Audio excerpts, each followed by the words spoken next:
Hi, hi, hi, hi, hi, hi, hi, hi, hi, hi. How's it going? So, I love this song. Eternally my best song. Anyway, what I was gonna say? Oh yeah. I'm a genius even when I don't prepare myself to be a genius. Because why am I a genius even when I don't prepare myself to be a genius? Because basically,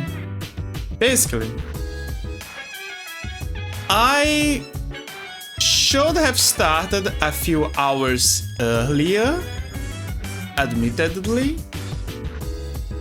However, I had to do laundry. I could have waited to do laundry, but something inside of me said that I should do laundry. So I did the laundry. I went to do the laundry. I was a good boy. I cleaned up my stuff. Everything's prepared and smelling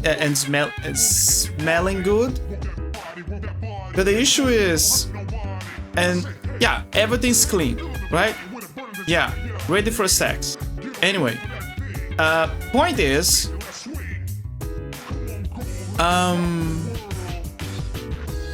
yeah, it put my mind on a state of, yeah, maybe it's a bit too late and etc, etc. But at least I had lunch. At least I went to the bathroom to do my necessities before any accidents, any hurt tummy. Because I feel like most streamers have tummy problems because they don't handpick what they eat, but also because they don't prepare themselves physically as well as mentally to initiate the stream. And admittedly, I can't say that I'm Mr. Well prepared, but at the same time, you can't say that I don't have some level of preparation with my well-being. You know what I mean? And then I realized something. I prepare myself physically and mentally, but also by picking this game, which is about role-playing as a badass vampire, probably one of the most powerful vampires that have ever lived in history, but on steroids, you know, like Dragon Ball Z, but it's Dracula. I also prepare myself to role-play the model. Because when you think about it, Dracula he's a badass undead living with probably a few mental psychological issues along the years. So he's constantly in this state of people. Everyone keeps saying, "Oh, being a vampire is cool. You can fly. You can do some magic. You can hypnotize people. You have this vampiric magic powers. The apex predator. You can seduce women and then you feed on them, etc. and etc. and etc. You can have a badass castle, servants, and all that jazz, right?" But yeah, everyone forgets that vampires are also undead. They are constantly being ravaged by the feeling of hunger. And I mean, kind of like us, but in a bigger level. And they kind of want to die. I mean, their instincts want them to live and find better ways to keep going, to get that rush, that adrenaline, right? And, you know, keep feeding. But deep down, they're unliving. They kind of don't want to, they feel like they're empty. They don't want to live much anymore. So they feed on others to starve that feeling. It's kind of like an analogy for people who leech onto other people, you know? Like, you know that there are those people that are happy, and then there's the other guy, those other people who are like, oh, I'm gonna, fuck, he's too happy, I'm gonna dump all of my traumas on him. Or, oh yeah, I'm gonna live like a parasite on him. Sometimes they don't think exactly like that, with the mentality of a parasite, but they have this way of being where they clearly are not consciously but subconsciously with the intention, like the feeling that if they hang around that person they'll feel better, but not in the sense of inter-sharing experiences, and more like I'm gonna use you to supplant my needs that I don't have. So they end up sucking that person of all of their happiness, and it keeps going. Like they keep dumping, trauma dumping, and latching onto that person to get the sweet juices of smiles and happiness and vibes, and until then are super tired and they can't supply anymore. Yay. So yeah, vampires, in a medieval sense, they are basically those kinds of people. They're everywhere. There's a bunch of vampires everywhere. Some people say Tom Cruise is a vampire. I like to believe that too. Not in the sense that he sucks the energy.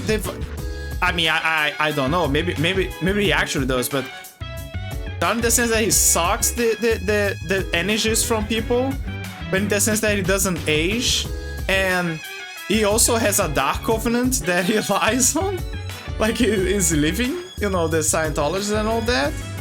But yeah, there's a few vampires out there. Let's put it like that. The bloodline, the vampire bloodline goes deep.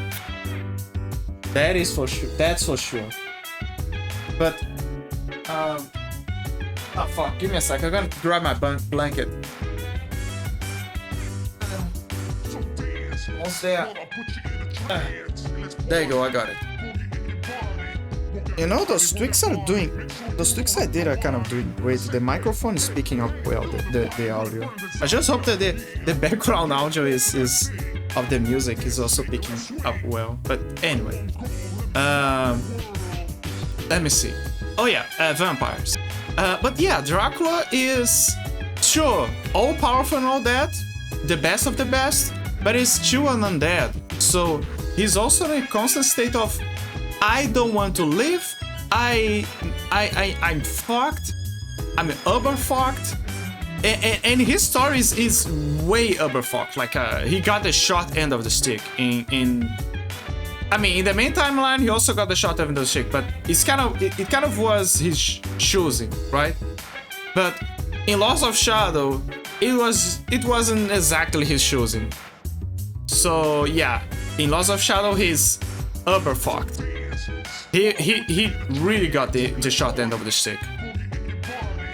But a prime example of I don't wanna live anymore.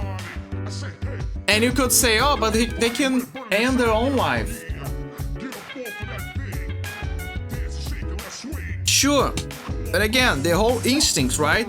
They can't actually. They try, but a part of them are like, okay, but you kind of need to live. So it keeps giving that rush of why he should keep living, and so it fuels them in that. It's a vicious loop that end up cooking negative feelings. And so the whole revenge against humanity, God, and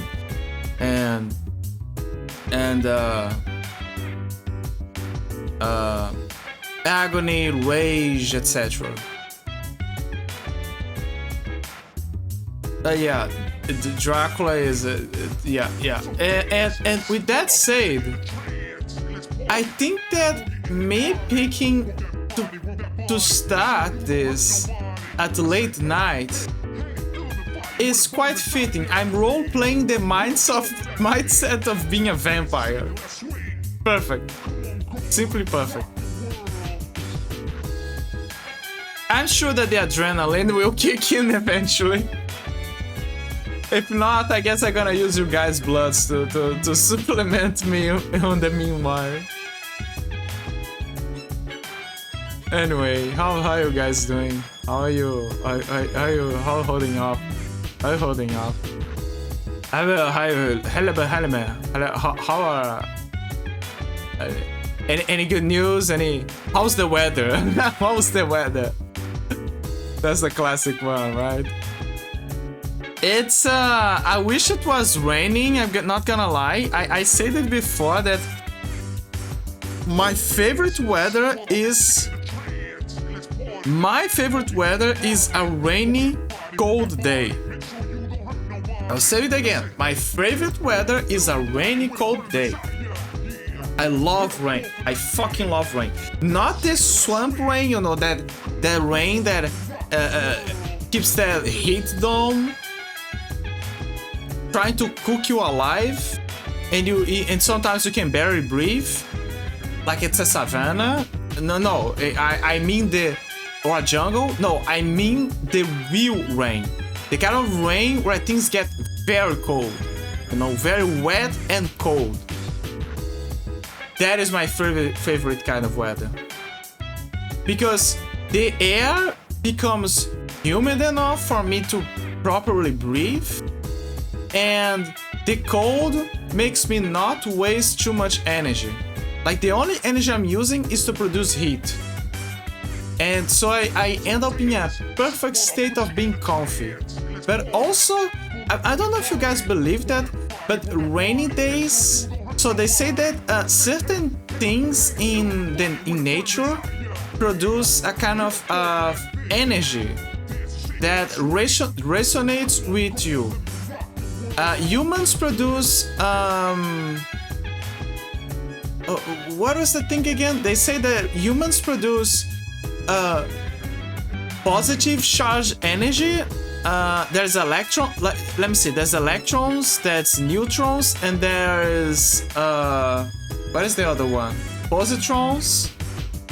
Let me see. Electrons, neutrons, protons. Okay, so they say that humans produce like they say that our biofield produce a big charge of protons, right? So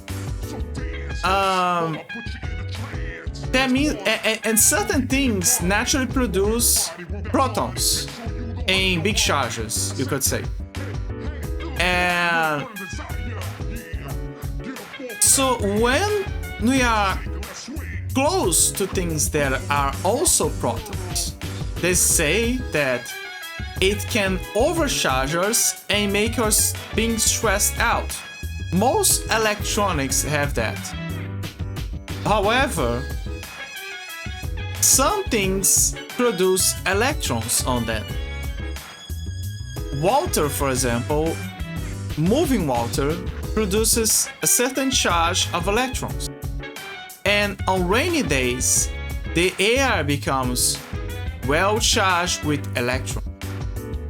And when electrons enter in contact with us, which naturally produce through our biofields protons, it kind of relaxes us, because it kind of pacifies, it neutralizes things out, right? And that is why, according to some pseudoscience mumbo-jumbos, they say that when it rains, it's the reason why some people feel calm and happy, like they're in a serene state of mind. Maybe the reason why some people don't like the rain is because they're too used to the proton charged way of being. I don't know, like a certain imp that I'm not gonna mention who, a certain walking hot dog, but that is a workaholic and probably doesn't know when to stop. I love the guy, but Jesus fucking Christ, he doesn't know when to stop. He needs a butt plug urgently in his butthole. Anyway, those kind of people, they live in a overcharged proton-like state. And maybe that's why they don't like the rain, because it calms them down when they want to keep going. But I'm not that kind of person. I don't want to diminish my lifespan. So I want to live in the rain. I want to be bombarded with electrons. I want to live on a rainy day and relax. Kind of like Death Stranding. Maybe I want the two dimensions to connect, you know? So assuming that this pseudoscience is valid and we like can charge ourselves with that and be relaxed, maybe that's why I feel relaxed during rainy days. Maybe that's the reason.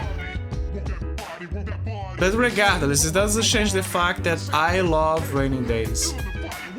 And I think that we should get more rainy days in this world. But yeah, now you know that I like rainy days. Rainy days and cold days. Thank you for listening to my TED Talk. You know, now that I think about it, this is a great idea. Maybe I could find somehow a GIF or a video of rain falling as I'm talking to you guys. And, you know, play some kind of low-key audio and like you can watch the rain together. And like, I love the theater that I'm looking right now. I remember that back in the day I used to go to theaters a lot. Then I kind of grew out of it because I realized that if you drink sodas while waiting for the movie and, you know, eating some M&Ms or maybe some popcorn. I'm not really a fan of popcorn. I'm more of a M&M kind of guy. Chocolates, and I remember that I even got a cheeseburger to two cheeseburgers to the movie. That was badass. Let me tell you that. Like I felt like a king. There is not a better feeling than be a kid going to watch one of those action movies. You know, kids love to watch those action movies, hero movies back in the day, right? Especially boys, like they used to love that shit. And there's no better feeling than going around with your friends, maybe family, to go watch a movie. You grab the M&Ms, you grab maybe the popcorn, the soda cans with the straws and all that, and then you have this brilliant idea of going to the McDonald's close by, and you grab like two cheeseburgers. I don't know, McDonald's, Burger King, whatever the hell you want.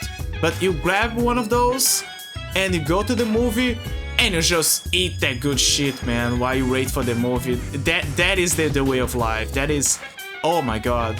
And then you finish the job, and then you kind of eat some M&Ms to get the sweet taste, and then you drink something, and then you go back to the burger, and then you see the commercials, and maybe the movies are, yeah, then the movie starts and you keep going, and like you change those small words about what's going on, and then yeah, boy, and oh man, that is amazing.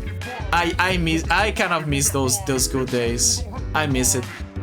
For two things, because it was a memorable days, right? When you could be happy and go around with your friends, and you have more time to enjoy life, but also because probably for a few of us, our bellies were more resistant to endure drinking soda, eating cheeseburgers, and feasting off chocolate, and not have a diarrhea on the next day, or maybe during the movie. You can just enjoy everything without reality and our own bodies that we are subjected to being prisoners to, questioning our way of life, and you know, torturing us for kind of doing the witch's brew within your system, which is totally based, by the way, totally based, but I think Mother Nature for some reason doesn't like that. But yeah, that was a great moment in life. But anyway, as I said, I love the theater. I enjoy the good memories of the theaters. I enjoy looking at this theater. I should have that mind balance somewhere in my head of enjoying a good movie with the peeps, and you know that there's also that special moment where you're waiting for the movie to start and everything's kind of silent, everyone is still arriving, and yeah, and there's that kind of peaceful silence, right? And yeah, you're just enjoying like the small talk and the silence with your family and your friends, and you're just preparing things up. Sometimes doing a quick break to go, doing a quick run to go to the bathroom, try to find your way in the dark, and you know, it's those small moments that little gap, you know, the experience, the preparation, the anticipation before something. The calm before the woo yeah baby yeah, right? And yeah, it's still a fond memory that I like to keep on with me. Nowadays I can't do that again for a lot of reasons. Again, my friends are doing their own thing. My stomach is not the same as before. I don't think I can stand to watch movies nowadays for like 2-hour movies for too long. The quality of most of the movies kind of dropped, mostly because of the script, like the writers. Before you kind of had most of the time you had the expectation of getting something from the movies. Now you feel like there is only nostalgia. There is not anymore something that big of an expectation when going to watch the movie. At least for me. And you can have and what else? What? What the hell happened? Oh, I did that thing again. So okay, so that wasn't the. What the fuck? No, wait. Oh, so that's what happened. Yup. I forgot about that. So yeah, yeah. Now I know what the hell happened. That is enlightening to me. So a prime example that we are in the dark ages again, because Google is kind of being icky wiki lately. It's a war now. It wants us to go inside tubes and watch ads. It's a possibility. Anyway, back to the topic. But yeah, nowadays I don't feel like I have the stomach to eat everything I want at the movies. Wait 2 hours, like 2 hours for something to happen. Sit on the same place without doing much movement. You know, like I can get a better experience, a relaxing time, and watching the movies like from within my house. a way better deal, right? But yeah, can's important. There is something else that I'm trying to remember.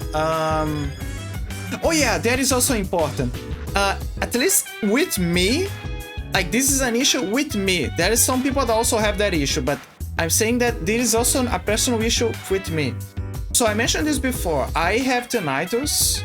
Sadly, I developed that last year, by middle of last year, and nowadays the symptoms are kind of like manageable. They are on the low grade of things. It's still there, but it became better.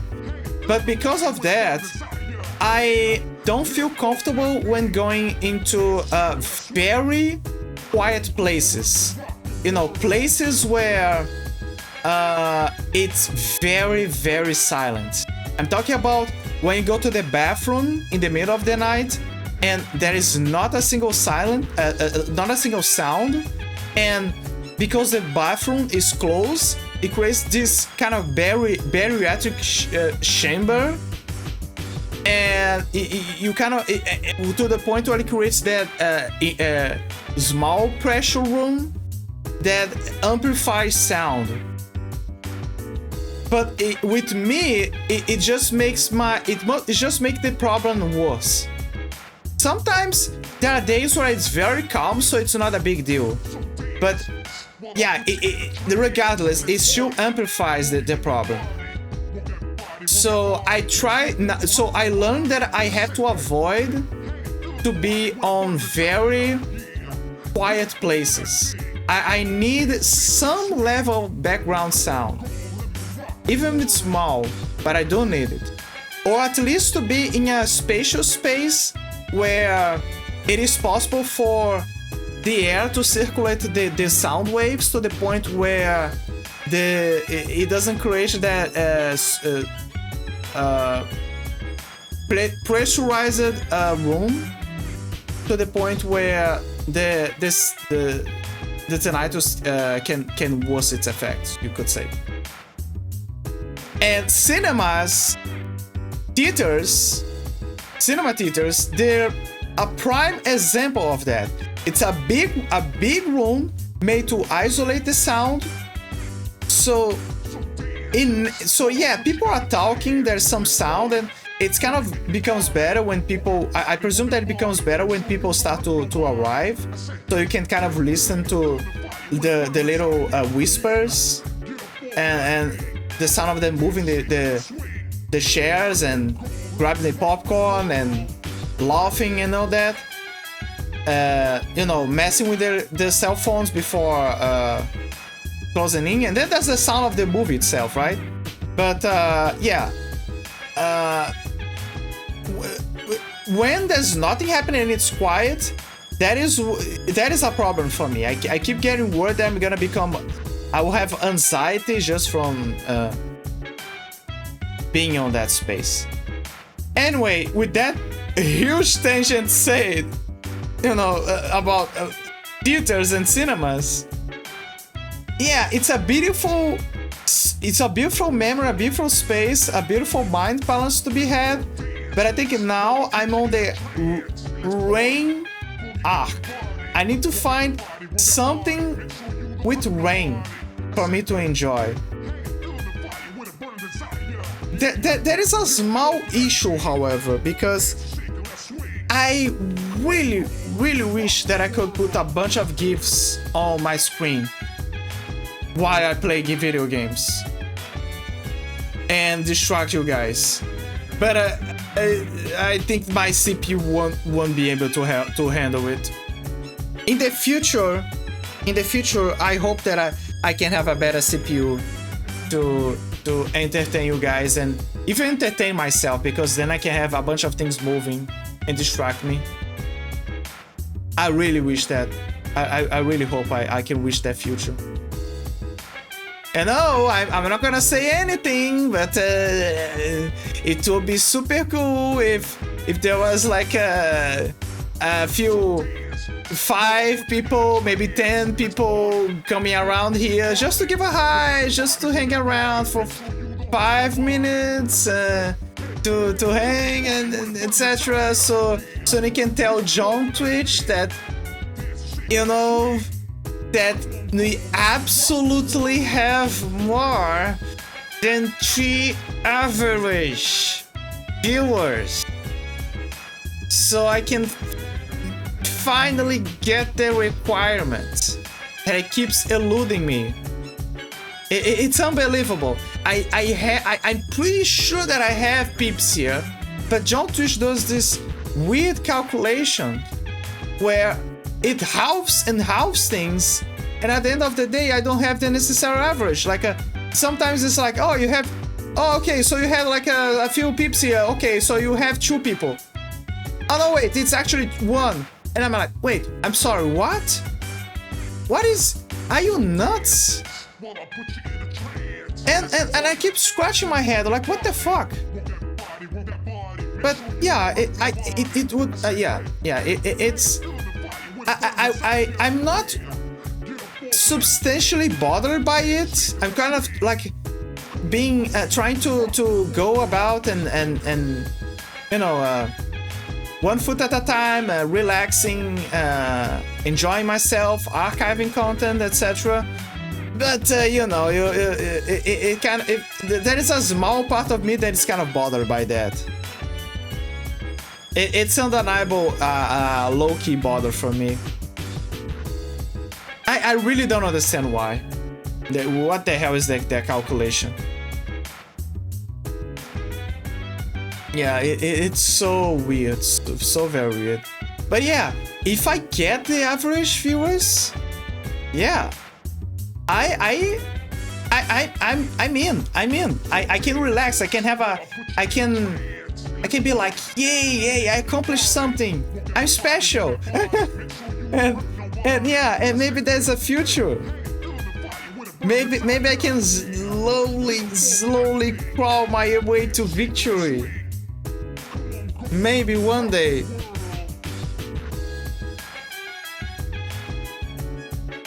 Some of my friends are like saying, oh yeah, you can do it, don't worry, man, don't worry, you're gonna do it, you're gonna do it, I believe in you. And I know they believe in me, but apparently Twitch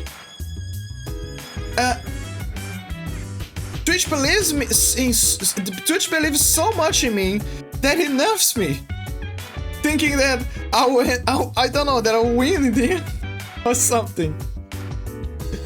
It's like that toxic lover that keeps punching you and they keep saying, don't worry, and they're like, okay, I'm doing this, but I love you, I'm trying to make you better.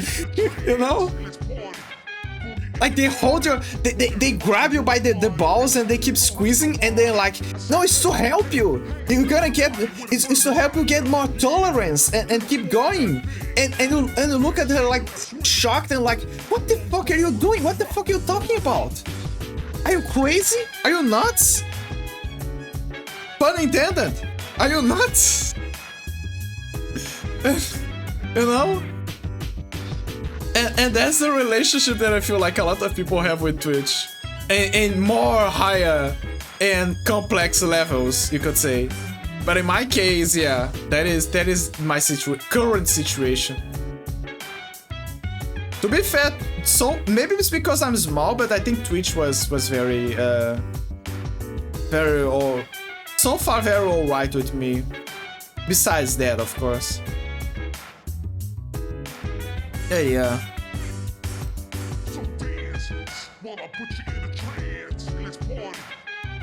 You know, I wonder if there is a Persona background themed okay, so here's one example of a place where I think would be super cool to have as a background. So do you know the Persona 4 room where let's say Narukami Yu he hangs out, like his room basically? So that is, to me, I believe, the place where I feel like would be ideal for me to to... So imagine that, but on a rainy day. Like, imagine his room, but on a rainy day. I'm trying to find a picture to simplify that. If you play Persona 4, you know. Okay, I found a picture. Okay, I'm gonna show it. It's the perfect example that I can find. Load, please. I want to load.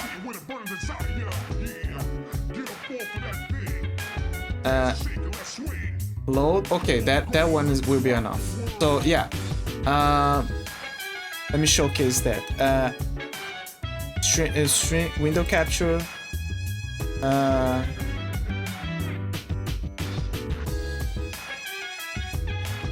Yeah. So okay. So here is. Okay. So here is an example, right? Where's my mouse? Oh, there's my mouse. Okay. So here's an example. So this is his room, like an angle of his room. Imagine that, but it's sometimes during the day, it's like there are very different weathers, right? There's clouded weather, sunny weather, cloudy with rain, a bit of sun with cloud. Like it keeps changing, right? And then there are rainy days. Imagine that, but with a kind of like a looking, like giving a focus to by the window, and it's raining. This is the ideal background that I imagine would be perfect for me. You know what I mean? I feel like it will fit perfectly for me. I'm telling you, I'm a very rainy inclined guy. I love rain. You know that meme that some people say, I love rain. Well, I love rain. You know? That is me. That is fucking me. I love rain. Oh my god. Wasn't there a game where some games start on a rainy day? For example, Predator Jungle. What's the name of the game? Predator. Okay, here we go again. Memory lane, memory time lane. I'm gonna find the game. Wait a minute. Where is it? I'm gonna show it.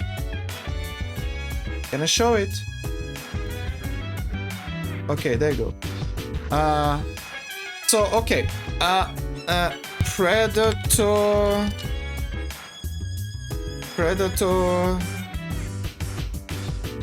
Concrete Jungle. PS2. Time for a bit of a memory lane. No commentary. Yeah. Let's go for the. Yeah. Let's go for that. Okay. Do you guys remember this game? This is a classic. This is a fucking classic. No one knew what it really was. So yeah. Called it the New Way Devil. The Indians even had legends about it going back. Does it start with rain? Let me see. Of an invisible killer, a demon who traveled with the comets, returning in the hottest seasons. Maybe my memory is fuzzy. Human beings, and it was hot that night in New York City. Wait, I think it's raining.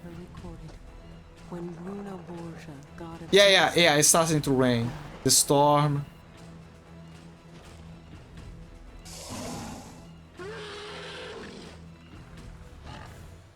Is it raining now? Yeah, it's raining. Okay, so see, this is so yeah, so this is one of the games where I keep mentalizing what is the perfect way to start something. With a rainy day. I love when games do that.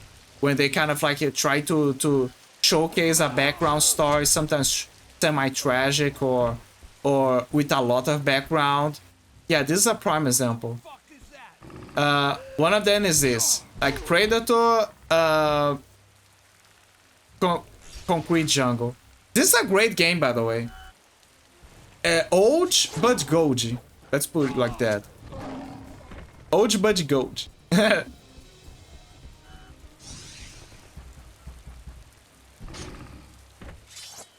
So at first you don't know why this predator is on Earth and why he lost an eye and is like fucked up, and is, you know, he's trying to barely survive and escaping, and why there's like this confusion happening. So the short story is that he did an oopsie. He got his and he left his technology behind. And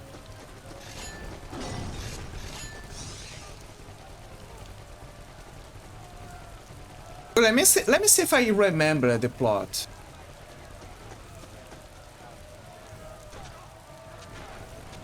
I'm trying to remember the plot. I think that the plot is that he did an oopsie, and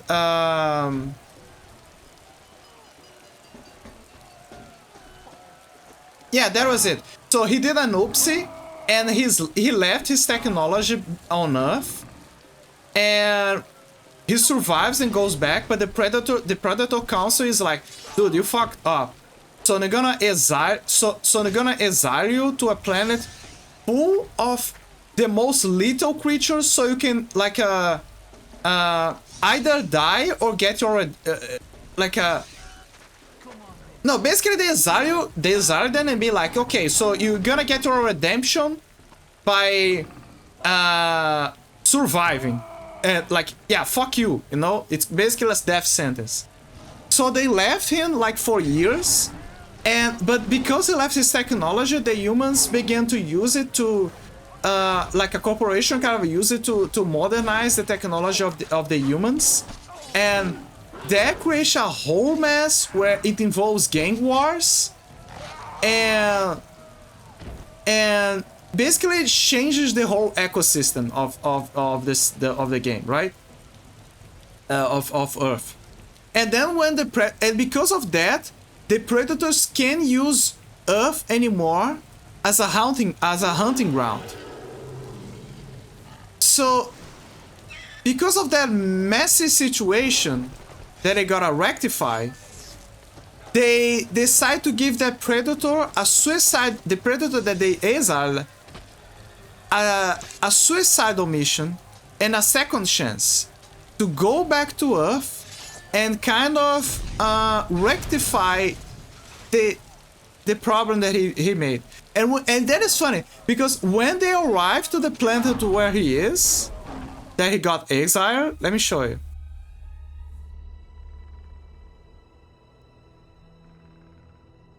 So this is the fuck up that he did. It had made its presence known to its prey in a devastating and humiliating. So this is the fuck up that happened. So at the end, he was supposed to suicide himself like everybody, like, right? But the problem is, yeah, this is the issue.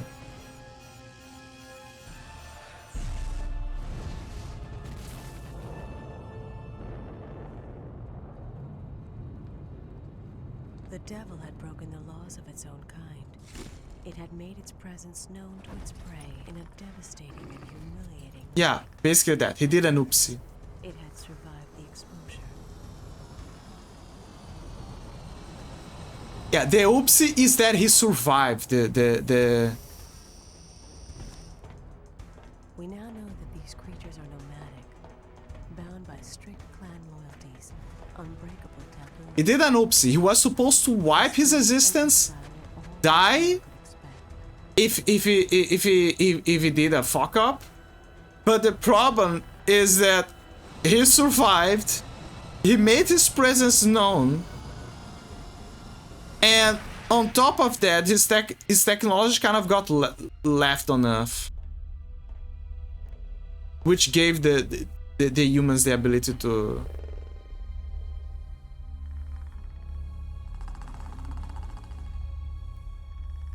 adapt.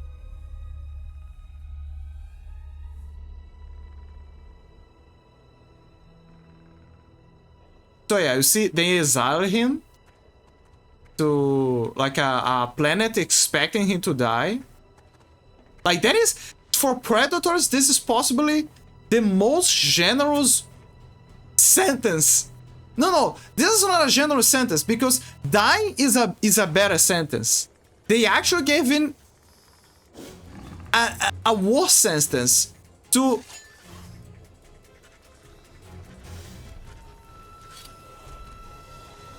I mean, it's complicated because in a way they're like kind of like saying, okay, you can get your chance to redeem yourself, and like die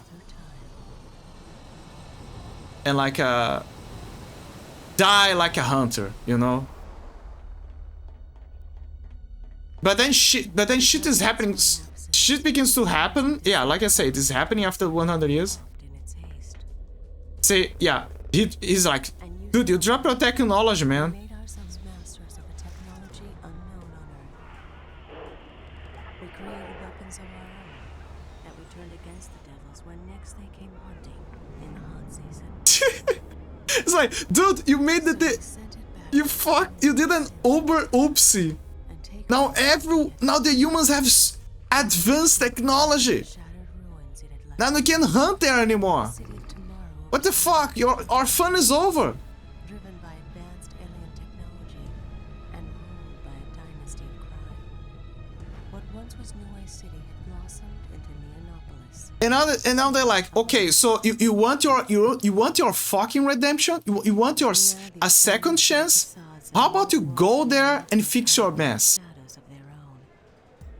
And then they send him back again to fix everything, to destroy everything, find the technology, find where the plans of the technology that they got, and destroy everything. Basically, destroy everything, solve everything. Thanks, Sam. The body of another man has been found here. Basically, it's a suicide mission.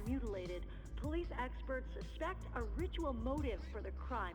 It's a weird universe because there is a lot of gang wars happening. The police is involved. There's corporations involved. Like there is already a weird world of villains there, and the Predator is just there to, you know, to kind of fix things. Not in the sense of, oh, I'm gonna fight on. Like he's not a hero. He's not an anti-hero. He's just some guy trying to get his redemption and doing his job.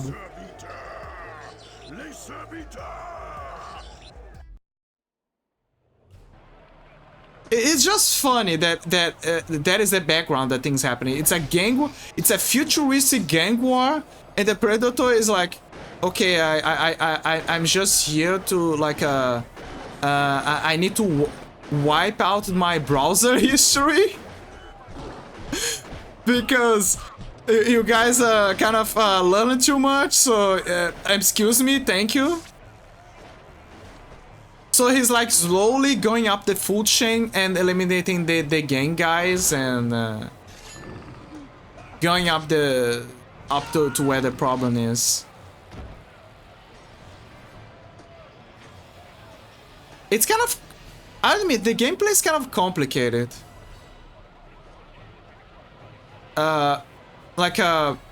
Initially I had a lot of trouble to try to understand how the game works.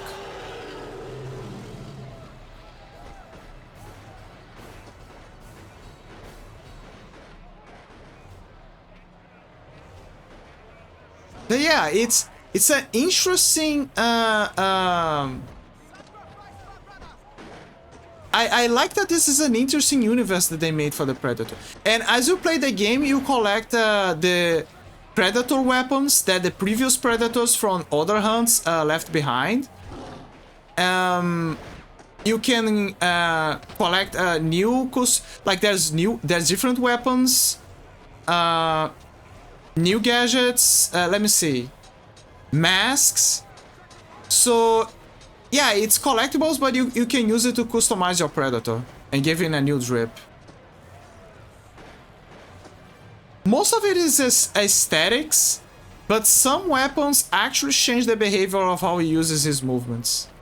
For example, you can straight up get I believe a katana.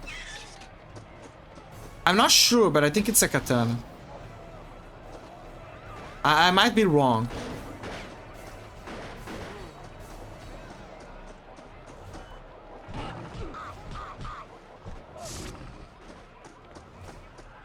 I remember that when I first played this game on the PlayStation 2, my TV, I don't know if it was the game or my TV, but there was an issue where I think the game's resolution kind of like expanded too much, and I couldn't see the bottom of the game's health bar, like the health UI and the energy UI. So what would happen is I had no indicator to know how much health I had and how much energy I had. And I played the whole game like that. I beat the game without knowing when my energy was gonna go down and when my health was gonna go down. And I was a kid. So it's interesting how when you're a kid, you don't have certain abilities, you're kind of too dumb to do things. But at the same time, like you're very dumb to do things, right? Like solving puzzles in Resident Evil, trying to make sense of the map. So you kind of need a walkthrough to navigate. Same thing for Silent Hill. And then you have moments, and in my case, I didn't even knew English. Like English is not my native language. Like I learned after. It's my secondary language, you could say. Technically my third language because Spanish is close behind because of Portuguese. But anyway. But to be fair, my Spanish is kind of rusty. It's just because some words are similar by association, thanks to the Latin origins and all that. But regardless, yeah, English. So when I was a kid, I didn't know English. So there is another factor. I didn't knew what the hell I had to do, the objectives. I was kind of slowly trying to figure things out. So yeah, didn't know English, didn't have an indicator of health or energy, and wow, and I should beat the game. I really don't know how I did it, but I did it. But anyway, I went on a huge tangent about the game, but my point is, this is another example of a game where I love it when we start with rain. Another game I think that has that. Let me try to remember. What is the other game that starts with rain? Max Payne? I think Max Payne also has that. The first Max Payne not so much, but Max Payne 2. Let me see, Max Payne 2. The first one.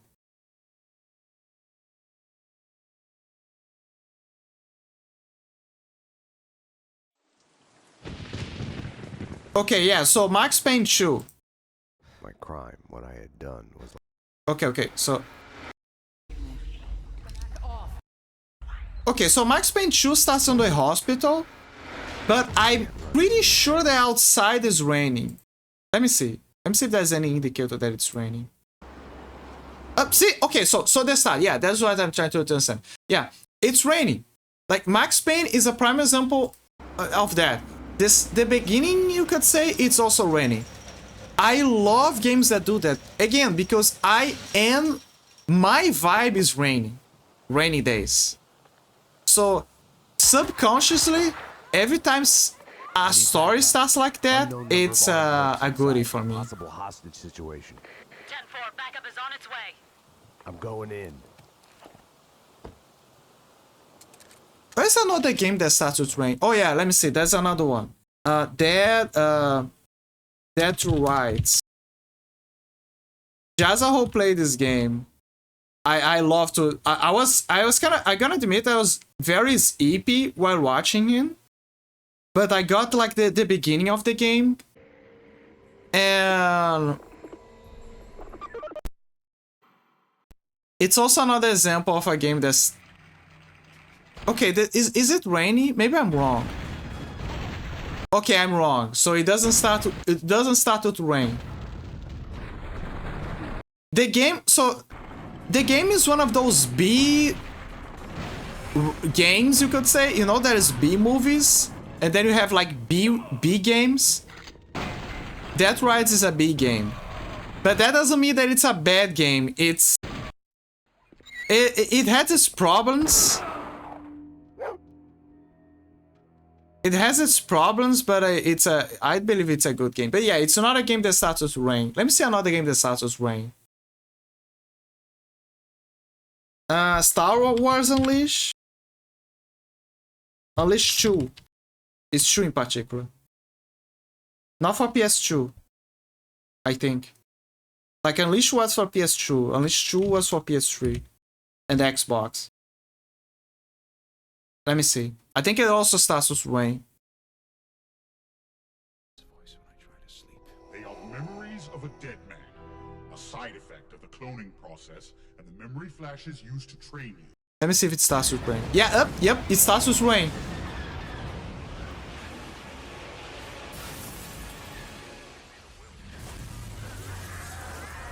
Also, when people say to George Lucas why The Force Unleashed wasn't couldn't be canonical, George Lucas' answer was that in the game the way he uses the Force wouldn't match the lore of Star Wars. And that explanation didn't make any sense at all, because according to Star Wars lore before Disney intervention, Sith Lords had the power to destroy planets just by using the Force. They could fucking destroy planets just by Force crashing planets. That is how powerful they were back then.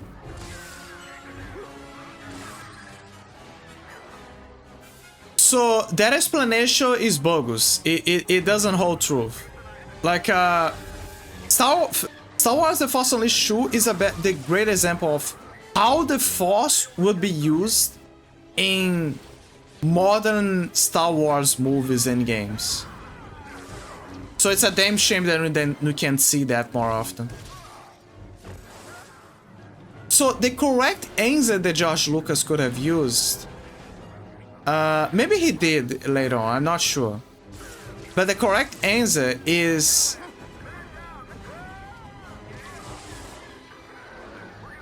The Force Unleashed 2 changes a lot of the story. It's basically a what if.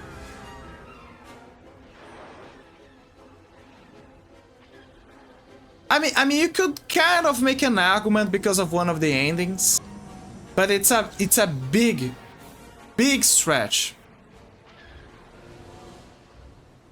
The Force Unleashed 1, however, yes, The Force Unleashed 1, it's closer in the idea. I'm pretty sure that you can make The Force Unleashed 1 canon. Like, absolutely. Abso-fucking-lutely.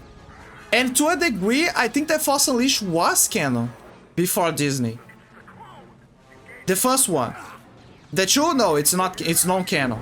But Force Unleashed 1, yeah, you can totally make the argument that it was canon. It could fit perfectly. And then Disney was like, no, let's draw. Yeah, this is not canon. This is non-canon. You're not canon. Nobody's canon. Star Wars Legends, yeah, you're not canon. And then when they began to redo the lore, and then things began to be filled with plot holes, eventually Disney was like, and then the movies kind of began to suck, and then they were like, okay, maybe some things are canon, maybe this is canon, you know, because Palpatine, the way that they made Palpatine return in the later movies basically fits with the Project Fire, with the whole idea that he had backup clones. And that they destroyed the backup clones and all that. Sky Killer.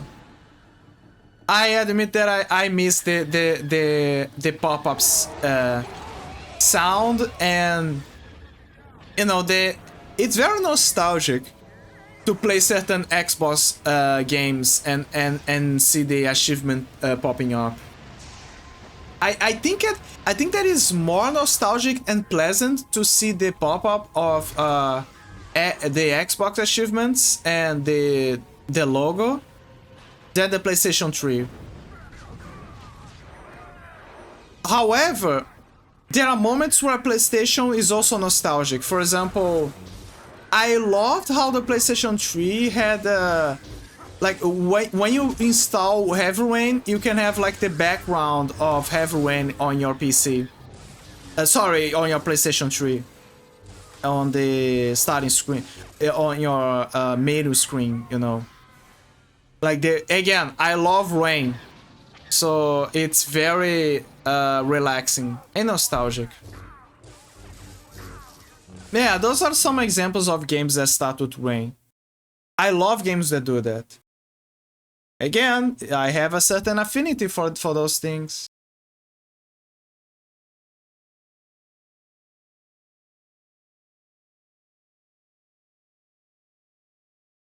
Anyway, let's start the game. Start the game. You gonna. It's time for you guys to embrace the badassery that is Dracula.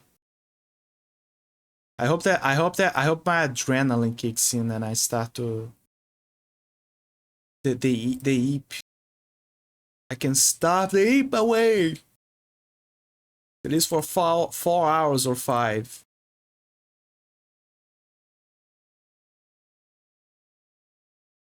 Did I remember to put the audio of the game in here? Let me check. Gonna discover it now. Yes, yeah. It's going.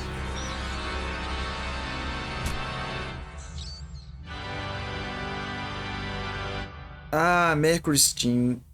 You did a great job the best way you could.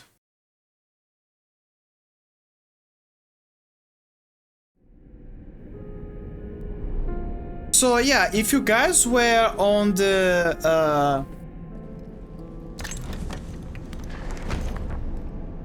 if you guys were at the end of one of the Lost of Shadow Mirrors of Fate, you remember that I did a kind of teasing of the beginning of the game, like the prologue. So I'm gonna redo the prologue and also to explain to you. So here's the thing, Lost of Shadow 2, just like the first game, only has one save. So because of that, but the first Lost of Shadow was better in the sense that the system allows you to go back to the missions easily with no issues. Like no issues. And no issues at all. And yeah,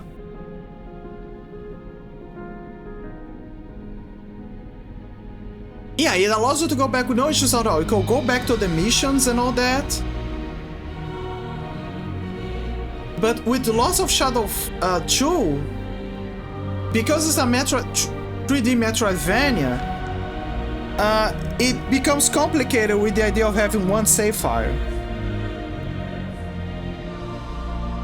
So the only way for you to restart everything, like a complete from scratch with a new game, is basically you gotta delete your save. And on top of that, you can configure your game. There is no start menu. Like this is the start of the game, and the start menu happens after you boot up the game.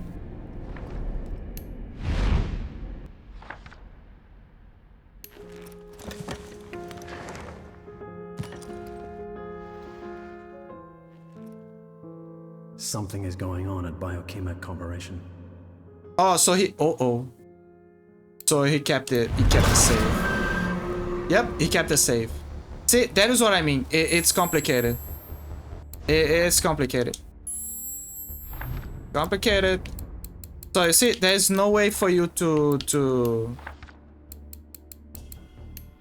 Yeah, pretty much. Okay, so here's what I'm gonna do. Yeah, this is one of those situations. So I'm gonna go to... So I learned how to do this. So I gotta go to the folder where the game is. And I gotta delete everything, I presume. Let me see. I think I gotta delete everything. Yeah. Unless auto cloud kicks in. If auto cloud kicks in, I'm fucked. I hope not.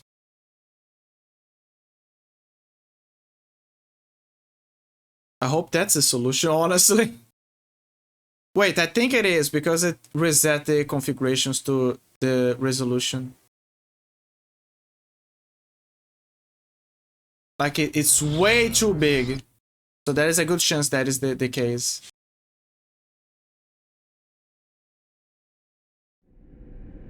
Let me see. Did it solve it? Let me see.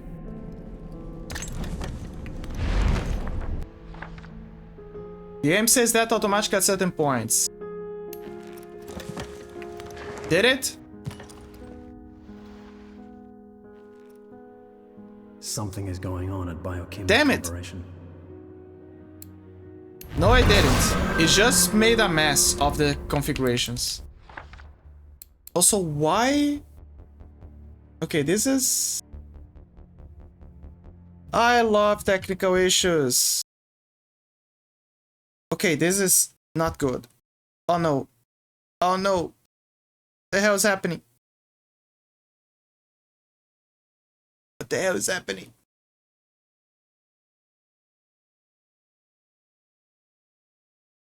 I better keep this up close. Okay, so let me see what I gotta do. Okay, so it basically reset everything, including the resolution for some reason. And that is bad. Thank you, game. Basically reset everything. Oh, so that's why it's giving me the issue.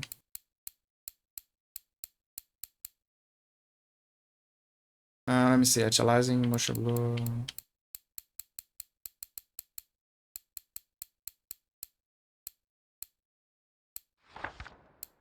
Yeah, apply. Okay, that's gonna fix everything. Yep, resolution is changed. So yeah, everything's back. But yeah, now I gotta... Okay, so that was not the issue. Someone lied to me. Someone lied on the internet lied to me, chat. Can you believe that?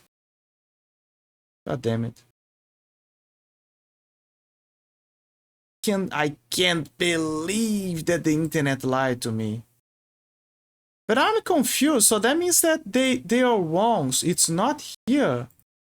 Oh, so that's why the... Oh.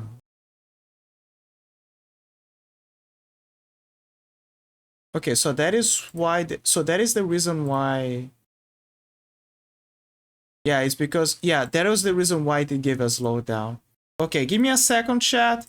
Enjoy Rap Guy in Persona doing his thing. Small technical issues. Give me a second. Cause of Shadow 2. I gotta find the place where the save file is so I can delete it. Because then I can start going from scratch.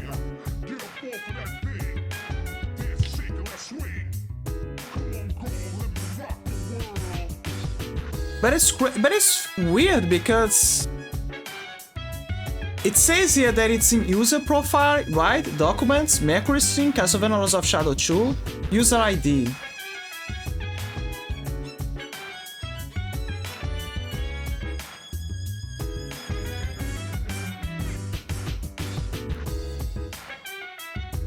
I think the issue that is happening is that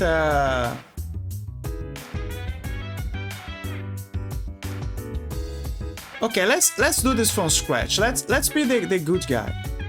Okay, Castlevania LoS of Shadow 2. So I was right. The safe file is here.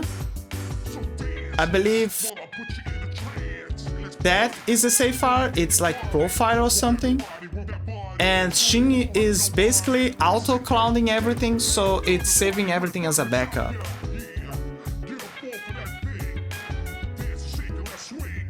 And I wanted to Oops.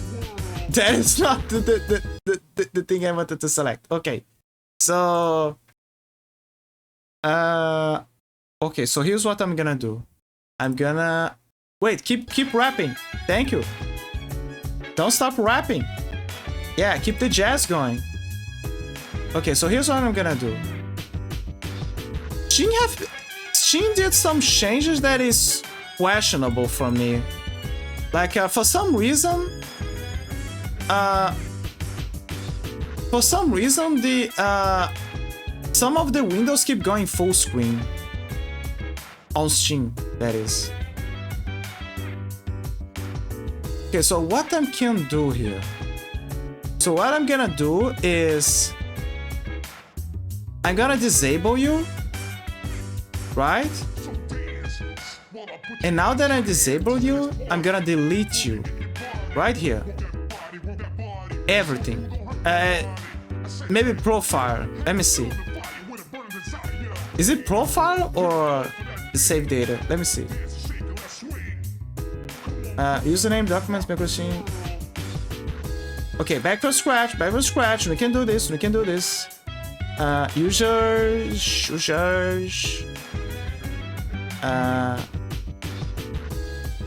Documents. Macro string. LoS of Shadow. Yeah, I basically did it the place. And let's try to delete you. Profile.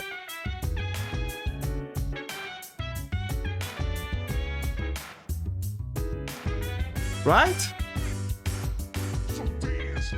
You know what? Let's delete everything. I don't want issues. No, wait. No. Yeah. Keep this.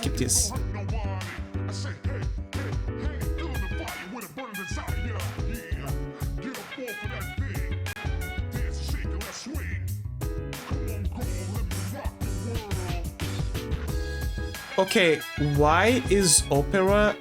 What the fuck happened? I think it's because Steam is open.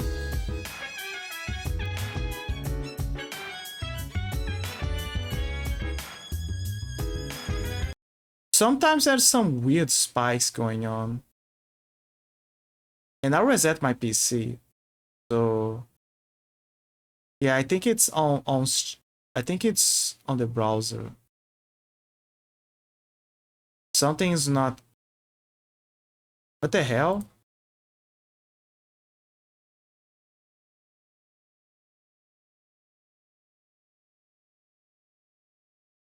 Okay, let me try to see that. Something is happening with the browser.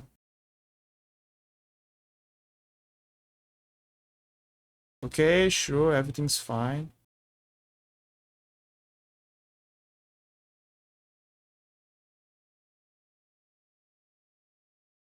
Right?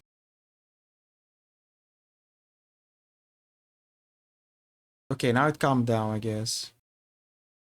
I don't know.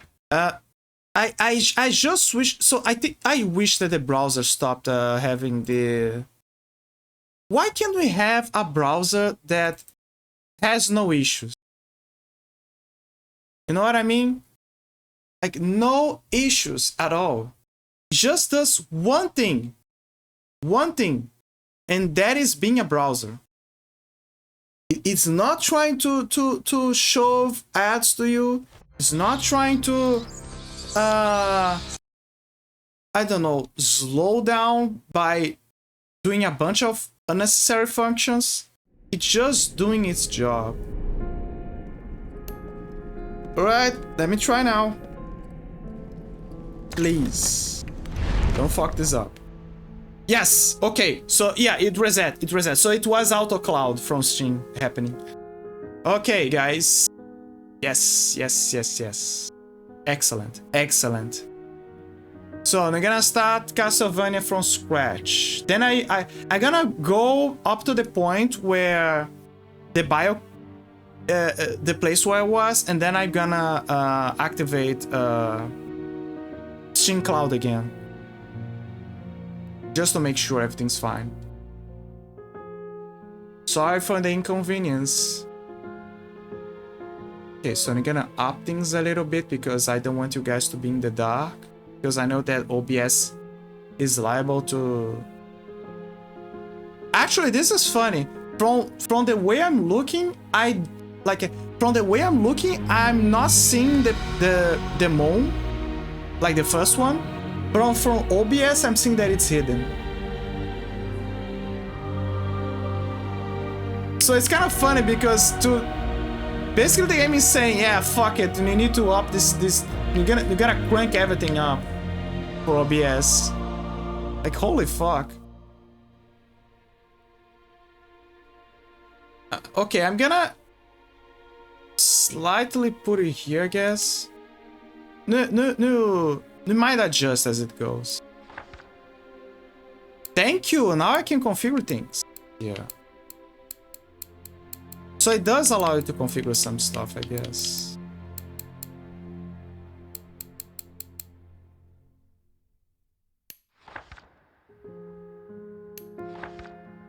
Okay, easy, normal, hard, and Prince of Darkness that is extreme only unlocks when you beat the game. So yeah. Twilight Night is basically an alternate name for vampires. Creature of the Night, also another name for vampires. And LoS of Shadow, you guys already know. It's the LoS of Shadow.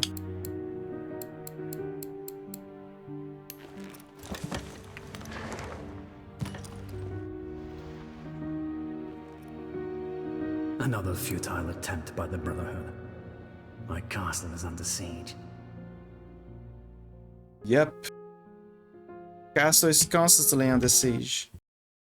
Also, I think I know what one of the issues is. I need to pause this. There you go.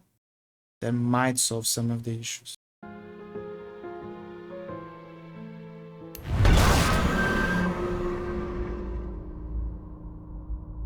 Okay, so here's what I'm gonna do. I'm gonna skip this scene because you're gonna understand why. So I can enable the subtitles. I can... Like I say, this game is weird. It doesn't allow you to go to the menus. So because of that, you kind of like work around things.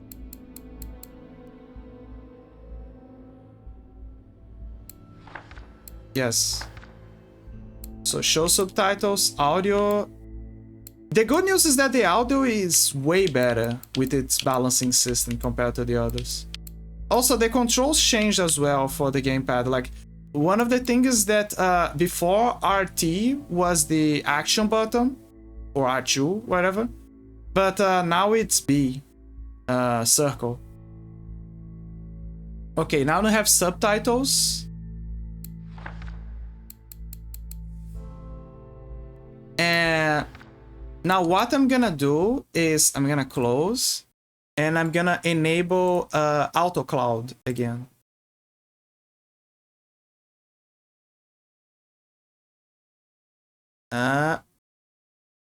Wait a minute. Why? I don't understand this. Why is Steam going on full screen mode all the time? Unnecessary. Some files conflict with versions of the Steam cloud. Quick to resolve. Let me see. You will need to show a version to keep before I launch the application. Cloud save modified yesterday. Local save modified today. Your save data in the Steam cloud will be overwritten with the files currently on this device. Continue. There you go. Wait for it. There you go. So now the new files are gonna kick in. Perfect.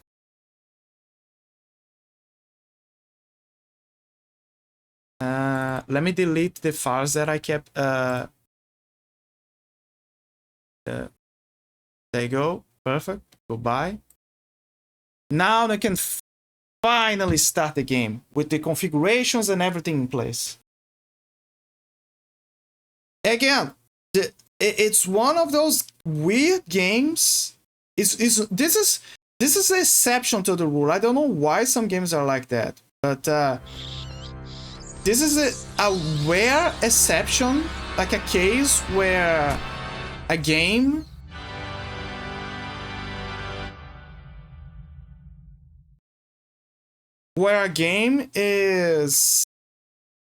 has one save file and you can even access the menu. So, do you guys remember Metal Gear Solid 5? It's a similar situation. 5 has a similar situation, it just dumps you in.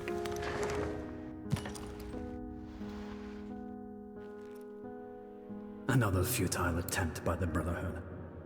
My castle is under siege. Like how he looks at this screen. Let me see. Okay, double checking, subtitles, game options, high, ultra, high. Okay, everything's fine. So what I'm gonna do now is we're gonna restart the current mission, because then you guys can enjoy like the intro of the game. The Brotherhood's siege is in vain. I am Dracul, Prince of Darkness.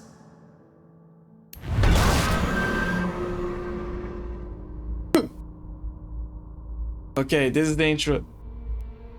The intro, guys.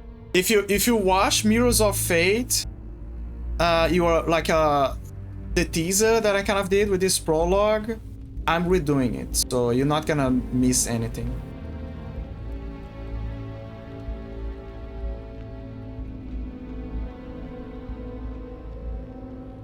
But yeah, I kind of played this part already. So now you guys can enjoy it.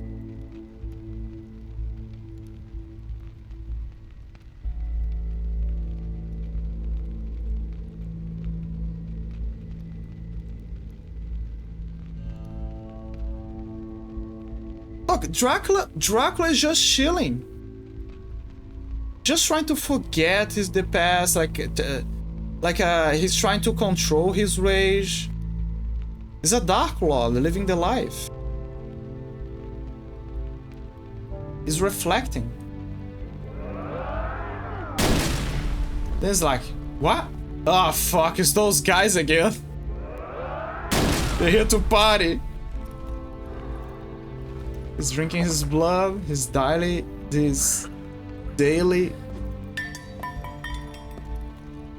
You notice? Did you guys notice that he threw the callus just like the Welcome to Castlevania Shadow 2 tutorial. Did you notice that he threw the callus just like in the main Castlevania's timeline? There's a lot of reference to the main timeline. Wait, I forgot to check something else. Game options, video audio.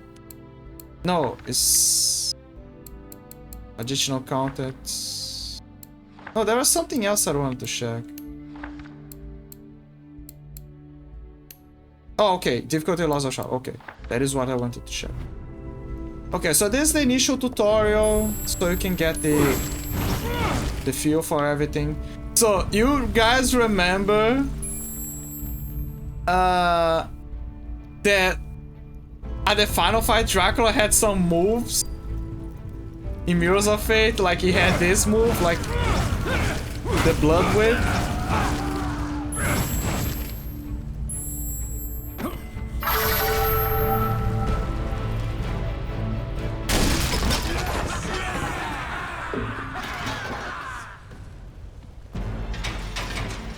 So the Brotherhood of Light decided to modernize. They now have a bit more technology now. They also changed their armory. Look, it looks great, the new armor. Steady, lads.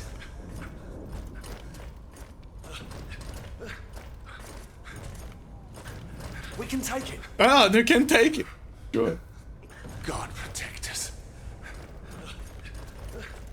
What a timely coincidence. Oh my god. I'm dying for a little drop of blood. Oh my god. Yeah. He's totally owning the role.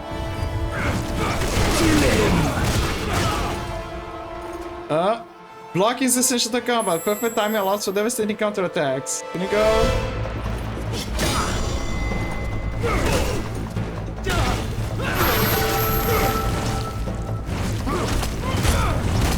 Yeah, the classic moves. So the way Dracula blocks is by hardening his blood with his gauntlet. Move away! He's lying! Let me up the volume. Wait, give me a second. I'm gonna up the volume just a bit for me, actually. There you go. Oops. Block. There you go. Move away! He's lying! Unblockable attack. So yeah, basically teaching about the blocks.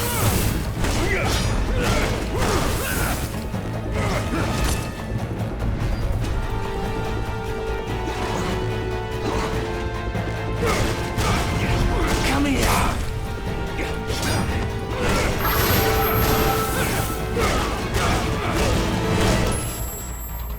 You can feed from sudden enemy by moving close, pressing B. Wait until the second vengeance, and there you go.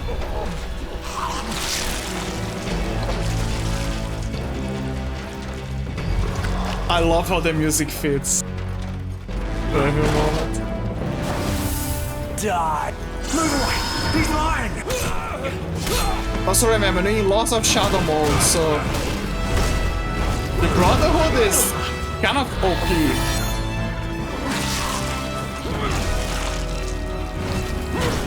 He just blows them like a glob of blood.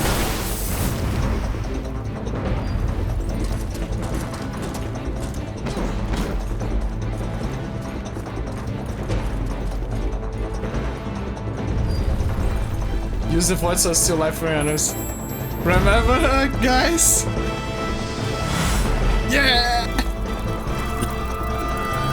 Now we Dracula. You're mine!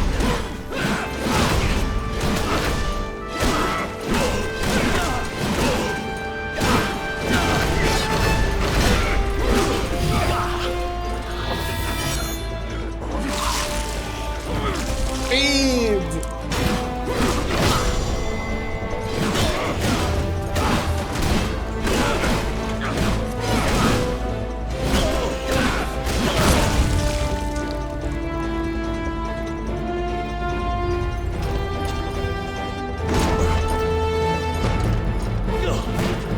Has a shield. Use the Chaos Card to break your enemy's defenses. Yeah! Come here!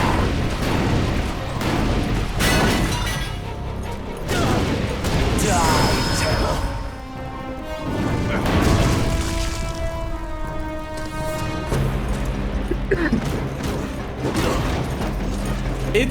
It's crazy how after much pain fighting Dracula, Kill him! remember, use your void sword LB to seal your life and your Chaos Claws LB to break defenses. It's crazy how after much suffering fighting Dracula, now we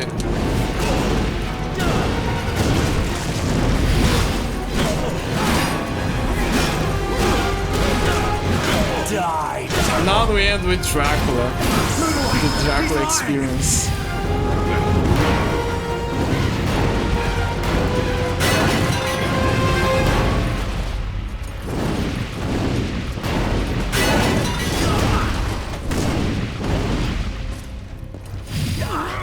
Feed!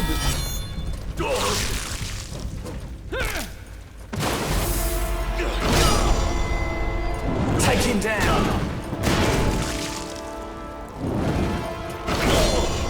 1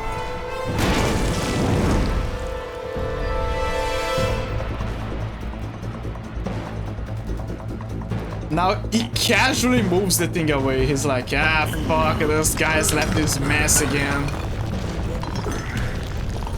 Dang it. It's one of those days.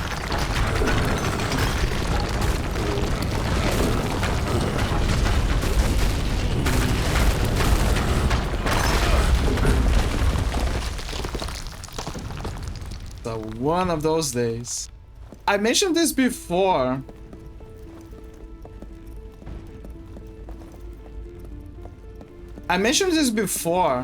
But in Mirrors of Fate, they explained that the Hunchbacks, they were drawn to Dracula's dark energy to the castle and began to live there after. That's the explanation of why they live in the castle now.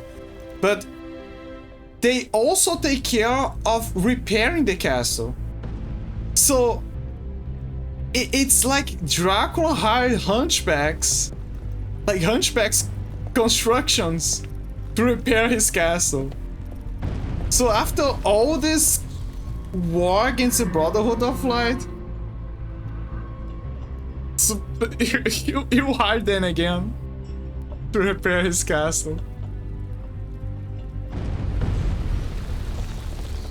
I like how the bats they highlighted the path for him.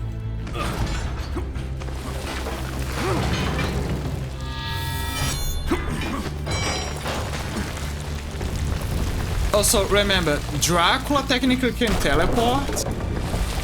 So him doing this parkour movement is possibly just him having fun.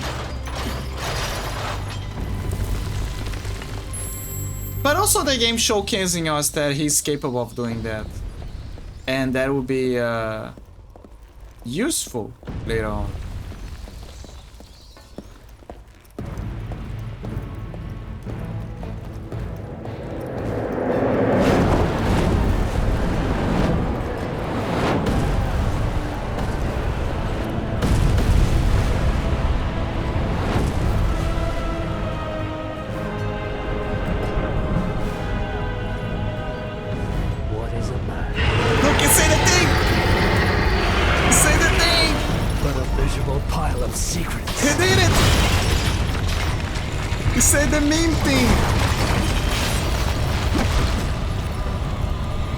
It will never get old.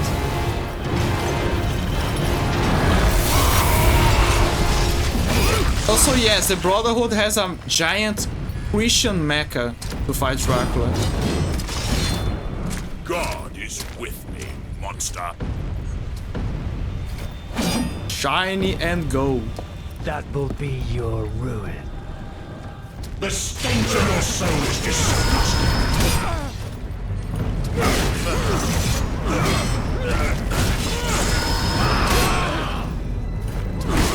I'm trying to remember how to dodge him. Like, how do you dodge this move? I don't have to recover health. Health at least. You are going to die.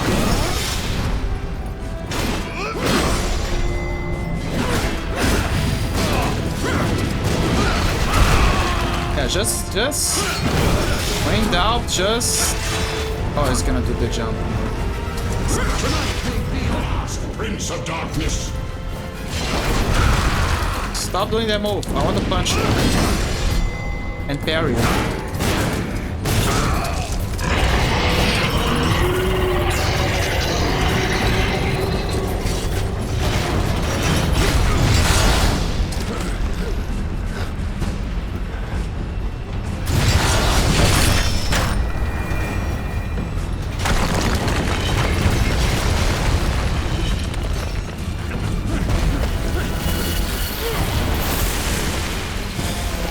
Again, Dracula is just having fun. Can clearly teleport.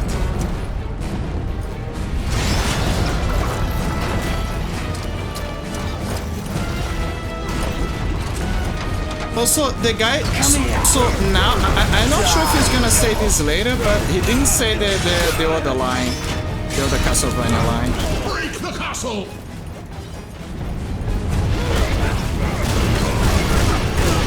Maybe he'll say that later. Oh yeah, I forgot I gotta jump. There you go. Oh, yeah, there's one. Speed! Come here! Move away! He's lying!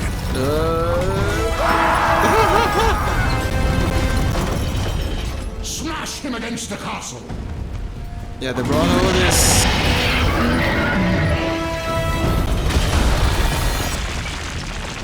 Careful. Which side again? Oh, okay, it's losing the iron grips.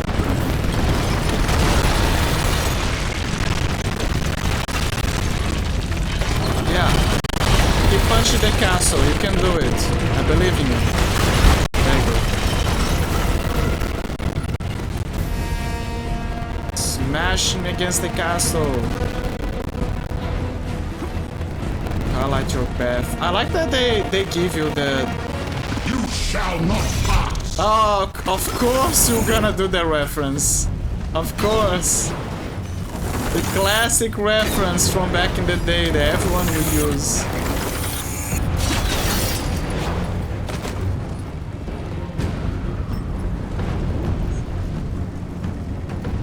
I mean, you gotta admit, it's a... So, the game launched, what, around 2015? It's still... I think 2013 or something. It's still... The memes of the time were still relevant, including the movies. Made for millennials.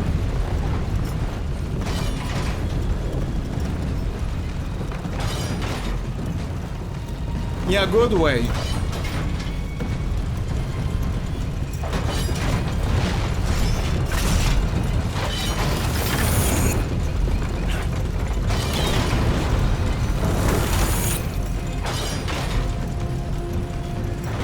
Oops.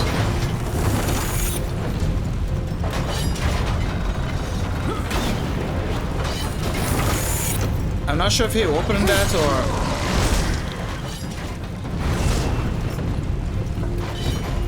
You know what's funny? When I first played that doing the teaser that I didn't have any issues. I'm getting old. I'm old.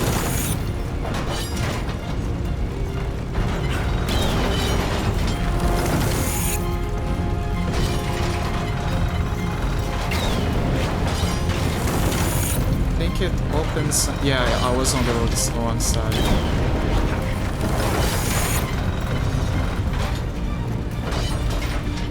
Okay, there you go.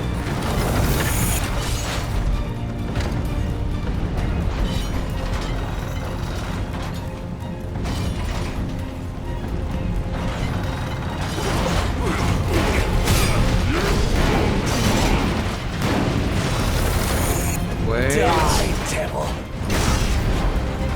Let him break everything.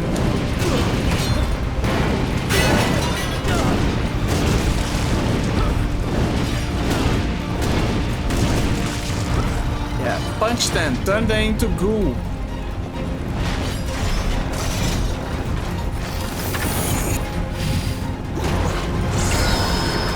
I know that you guys are probably wondering, okay, how Dracula can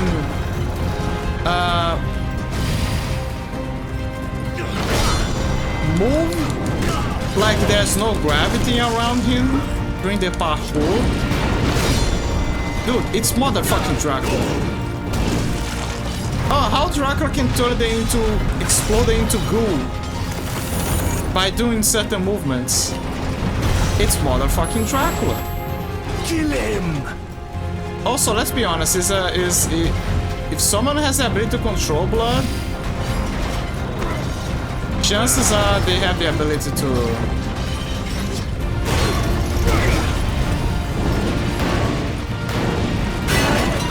If they have the ability to control blood, chances are they have the ability to explode things into goo.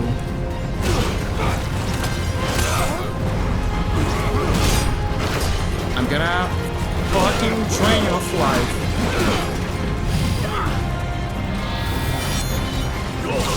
Thank you. It's weird that the Void Sword recovers more health than they just feeding from their blood. There you go. You wanted to, but you didn't.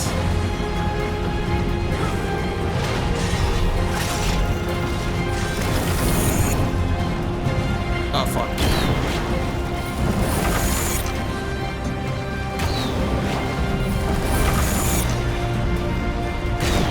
What is the path that I gotta do again? Oh, it's up here. I'm stupid. Okay, not the part where this is basically the head. Come here. Can I break his? No, I can't. Never mind. Die, devil. They changed a lot of mechanics in certain aspects. Like now, the only way to break defenses is to use the Chaos Claws. Mine. Before you could break defenses by using certain combo movements.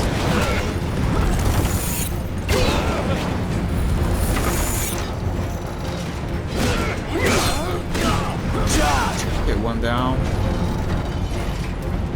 Die, devil.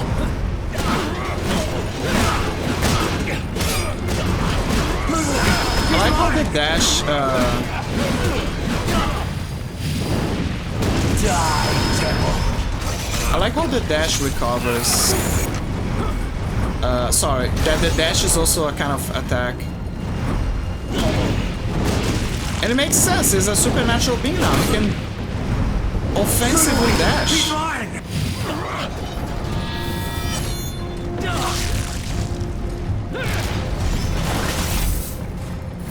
Something that I don't understand is why they evaporate even when he breaks their necks. And I know what you're gonna say. He's motherfucking Dracula. Come here.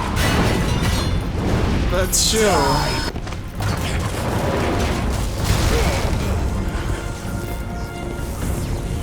Okay, how Dracula solves a crystal problem giving energy to a giant mecha? He vomits on it, of course. Just casually vomit.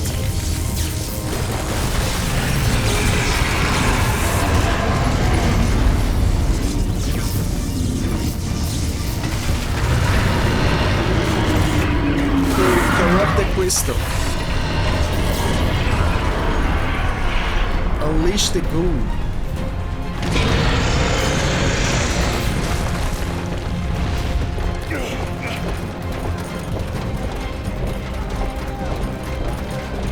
Something that I wish that they kind of showed on the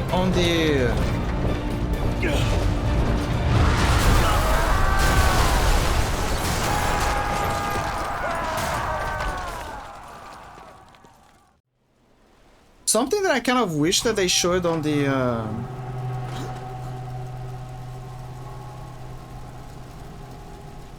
at this cutscene was Dracula's minions fighting the Brotherhood as well. Because you don't see the minions. Like you don't see a horde of vampires storming the knights.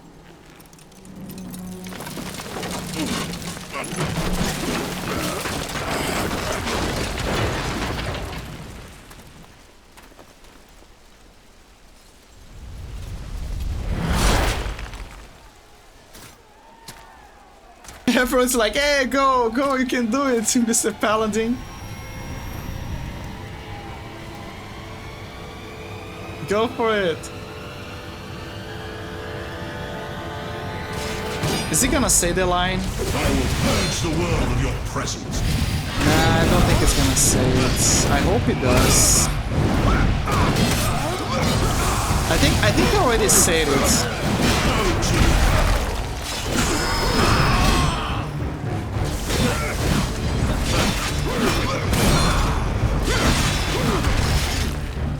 So, Back to hell, demon.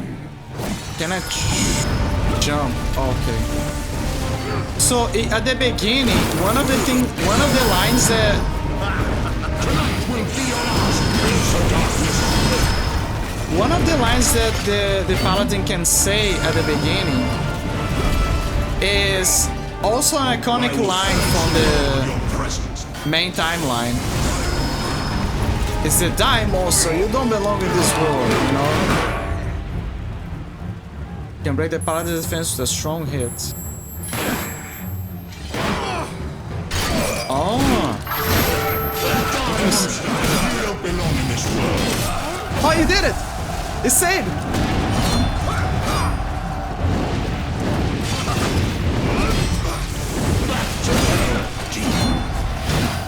He actually saved the line!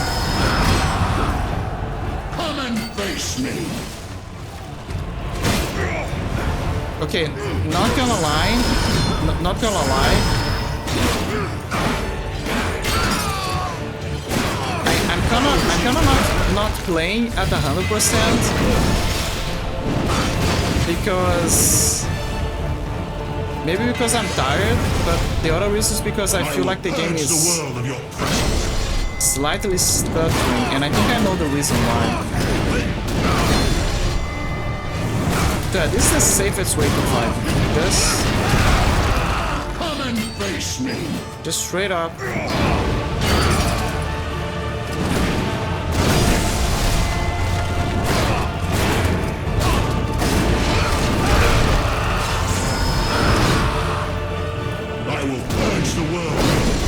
Yeah, just parrying.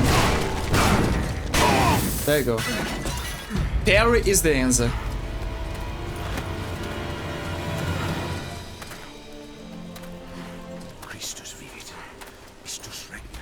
Time for the best scene ever. I was like you once.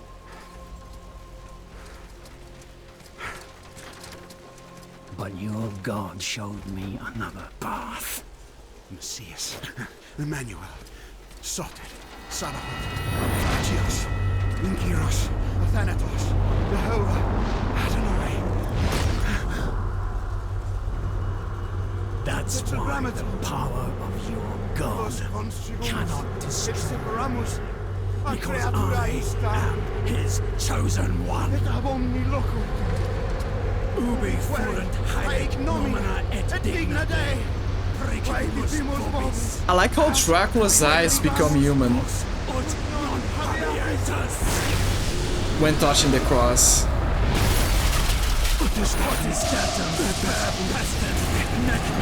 It's like he's saying, I'm like it reinforces that he's definitely the chosen one.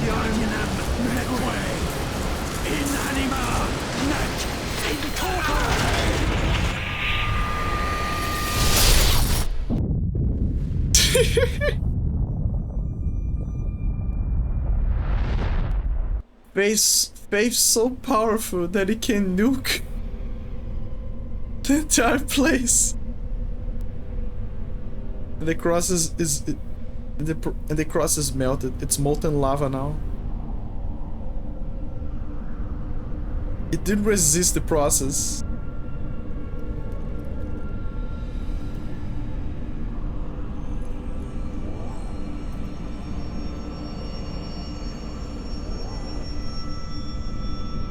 Alucard! Look, it's Alucard! It's him! It's our boy!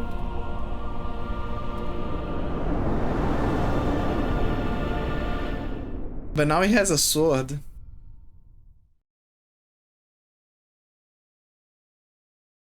The sword. In ages long past, there was once a warrior. Okay, this is who was both noble and brave beyond all measure. This is the synopsis. His deeds of heroism and skill in combat. If you guys missed everything. His name was whispered within the hallowed halls of men of one and countless generations. Mirrors of Fate. Yet now his name is lost. Lost in the mists of time forever. It is said that destiny delights in the misfortunes of men, and so it proved true for Gabriel Belmont.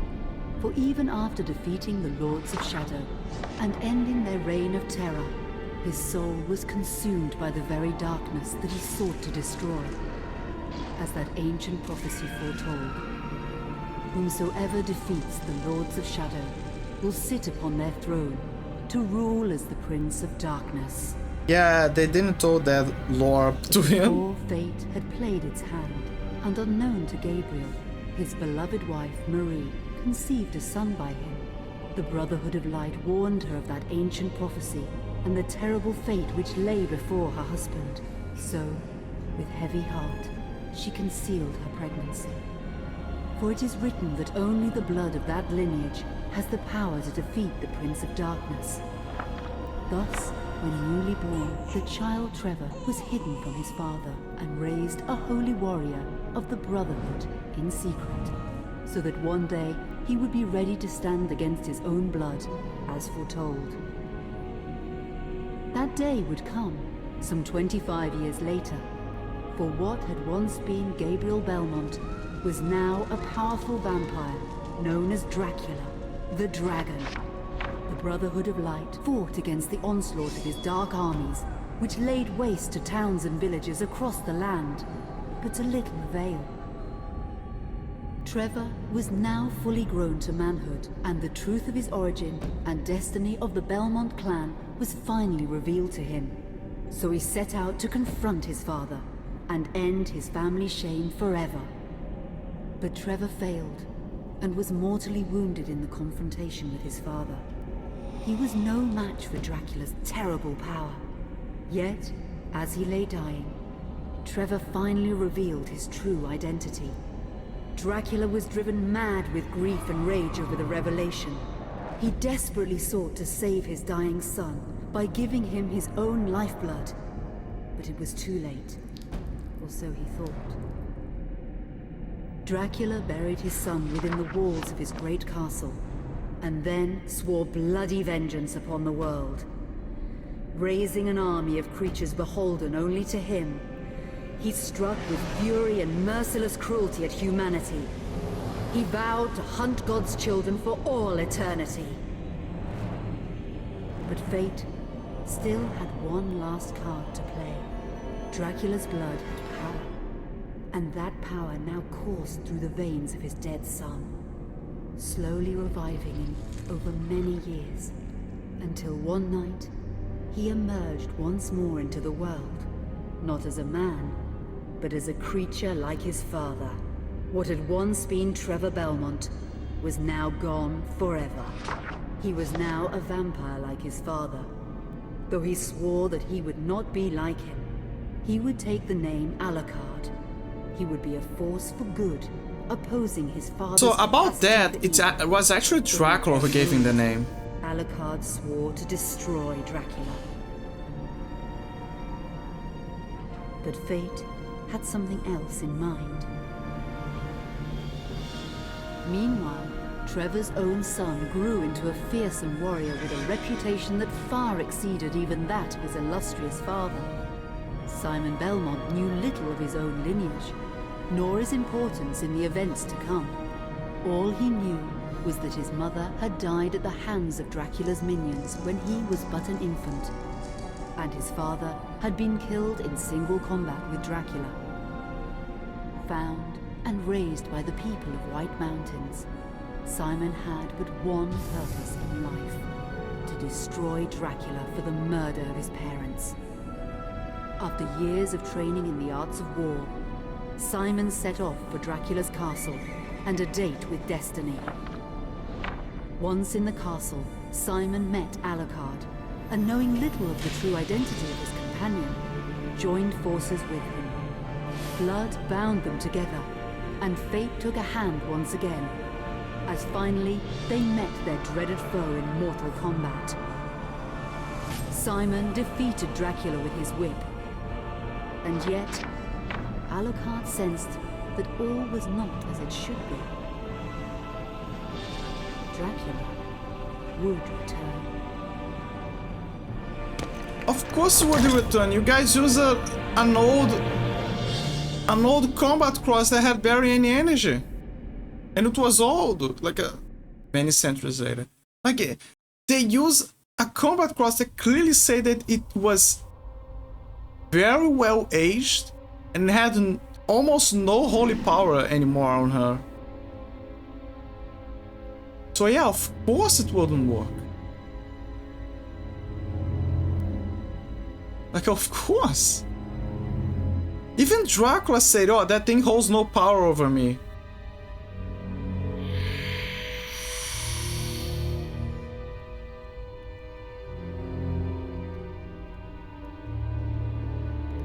So this is... So Lost of Shadow 2, like, right now, it's taking place... after Zobek made the offer for Dracula in the epilogue of Lost of Shadow 1.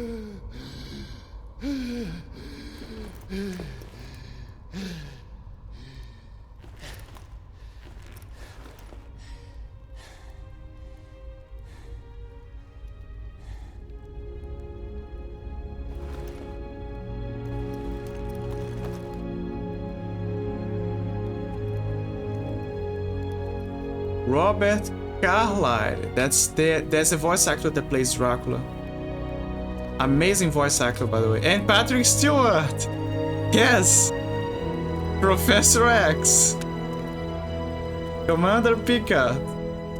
Natasha McElhone. I think that's the one that voices Maria. Richard Madden. I think that's the one that voices Alucard. An unusual hiding place for the Prince of Darkness. Don't you think? Zobek, where have you been all this time?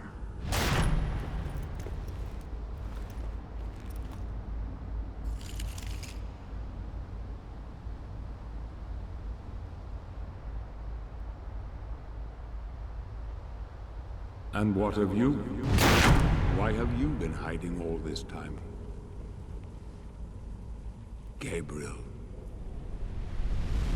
Don't you dare call me that. Isint Dracul. Remember, that's the cutscene from the epilogue from 1. He's remembering the events.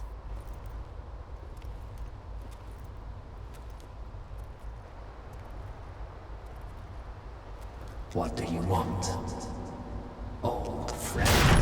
Satan's acolytes are readying for his imminent return. Help me stop him. Or you and I will become his favorite pets. For all eternity. I love the new look that Zobek has in modern time. It's a mixture...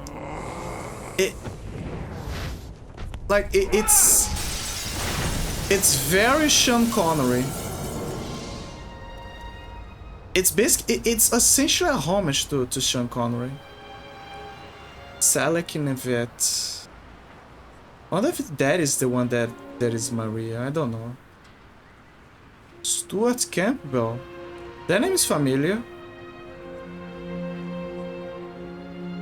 Anthony Howell.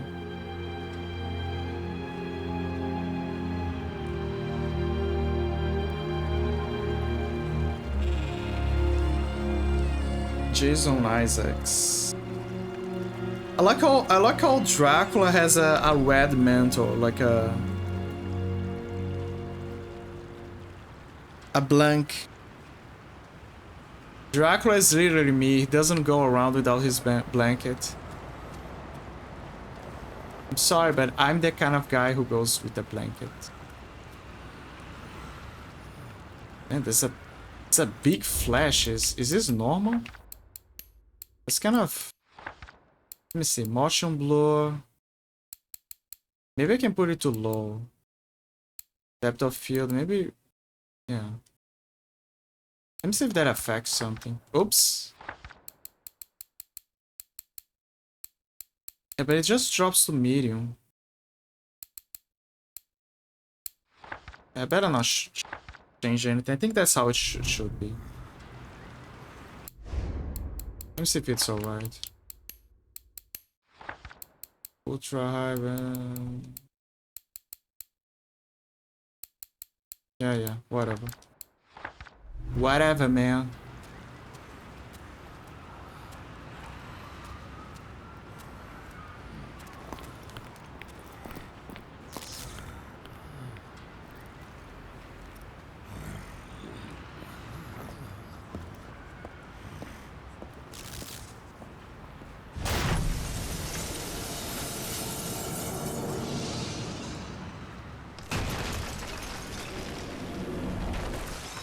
Help me, and I can free you of your immortality. I like how everyone like.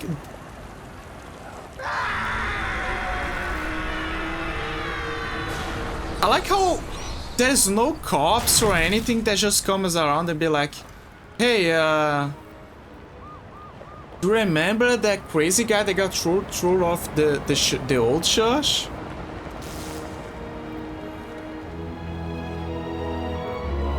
The kid. The ghost kid. Okay, look something funny that you can do here. Wait. So we can go here, right? We can explore a little bit.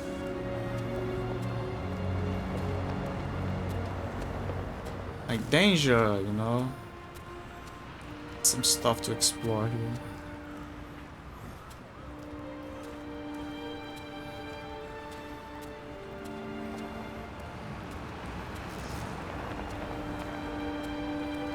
And then there's the two funny yellow cops there, right? So let's talk to them. Let's cross the streets, right? Let's see them moving. Maybe you gotta learn about the future now. In the future. It's not medieval times anymore. The future. So Dracula in modern times. Let's go. Don't go. See? Please. Come with me. Please don't deviate from the story. You don't want a comfy movie where Dracula. Don't go. Please. Come with me. You don't want a comfy movie where Dracula just watches movies and learns about the new world. You gotta stick to the plan. I'm sorry, Mr. Cops. Please. God help you, sir. What does it say there? It says... Sir. Of mercy. It says... dirty, broke, and hungry. Anything... Hell.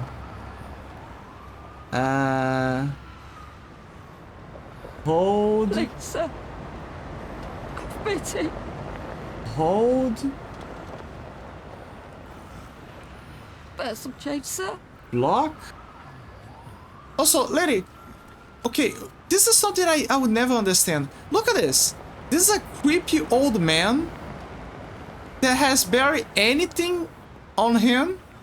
And this lady is like, oh, do you have some money?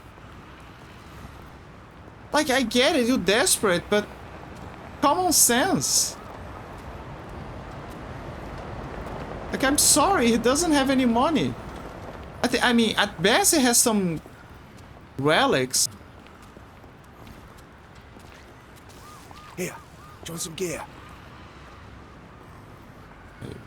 Let's just sell gear. Ooh.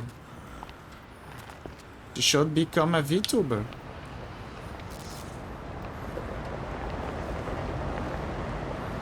It would be funny if a car actually stopped and got to her.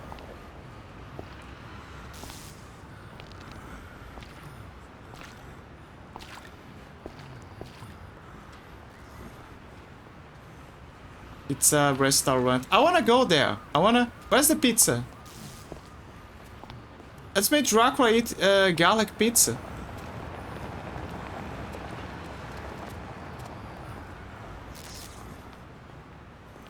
Oh, yeah, I forgot. I gotta walk. Let's follow the funny ghost kid.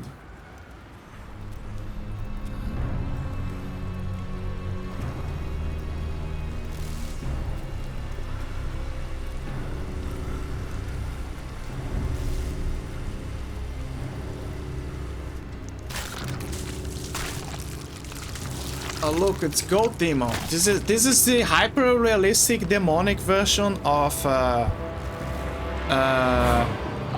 Goat Mommy from Undertale.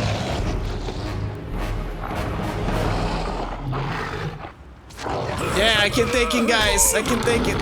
Yeah, trust. You can take him.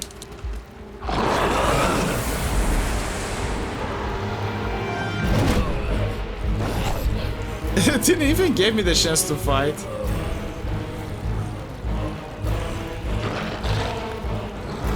Oh, there you go. Excuse me. I'm fighting. I'm gonna fight you. You're gonna see.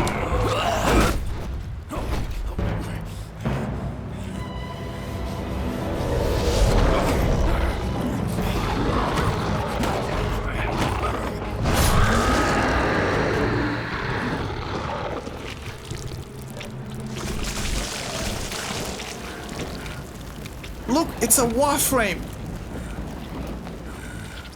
We got saved by John Warframe.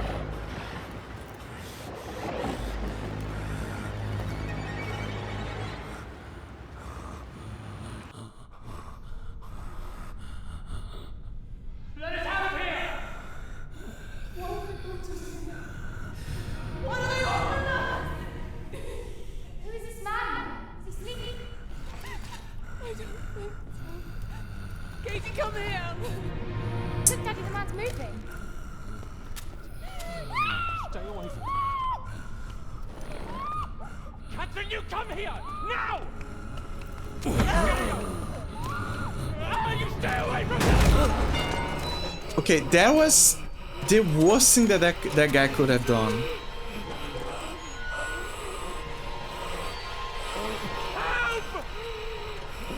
So as you can see, his blood is slowly draining. He's hungry.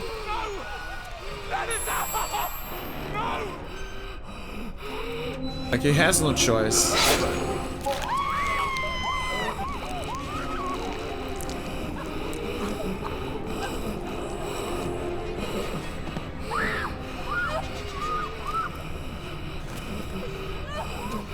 Also, he could have easily fed on the guy and spare the family. Yeah, you have no choice.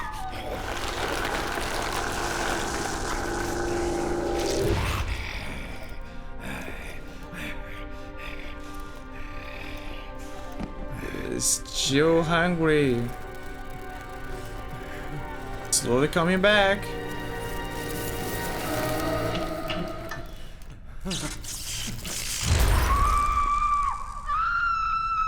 So I don't like this part because this is the future. Zoba could have easily given a blood bag to feed.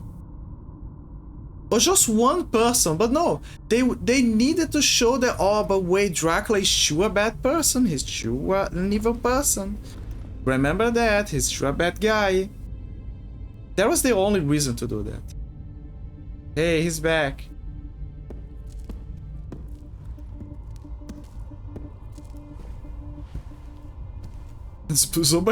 Look at how classy he is. Me to see you recovered. So classy. Old friend.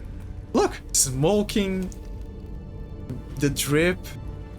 Indeed, old friend.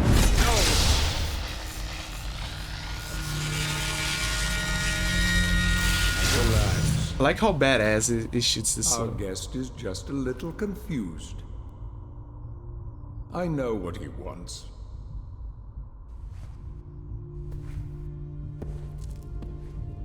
You see before you the legendary vampire killer. Your old weapon, if you recall. The only weapon capable of ending your immortal life. You thought it destroyed. But you see, you can have the eternal rest you crave after all. Yep. Does that mean that Zobek is a corpus? Since he has a Warframe? You must help me. Oh, bodyguard Warframe? Prevent Satan's return to the world. Then, I swear to you, I will deliver the fatal blow to your heart myself. And I am sure you will fulfill that vow.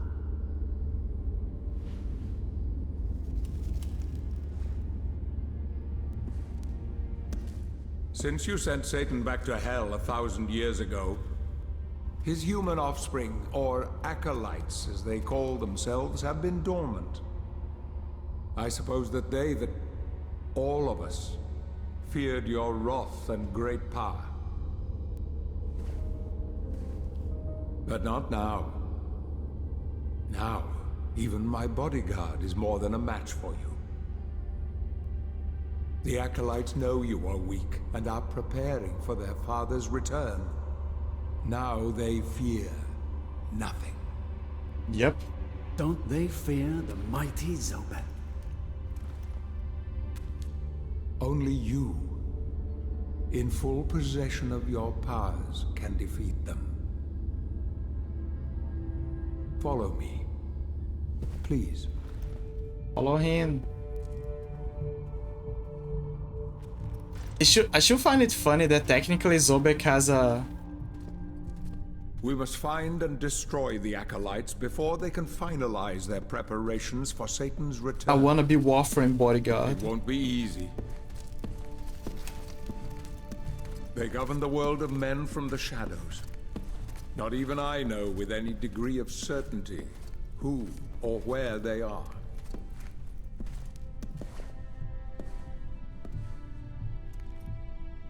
I was gonna see the bodies. It's like, oh, so there was a... They won't come out into the light unless we can force their hand. The acolytes must never know who hunts them down. The element of surprise will give us the advantage. Until you are at full strength again.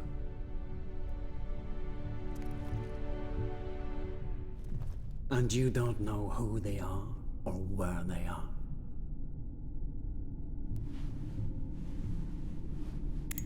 Look, he's so classy. That this city is built upon the foundations of your castle? The acolytes are focusing their attentions here for very good reason. Satan has specifically chosen this place for his return. He means to enslave you first, to humiliate you for what you did to him. Let's get on with it. Also, I just realized, but Zobek has a symbol that is basically...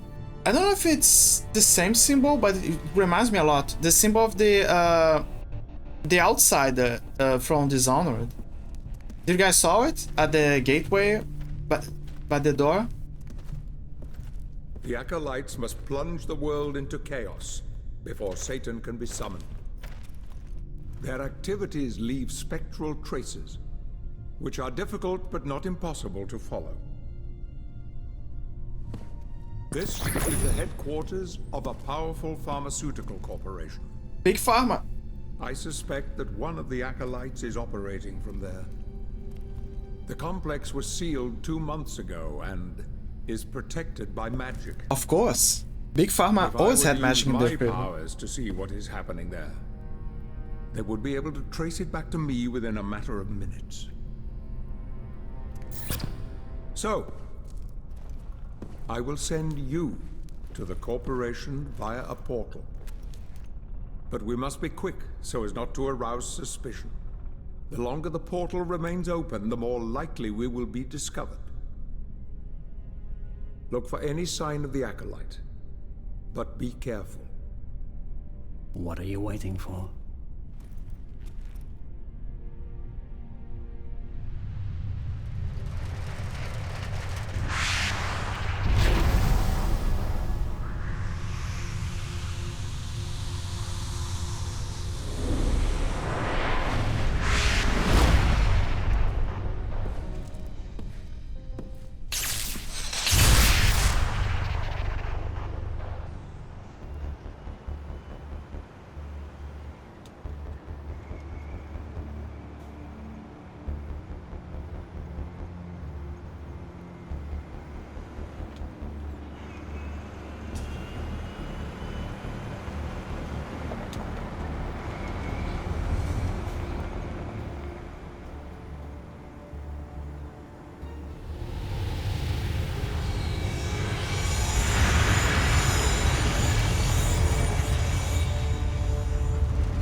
motherfucker rises like he's a Terminator.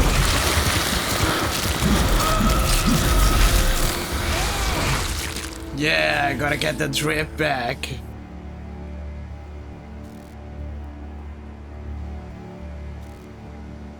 And yeah, that is how you guys saw I started out. As I was trying to fix the tech issues. You can now check your travel book. Press back to open it. This is your travel book map. Use it to find and select your missions at any time. So there's the map. This is a skills page in your travel book. Use it to buy new skills and see the master level of your weapon. So there's the basic actions, you know, telling us the moves that we already know. Sprint. Oh yeah, that is interesting. We already started sprint now. There is no like sprint bolts. And it makes sense because it's a vampire. So yeah, grab interact. Let me see. Experience points.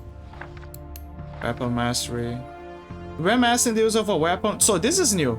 To be a master in the use of a weapon, you must master each one of its skills. Each skill has its own mastery container, which is filled by using the skill. Once the container is full, you can transfer the mastery shield to the corresponding weapon. Master as many skills as you can to level up your weapon. Yeah, it's gonna take a bit of grind.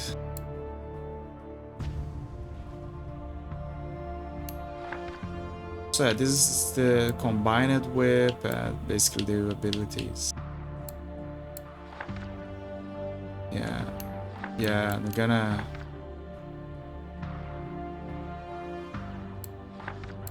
Let me just select those so I don't have to worry about, oh, there's something new. I don't like when...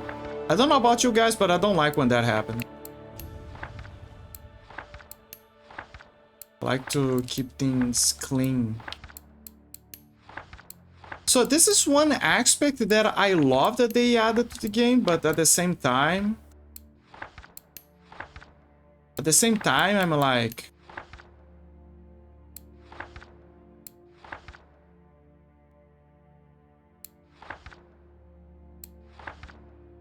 It's more grind.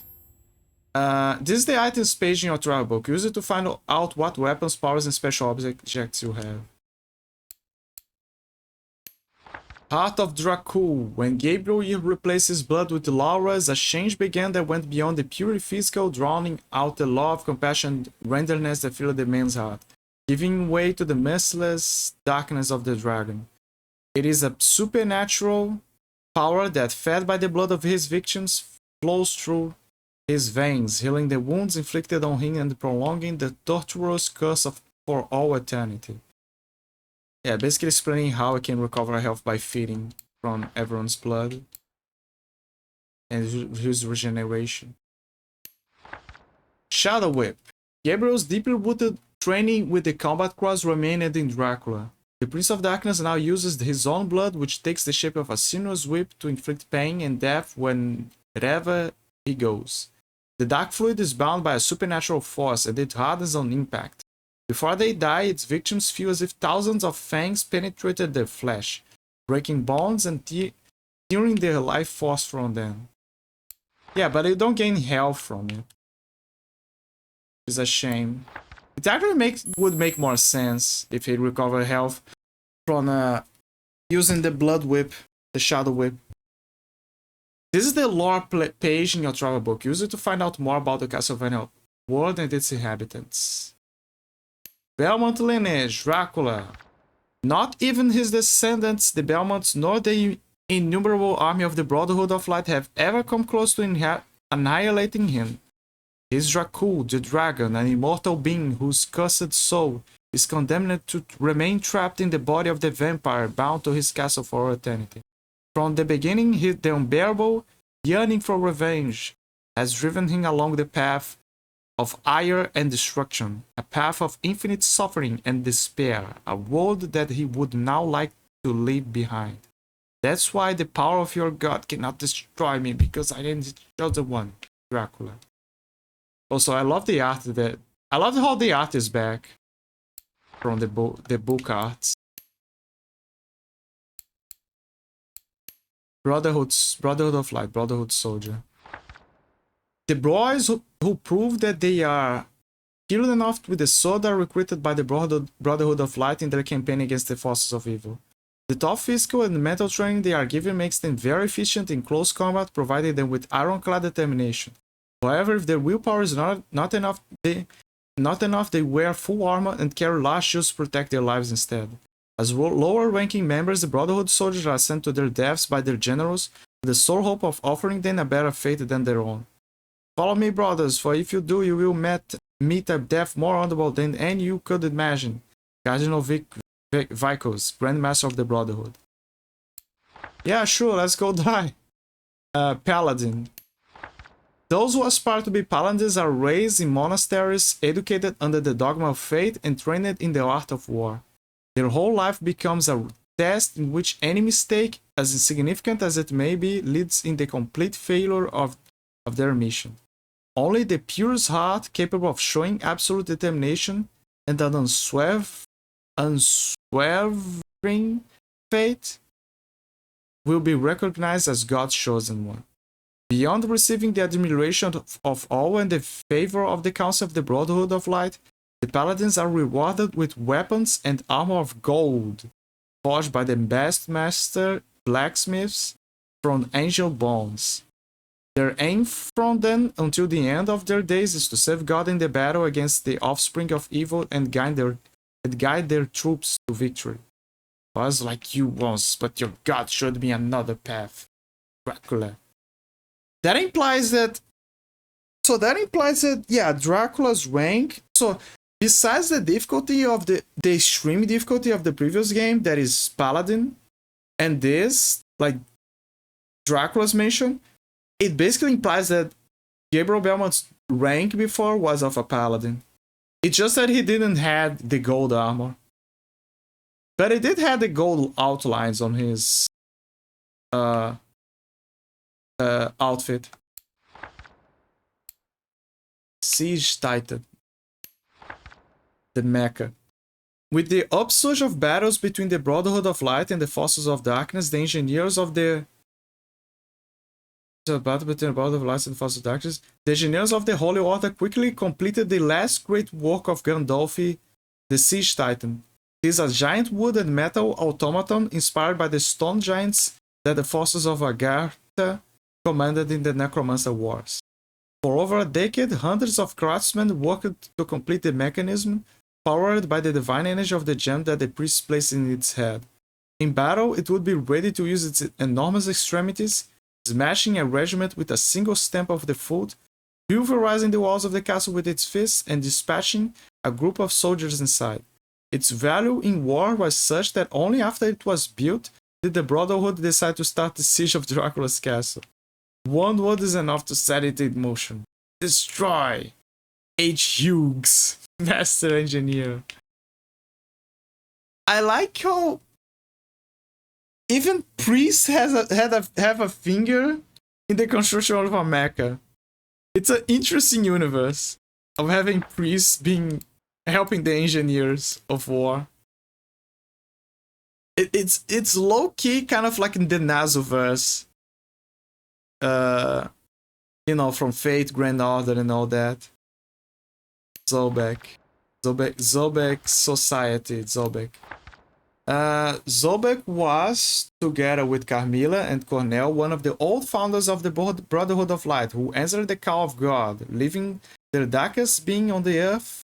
The Lord of the Dead, however, despite his absolute master of necromantic magic, could do nothing against the supremacy of Satan, and his existence was relegated to the kingdom of the lifeless.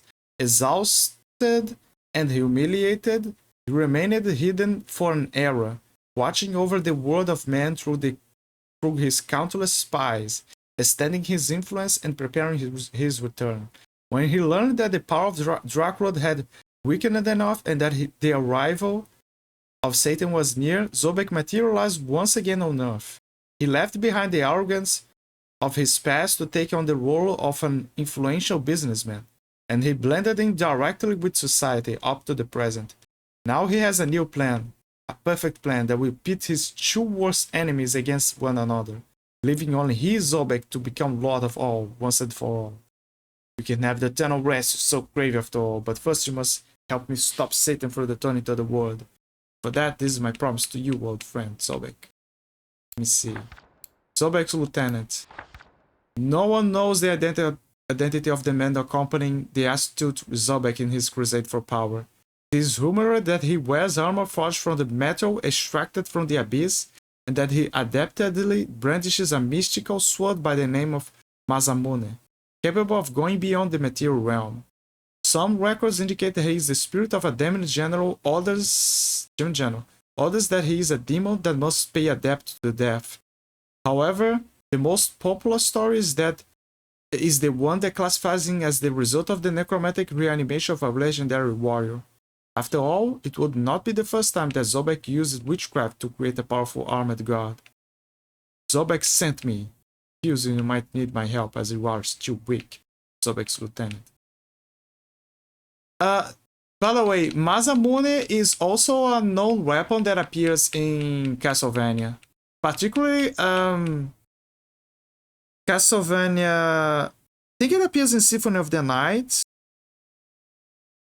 And later on it appears in some games.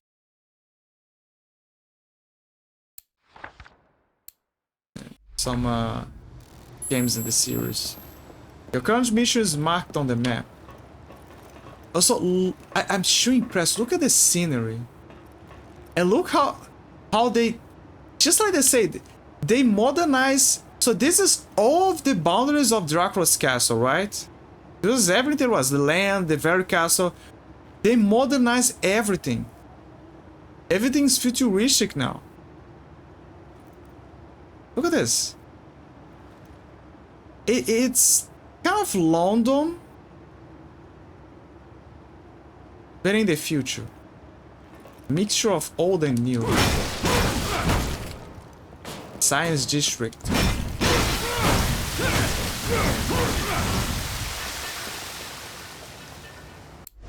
Also, you guys will have to excuse me, but I think I'm gonna do a final configuration because I believe this is the reason why it's stuttering. I'm not sure, but it's possible. It's a possibility. Also, indulge me as I check pings. Okay, let me mute you, my dear friend. Hee haha. Okay, she rated May. He rated May. Everyone rated May. May is cute. May cute. Maybe that's the reason why it's stuttering as well. Because sometimes there's things running in the background. Let me see. This and that, and this and that, and check this out. Yabadabadoo. Okay, here we go. Oh, never mind. It's already on. Never mind then. So that wasn't the issue. I think it was just the browser then. Actually, that's a good question. Let me see if the browser... I constantly do that. I constantly check if there's updates for the browser. Because sometimes, you know, one issue, one small thing after another, etc. So it's good to check. Okay, there isn't. Okay, good. So it was just... Yeah, so it's just like I expected. It was just maybe people raiding each other in the background. Or maybe something else. I really... It's one of those small, tiny issues that I gotta give a check. And don't worry, it's gonna... It quick saves to that point.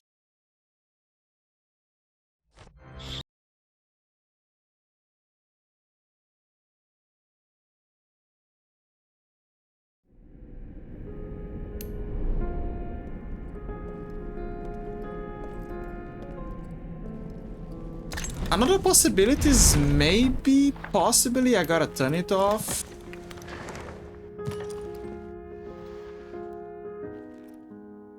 Question Something mark? is going on at Biochemet Corporation.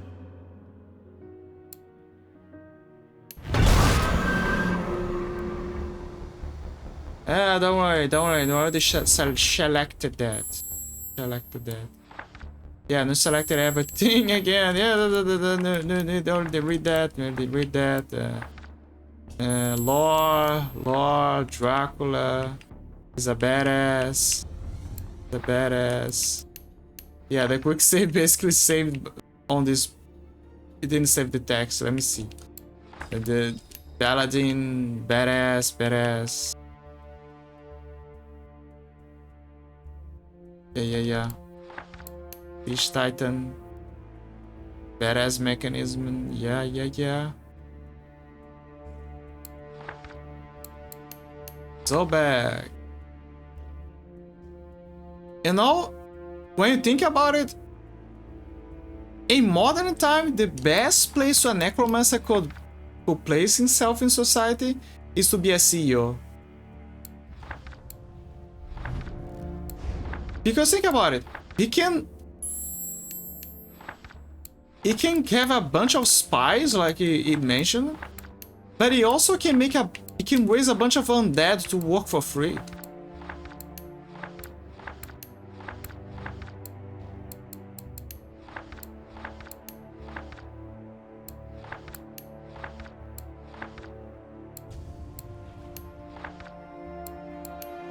Like, wouldn't... Okay, let's be honest. Everyone would want to have, like, the ability to summon minions to do their daily... basically to do their dailies for you.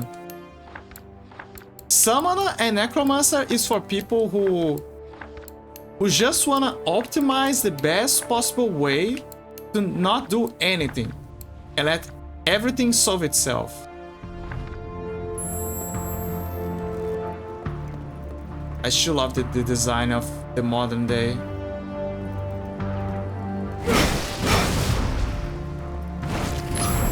Oh yeah, and destroying stuff is how you find that they are in the game.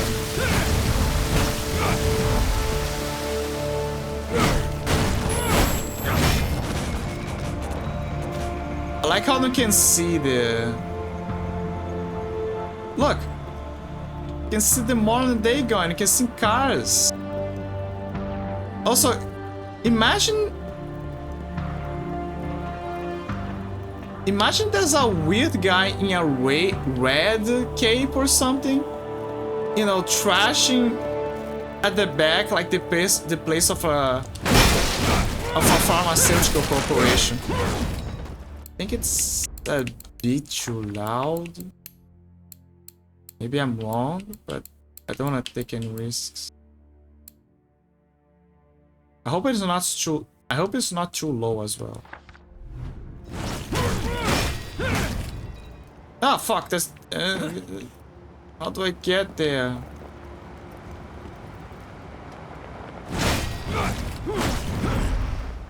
Damn it. I think it spawns naturally as you break stuff. I guess this is the life of a trash guy. They just see Dracula trashing over someone's I don't know, trash can and all that.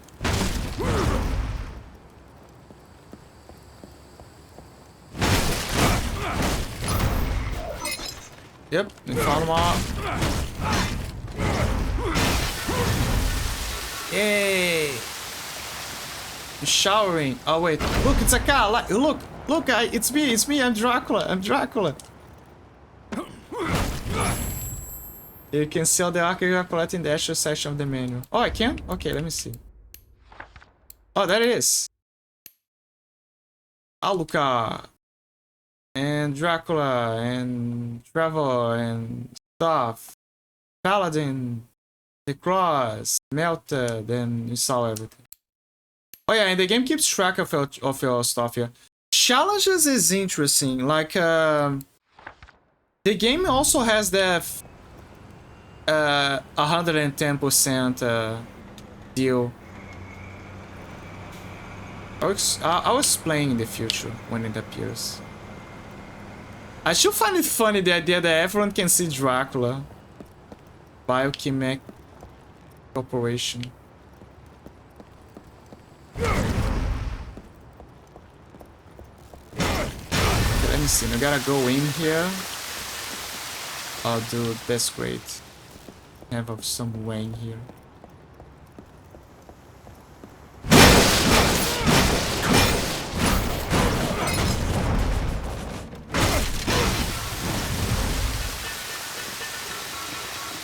Memorial. Good old scrolls. Chronicles of the Ancient Light. On the exact spot of this memorial, what are known as the Chronicles of the Ancient Light were discovered 500 years ago. These apocryphal texts detail the horrific experiences of those who managed to escape from the claws of Dracula. Most of them lost their mind and parts of their bodies too. Devoured by ghouls, vampires, and harpies. Ghouls, vampires, and harpies. These survivors soon died of the most awful infections and deliriums. However, a few miraculously managed to return safe and sound. Thanks to them, maps of the inside of the castle and precise tales of the horrors that took place inside were pieced together. It was the great Roland de Roncesvalles, Paladin of God, who made military use of those maps, gaining knowledge of the castle that, in hindsight, was crucial to defeating the Prince of Darkness. So Roland de Roncesvalles was basically that guy that he fought at the end of the prologue. Fuck, I think there was something here.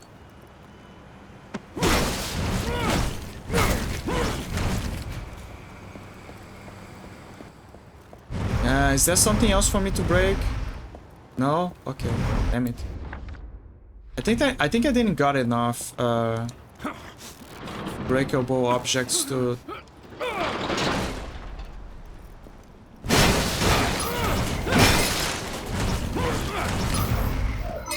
So many arts. I'm gonna sure. The red glow of an object indicates that it can be broken with your shadow daggers. So, do you guys remember when in Mirrors of Fate, Dracula used a kind of like a blood dagger move during his fight? Yeah, that is the shadow daggers. Secondary weapon, shadow daggers. With the shadow dagger selected, yeah, but it doesn't explain them. Let me see, map, items. Okay, there you go, now it shows. Projectiles. The ultimate resource that a soldier's life depends upon is the proper use of his throwing weapons. Gabriel became an expert within the Brotherhood when he fought the Hordes of Darkness. Now on the other side, Dracula uses his new vampiric skills to throw different forms of matter and energy against his old allies. Shadow daggers. Making a small cut on his wrist and using the same power to mold his blood as for the Shadow Whip, Dracula is able to throw a high-speed shadow projectile at his enemies. When it hits, the blood particles harden, dealing a forceful blow that can destabilize the target. No magic activate. Nem use during preparation of cast. Okay.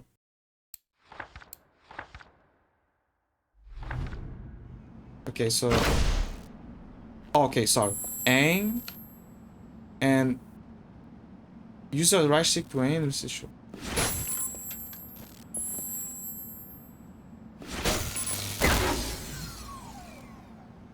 It's still weird and funny the fact that Dracula is... Okay, now it explains the lore. It's still weird and funny the fact that Dracula is...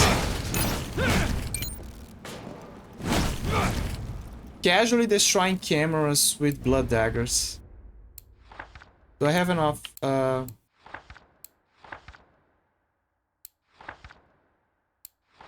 Wait. Oh, okay, now the city memoirs is here. Where's the skills? I wanna check something. Okay, I do have it. I think it's just because... Wait, do I? 200...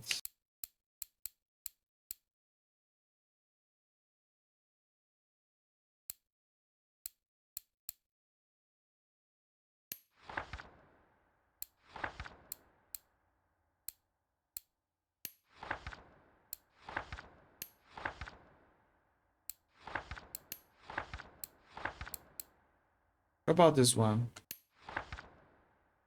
I'm not sure if... Wasn't there one of 150? Aerial sweep.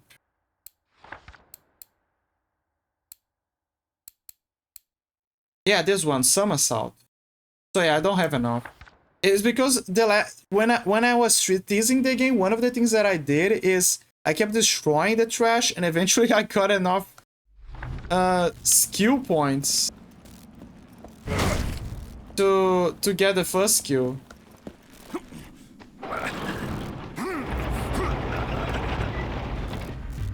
So it was kind of funny that Dracula got the first skill just by destroying trash.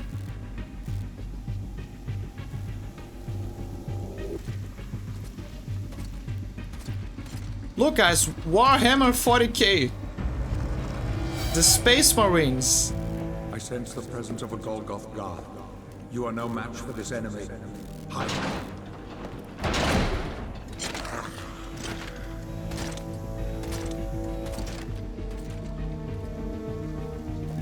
Okay, look how Dracula's gonna hide. I can hide there. Look at this. It's gonna be funny. Look, look. Wait. Is that a tutorial? Plague of Rats. Press B while in the shadow portal to transform Dracula into a pack of rats. In this state, you can control one of the rats when the left stick to move through now. The Dracula is in the part. Okay. Is there a lore explanation? I wanna see the lore. No, there isn't. Okay.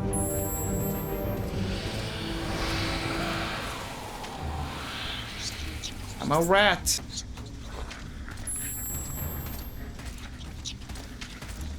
Use the left stick to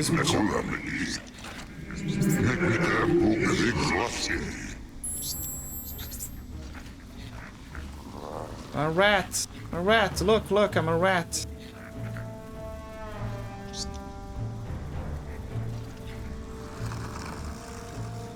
I'm a rat. Just don't get close to him. Can I... No, you hurt my friends. Use the unguarded dark area to recover your appearance. Oh, okay. I like how Zobek does the...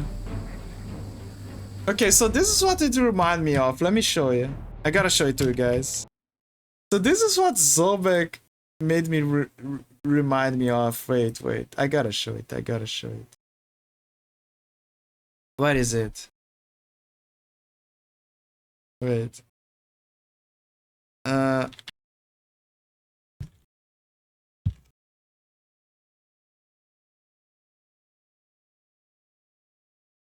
Okay, here we go.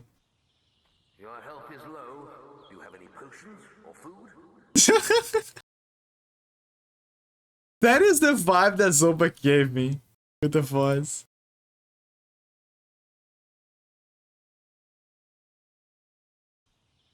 Your health is low. Do you have any potions or food? Oh wait, I gotta up the volume for people who didn't listen. Your health is low. Do you have any potions or food?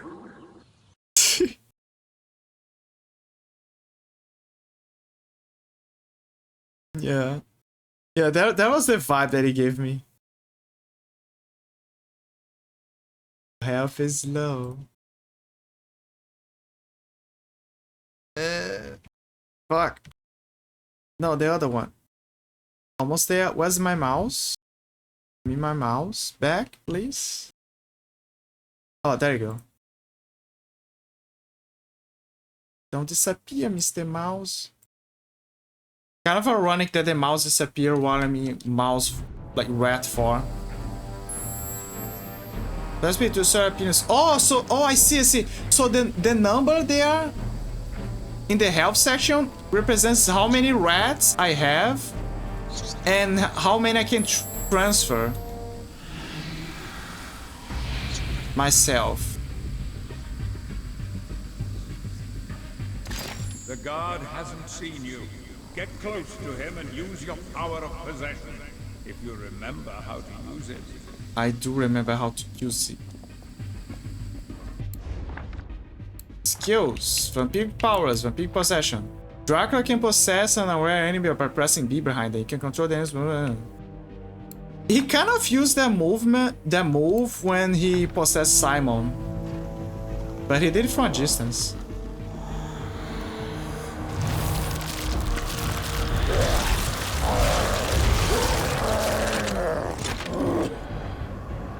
He possessed him like he was a symbiote.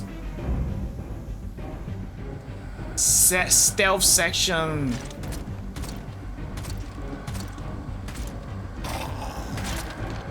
My blood is destroying this being. I don't have much time. Oh, his blood is toxic. Come on. Access granted. Keep going. Go on, Space Marine.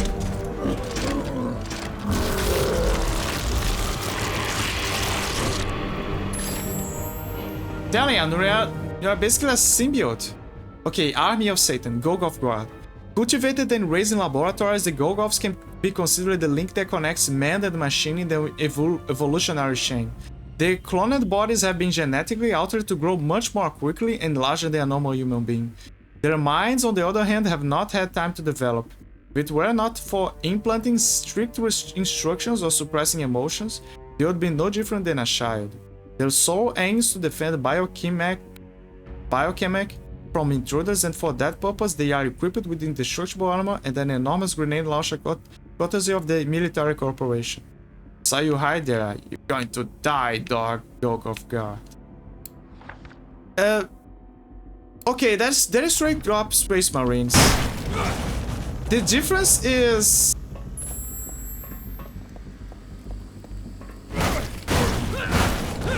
Yeah, the only difference is that I don't think Space Marines have the mind of a child.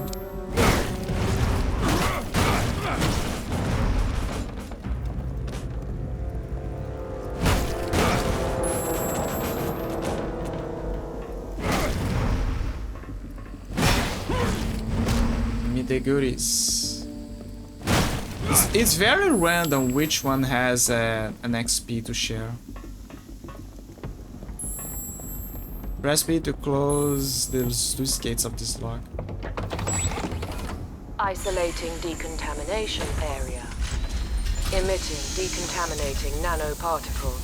Remain in the center of the hatch. Area decontaminated. Hold your position until the hatch is completely open. Okay, you gotta admit, it's a very weird yet cool idea to make Dracula go stealthing on like a big pharma corporation in this future.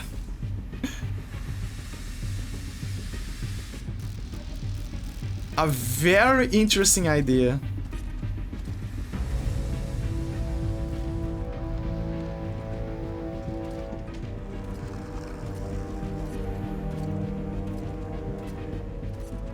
Go again. You can strike such enemies by firing a bat swarm at them. D-pad left to select the bat swarm. Press B. I want to say bat swarm. The castle bats have shared the space with the Prince of Darkness for countless years. The powerful influence of their lord has bound them to his very being, as if they were a part of his own body. In bygone times, Dracula never needed the destructive abilities of these creatures, but his new situation forces him to use them to even things up. Select the boss swarm and... Yeah, because Alucard used those abilities. And yeah, totally, this is a vampire ability to control bats. But you don't exactly see Dracula use that. So basically it's the game saying, no, Dracula for sure knows how to use his ability, it's just that he doesn't want it to do. But it's useless.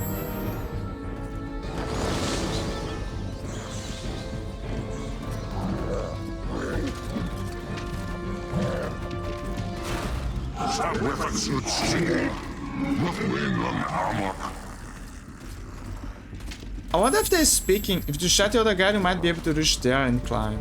Yeah. I wonder if they're speaking in Nokian language. Because that's like an old thing that there's some... Okay, go over there. It's an old thing that Bayonetta also did.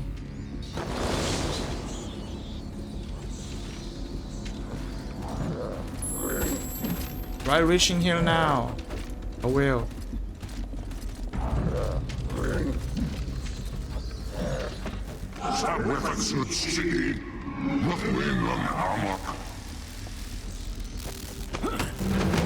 Oops.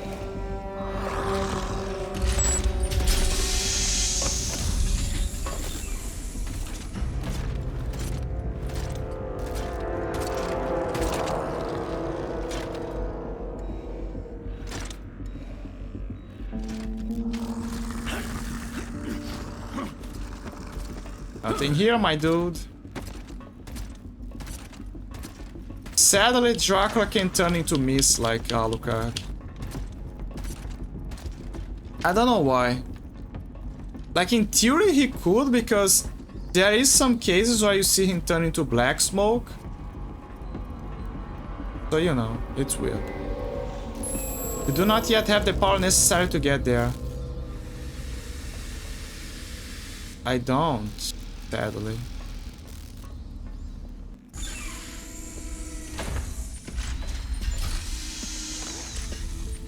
Oh look, it's Trevor! I mean... Follow me if you wish to recover your sword. I mean, the totally ghost kid that I have no idea what it is. But I kind of have an idea because he wears blue. And the hairstyle is... similar, question mark? Look guys, we're going back to the past.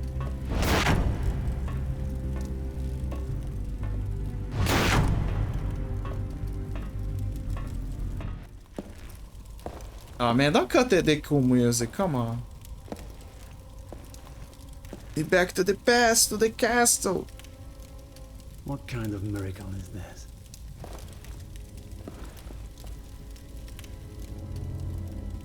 So you might be wondering, okay, but how can he go back to medieval times then? How is that possible? Even Dracula doesn't understand. You do not yet have the power necessary to break this. So yeah, why he can go back to medieval times? If he's in the future? You have enough experience point to buy your first skill. Yay! Finally. Press A to select the Shadow Whip. Okay. This is the page for buying skills. Use your experience point to acquire new skill to upgrade defense skills of Dracula. Cool. So yeah, this is our first skill. It's basically the somersault. There you go. And yeah, I don't think there's mastery level for this.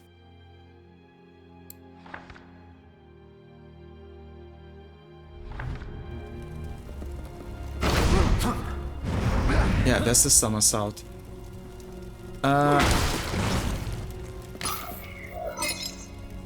So yeah, you might be wondering, how can I go into the past?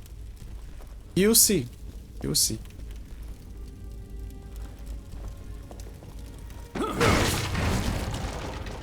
You shall see. Get the soldier's diary. I like how he doesn't... Yeah, he doesn't do the praying sign that he used to do. Or kneeling. He just grabs it. You know, because it's fitting. He's not a Brotherhood member anymore. Memory of Sir William Wren. We've been so naive. We thought we could enter Dracula's castle, defeat his army, and avoid all of his traps without suffering any damage. Damn the captain, his stupid fairy tales. Now I see the pack of lies they used to store our pride. Brandish the pen and describe what you see so that our comrades learn of your heroic feat, he told us. My story ends in this cold corner, brother, without the cheers of the people or the sound of the shining trumpets. Before finishing my writing, I must tell you that not everything in this place brings death. Until now, I have survived thanks to some strange artifacts that hide valuable secrets. Trust that you will find them and that their content will help you in your fight. Alas, it's already too late for me. I like how he is using the scrolls of the Brotherhood of light to kind of paint a picture of the past and what certain things happen.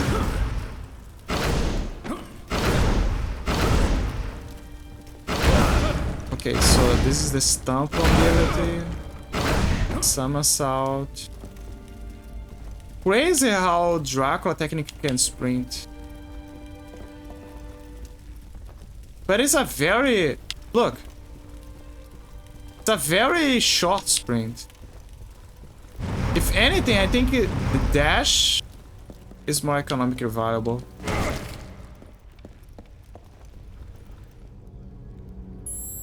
This is a blood fund. Use it to recover your life points. So basically everything that we knew from previous games, like from the first one, now it's like converted for dark creatures like Dracula. XP. Do this. Press B to dishearten the statue.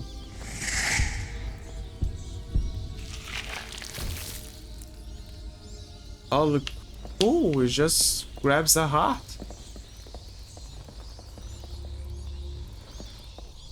What is this? Use this pain box.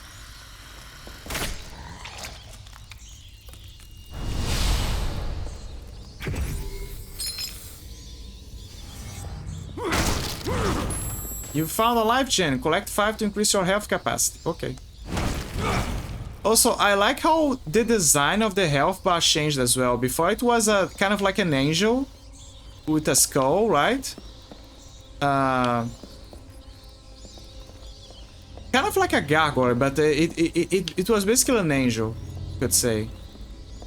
And when you control Laura, it changed to devil wings for the design in the DLC. And with Dracula, it changed to a dragon because it's Dracula, it's Dracul, the dragon. I just find it cool, like those small details that they gave us. Okay, let me see, it's up here, but there's also another thing here.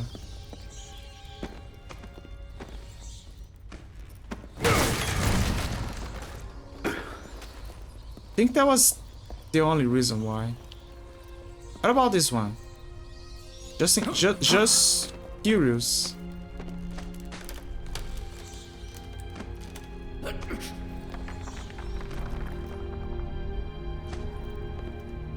Okay, it's the well.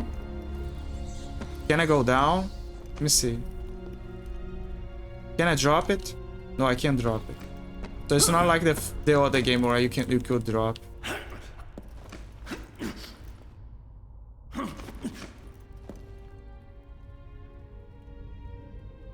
Ah. Okay, so I gotta go here. Okay, I'm seeing by the map.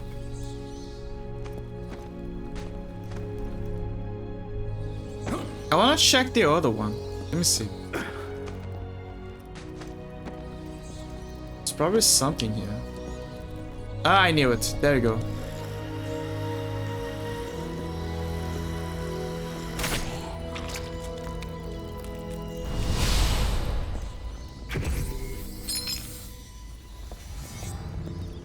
I like how the life gems, before the life gems had the green color, you know, because health, but now they're red. Again, it's to match the theme, the thematics. Because before the gems that were red were for the shadow gem.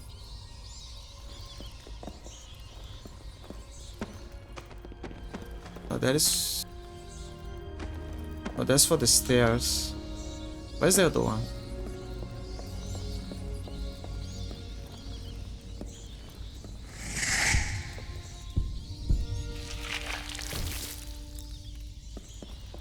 I like how the blood stays on his face. But then it's kind of absorb into his body.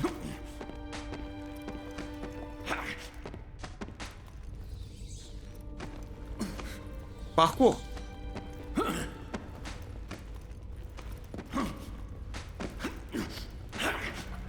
Is there another path here? No, there isn't. There isn't.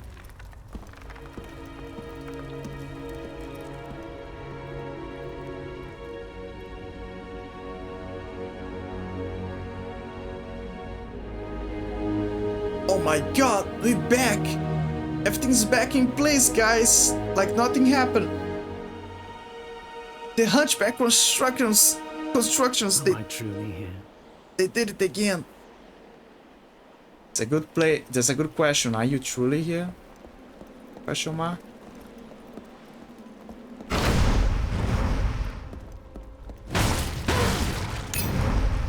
Remember, they gotta destroy furniture so they can get XP.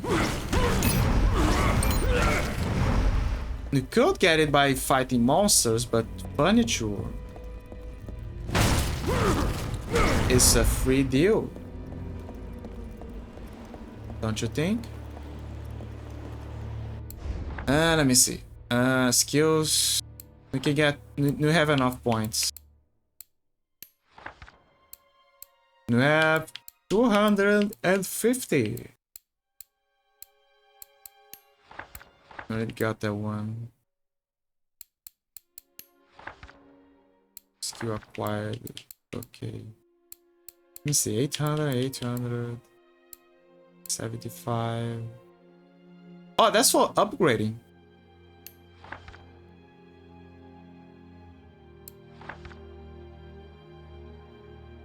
But guillotine. Somersault.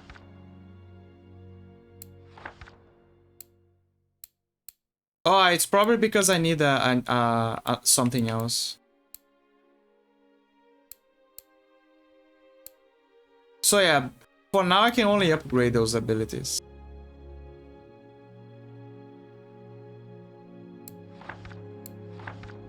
Wait, can he do that? Let me see. No, he doesn't. He can't. So yeah, I gotta get the ability. Wait.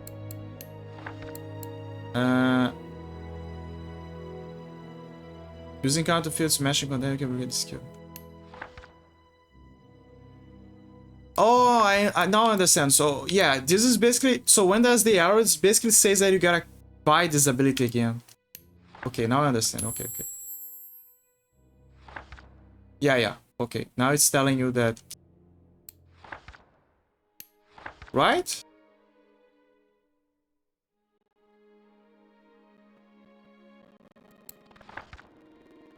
Okay, maybe it's to say that I already have it, but now I can upgrade it. That's the thing. Yeah, that's the smash one.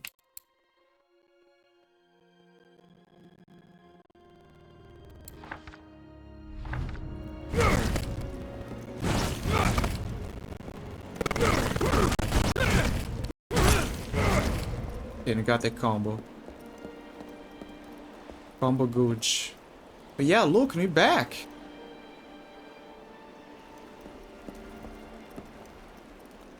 So for people who don't know, Bernhard was the original owner of this castle. And in the original timeline of Castlevania, he legit was like the original owner of the castle before Dracula and all that. Like in this timeline, there was a lot of residents of the castle, like a lot, let's say.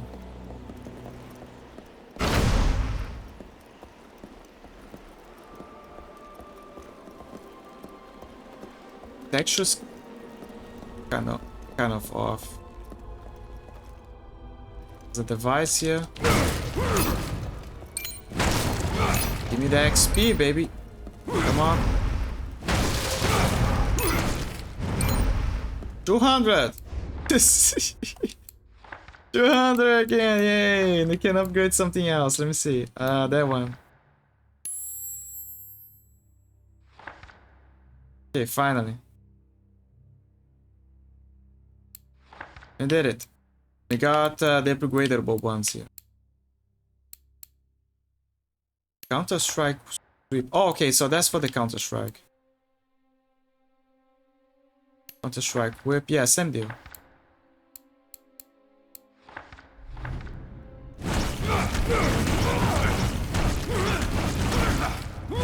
Yeah, the ability changed a little bit.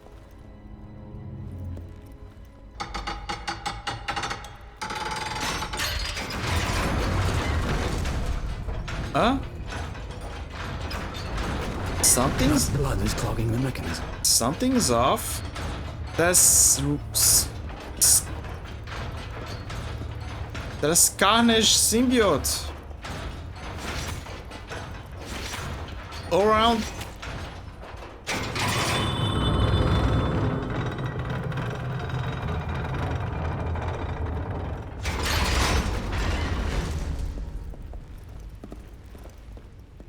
Okay, so now we can use the lever.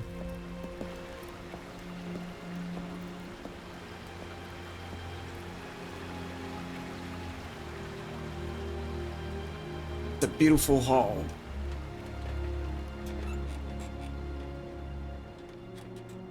Oh look, it's Ghost Kid again.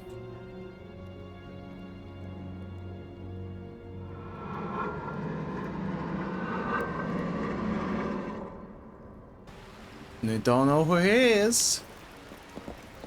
Gee, I wonder. I wonder what character also wears blue. What? Uh-oh.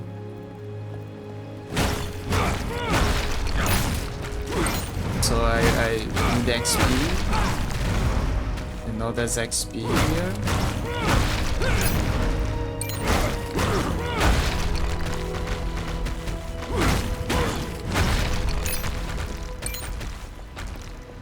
Ah yes, the beautiful. Oh, it's not blood. Never mind. Never mind. Bones. No bones are no good. Not a good thing in this game. Oh, so that's how I can go back. Okay. I want the bones. More bones. There's one thing to learn in Castlevania is that bones lying around is not a good thing.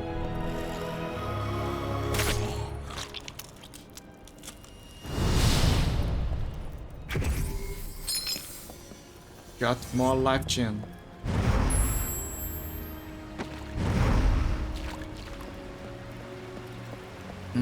I have a feeling.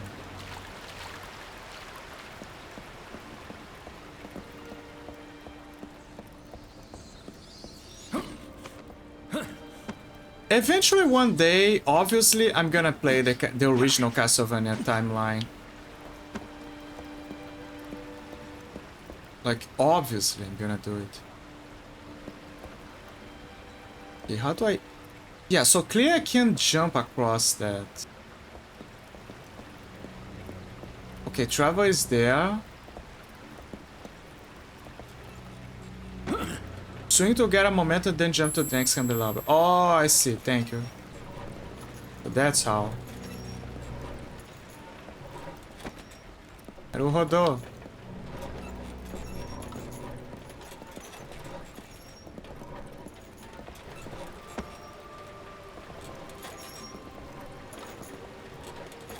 You know? Okay, so here... Let me grab this one first.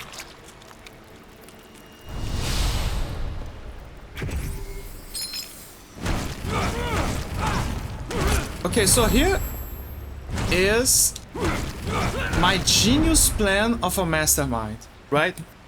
So, you're a vampire. What line of business... So this is very obvious. What line of business should you pick if you are a vampire? Like the most optimal line of business if you're in modern times.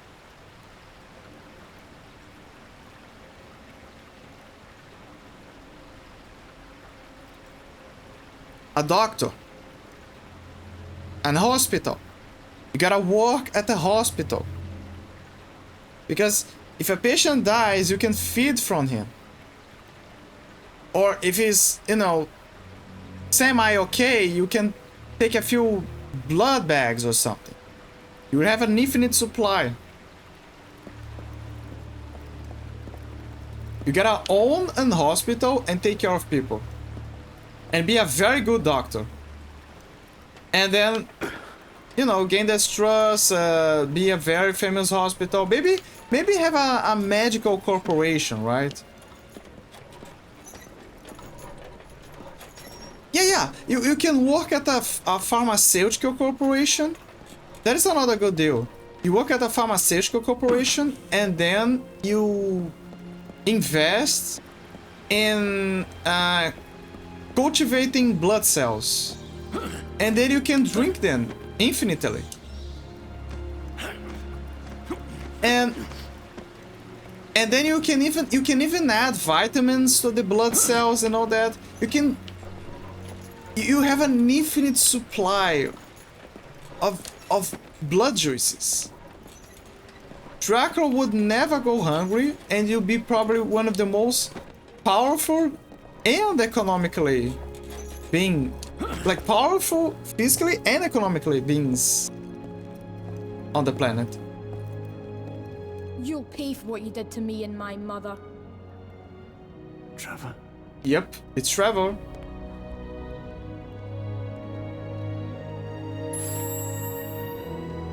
It's Trevor, and we found Trevor. Belmont lineage, Trevor Belmont. The reflection of the innocent boy, which the mirror of fate showed to Dracula, returns to the mind of his repentant father as penance for having condemned him to suffer the eternal curse of the vampire. The moments that he never shared with his firstborn come to life now. As the moments that he never shared with his firstborn come to life now. As broken fragments of his memory, pitting light against shadow in his dark memories. Putting the broken pieces together seems to be the way to achieve an unknown purpose. That is why young Trevor guides his father throughout the castle, leading him to the furthest reaches of his mind, where the forgotten memories that must be revealed are hidden. You pay for what you did to me and my mother, Trevor Belmont. So yeah, basically Trevor here is like, baby Trevor here is a manifestation of Dracula's psyche. And the whole castle as well. So in the main Castlevania timeline, Dracula's castle exists in both the physical and the spiritual world. Like in another dimension, right? It's intertwined. So even if you destroy the castle physically, the spiritual manifestation is still there. It's an extension of Dracula at this point. And they kept this idea here. So the castle that you see here is actually, again, a manifestation of Dracula. And it's like his mind palace, you could say. So yeah, it's a mixture of spiritual and psychological.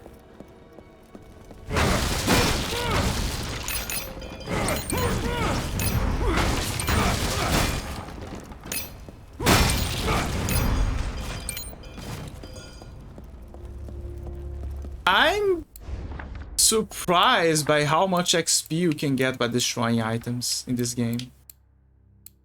400, 600. Okay, so we need 700 and 750. For 700, what do we get? Oh yeah, okay, very good. Yeah, so yeah, just keep destroying things until we hit 700.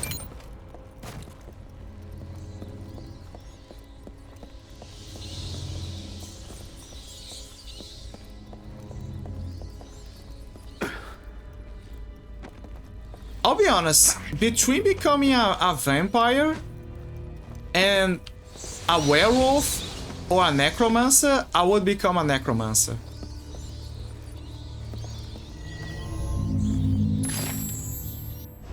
For sure. Soldier's Diaries, orders from Curious Andreas. Mission orders for Corporal First Class Andreas. Detachment 114. You have been informed of the existence of an enormous creature made of blood and stone that wanders through Bernhard's Ring. Its origin is unknown, but it may be a powerful ally of the Prince of Shadows himself. Your task is limited to observing it and reporting to the Council of Wise Men on your investigation. Under no circumstances must you come into contact with it or alert it in any way of your presence. Furthermore, you must continue the work of one of your comrades who ignored our orders, conducting reconnaissance on the area in search of the hidden relics he said he'd seen. Remember that no matter what happens, your presence must go entirely undetected. Good luck! You mentioned a blood golem.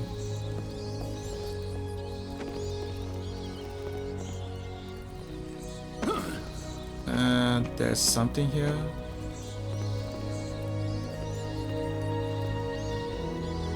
Yeah, I'm supposed to go there, but I'm gonna take a detour. X. Okay, there's some grates there. There's another grate here.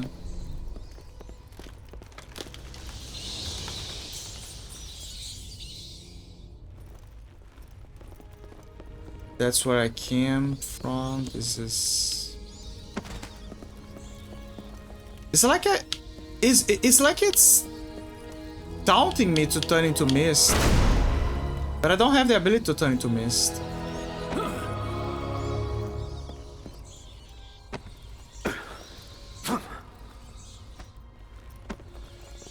Like, I don't remember Dracula having the ability to...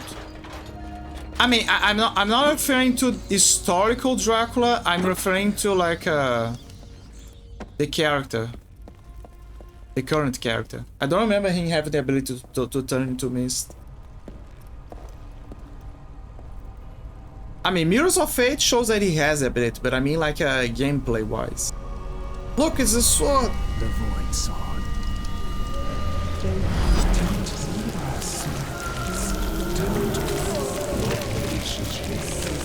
This is your home. We are your truth.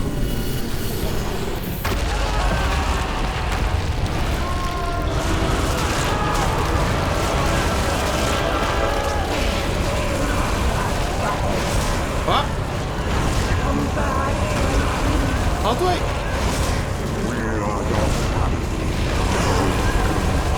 Excuse me? Oh, okay. Damn it. I'm sorry, it's too fast. I need to...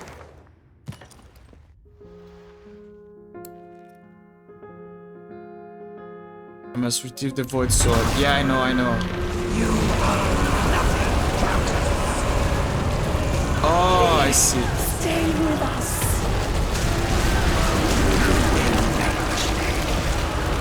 So fast.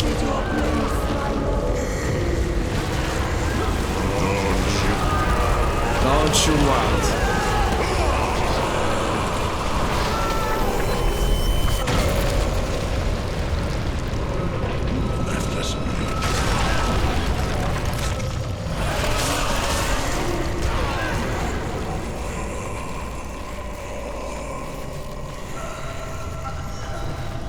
So yeah, as you can see, Dracula needs therapy.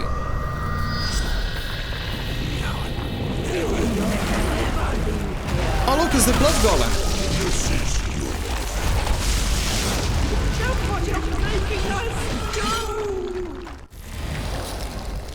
You have acquired the Void's power. Use the Void Sword LB to steal life points from your enemies. Does he attack me? Oh no, he waits. line instead. But Dracula doesn't have the run out void magic. Replenish by getting focus and cover. Light all of the runes of the by the enemies avoiding them. Yeah, basically Dracula is going back to the woods.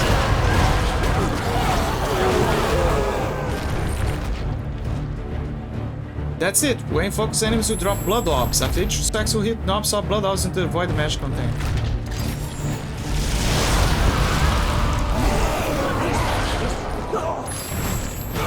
Yeah, Dracula is going back to the woods. Getting hit breaks your focus. Thank you for the explanation.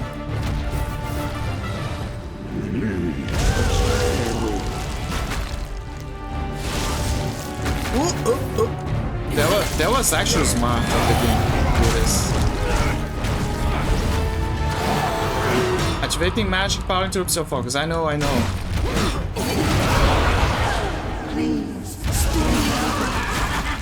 Blood is rumor, stones aren't. Back where it hurts. I'm trying. You will never escape. Left us no joy. This is basically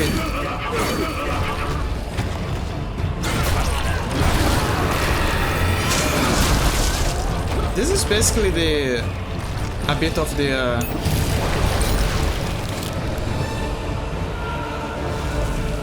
forgotten one fight.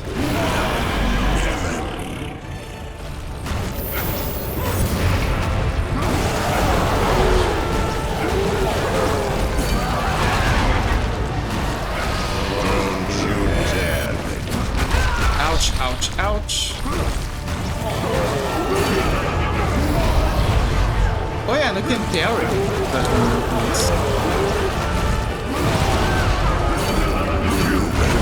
Yep. Remember, we can carry the province fighting the perfect opportunity. Never escape.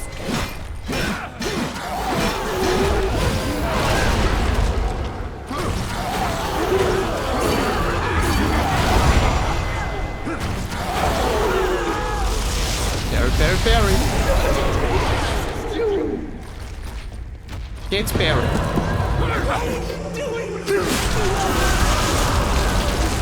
You can't destroy.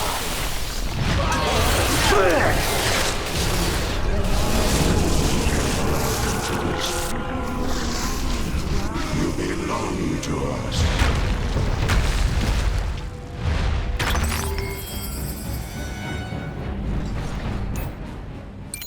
Oh my god, so many points. Rush'd walk, destroy the golem.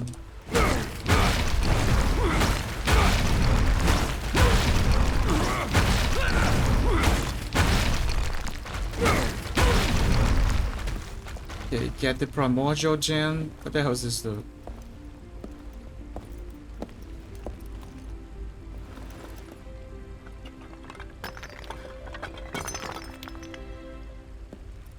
You have found the primordial void gem.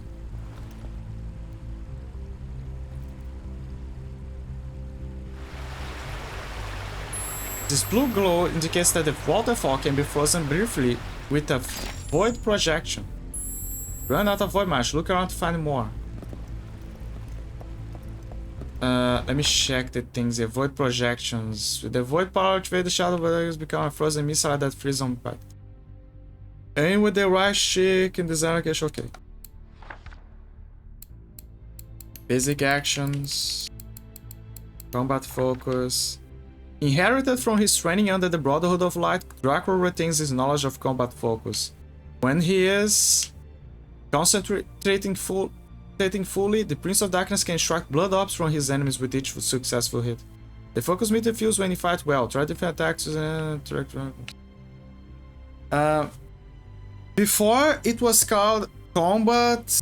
No, sorry. Before it was called the orbs were called neutral orbs, and depending on how they were absorbed, they could become light energy or shadow energy. Here it's blood orbs.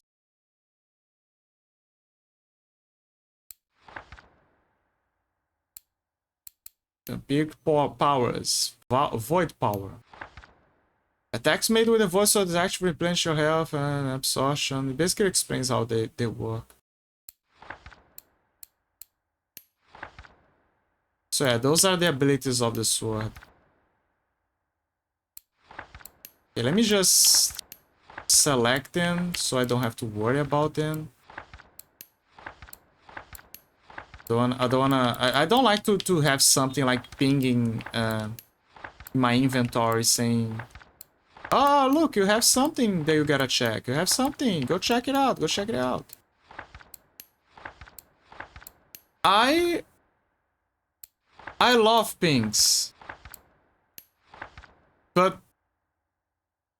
I love them because I gotta check them. I don't know, it's a vicious cycle. But in this case, I prefer to keep them selected. For good reason. Projectiles. The formation of the Void Sword caused impurities that penetrated the deep rock of the castle. These crystal fragments have kept the secret of ice for centuries, while driving the castle residents mad with its tempting call. He who can control the power held by one of these crystals will be capable of extending the void energy beyond his sword's edge. With the void magic activated present and it's another projectile. Do they call it void projections? Yeah, void projection. Lore, Castle Dweller, Stone Golem. The curse that runs through Dracula's veins becomes more violent the more the vampire delves into his memories. When the blood escapes to possess fragments of the castle, a monstrous stone golem takes shape. Like a puppeteer, the cursed substance controls its limbs. And is capable of attacking its master with crushing violence. Trying to defeat it by hitting the levels, columns, and statues that make it up is as laborious as it is inefficient. The true aim is the red flow that animates it. Look what you're making us do in a Dracula. And you're like, okay, but who's in a Dracula? It's the voices.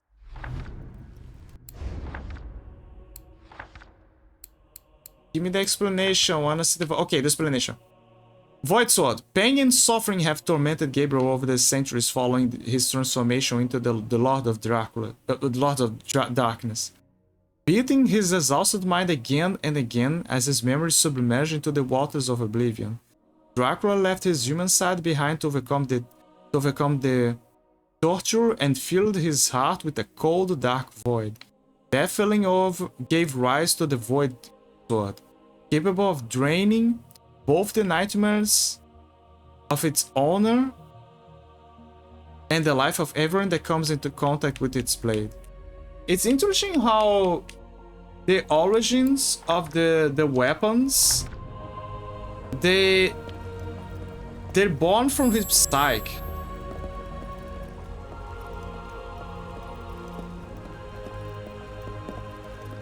Like he's literally forging them from his mind.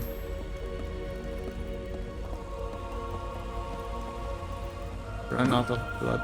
Okay, there. This is a magic font. Approach it and use it to recover your magic. Funny how they kept the magic font name. They just changed the color.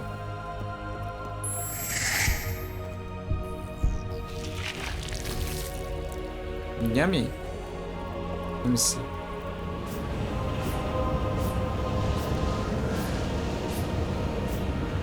I also like how he doesn't absorb by holding the amulet anymore. It's just do a kind of like a hiking pose, and absorbs the energy directly into his stomach or crotch.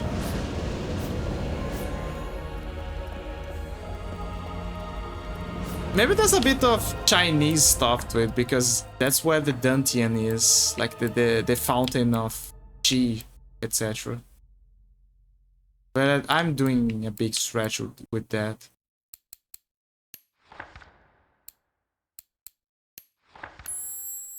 Okay, I'm gonna do this move. What else? Oh, it's upgradable. Yeah, I forgot. That one is upgradable as well.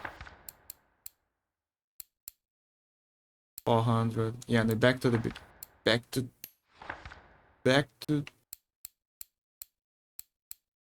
back to scratch.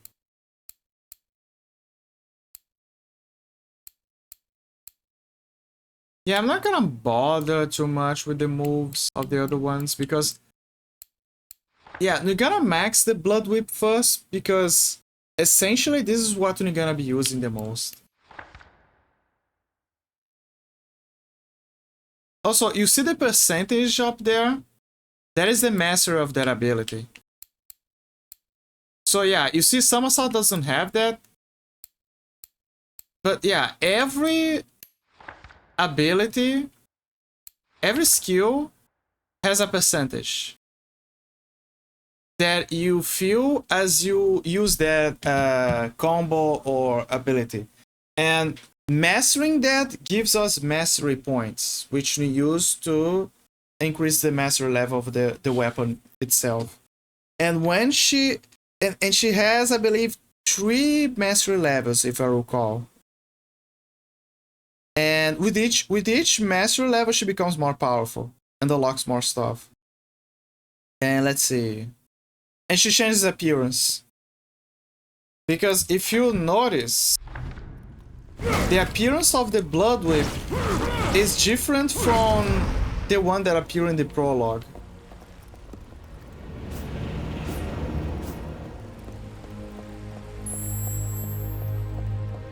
Dracula basically is so weak that you can see it visually with his abilities. Okay, let me see. Charge projectiles.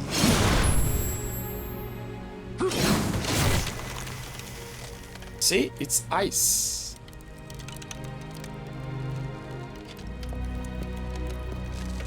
Ah, but you gotta be careful because otherwise it's gonna break eventually. Because the water that is coming from here, from the waterfall, eventually is gonna create the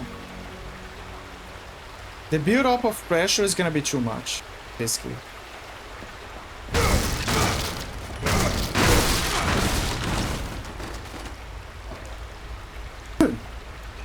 The hell is this? Push the relic to take it. Tears of a Saint. The Tears of a Saint recover Dracula's health completely and temporarily increases maximum health. Press and hold the pad. Okay. So that is interesting because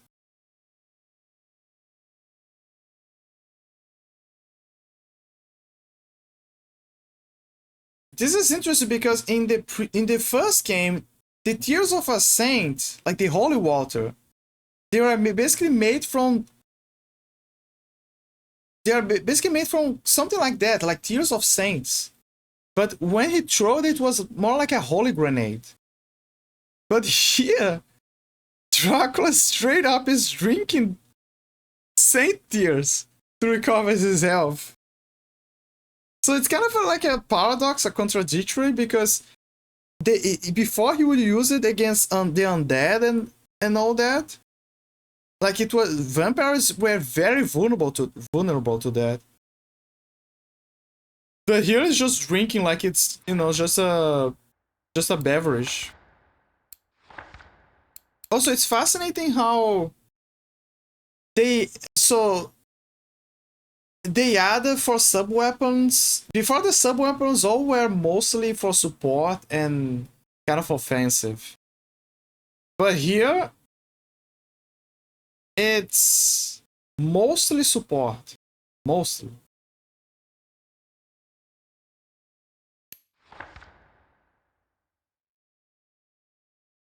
I mean, to be fair, if you look at it, like, look at this.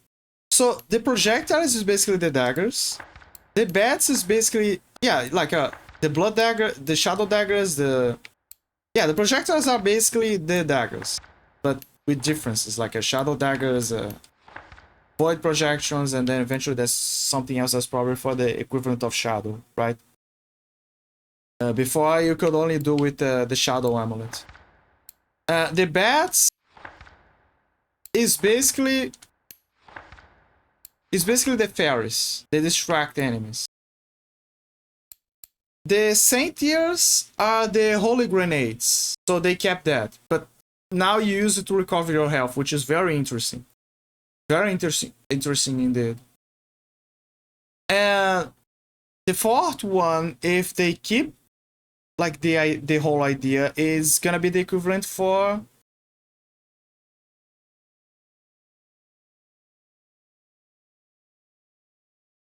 let me check something.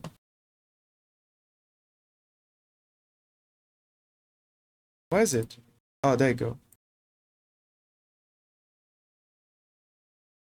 Oh, maybe I gotta refresh. Let me check.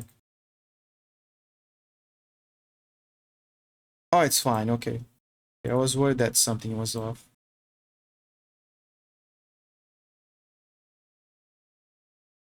Yeah, like I was saying, so yeah, so it's gonna become basically the equivalent of the Shadow Crystal. There's gonna be like a new. It's basically they basically gave an unholy coat of paint. Okay, relics. Wait, there's more than one relic. Okay, that changes a lot. Then that means that there is more. The knight did say that there is hidden relics in the castle.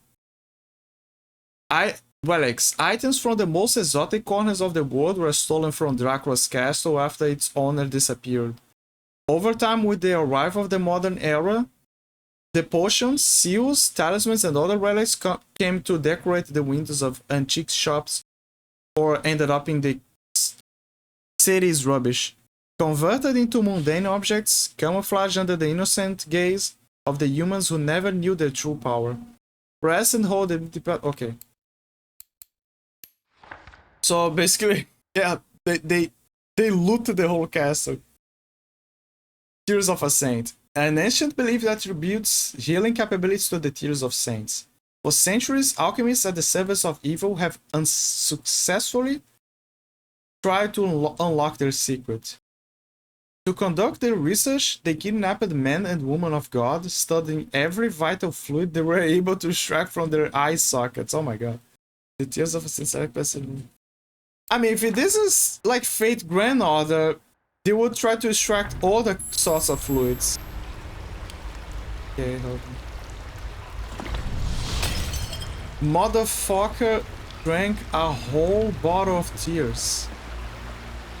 Let that sink in. I know I'm going back, I just want to check the environment.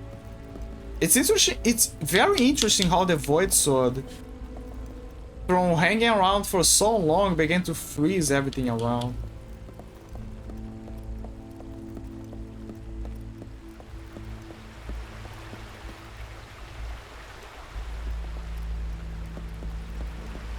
At least they kept on a kind of like a water-based temple.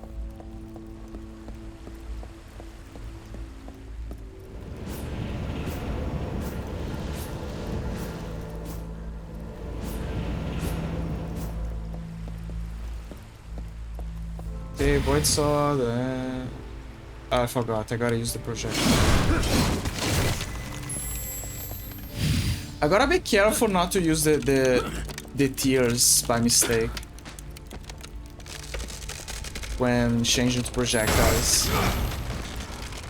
Remember, you can open the Rex menu by pressing. Okay, I know. I know. Oh, there's something here. There's this. You don't have the key. Oh, I see. Oh, gotta find the key. Gotta find the key. The Uganda key. Oh, so that's how you go back.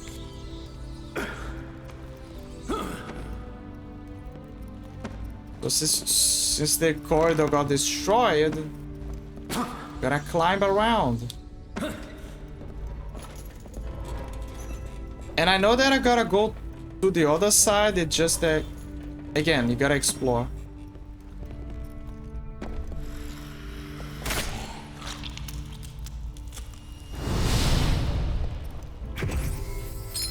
Oh, that's a void gen. Find a void gen. So before, I didn't understood much how the extension of the items and the relics and how they made sense. But now it kind of made.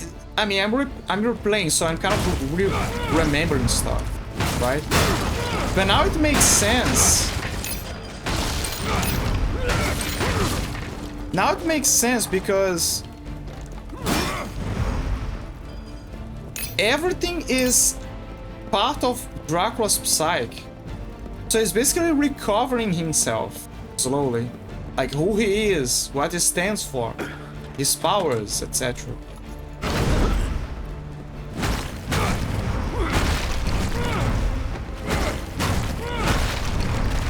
I like how this is also technically a therapy for him. In a lot of ways.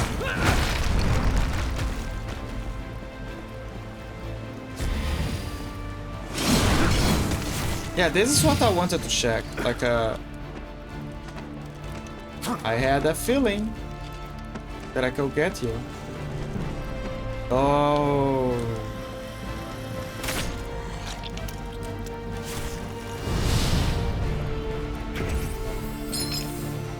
Void Gem. Oh my god, Booba. Beautiful statue.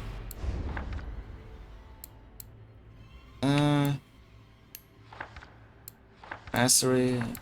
What can I unlock? I think it, yeah, the shiny. Oh yes, the classic move. Yeah, for now it's just unlocking stuff so we can use it. I wonder if... I don't think so. I think that... Mass... Yeah, it just says guillotine. So the moment that you use the guillotine... Yeah, it doesn't matter, I believe. Because I keep wondering, oh, but what happens if you fully upgrade? Do you have to redo it again? I don't think it matters.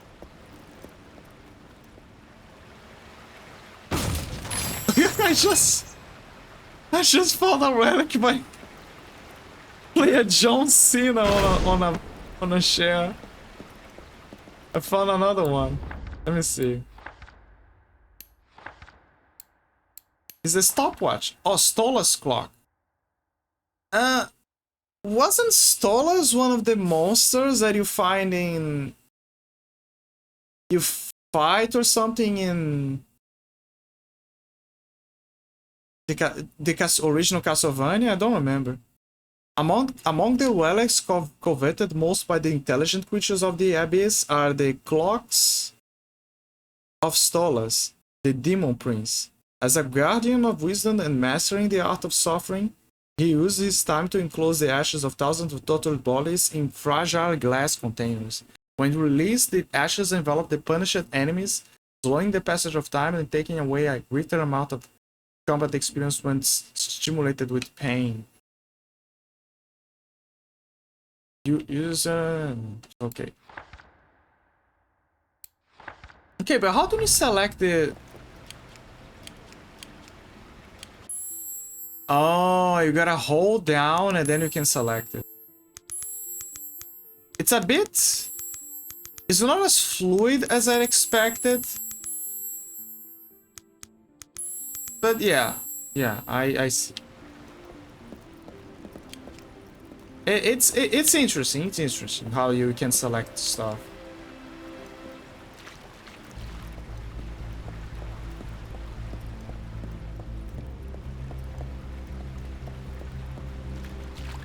How to go back again? Oh, here. Okay.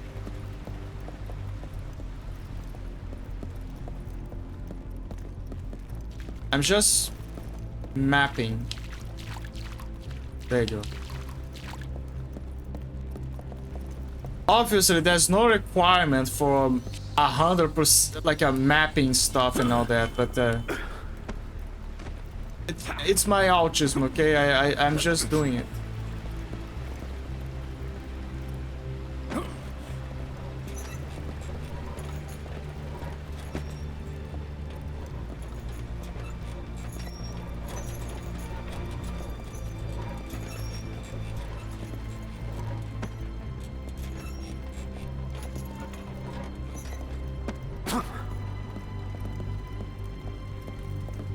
Dude, this is the most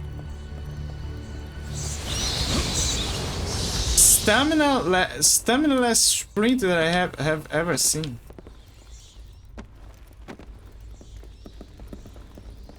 Like, Dracula doesn't sprint, he just... It joy walks.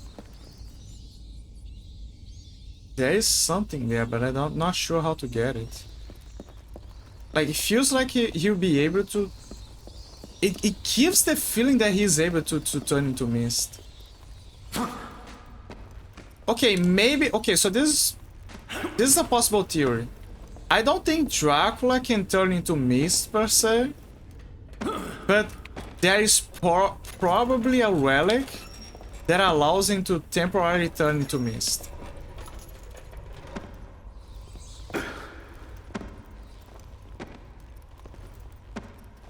Because mist is definitely a vampire skill,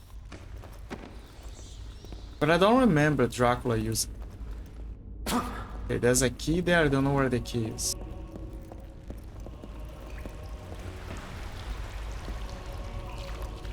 Walter, put your dick away, Walter.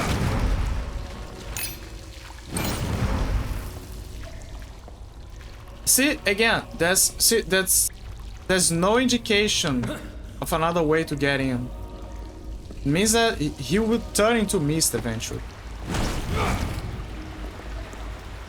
Or, I don't know, find a way to break the bars.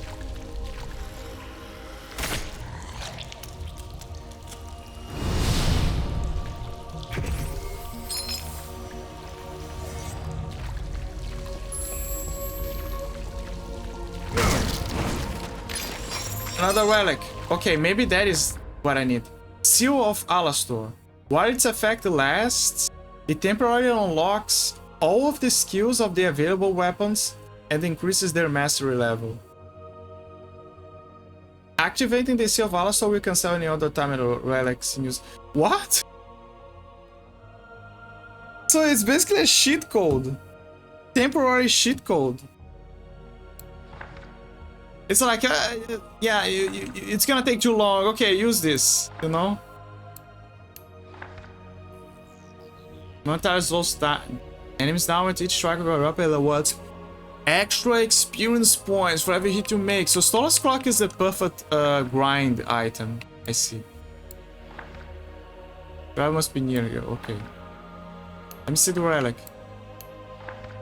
A blood wolf kept the ghost of Alastor from leaving the mortal world. His spirit was anchored to the weapon that made him famous in life, forcing him to brandish them for all eternity. They say that he who carries the seal with his name will enable the master to guide his fist and teach perfection in the art of dealing death.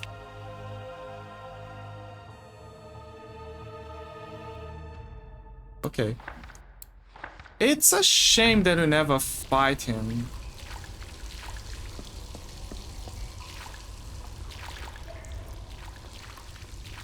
I remember that Alastor... So remember... Do you guys remember the sword of Alastor in Devil May Cry 1? It's there. It's a game that made a reference.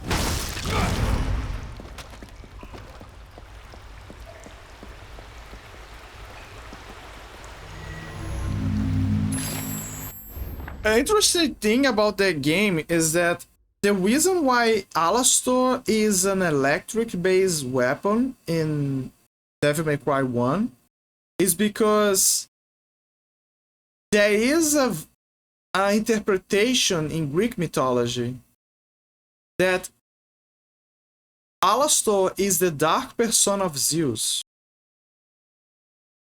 So yeah, they pull one of those Indian things. Like one god having multiple personas and manifesting as different things. So yeah, that explains the electric abilities. So does Darius, prayers of one-eyed Gregory. Our Father, give me strength, protect me from the creatures lying in wait, and offer me support on this fateful day. I know you should have plans for me, as you have enabled me to see the light of a highly valuable item at the top of that turret of water.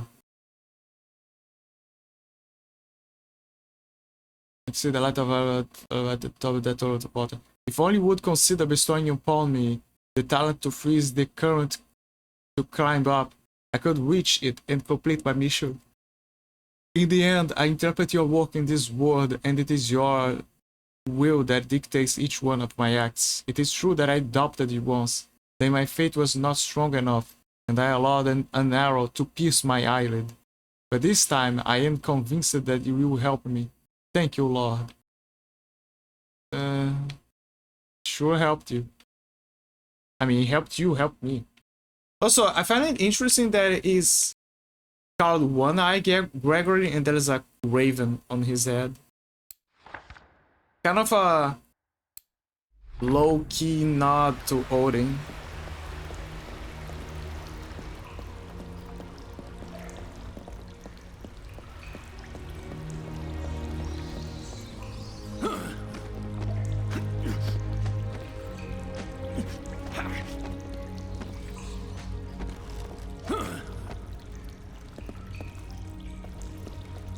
Oh. Okay, now I understand what you mean.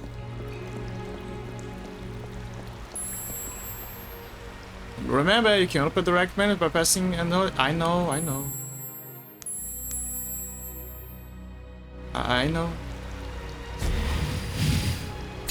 Oh my god, I see what I mean? I gotta be careful.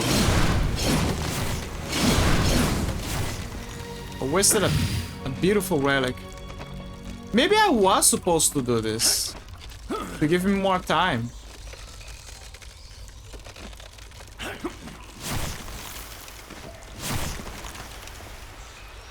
I guess we can say that we at least test it out if time stopping helps.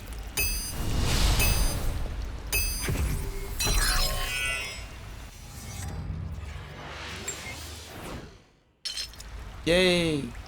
Found 5 life change. Your health capacity has increased. More health. Okay, let me see.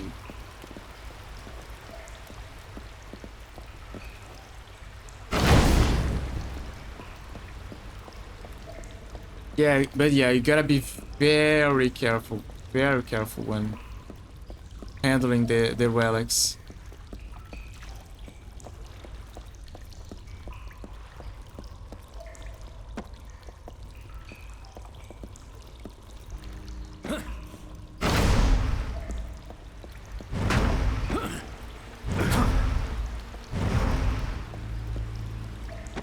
Just casually mapping. Don't mind me. I mean, technically I can do that later. Okay, how do I climb this? Come on, Dracula, it's right over there.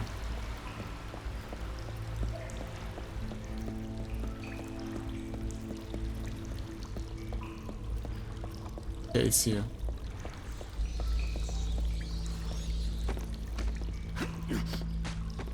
I wonder if the bats are actually helping him, or it's like a subconscious answer from Dracula. And, in turn makes the bats kind of move out of their way and help him. You see what I mean? Like he subconsciously uses his powers to make a guide for him.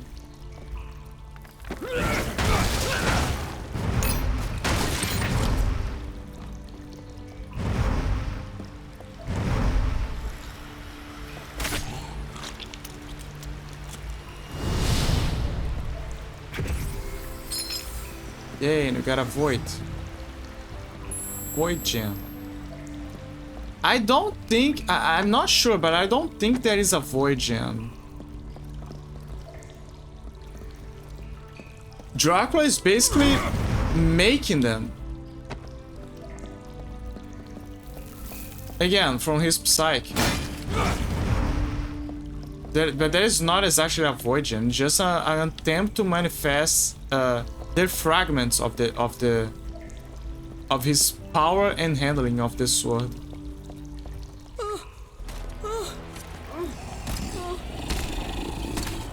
stop. My lord.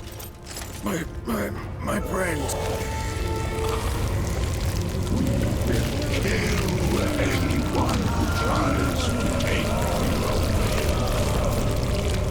The vampire. The predator vampire.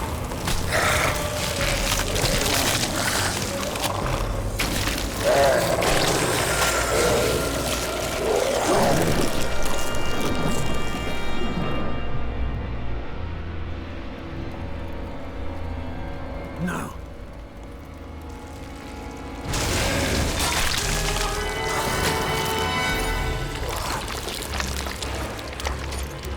Oh no, he became an evil guy. This boy is under my protection. You're not our lord anymore.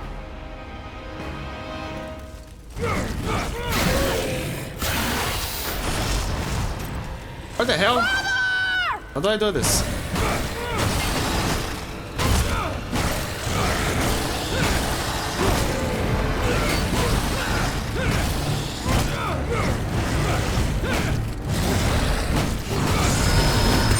Ouch. Yeah, I gotta do this move a bunch of times because, as you can see, I need to grind.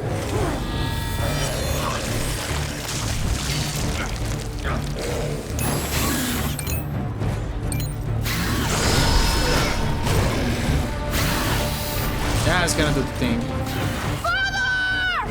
Damn it! The hell are you?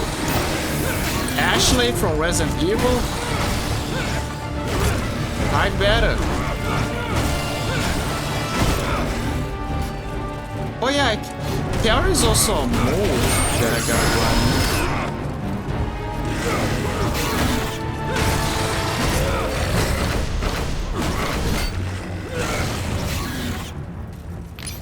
Okay, I got time. I think, I'm not sure.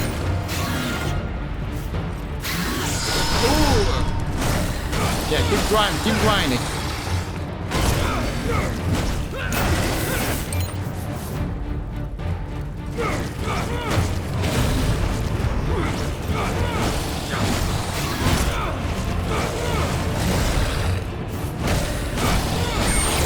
Okay, I need some void.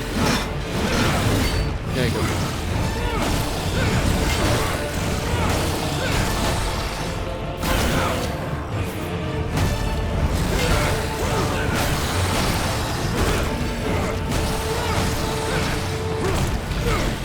Yeah, I can. How do I use it again?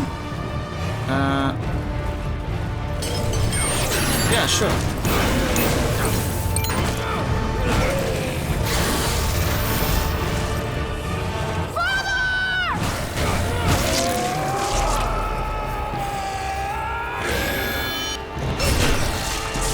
Yeah, badass.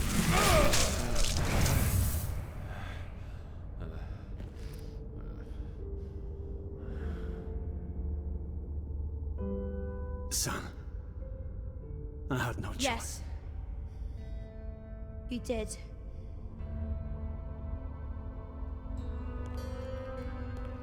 Take this. Use it, and I will come. Could you rephrase that nowadays, please? Trevor? Is this real? Chat, is this real? Or just a dream?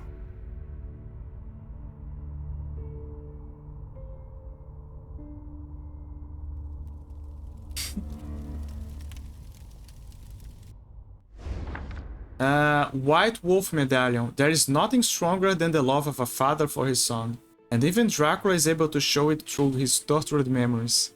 The medallion is nothing more than the physical representation of those memories, forged by a deep feeling that binds him to his firstborn, tempered by the regret of having bequeathed to him his fateful destiny. The White Wolf is his symbol, his constant between worlds and his guide on his journey from the present to the past. Wherever its mark is found, he can call on it again.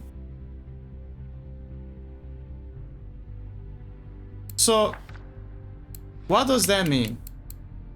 Let me check this first. Dishonor Vampire. Following the fall of Dracula at the hands of the first Belmonts, the Vampire Knights lost their bloodbound and went mad. Hands of the first Belmonts, the Vampire Knights lost their bloodbound and went mad, victims of their own perversion. They cast aside their noble appearance. And once again enjoyed the primal pleasures that came from the meat of pests, returning to the beastly appearance that they shared in bygone times. Yeah, because they were kind of more beautiful. Finally, with the resurgence of the prince, they came back from their corruption and bowed once more before their lord. They yanked off their wings as penance for their degradation, and they forged monstrous weapons with which to expand their vampiric powers. The solemn oath to defend the castle from intruders became their sole mission for the rest of eternity. Only the cursed blood of Dracula is influential enough to sway them from their objective. You're not our lord anymore, dishonored vampire. So basically, when Dracula... So that cross stab that he got by Simon actually did something. It basically temporarily stunned him and disconnected him from the vampiric blood. And then this happened. But that explains why they reverted to a more bestial appearance. And they were still kind of acting like monsters, just continuing the oath that they had. And yeah, as you can see, he just reverted to, oh my lord, you know, to subservience when he found Dracula. But then, you know, some shenanigans is happening. Like, the blood of Dracula is not abounding by it. So yeah, this... You can understand what the medallion means now. Like, what it means about the bound and the memories and all that.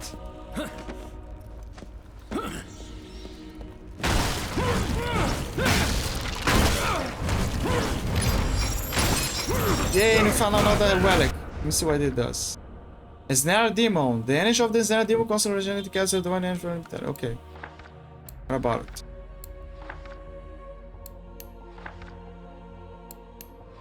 Snare Demon. When in the 15th century, a group of strange scholars presented the prototype for the first steam engine, it seemed impossible to explain how they could have invented such a sophisticated machine with the existing tools and knowledge.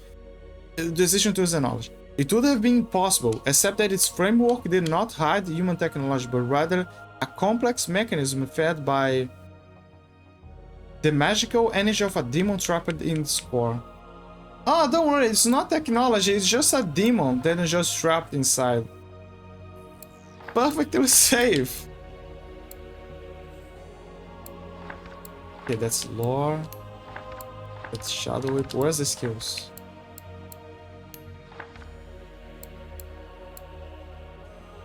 Counter-Strike Whip. Yeah, there you go. There it is. There's the thing. Sustain and Whip.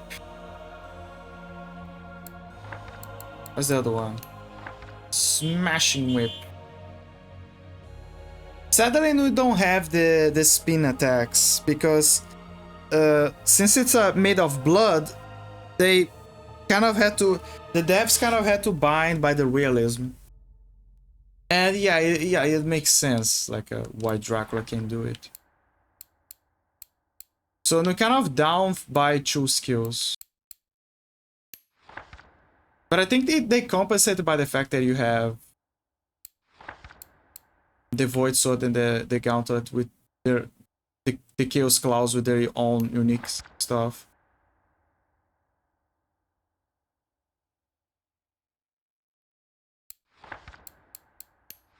Yeah, let's just get this one. For now, I'm just focusing on unlocking everything from the whip.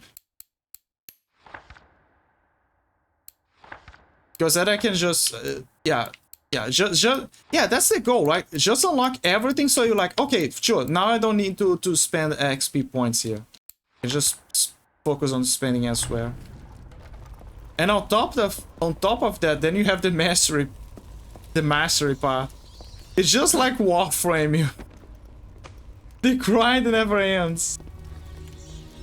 The only difference is that in Warframe, the grind is exceptionally high. Right here, it's palpable. Like there is a grind, but it's a healthy grind. See what I mean?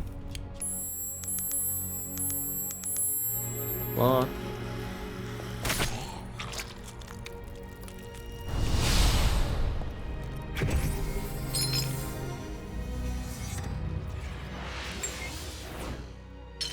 Yay, we got more void energy.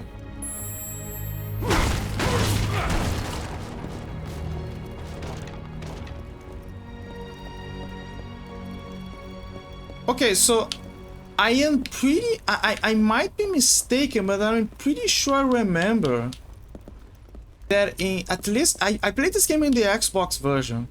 I'm pretty sure that in the Xbox version, there is a kind of... the classic holy chorus, you know, like the singing. Whenever you get all of the gems. But it's a different intonation. So I'm not sure if I'm like imagining things, you know, replacing old memories with new ones.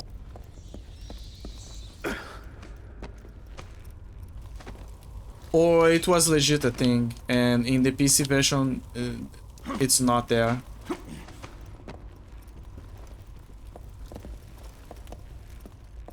Where is this?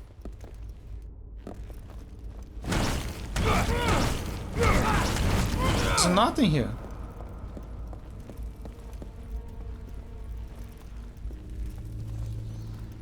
Okay,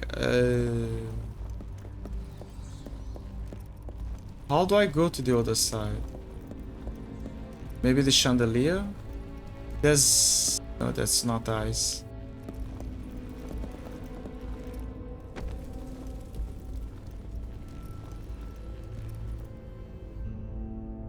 How?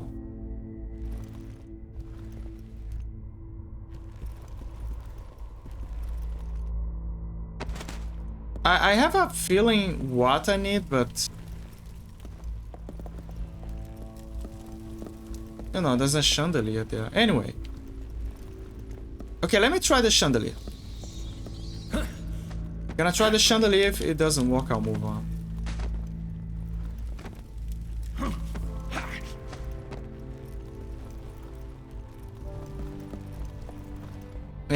Yeah, whatever. Is there any items that I need to break? Yeah, there is.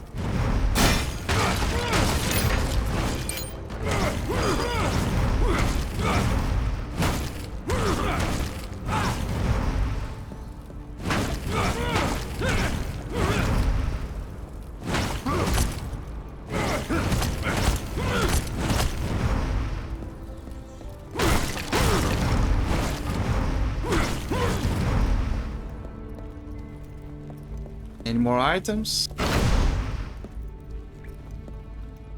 Okay, there is it.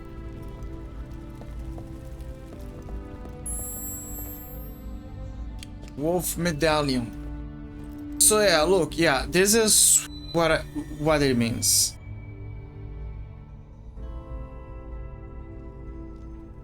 Oh, the wolf.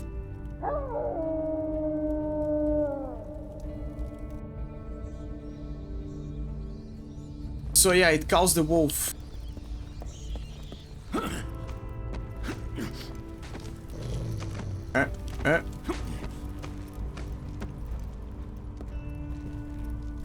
Oh, now I can use this place.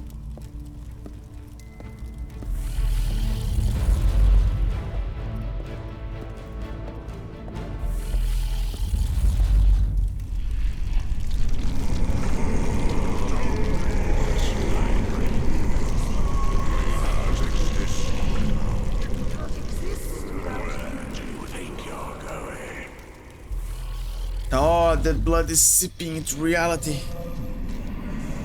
Where are you taking me?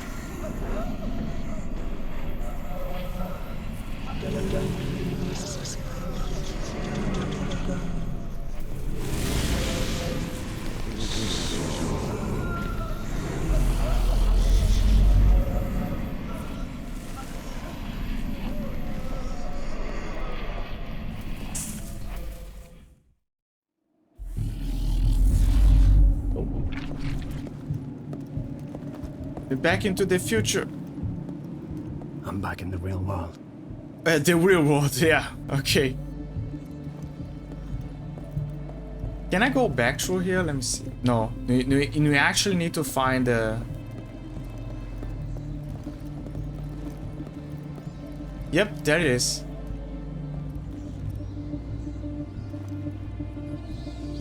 So every time that we need to go back... There you go. That's how.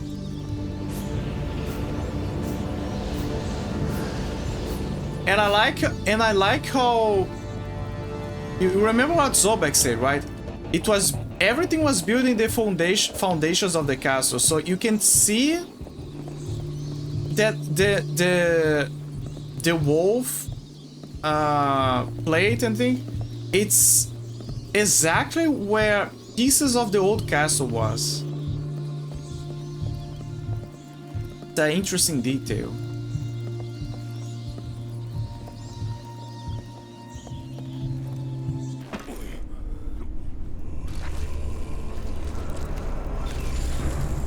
It's garnish.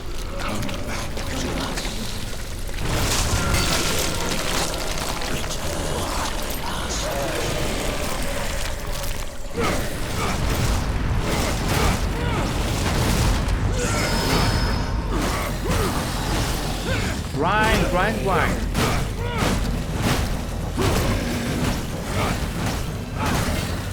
No, I'm not gonna use a void sword.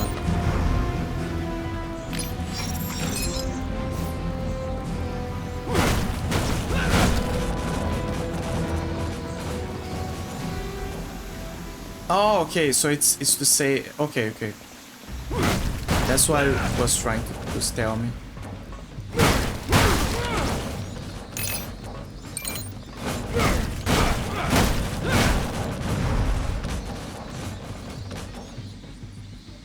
I just want to get rid of the basic attacks because then I can just use I can just spam the combos.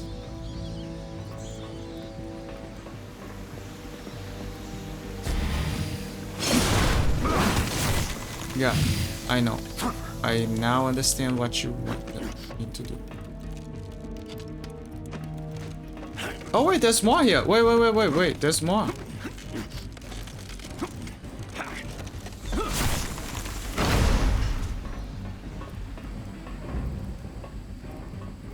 Okay, so it's there that I gotta go, but there's another passage here.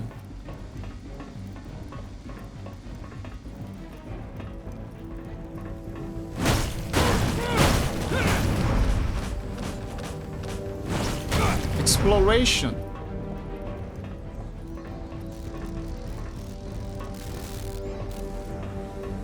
Oh yeah, remember, that is where the big guys were.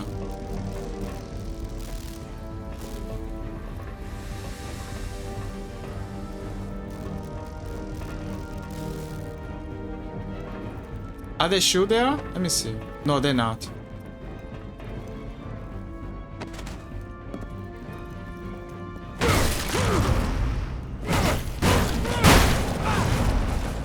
Ah, here it is.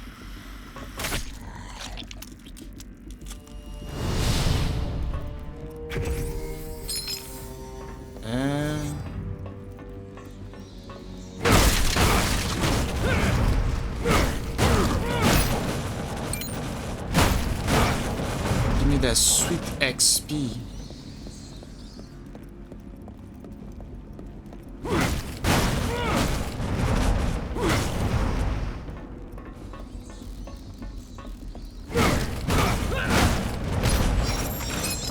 More relics.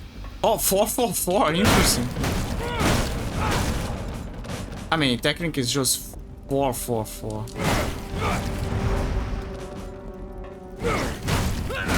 Oh wait, that's exactly what I just said. Hide in the dark. No, I'm just gonna become a rat. What are you doing?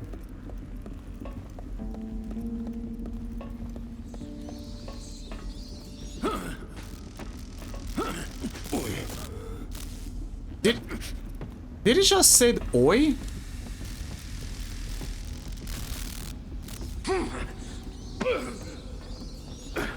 Dracula, I can't believe that you are being harmed by electricity. How dare you?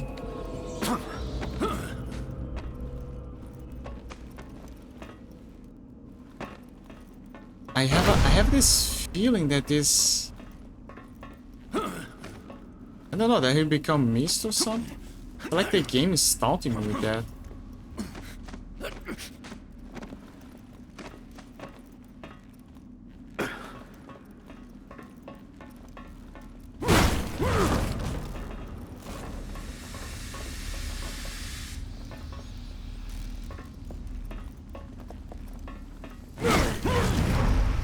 Okay, and we broke some objects.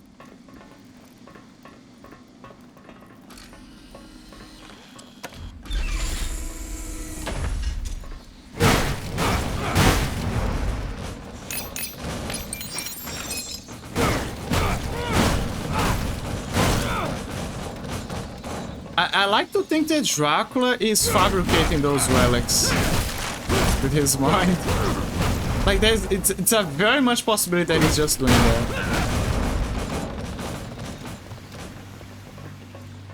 Okay, so this would take me to, yeah, the medallion. No, projection. There you go. Okay, now I can go here.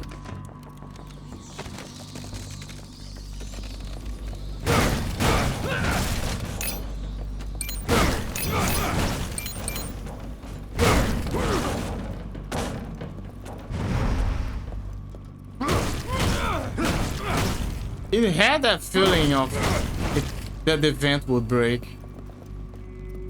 I was wrong. What the hell? I have enough skill point to break the sword. No, I'm not gonna upgrade the void sword. No. Stick to the plan. Okay, this is 800.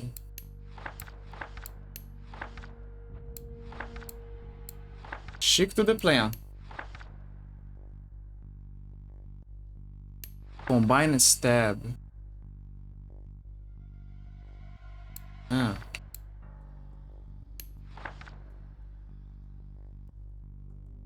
Oh look, see? He's basically using the spin move now here.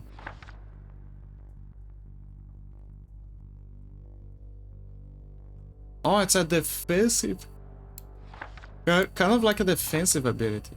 But you see, those abilities cost a lot.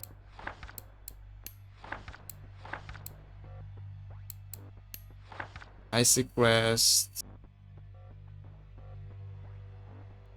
Void projection selected. Just smashes like Nero from Devil May Cry.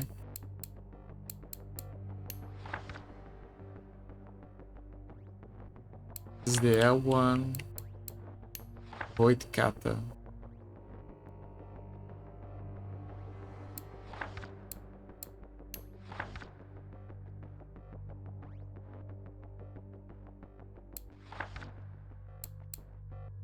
Blizzard. I briefly, yeah, I remember this move. He uses it in Mirrors of Fate. Not in the same levels, but he does use it.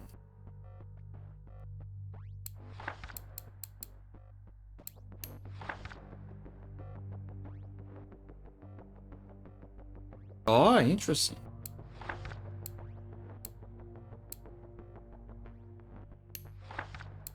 But again, those moves are very expensive. Let me see, there's Rising Stab, Aerial Stab. Yeah. Again, focus on the whip.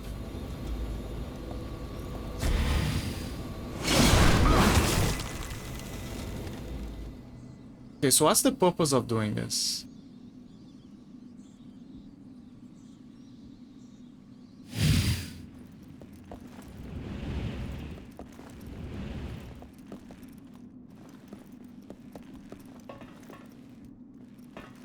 I guess the rats can go through, but...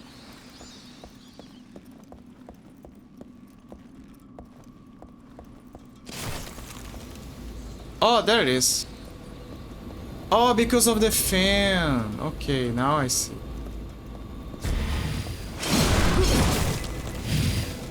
It's not because of the wind, it's the fan.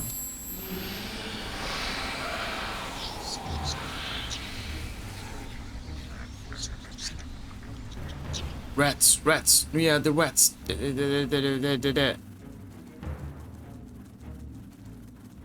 Come on, my little brothers. Come in. Cross to the other side. Come on, my brothers. By running to jump.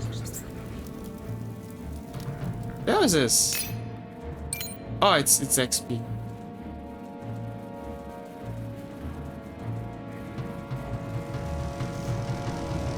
What the hell? Now they're playing a whole different game.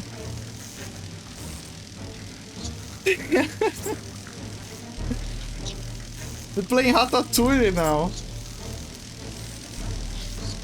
Ratatouille 2, the movie that never became.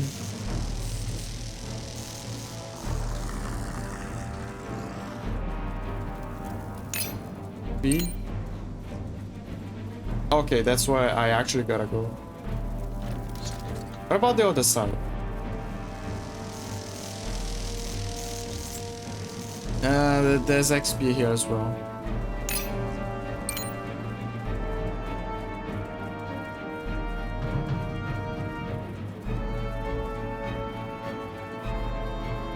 Okay, it's not here.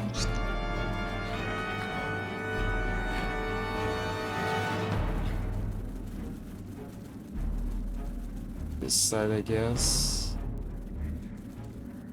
Okay, what's the point of this?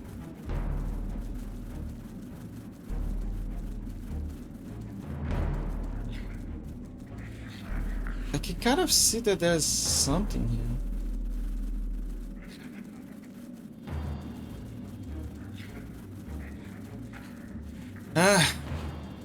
Move.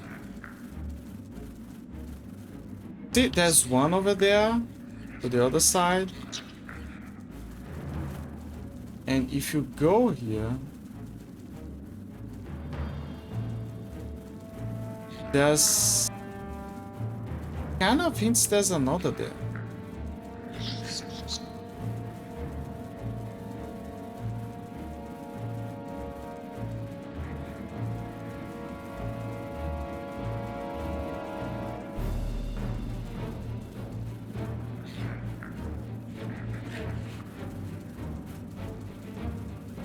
What about this one?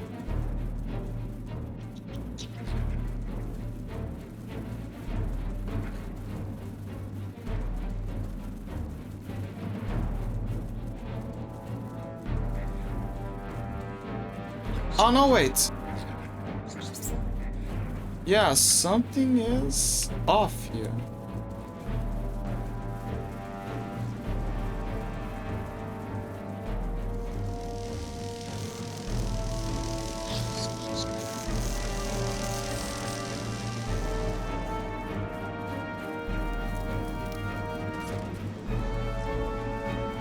Ratatouille 2, Dracula Boogaloo. Something's very off. There's something there.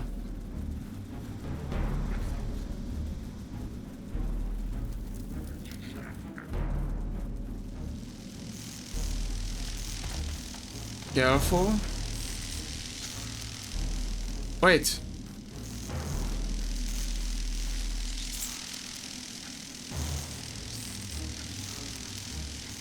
Am I missing something?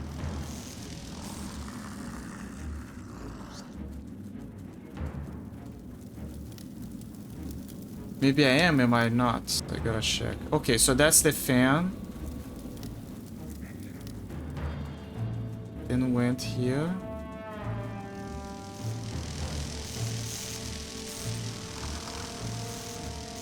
There are two passages. There's one here. There's one here.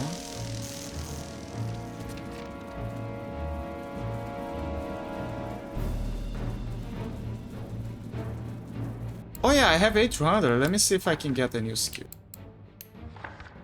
I do.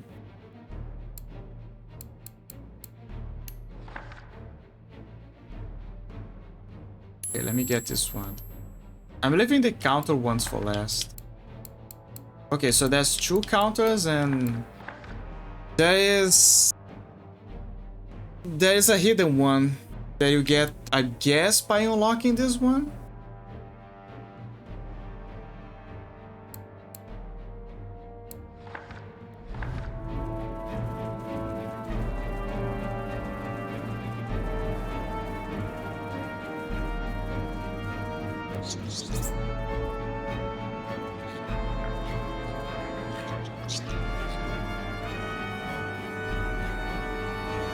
Yeah, it's clearly telling me there's something on the other side. Yeah, there's nothing here.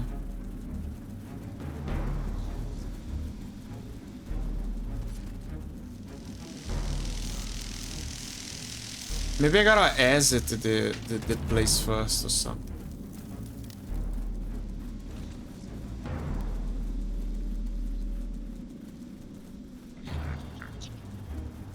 Okay. It's still bothering me though. Oh, wait, there's something here.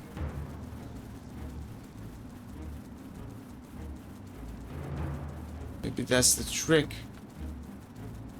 But my dogs are just little rats.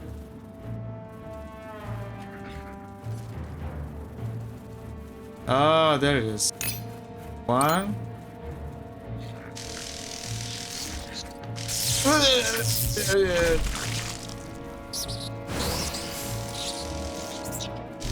Oof! Damn it! It's a two process, 2x2 process. See, look. Second one. There you go.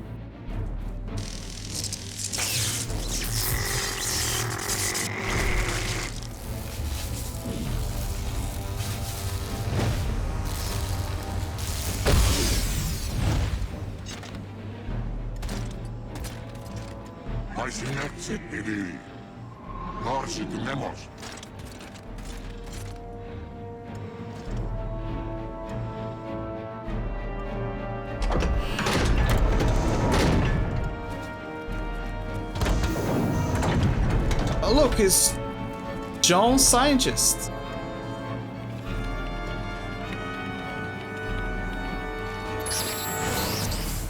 You have unlocked a new character. Army of Six.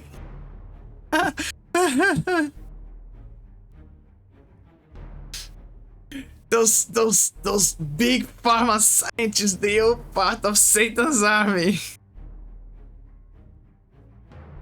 They selling vaccines for the highest bidder. The work of the devil. I'm Satan, biochemical scientists. Cloning, biological weapons, genetic mutation, and biomechanical upgrades are some of the great achievements of the modern era. To attain them, the biochemical scientists have challenged God directly, deforming his creation with arrogance and pride, breaking the laws of nature or overstepping the bounds of ethics in their search for success and power. Breaking the laws of nature or overstepping the bounds of ethics in their search for success and power mean little to them. However, what they have actually found is a life of slavery and torment under the orders of Satan's acolytes. It's too late to repent. Now on the brink of the end of the world, mankind will pay for its irresponsibility.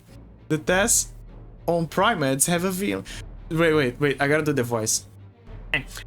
Push the sunglasses, right? The tests on primates have revealed a chaotic mutation of the tissue. Once we have stabilized it, we will begin to inoculate human subjects. Wolfgang Gerhard, biochemic executive.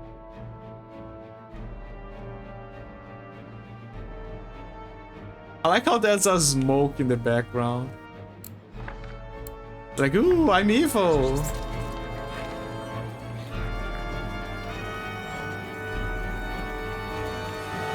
I'm a scientist. I'm the evil guy. You know?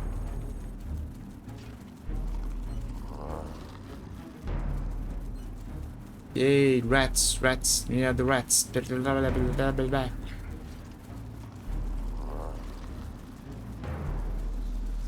Okay, so there's a place where we can deposit the rats. There was another place with XP, but I couldn't access it. I don't know why.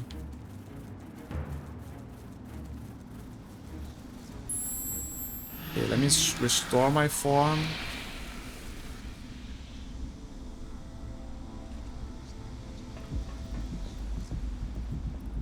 I wish I could use the whip. Okay, how do I do this?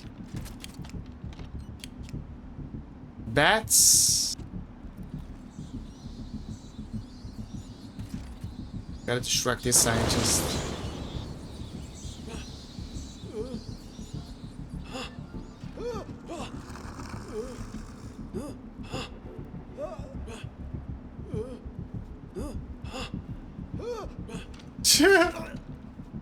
Come on, help him.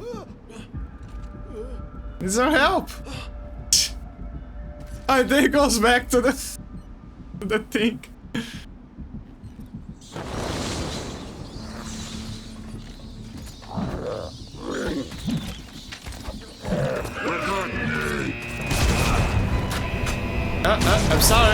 I'm sorry.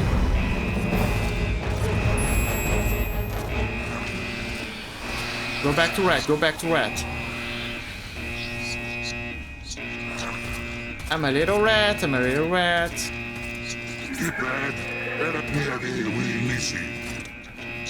Oh, that's the phrase that is on the thing.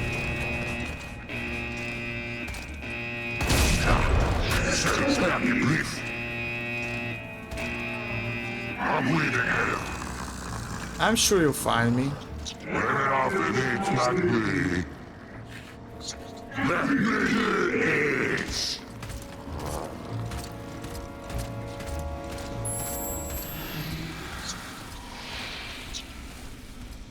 What the hell happened? Yeah, everything's back to normal, I guess.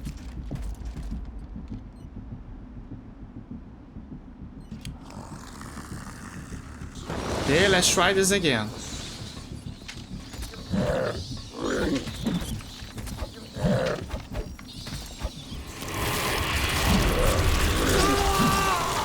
Oh, I see. Yeah, Mr. Scientist.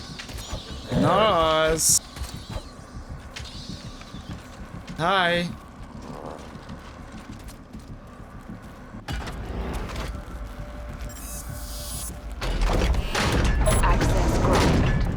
Oh man, what a hard day working for Satan's army. Huh? Doing those shady vaccinations approvals. Back to work. Releasing cleaning gas. Please do not make sudden movements. Area decontaminated. Hold your position until the hatch is completely open. You ever had one of those days, chat, where you feel like Dracula is possessing you?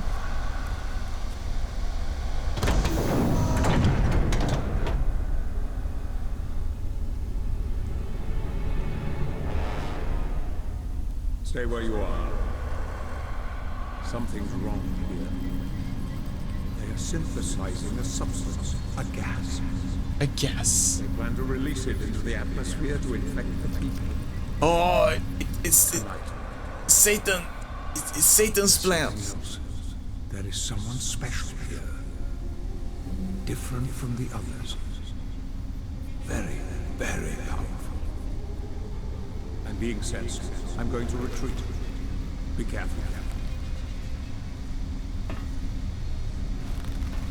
Look, guys, Goth Mommy.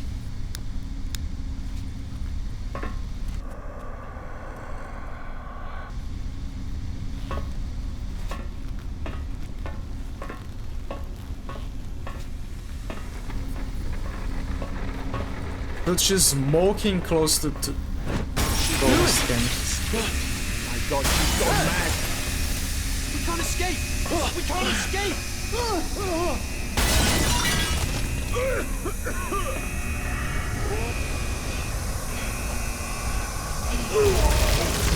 Yeah, it felt something was wrong. Don't breathe the gas.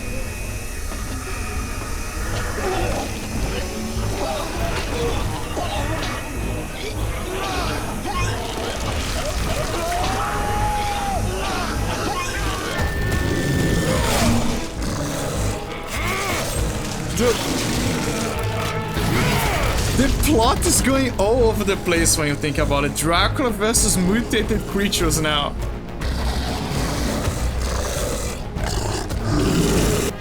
This is great.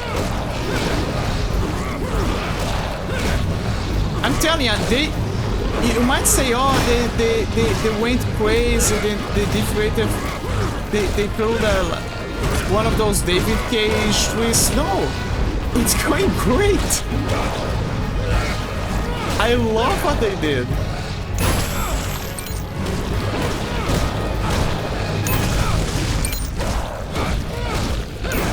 This is amazing.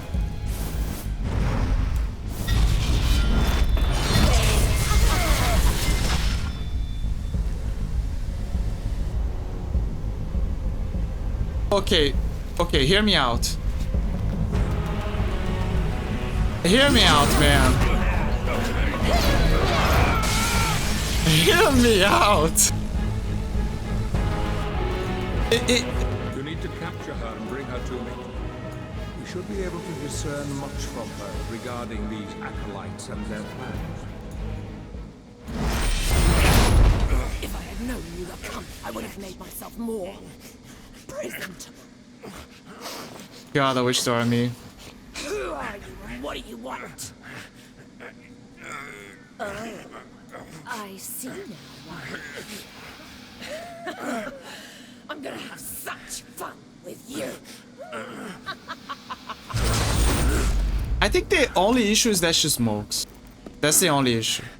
I'm not into girls that smoke.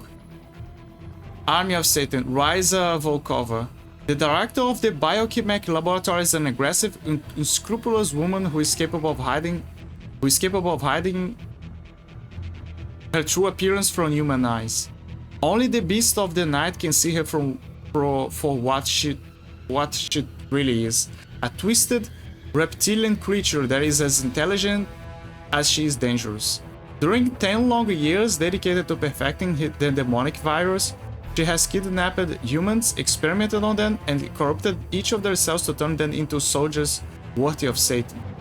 In battle, she can conduct electricity and move fiendishly fast, even beyond the scope of Dracula's vampiric perception. Only extreme cold can stop her and keep her mind intact for Zobek, who wants to rip the secrets of Satan's acolytes from inside her. I promise I'll be short and sweet, Ryza Volkova. Possessed citizen. Like every other night, millions of citizens left their jobs suffocated by their insignificant daily concerns. They would never have imagined that a macabre virus was about to turn them into grotesque, bloodthirsty beasts. After the initial spasms that violently deformed their body, these spasms of evil are ready to wreak havoc in the streets and massacre the survivors as new members of the Army of Satan. They use their hands, chew with fingers to grab any object that can cause damage and clumsily shoot the firearms they find. Although it is already too late for them, there is still hope for the humans to receive a vaccine in time. Run, run, sweet little rats. Soon it won't matter where you hide. You will soon be mine. But rise a vocal. Okay, here we go. Time to fight. Catch me if you can. Damn it! She's too good for you. Find a way to slow her down. I'm trying. I find you very attractive. Thank you. Perhaps you can cool her off somehow. Okay, here we go. It's cool now. Oh, you're good. I like a man who takes control. Looks like I'm gonna have to get my hands dirty with you. I promise it'll be short and sweet. Oh, she said the thing from the logs. Oh my god, she's Give me a bit more time. Come on.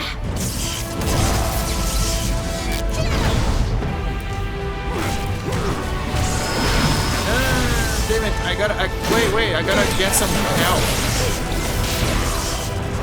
Go ahead and make me warm. Damn it, I need more help.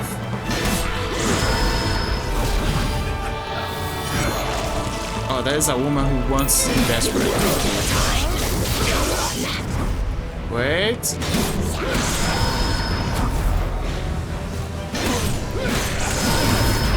Ooh, almost. Okay, I think I have enough health. My blood boil. Stay away. Stay away.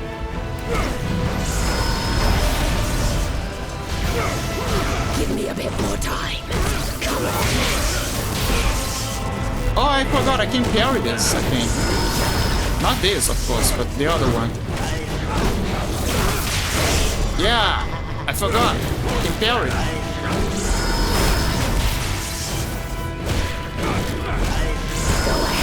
I forgot that under right circumstances, I'm a parry master. You're such a disappointment. You can't see me.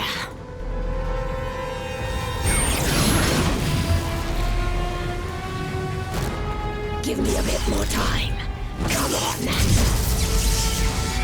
Keep your cold, woman.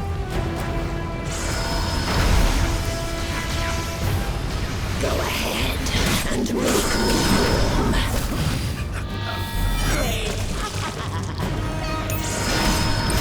Oh, that was bad. That was bad. That was bad.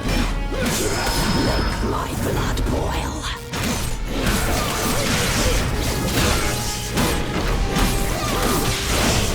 Yeah, there you go. Okay, I got enough health. That is what I was worried about.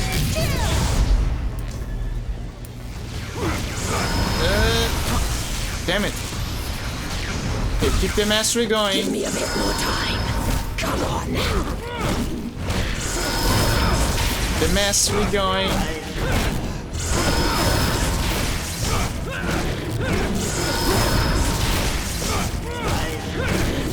So much blood. Ah, damn it. You let my blood boil.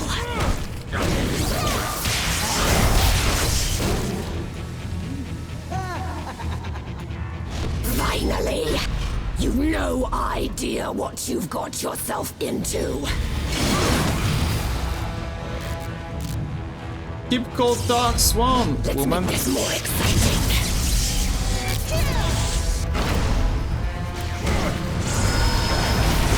Ouch. Give me a bit more time. Come on. Now that is a woman that will shock your thoughts. Ouch. Make my blood boil. Oh, thank you.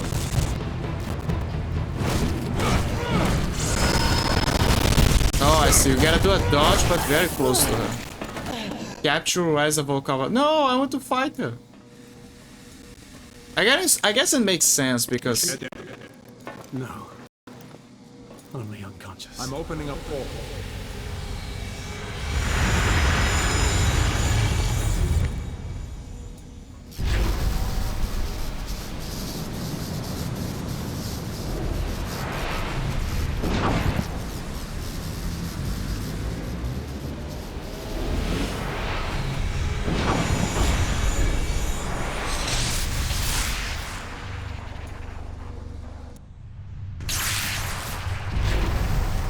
I like how futuristic the teleporting feels like.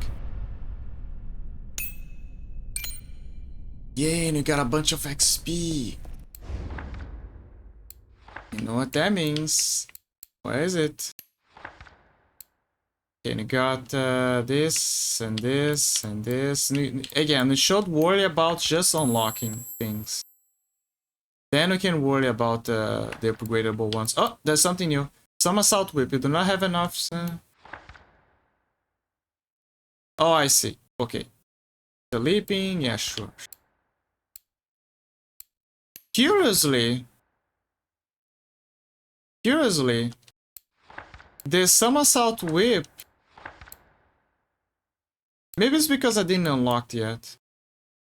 Yeah, maybe I need to unlock to see. It also has percentage. So let me unplug my repellent.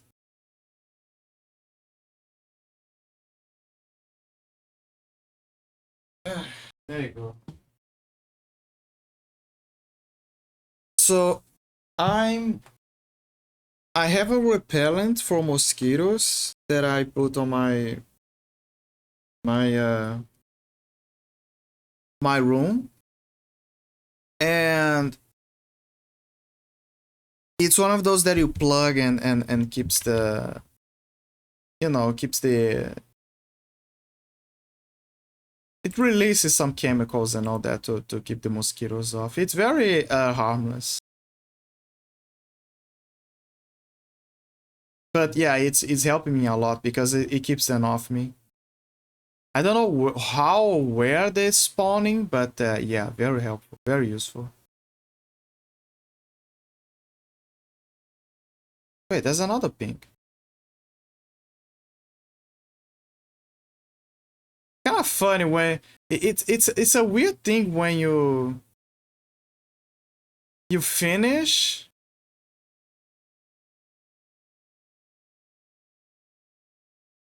It's a weird thing when you finish a ping and then immediately there is another ping.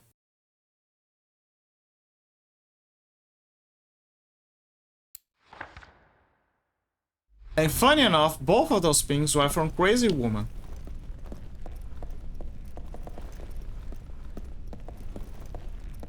Just a curious fact of life. The same. And I kind of wish I could go back here in the future. I like to explore Zobek's things. Oh, that's the place that he fed. Oh yeah, and we have more extras. Let me see. Artwork. Biochemic cargo bay.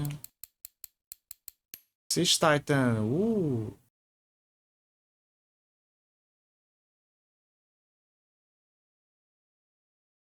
Really? You would have looked like this? It looks like Atreus from God of War.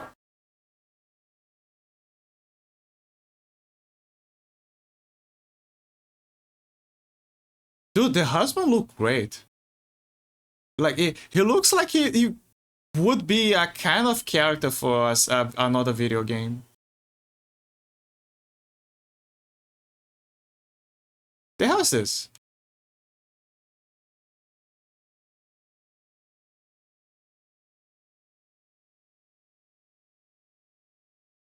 What? Oh, there's the streets. That's another part of the streets. There's the monster. Yeah, I see the concept. Very fascinating to see the art. Also, I like how it's easier for you to see the art now. Like, no issues at all.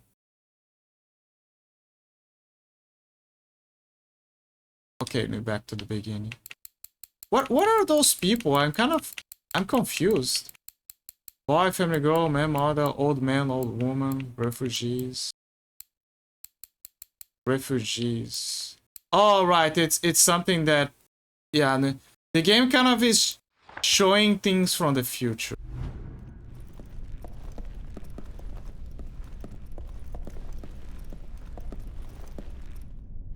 Oh, I like this. That statue is exotic.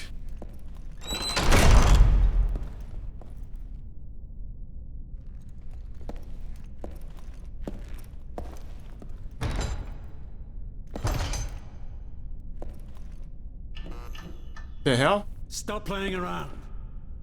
Open it.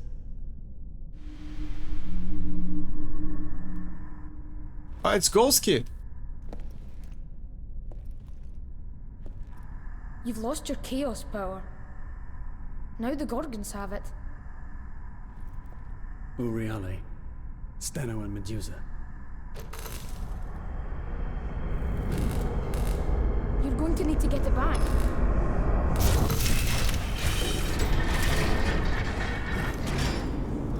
Oh, he brought him back.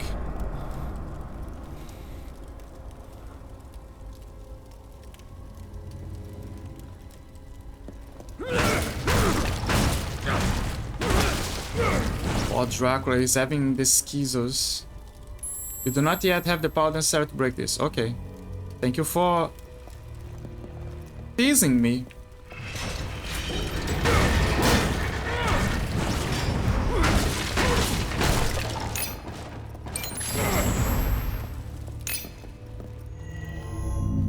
Okay, the hell is this? Soldier's Diaries, the weight of Andres de Hugo. Oh, Hugo, the village.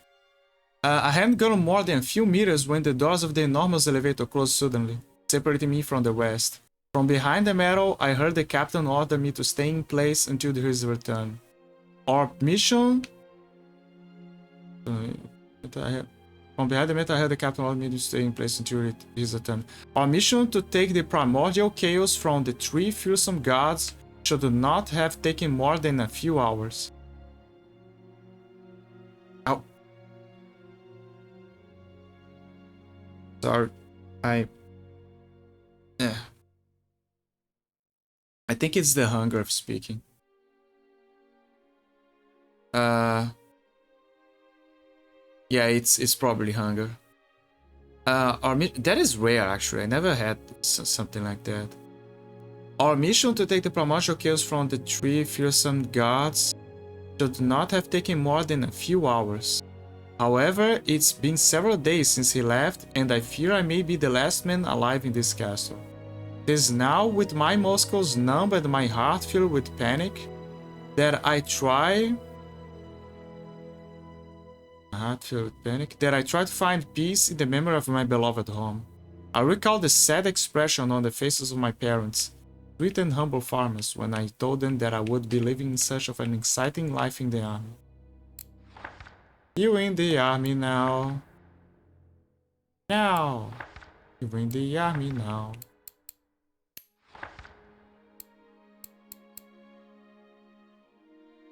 Okay, so let me see. I'm curious. Yeah, you gotta you gotta upgrade that. So yeah, basically Somersault is the only ability that... Yeah, Somersault is the only ability where...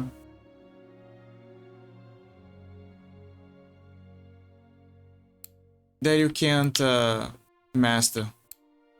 It even says, yeah, oh, this ability doesn't produce mastery.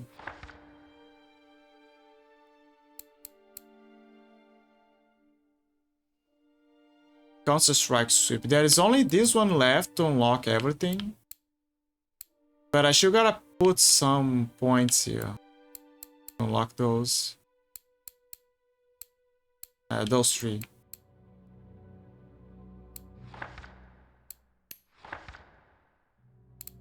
I guess I could put, let me see.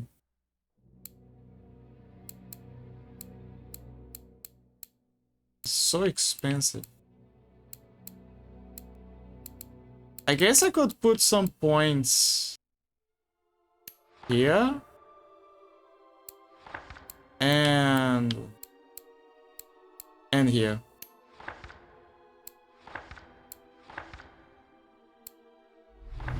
But I'm not entirely sure.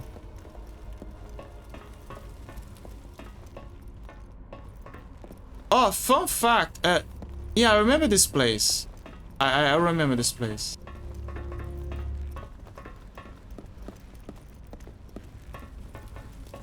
So this let me see.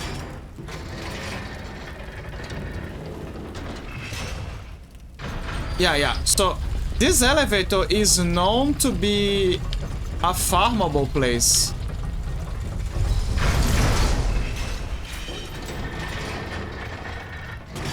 Like later on.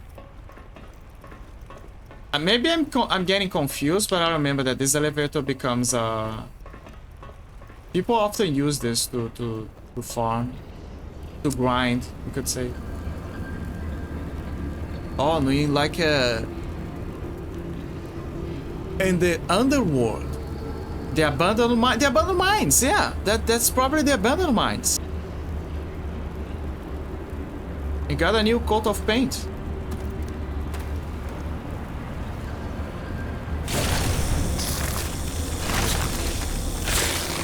Oh my god, it's Japanese demons.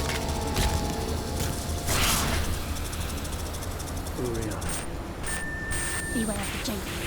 They no longer serve their master. Wait. Medusa has its chaos powers.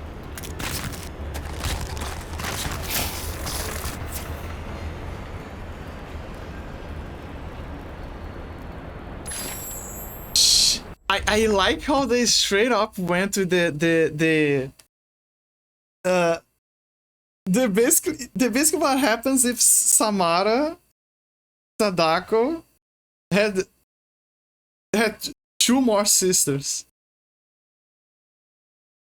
Castle dwellers, Irialas, Tenno, and Medusa. An ancient legend about the destruction of the Empire of Agartha describes how, during the fall of the ancestral gods, three sisters managed to escape the jaws of death, hiding forever in the depths of the earth.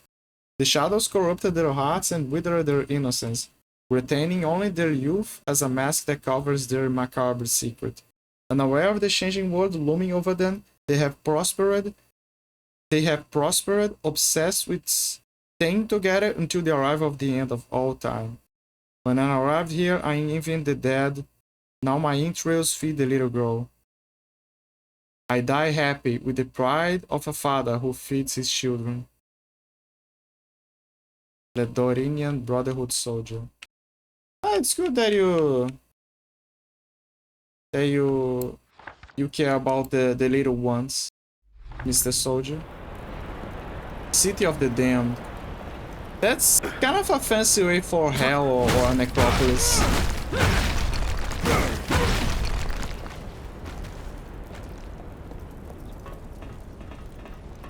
I wonder if this is like the inner layers of the abandoned mine, right? Or if they have some connection to the witches. Because the witches oppose Dracula. Soldier's Diaries, Lesson of Chester de Ruiz.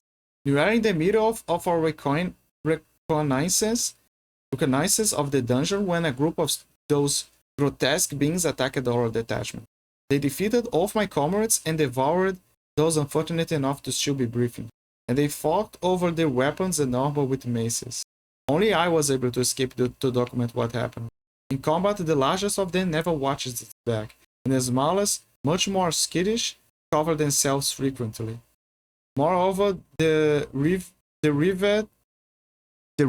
that hold the plates of their rough armor seems to be very weak. Perhaps by hitting them, a weakness may be found. I can barely keep my blood from soaking this paper.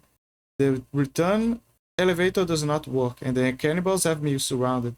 I can't even play dead, as they would eat me anyway. These lives will be my last remains. Remember my teachings, brother.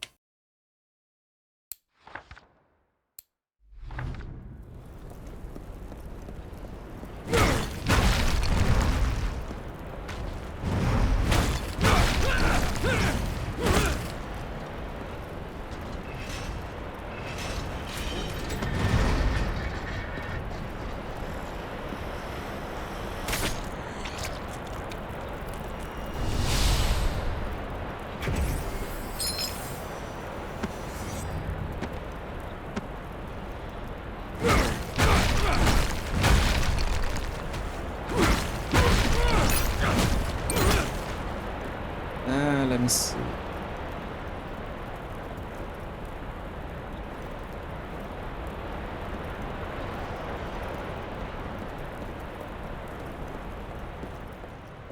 I like how Dracula casually became,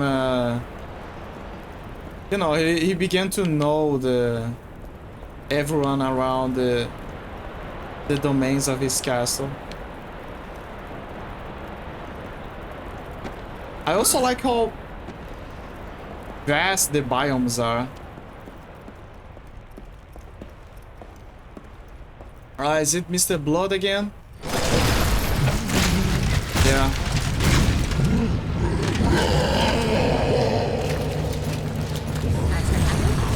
Oh look, it's the Hunchbacks!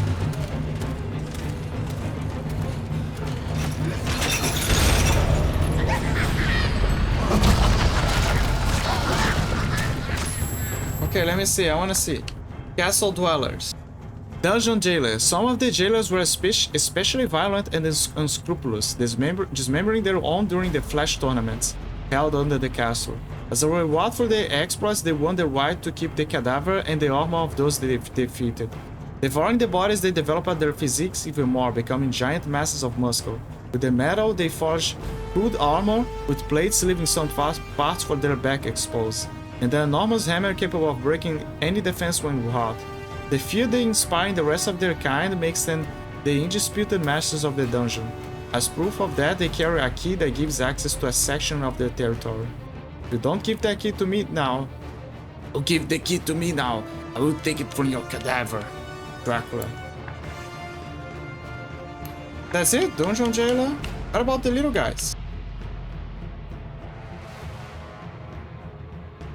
I guess every one of them are dungeon jailers.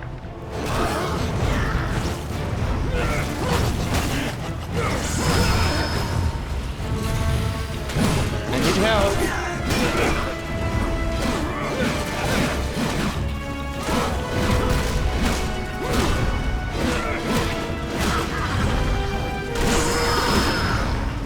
Can I? Thank you.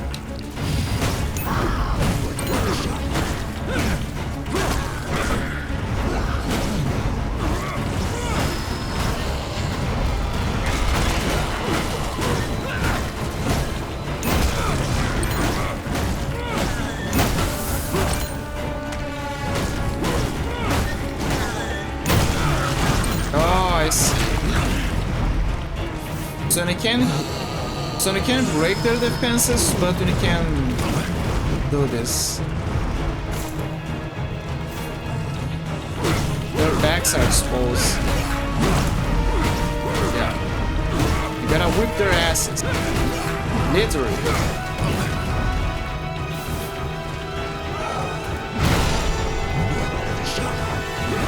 I forgot, I gotta do the somersault, I guess. Well, yeah, maybe if I just ignore him, I can just keep fighting the little ones and grind. Let me see.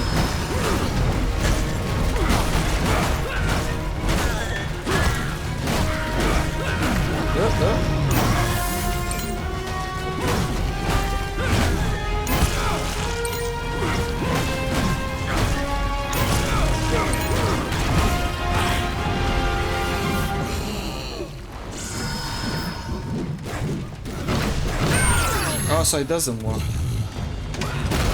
Yeah, it makes sense. It starts as a unavoidable move.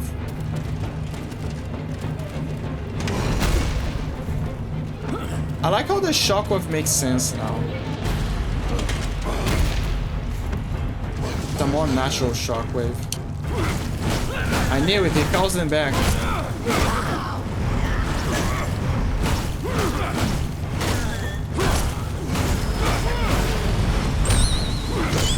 Oh my god, he's throwing them like ping pong or something.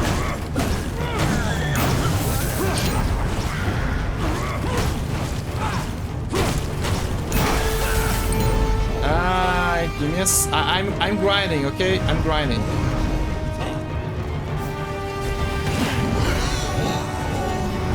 Ouch. Wait. Show me your ass. Please. Ouch.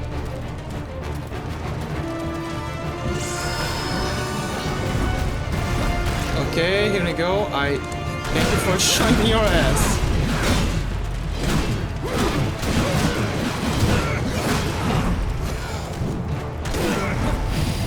Okay, call your buddies, please. Oh, thank you.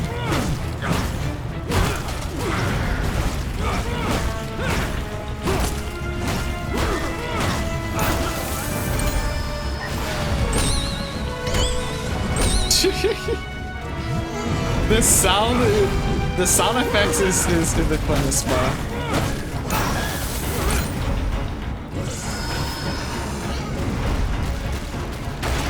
Okay, whip his ass, whip his ass. Oh, it broke his... Yeah.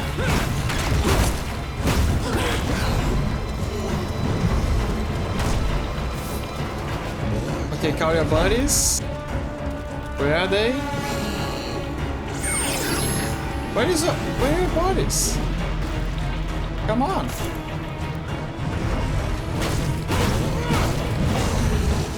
Oh, there they are.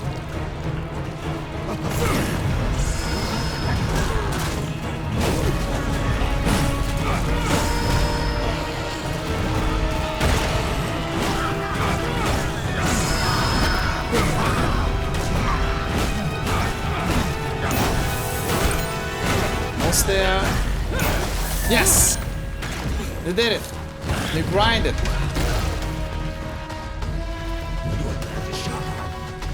They did it, guys. And they have the whip at one of their skills at full ability. Oh yeah, more of the Costadores. Dungeon minion. Let me see. It wasn't long after Dracula's rise to power that the first humans from nearby regions paid homage and swore allegiance to the Prince of Darkness. In exchange for their pathetic lives, they agreed to kill anyone who did not join the cause, whether strange acquaintance or relatives.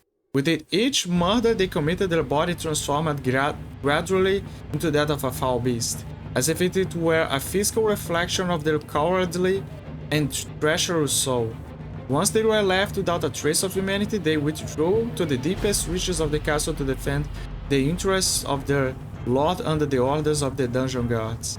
You need not fear pain if you give it out first, Dracula.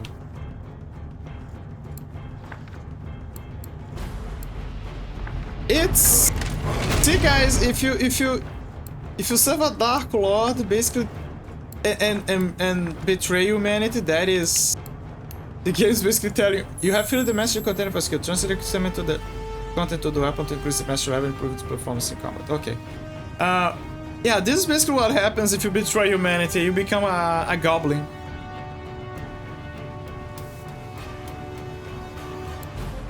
Okay, I mastered this and now I can transfer the mastery. See? There you go. You already know the skill, I have upgraded the skill, you have already transferred its mastery to the Shadow Whip. Yeah, okay, thank you.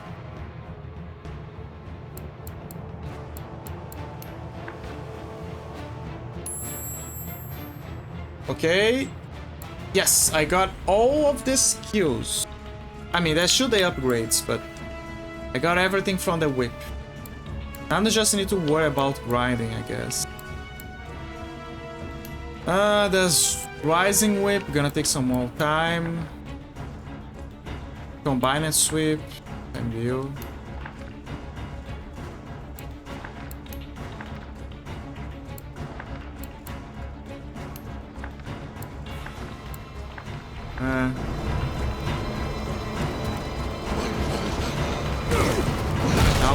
that was... Yeah.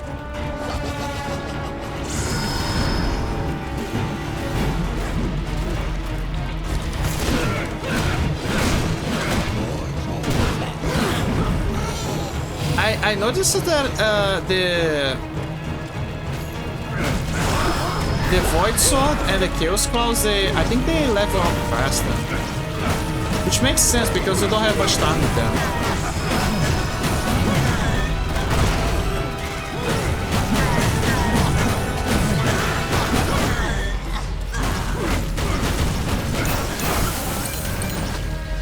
The Blood Orb... Yeah, I can clearly see that the Blood Orb recovers better. Sorry, the combat focus increases faster.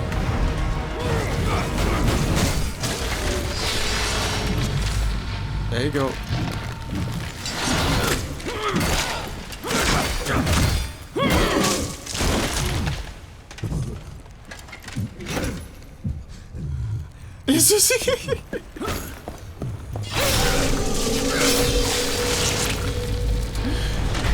He was using the... Did he use that thing as a cross or... Oh no, wait, not as a cross, he was trying to defend himself. You have obtained a dungeon key used to activate the door mechanism. Yeah, he was trying to fight with the little thing. But it felt like he was holding like a cross. Got an item. Dungeon key. In the deepest reaches of the castle, it is survival of the fittest. Killing for wealth is a constant in the lives of the dungeon clans. And tough wars are increasingly common. Only the gods have the means to forge crude metal keys, used to block access to their territory and keep their belongings out of covetous hands.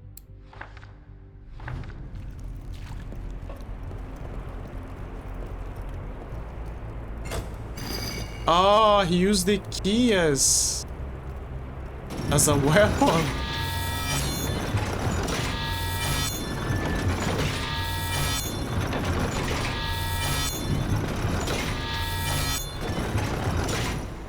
Actually, that's a great question.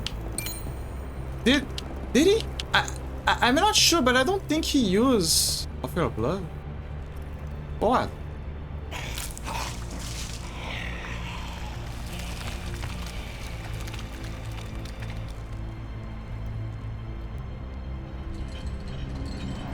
I don't think he used the key. I don't think he was defending himself. He was just saying take it. So he would be left alone. Okay, there's more keys here. Sorry, more doors.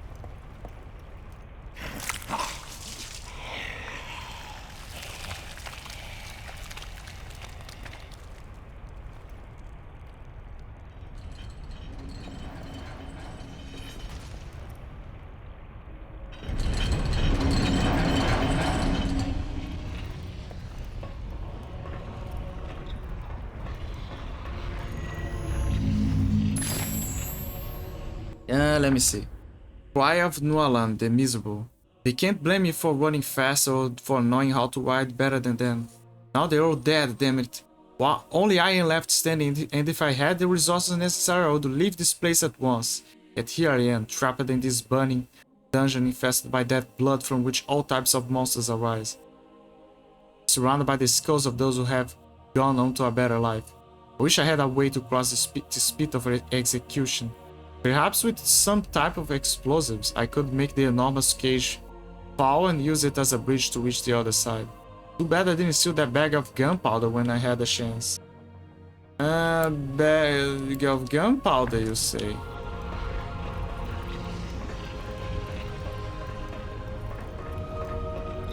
Bridge.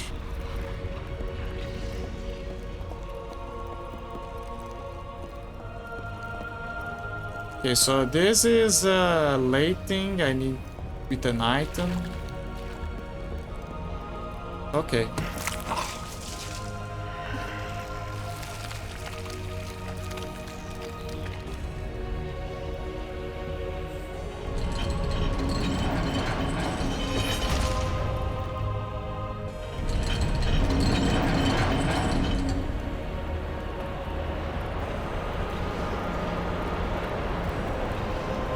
Bats. Guess I could go here.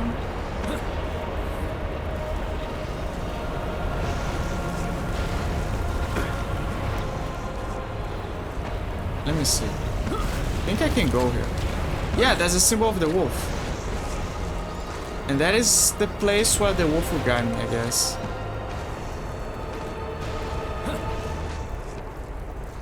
There is this. You don't have the key. Oh, I see. You need more keys. So there is a key for every place. I understand.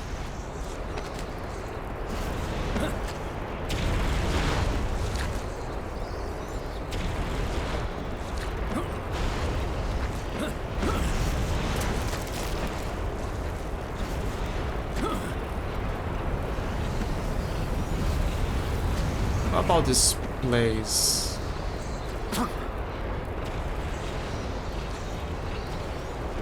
So many places to explore. Oh, the chain. It moves.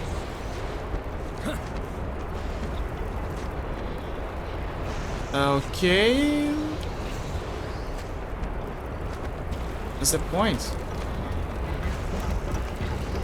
What's the point? Maybe there's an elevator coming from... Ah, the chain. Okay, so I gotta keep pushing the chain, but... Yeah. I understand now.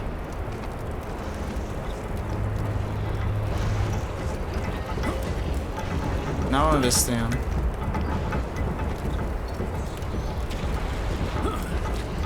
Right? Oh no, it's just gotta go here. Okay. Okay.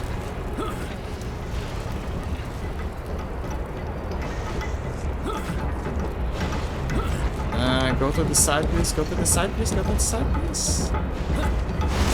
What the hell? What's the point of going here?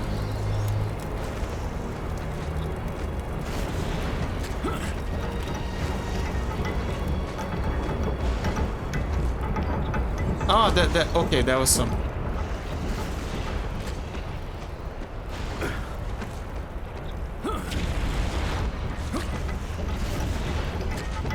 Dracula, please go out.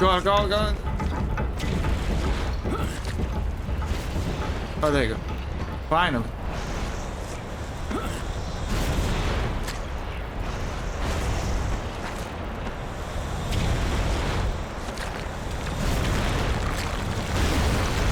Ouch. Oh, so I was supposed to go here. Again, confusing.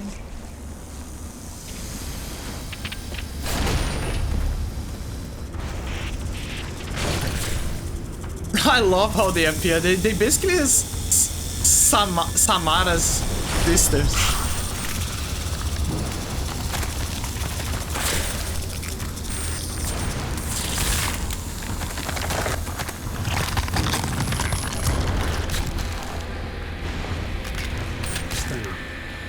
My prince. I saw my sister. I know Medusa. But Medusa has it. Free the dwarf.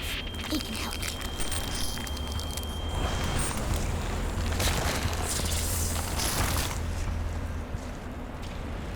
Okay, hear me out. Hear me out. Hear me out. Imagine the angles.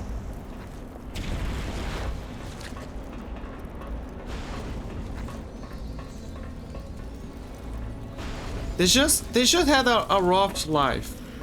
That's all.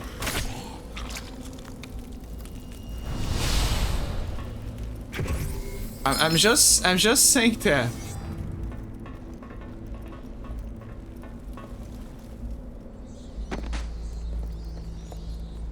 Oh, there's a bit of Greek here, maybe Egyptian.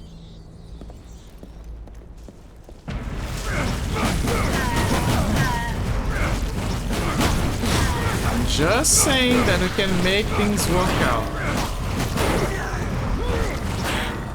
It's blocking. Why are you blocking? Stop blocking. Fucking blockers. There's something I can use to kick their asses. Oh wait, I can technically. Let me see. Wait.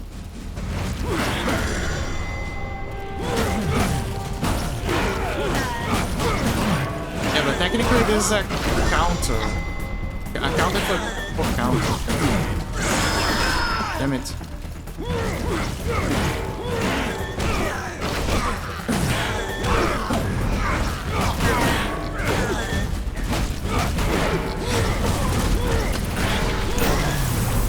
Keep going. You need to get rid of that sweep. Sweep, sweep, sweep.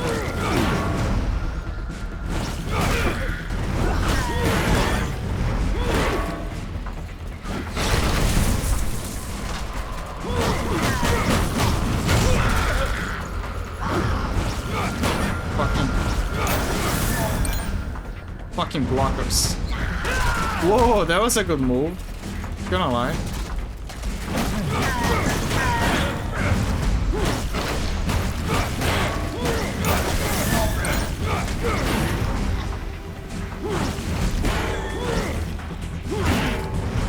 Stop hiding.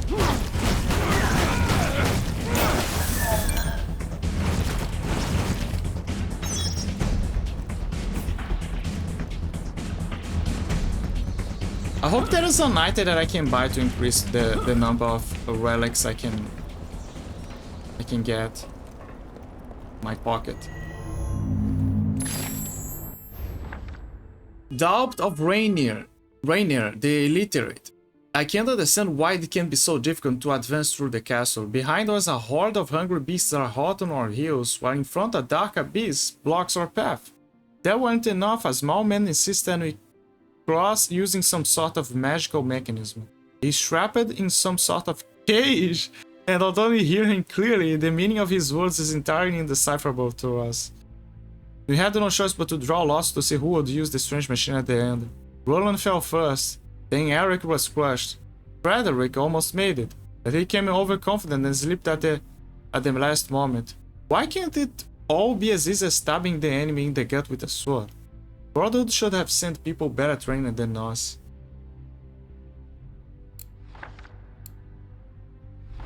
A dwarf in a cage, you say? I've seen that before.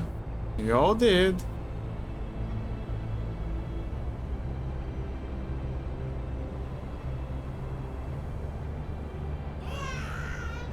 Ah, that noise. You guys remember that noise? That annoying little bastard? Ah, if only Disarray was here. He would witness our old friend. There was this. Oh! There is a knight in there.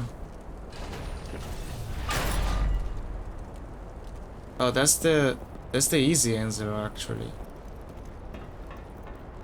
I believe.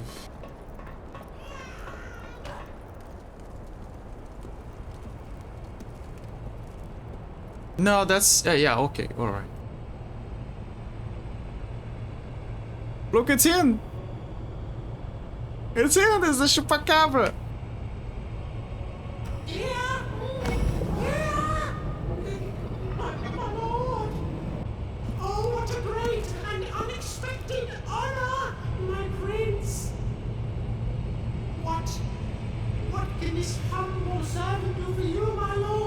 Medusa.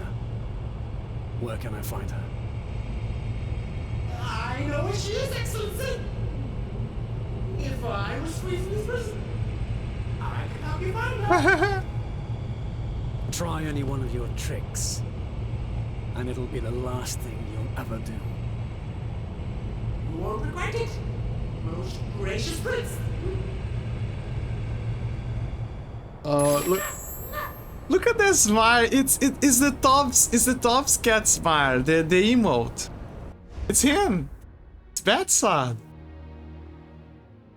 Castle Dweller Chupacabras. It had always been thought that the chupacabras was a sort of blood-sucking monster, until later research showed that they were more like mischievous forest creatures that played with the belongings of gullible travelers.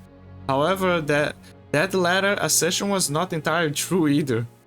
In fact, there are not many chupacabras, rather it is a single immortal being that has roamed completely free from time immemorial, causing confusion around the world.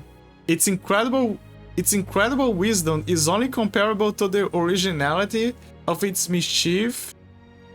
Incredible wisdom is only comparable to the originality of its mischief and the value of the relics it carries in its backpack.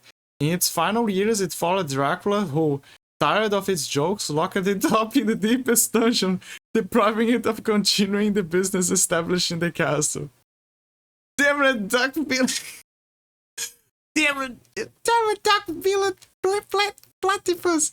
Don't run off with my books! Bring back my stuff, you microcephalic baboon! And don't you ever come back! Oh no, wait, that's the Master Librarian! Oh my god, there's another reference, the Master Librarian, he's here as well. Okay, so it's not the chupacabra. Okay, let me reread with the Master Librarian. Damn it, Duckbill Platypus! Don't run off with my books! Bring back my stuff, you microcephalic baboon! And don't you ever come back! Master Librarian. Okay, there you go. Now it's the proper voice.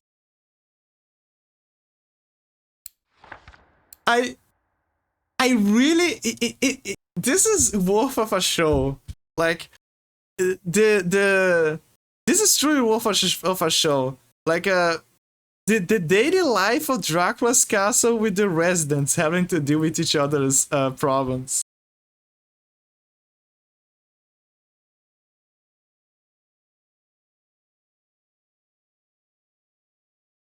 Ah, I see. Arthur's gonna play the game. Just gonna look. There you go.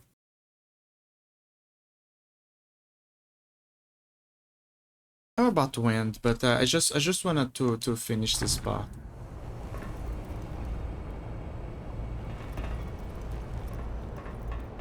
It's amazing how you can see like the daily lives and funny goober things that the dwellers of the castle were doing. Oops, I threw the daggers. I like how the daggers are technically infinite. Oh my god, sometimes the movement it's There's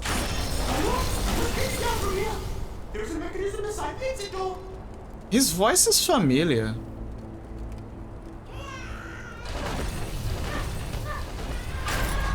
Yeah, I'm locked in. I'm jacked in. There's another one there. But I don't have the key.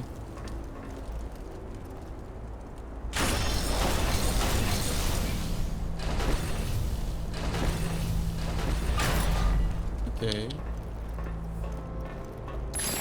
You have enough experience points. Thank you for the warning. Thank you, thank you. No, don't fall for this trap.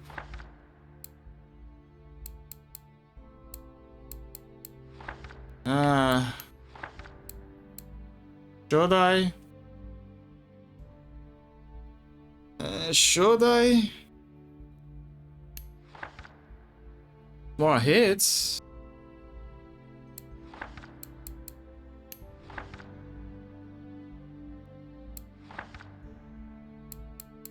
Also, those are the only abilities that don't cost an arm and a leg.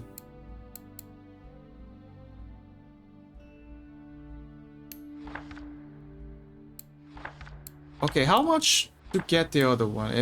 1,200.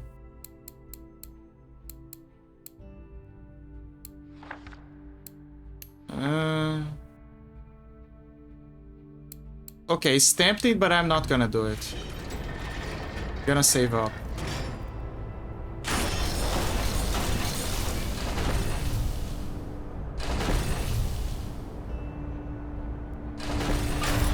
Okay, there you go.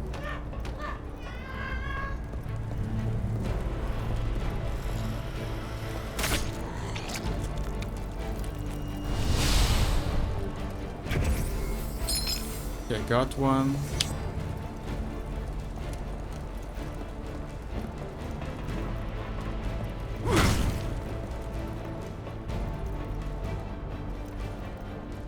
A giant statue to hold one little guy. I like how they kind of retconned him.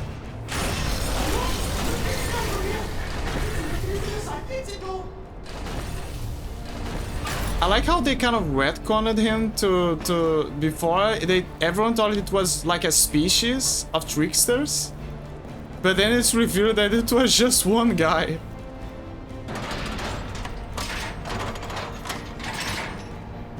You free.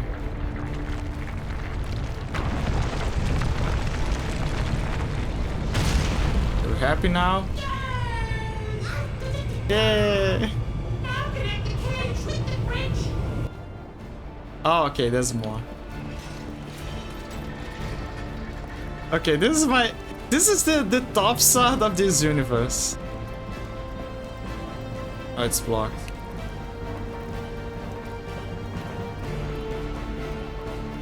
How? Oh, okay, I gotta connect it. Okay, there it is.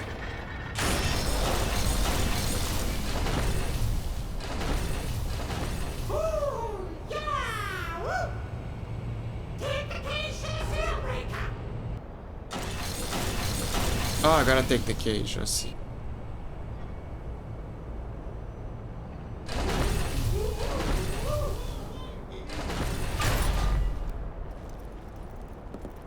Oh, the seal breaker. I'm sorry.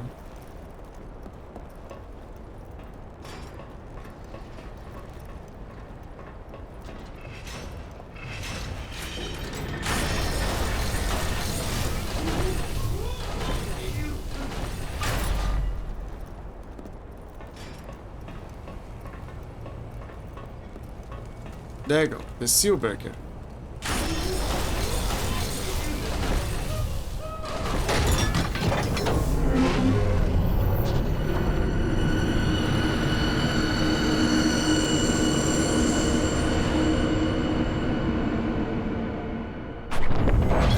Yay!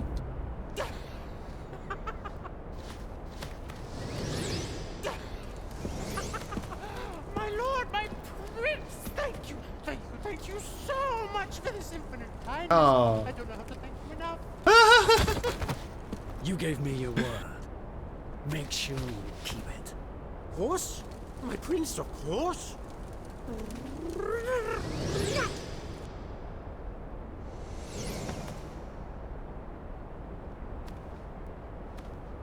He's a funny little guy.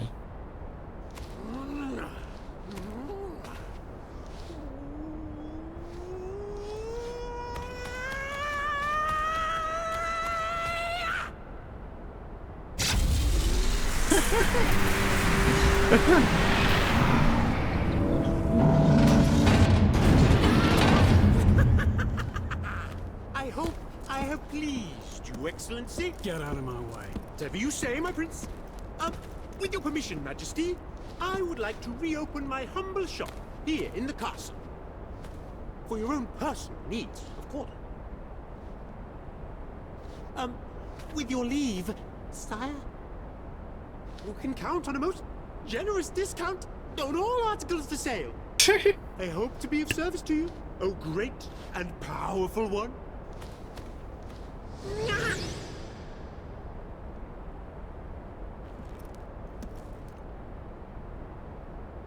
Release the from his... A madman's on the loose.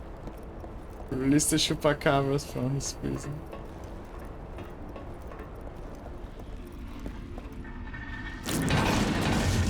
It's a funny little guy.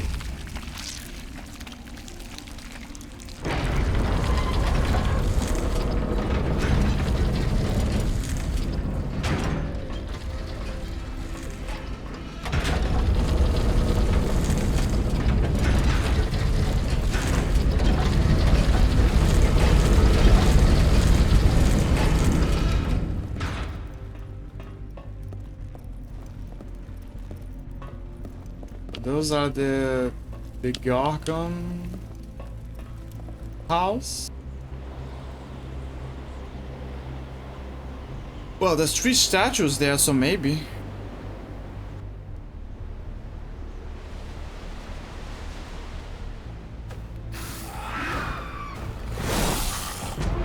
There's this harpies. Yeah, it's harpies. Okay, chat, hear me out. Hear me out. Hear me out.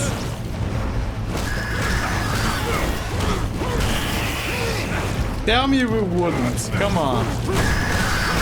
This is a classic of monster fuckery. If you say you don't, you're lying. Oh right, I have the rising weapon. Wait. Stop.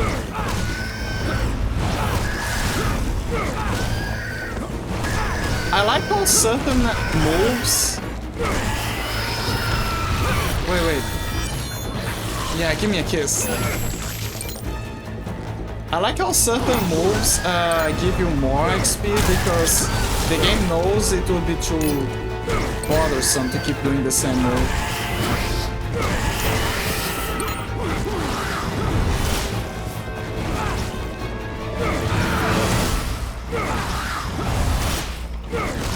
Come on, mastery. Come on, Office, I need the mastery.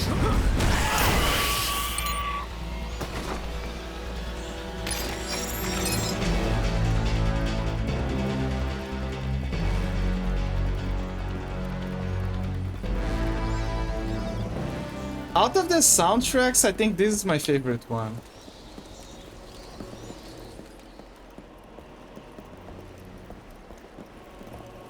Mostly because it's very iconic when you first start and the music kicks in. Because all this time we are playing on the holy side and you know the other hunters and technically the Alucard is the exception. Yeah, Alucard is the exception, but yeah, then suddenly they're playing as the Dracula. Soldiers Darius, Regina the camp, the harpy killer. My name is Regina the camp, and although my life is about to end, my words could still offer knowledge and value to those who read them carefully enough. I am writing with my own blood because the merciless winged woman have wounded me seriously. Brandished adaptedly, the blade of my sword pierced their flesh repeatedly. However, lacking the skill necessary to fight them in the air, I was only able to cause them great pain and force them to flee. I'm aware that no combat instruction includes this type of training, but I am convinced that anyone who can bring them to ground will enjoy a more complete victory than mine. To conclude this scroll full of pride in the knowledge that my life had the honor of serving this noble cause. God will reward my loyalty with an eternal stay in his paradise. I hope. Castle Dwellers, happy of the depths. Oh my god, beautiful. Many evil beings have roamed the castle since Bernhard's demonic pact was formulated. Dracula enslaved most of them when he arrived, adopting only the few that were powerful or wild enough to deserve their freedom. That was the case of the Harpies, ferocious beasts whose appearance has been deformed terribly by years of seclusion underground, far from the mountains they came from.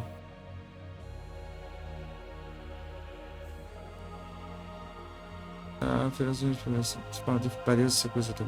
from the mountains they came from. In their new habitat, they protect the ruins of the Three Sisters, while they await the arrival of new sacrifice with which to suit their appetite for hunting.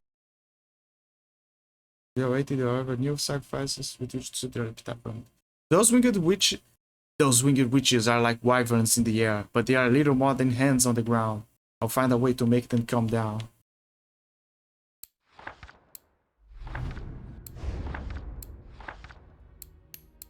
Dodo egg? The newly hatched dodo has a special gift for finding hidden secrets nearby, skulking beside it and marking it on an area map. However, these magical beings will only stay visible for a while, then will soon vanish.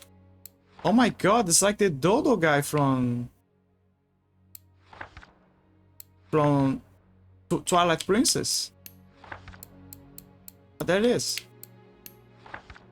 The meat of the trusting dodos became a coveted treat for hundreds of years. However, the chupacabras found in them an even more valuable use. They began to breed them secretly before they became entirely extinct.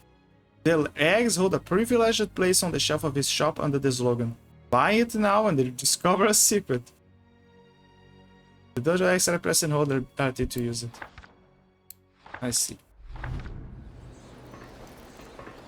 Good to see some things never change. Look at the chains. Look at the bridge chain.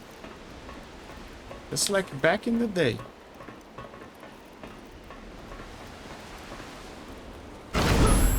So that explains why the harpies here are different.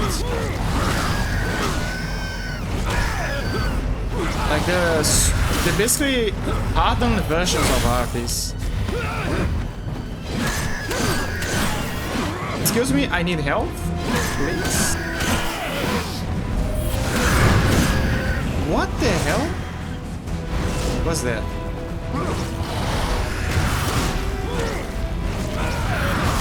Damn it!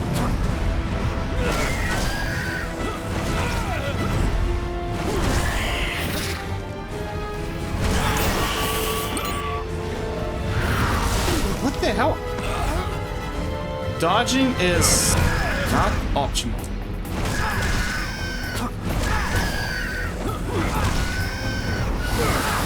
Oof, oof.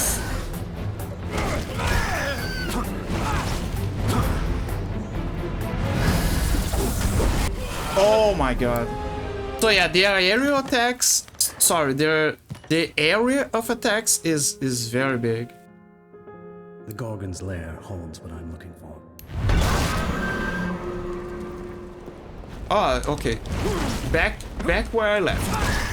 The checkpoints are way more forgivable here than compared to Mirrors of Fate.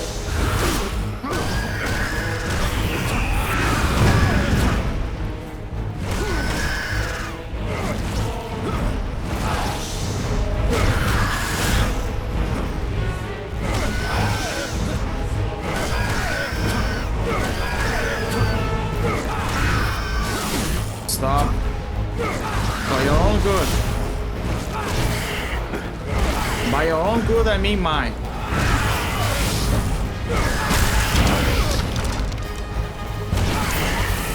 Okay, one down. Ah, son of a bitch.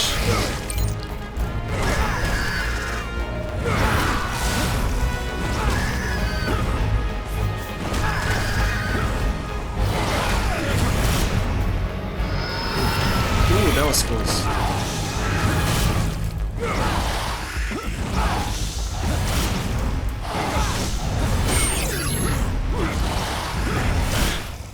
She's getting aggressive.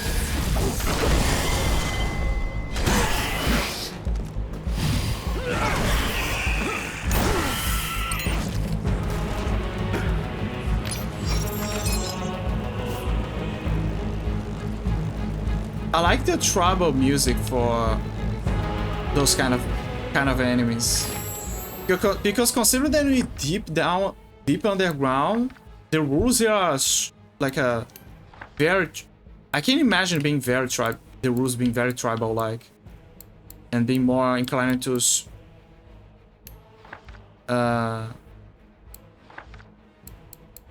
this strongest will. Strongest rule, something like that. Okay, so that's the guillotine, it's perfect for harpies. This is also perfect for harpies, to be fair.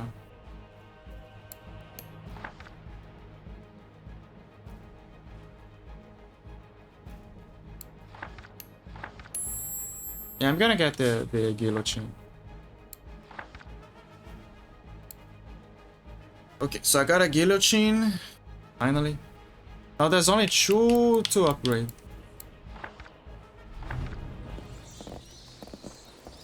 in the Shadow Whip skill tree. Okay, is it down or up? It's down. Curiously down.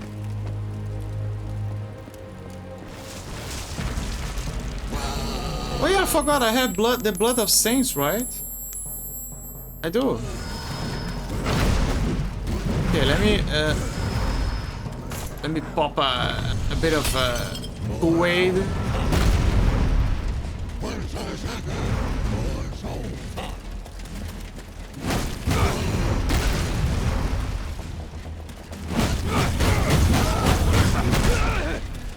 Okay, they have no but this is perfect. I can max out this one easy.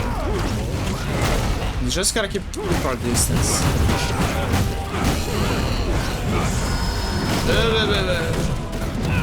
Careful.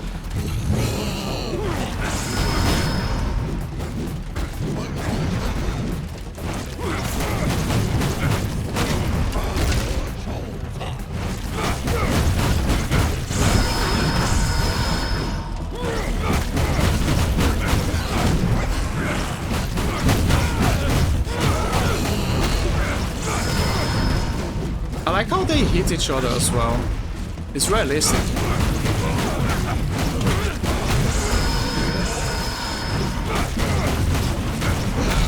Almost there.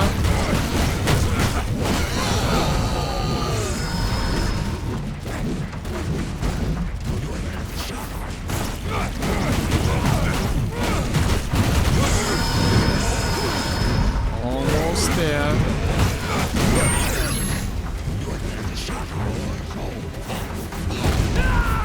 Don't make me use the sword.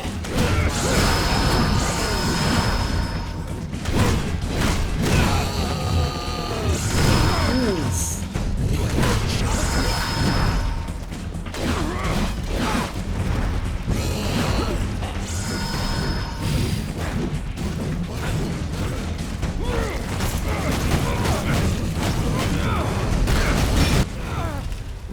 What the hell? You don't even see the hit. The power of chaos is kept in Yeah. The Gorgon Slap. They're not gonna give up. We need to farm. Farming. Oh, so that's how he got his in flames.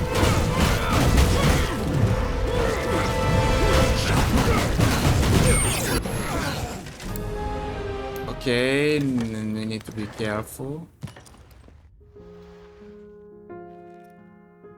The Gorgon's there.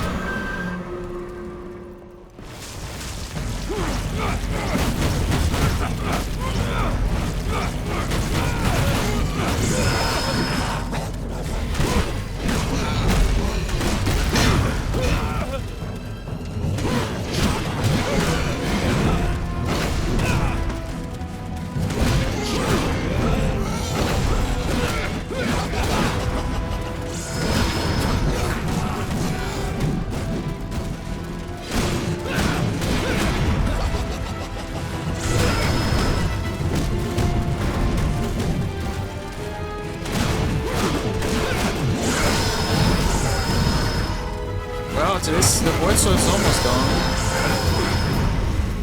Wait. Oh, stop.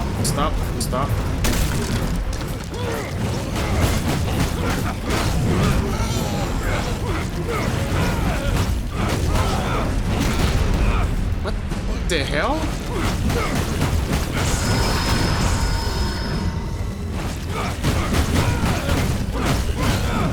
Come on, you can do it.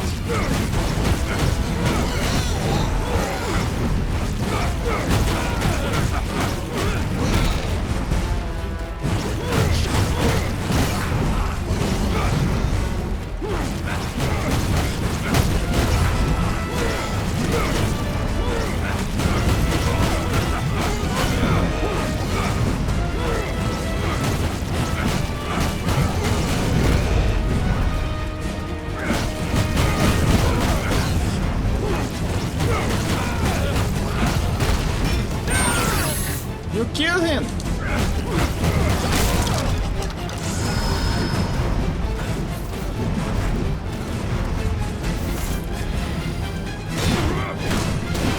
Okay, he's done.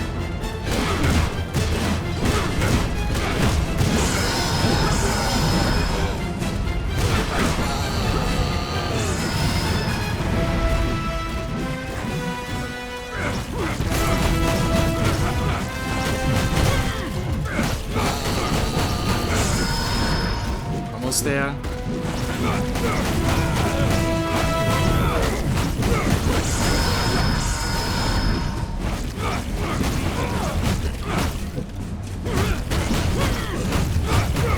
There you go. What? Damn it. Ah, it's fine. It's fine. We did it. We maxed the shadow, the main attack, and the aerial attack of the shadow whip. Use device.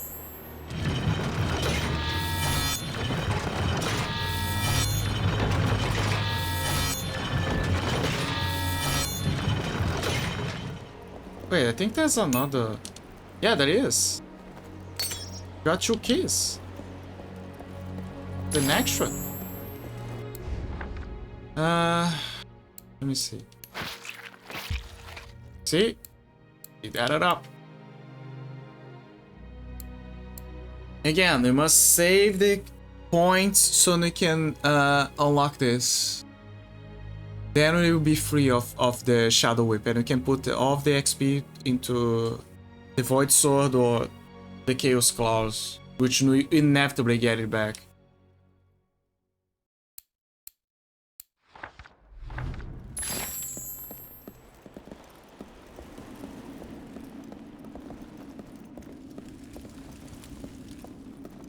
Just checking if there's anything here. Nope. Okay.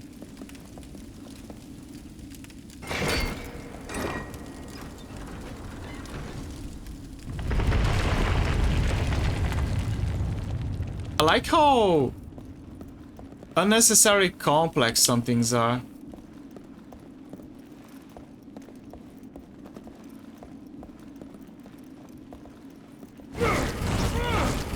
Oh, statues. Oh.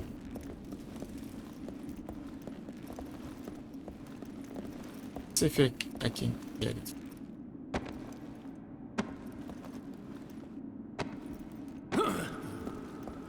Yeah, you can map it from up there.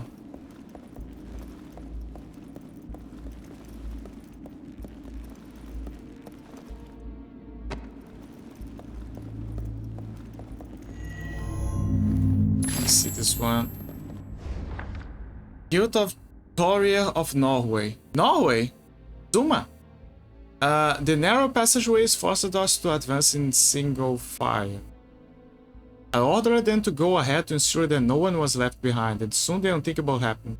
I did not hear the clash of swords nor the sounds of shields, only the muffled yell of the man that ended as suddenly as it had started. I still can't believe what my eyes are seeing. My men lie motionless, turned into tombs of stone in the shape of humans. What savage power could have condemned them? Perhaps it was their own commander who sent us as then with his final order. This old, guilty body does not deserve to live or to fight another day. I remain here to accompany my brothers on their fateful journey, and warn whoever may read my words. Run, fools! There's a mace on his head. I like how each soldier, this time it shows like in drawing specifically how they died.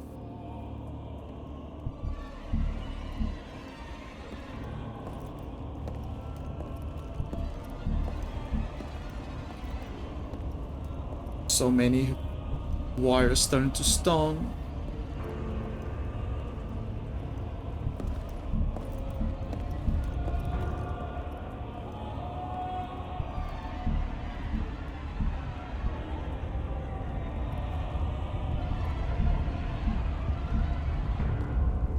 The Chaos Claws. My lord, the power of chaos is yours. Please give it to me.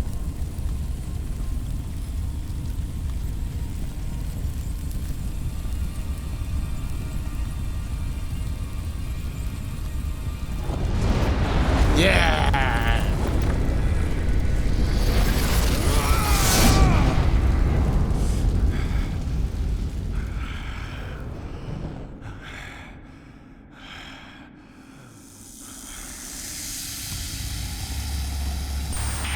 That they are sisters.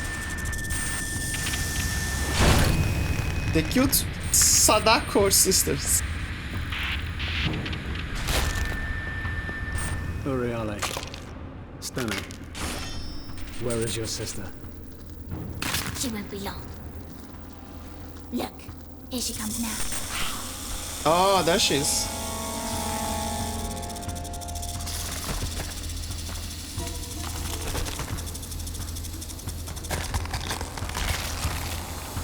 Medusa. Oh, so that's Medusa.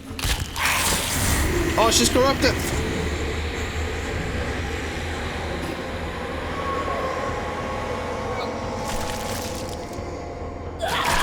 No!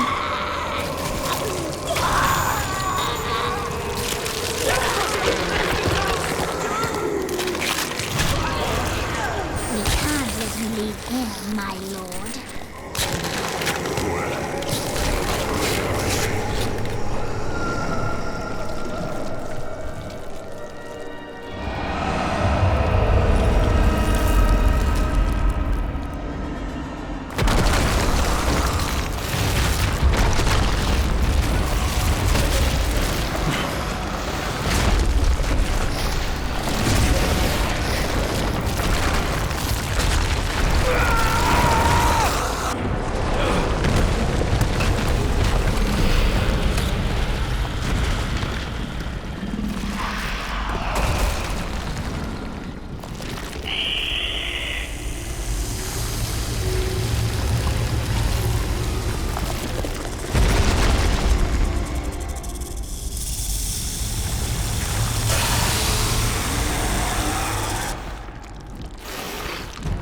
They look beautiful. Also, they remind me of Digital Devil Saga.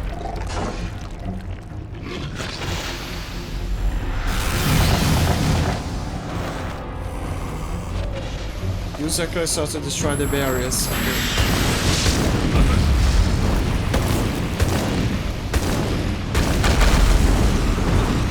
Let me see. Castle Dwellers. Gorgon. When the blood possessed the three girls, their obsession became real. Dragging and tying them together to weave a huge three-headed creature. A set of waving tentacles extended from its body, covering everything it passed, constricting the rock and choking out the beams of light that filtered across the surface.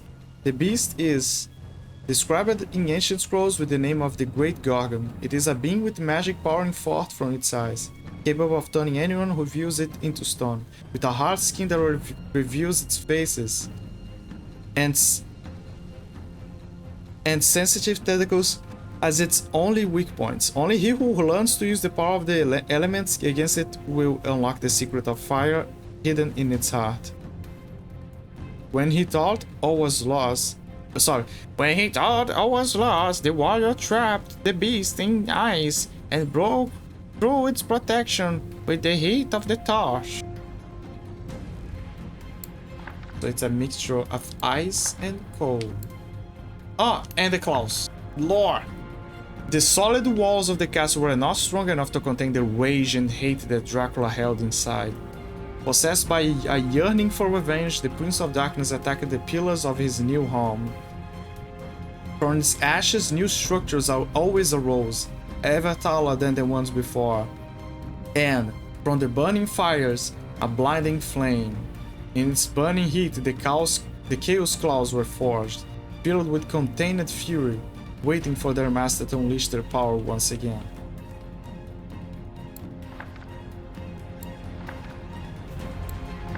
Yeah, they hear Chaos Power. Attacks made while Chaos Powers are Actually inflict more damage at the cost of kill magic, because can hit metal shields of enemies to break them, yeah. Exhaustion. Press and hold the right shield button together. Sorry. Okay. There it is. The family. Welcome to the family song.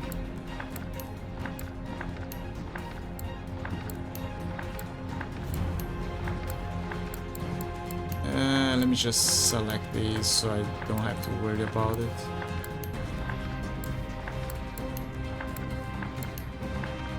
The soundtrack, you can clearly see that the soundtrack is now full epicness.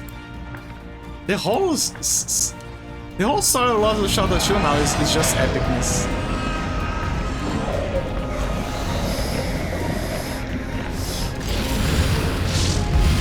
What I gotta do? Yeah, okay, I know the lore. Thank you for the lore. Ouch.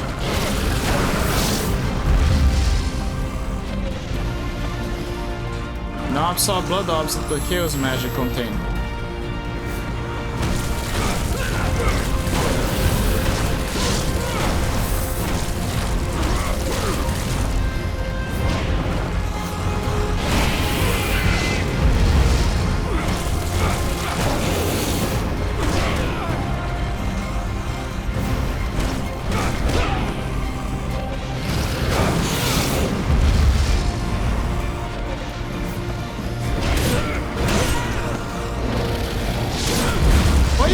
Farm then technically.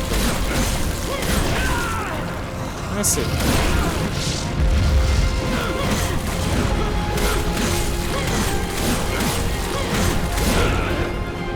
Yeah, I can technically farm them.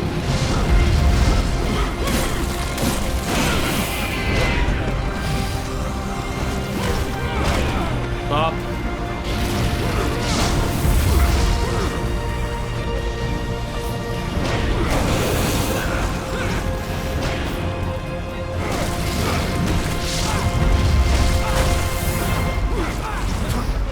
Alright, people, time to farm.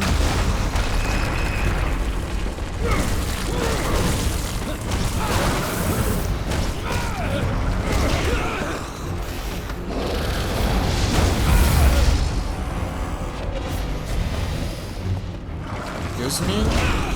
Excuse me?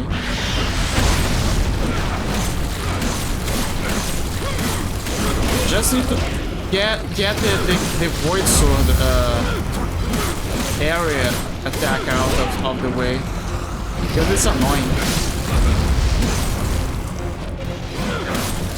Yeah, nothing like farming tentacles, am I right?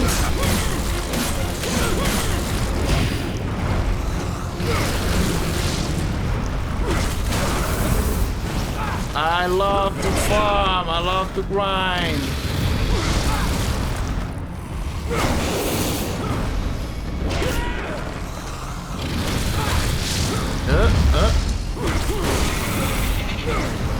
Come on. Can do it. I like how just a few orbs are enough to...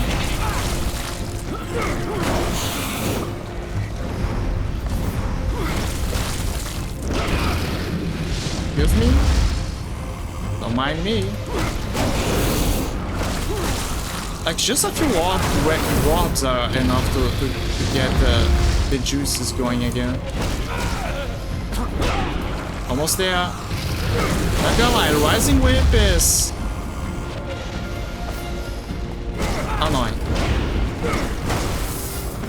Not too annoying, but too annoying. Okay, 100%. What else? Yeah, the area of attack move. Right.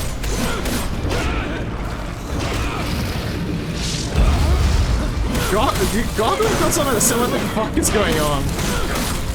He's like, why is this motherfucker cutting my tentacles? Like, he's not even looking at me.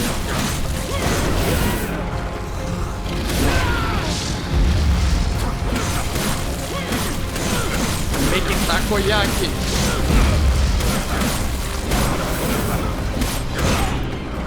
Almost there. Yes. Yes! There you go. Perfect. Nothing like a good casual farm, am I right?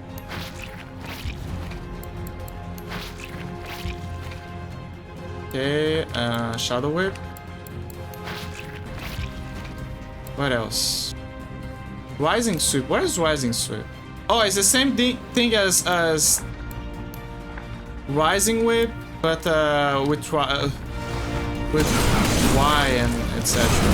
Oh, there's also Rising Cut. Damn it. Let me go again.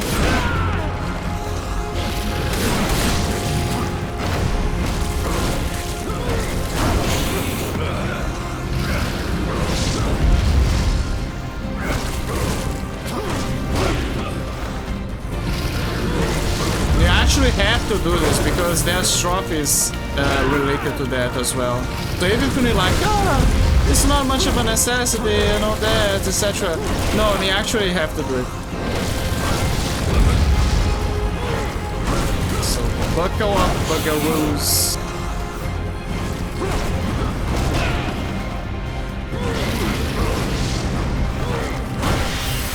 What the hell? Oh, it's because I took too much of his health. I see. Okay, freeze her, I guess.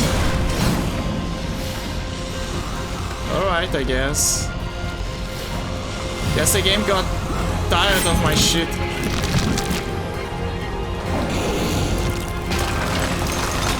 Where am I?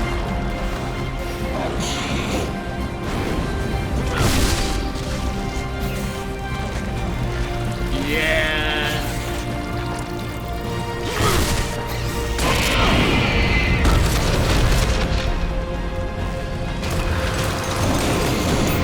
Okay, time for 2 punches. Oh, there goes a few heads. Ouch.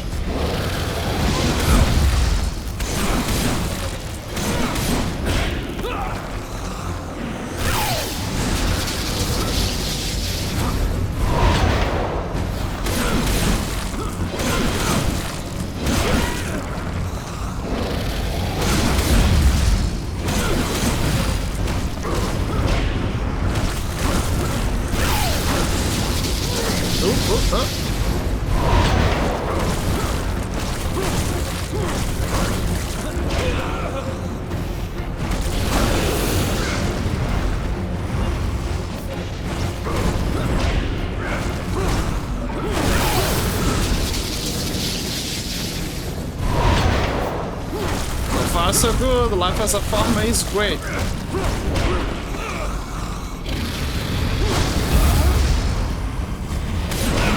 Ouch.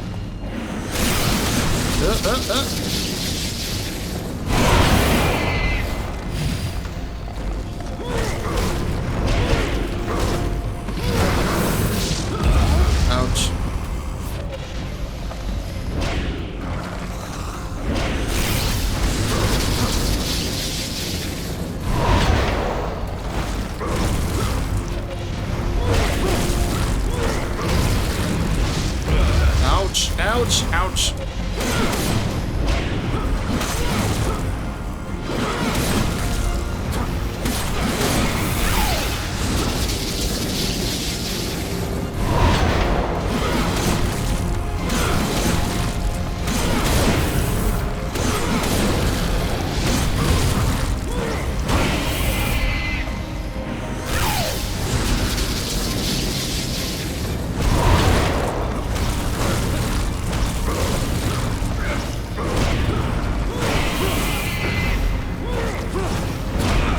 Achievements!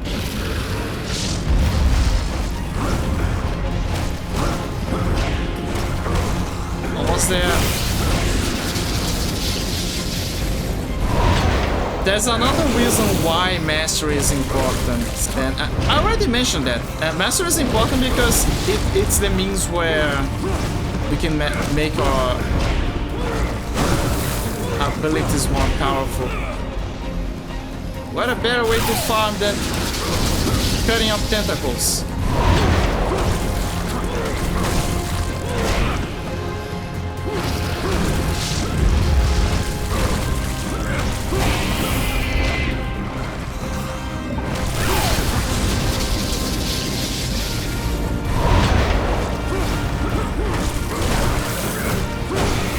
There you go.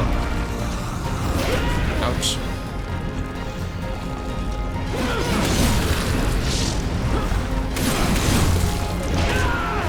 Yeah, for now.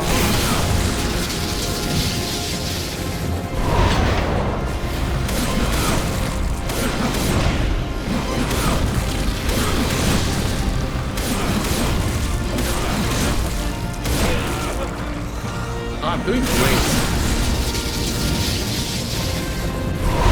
What the hell?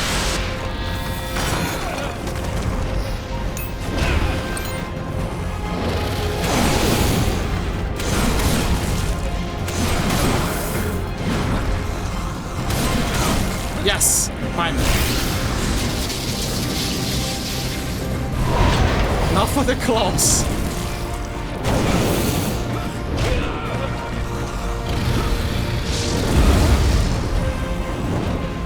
Oh, I don't have the rising strike yet, I guess.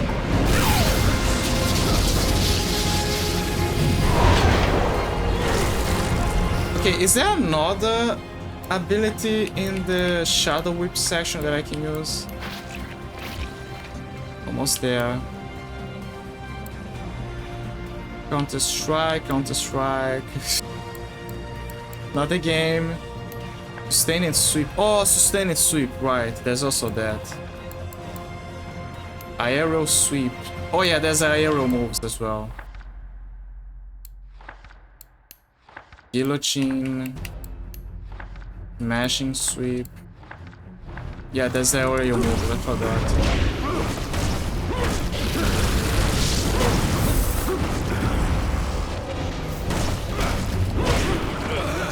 Yeah, now I gotta do this, but in the air.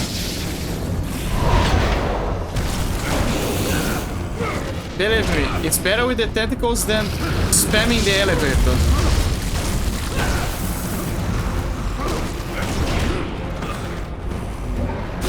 I mean, the elevator is also good, but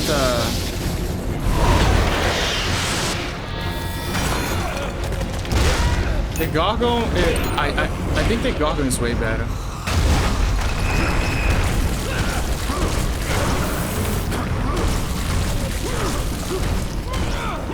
Infinite tentacles.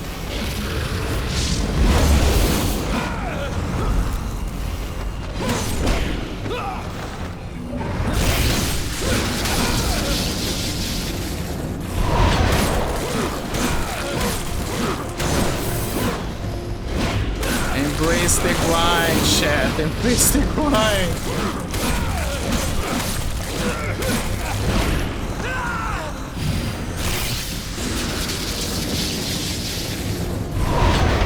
Just like that time when they had Professor Principal Skinner,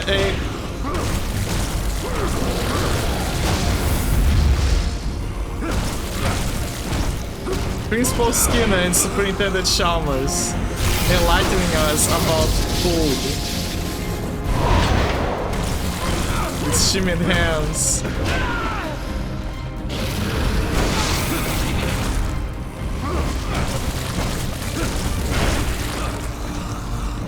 In the end, I don't think it will be...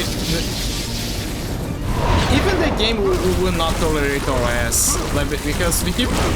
As you can see, the health of the Gorgon is still going down. As I'm focusing on the tentacles.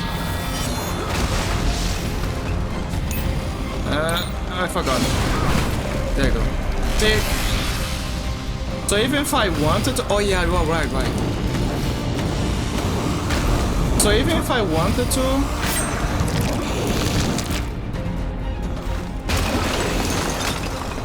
So even if I wanted to, the game is just like, no more farming, you know?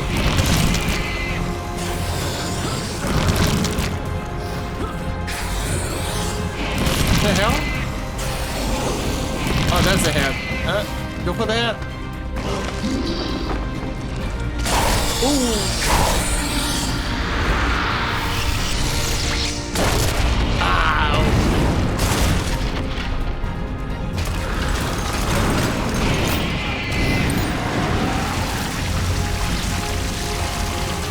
Okay.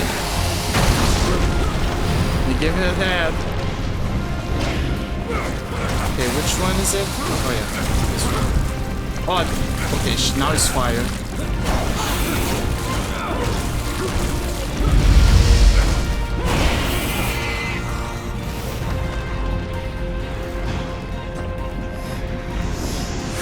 The hell?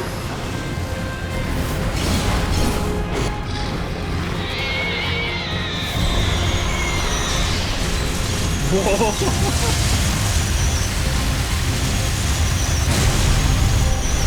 Just tanking.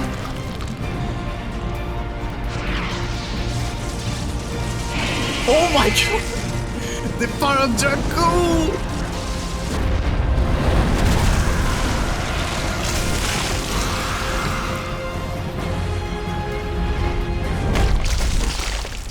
See, the game is like, no, fuck you. No more grinding.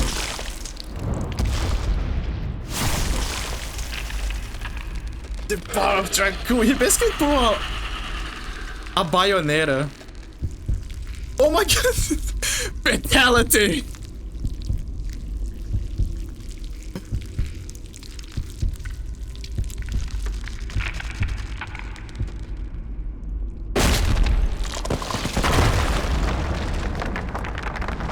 Dracula threw a fatality on a Gorgon. Unbelievable. Heart of Stone. Kill the Gorgon. How much XP? Yeah, good bunch. I'm telling you, this game it's crazy. It's the best action sequence movie. Okay, grab this one and... Oh, that's true, the other one. But, press and hold a button begins to continue. Press select both the ability to add hits to the combo. It will work as a block breaker against certain enemies too. So yeah, it's... So, do you remember in Final Fantasy X when you play... Like you learning the specialties of each one in your party, and when you get Aaron, like when Tidus tries to use an attack on an enemy, he blocks, and then it explains that you gotta use Aaron to use Power Break and break their defenses. But then later on in the game, Tidus can learn Power Breaker, and now Aaron, you know, kind of becomes irrelevant. I mean, you can sure use Aaron and make it a power unit, but my point, Tidus, right? That he learns the essential move that basically takes away the specialty of the other or something. But yeah, it's something like that here. Like the Chaos Claws usually are the specialist with breaking defenses, but now that we have this move for the whip, we kind of don't need specifically the Chaos Claws for that. But the Chaos Claws is still better. And she's still useful, she's still necessary for certain situations. Stand and whip. Does it reset the thing? Oh no, it's because we never used it. Okay, never mind. Keep forgetting. Primordial Gem. Got the other one.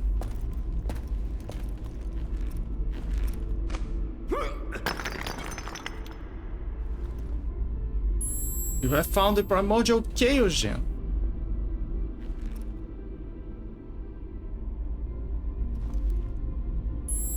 An orange glow indicates that the object can be destroyed by a Chaos Bomb. Chaos Isn't there a move that Shadow uses in Sonic that is also called Chaos Bomb? And I like a smoking crazy ideas. Chaos Bomb. Several pieces of bunny mineral escaped when the Chaos Claws were forged and became trapped in the depths of the fortress. Some creatures search for them to control the great power of fire that they store inside. However, only the Lord of Vampires is capable of transforming its power and projecting it against his enemies.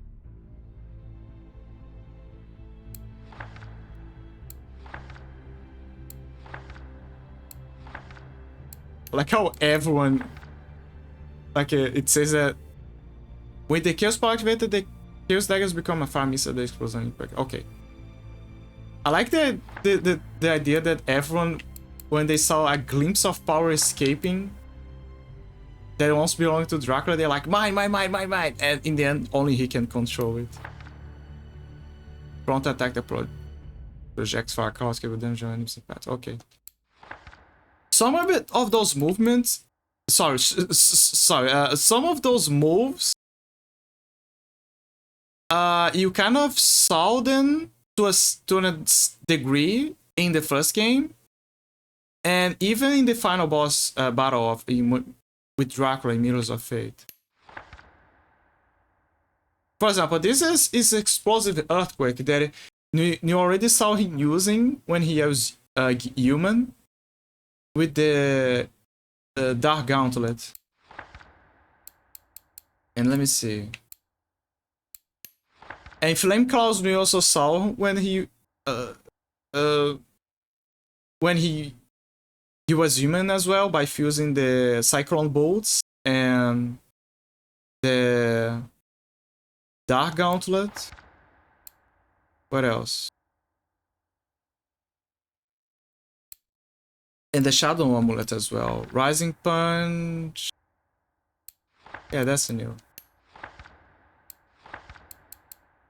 Counter-Strike Claw. No, that's something else. Smashing Claw. Yeah, that's something of its own. Rising Punch. Smashing Punch. Yeah, so two moves are like a... He technically could already do it.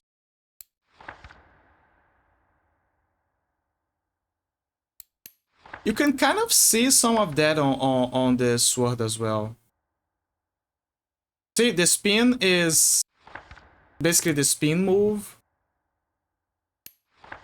from the Combat Cross, and this was the Erosive Chains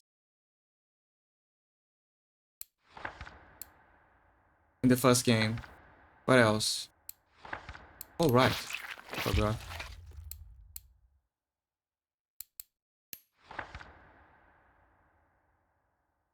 Blizzard, I think we saw him using in Mirrors of Fate.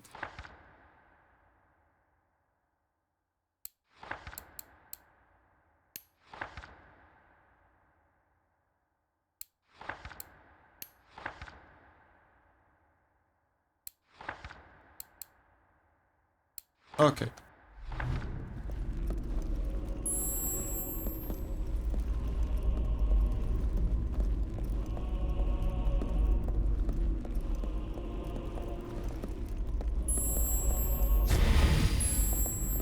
Chaos bombs.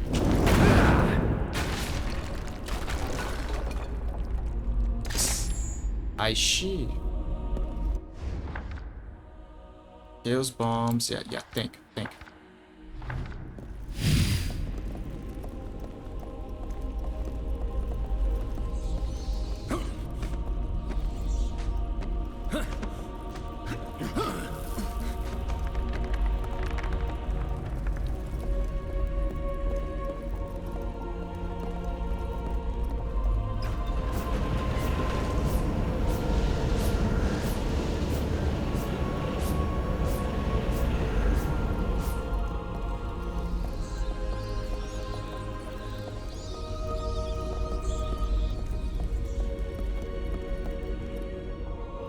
Not gonna lie, the magic count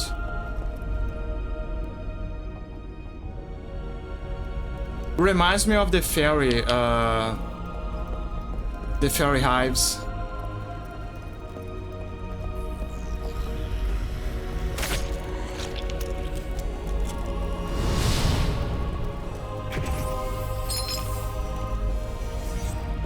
Also, the Chaos Crystals are now... The Chaos Gems are now orange. Different.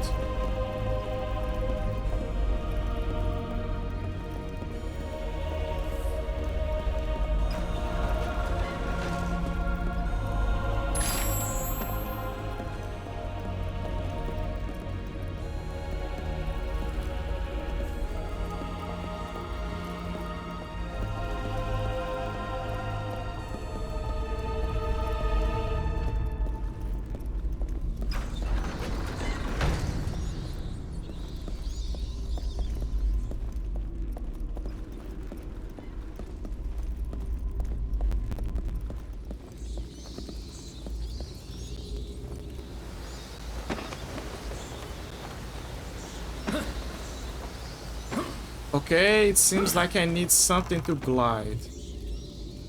Which I don't have.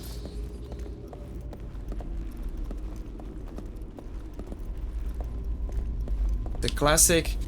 The game has an habit of leaving double jump as the last upgrade.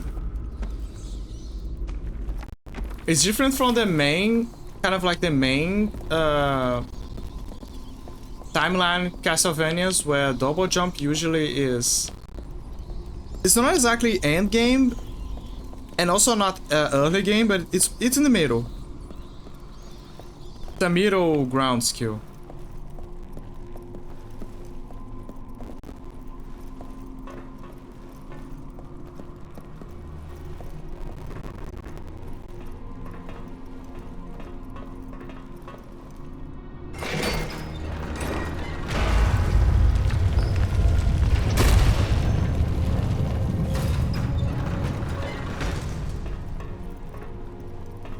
Wait, there's something here.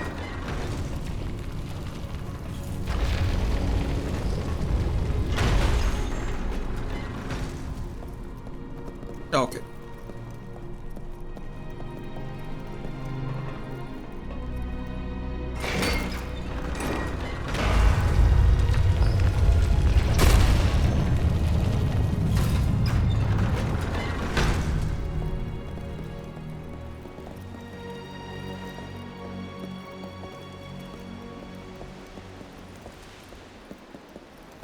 Time to go back to the present and talk to Ghost Child.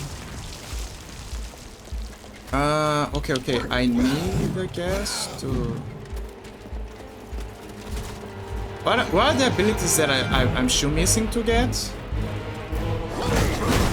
Okay, I already got that one.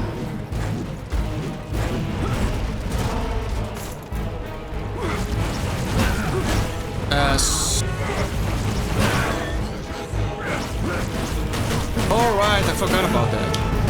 I need this one.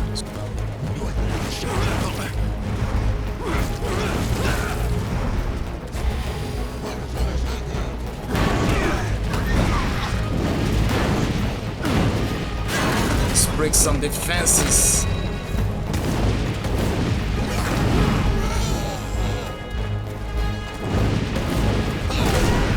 It's me.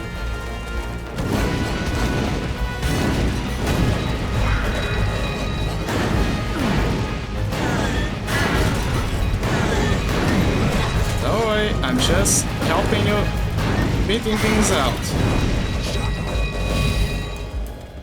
Okay, now what is missing?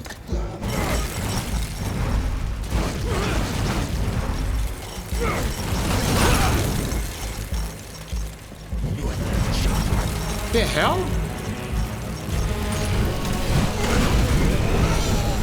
Oh my god, what the hell, what the hell, what the hell?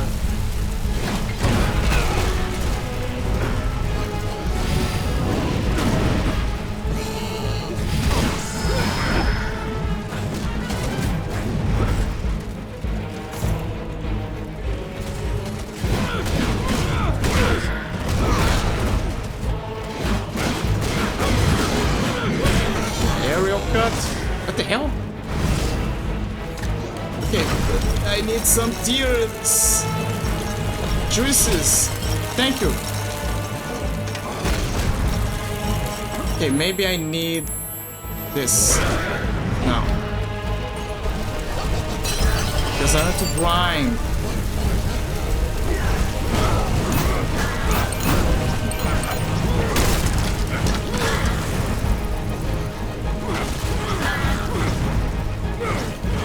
Stop running.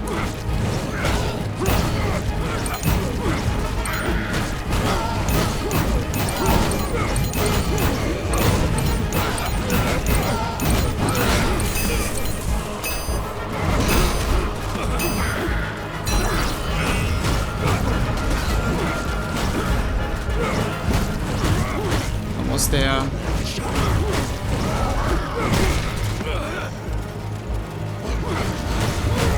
Shield. It says stay still, goddammit.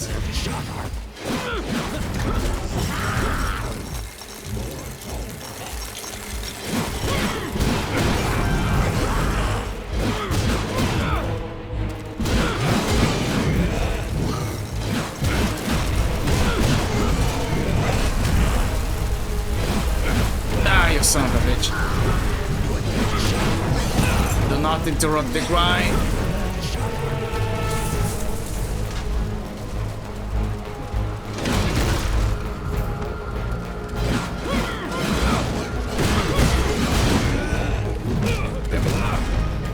I wanted to dodge, but I couldn't. Don't know why.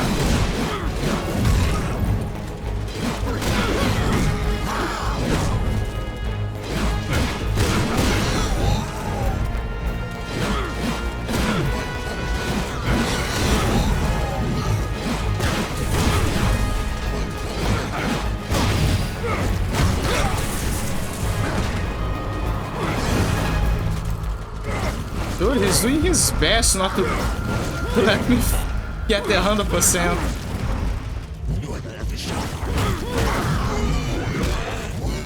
There again, to be fair, I'm using the worst skills against the most not viable enemies for the job, you could say.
Come on, give me that sweet mastery. I hate this ability. I hate this.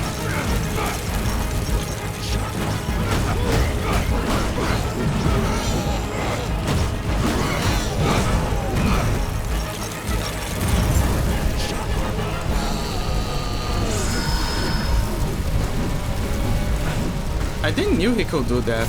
Those weird things that use explosives. Oh yeah, let me see what happens if...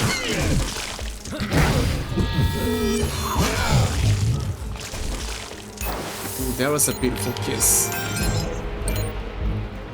So that's what happened. The interesting execution.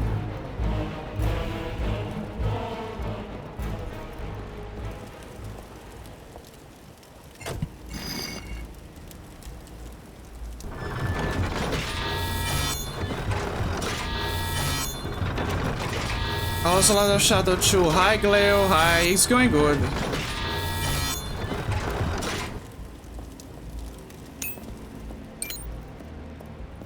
Already got the chaos, the claws, the chaos claws.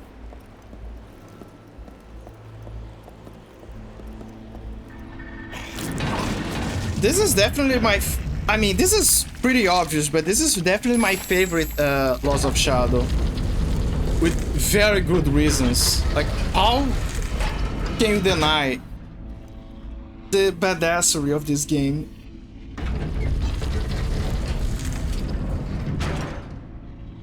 Like, it's way better. The combat is more fluid. You control motherfucking Dracula. And you have cool powers. It's very cool, yeah. He straight up took a heart of a Gorgon in a, like, Mortal Kombat.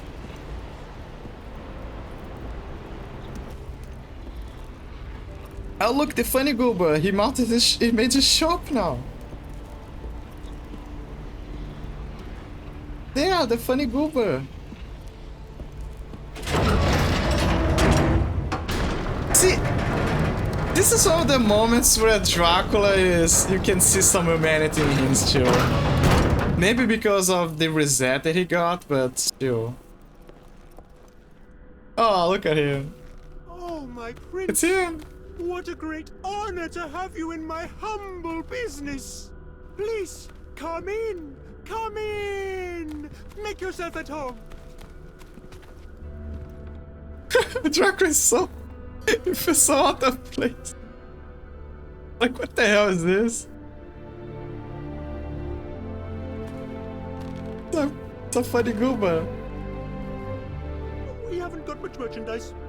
We've only just opened to the public. Please understand, Majesty. Well then, what do you think of my shop, sir?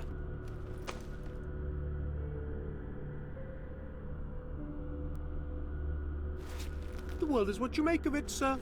If it doesn't fit, you make alterations. Now tell me, sir, how may I help you?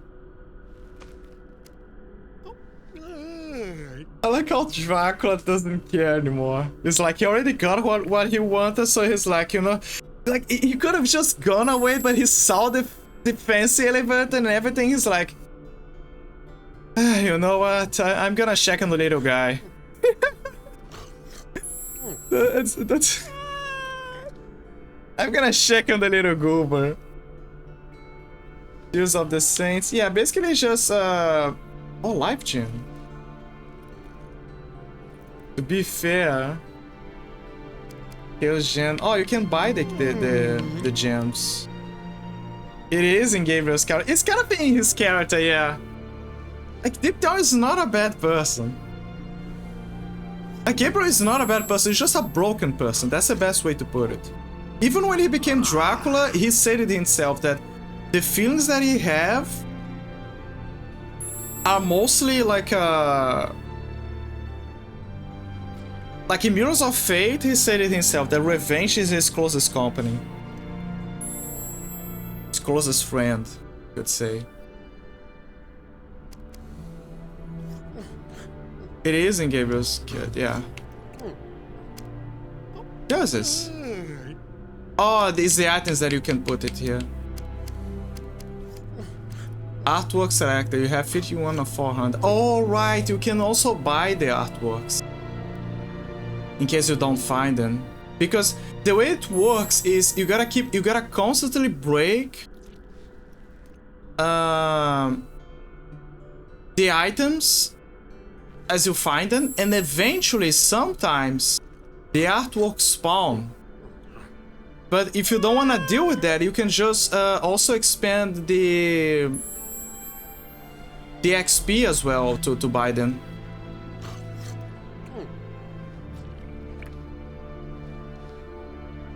So you don't have to wait and all that. Dodo egg, there are one of them in your inventory. Dungeon key selected. In-game concept art, yeah. Yeah, like to find it, you just gotta break objects. Eventually, one of the arts is gonna pop up, and you can go and collect them as you go. But again, it's not guaranteed that they're gonna spawn. So that is the way of the game to say, okay, since you have some XP to spare, just buy them already. Nowadays you need to buy a cool book to get that, yeah. Or buy this Ultimate Edition to get the artworks, right? As a bonus. Or just buy the artworks separately after buying the game. Which, to be fair, is cool too. Yeah, they give you the option to just get it already. And let's be honest, by the end of the game, you're already gonna have a bunch of XP. So it kind of expects you to do it. I think that here is where he's gonna offer the ability to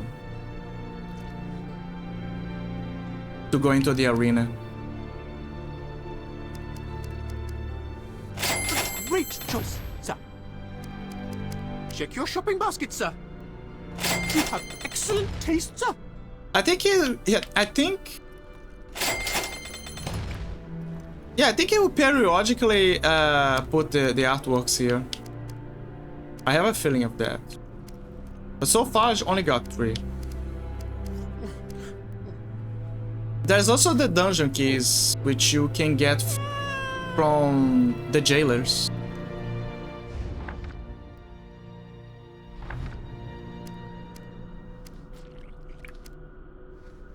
So yeah, this is also a cool thing because sometimes you won't find a jailer. The void gen and the life gen are too expensive. But I guess it makes sense. I think he only has those in his inventory. This is what you purchased so far, my prince. Thank you. Return, pay in asset. Thank you, my prince. I hope to see you soon. Buy item at the Chupacabra shop. I already did. Ah, he teleports and starts to clean stuff.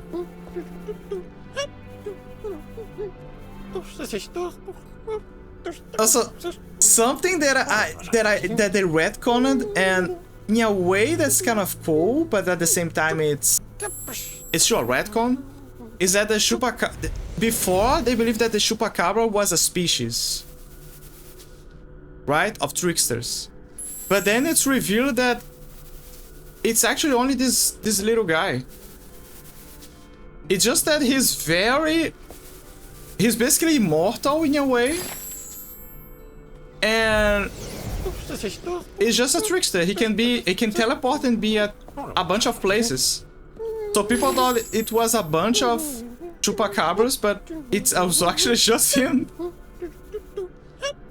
So he spent years and years and years bothering the Brotherhood of Light just for fun and to collect relics. Where is he? Oh, it's here. Hi, Paige. Hi. Estrela do show do Gugu.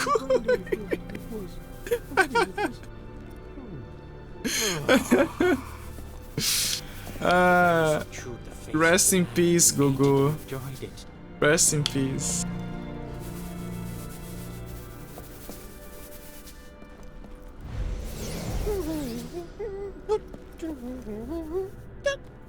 Yeah, rip indeed. It was a sad case. It's one of those cases or oh hi other Page, hi. Hi Twin Page, the other one. Oh my goodness, if you repeat this one too, of course I did. Do you think I would forget about you? Do you really think I would forget about you?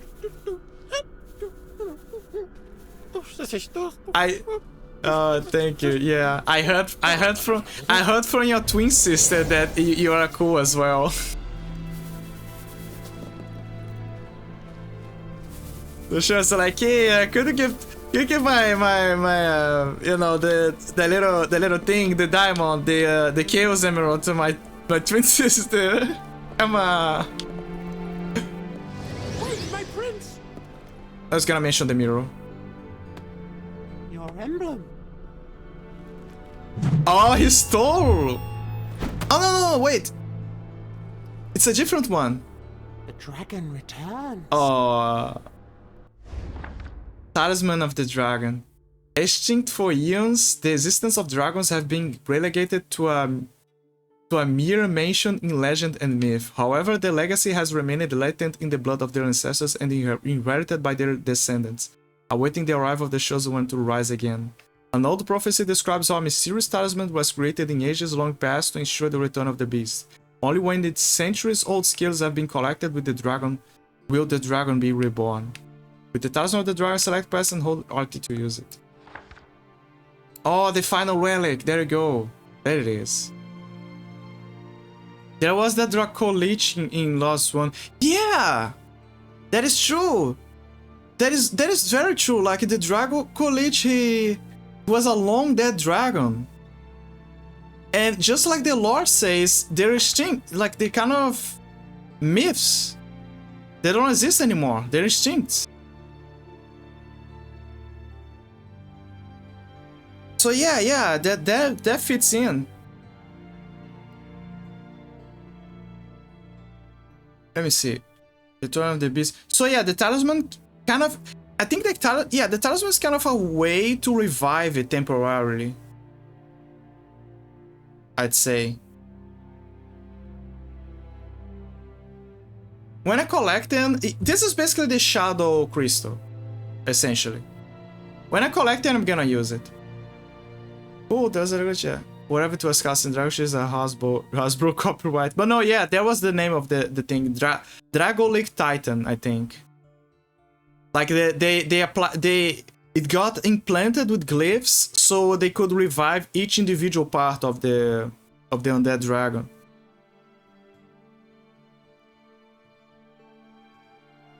The little guy is kind of cute. Yeah, he's very cute, Paige. He's so cute. So he was an annoying little prick in the first game, but the lore says that he just did that for fun, like he was just a trickster. It's like, oh, I'm just messing with you. Ah, you got me. Here's your relics back, you know?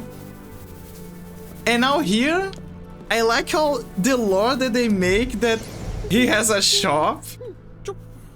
He used to create constant trouble in Dracula's castle.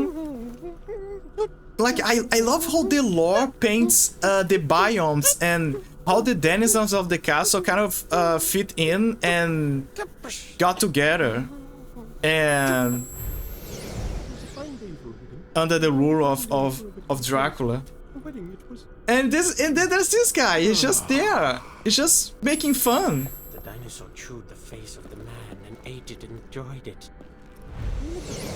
I like how he has ADHD. Look, like he's cleaning, he's checking the shop, and then he pauses and reads something, and then he goes back to cleaning. And sometimes he goes back to collect more relics. No wonder they say that they think that he's everywhere. Like that is a bunch of species. He keeps teleporting. Take my big sword and stick it inside the dragon. He needs to learn about the audiobook. And that's the funniest thing, Leo. He's in the future.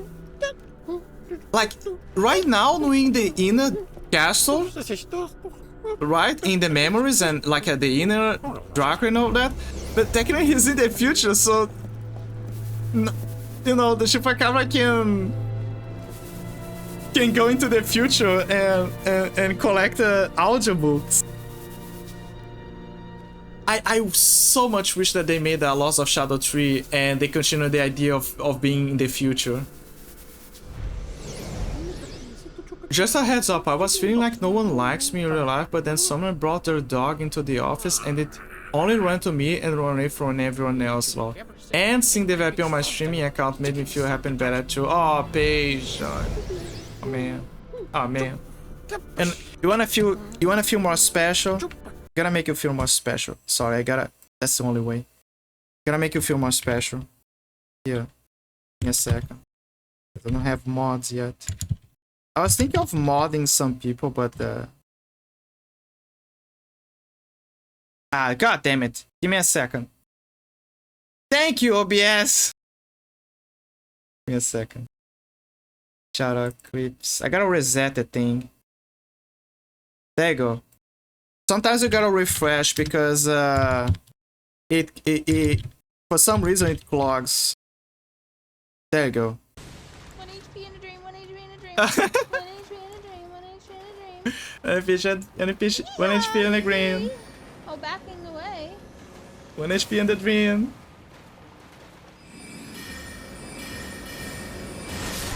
No! You got greedy. You got greedy. You gotta spam. You gotta do a 3 burst spam and then dodge. That's the best solution. You didn't have to do that. I appreciate it. No, yeah, sure. Let me see. I did get greedy, lol.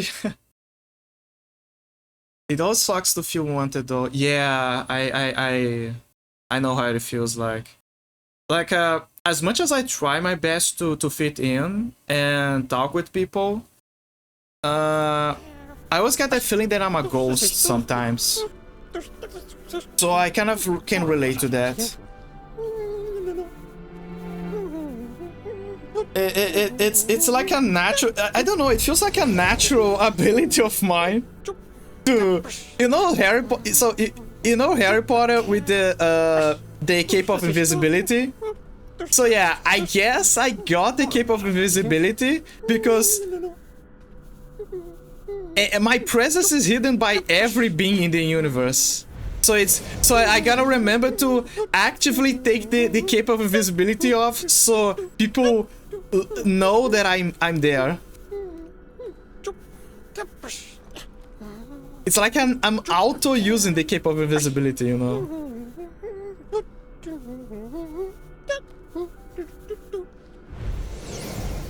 But yeah, I know exactly how it feels like.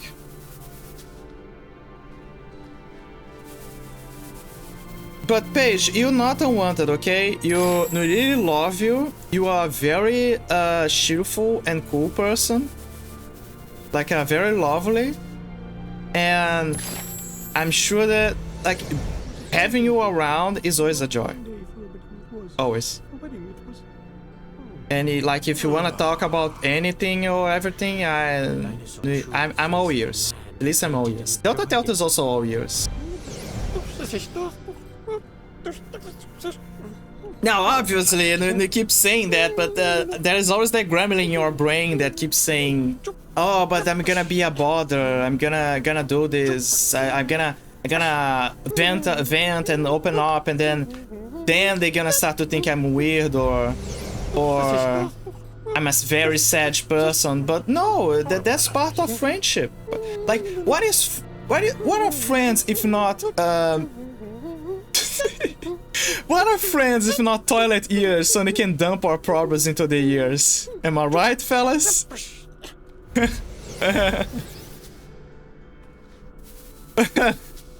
but really, yeah, like yeah,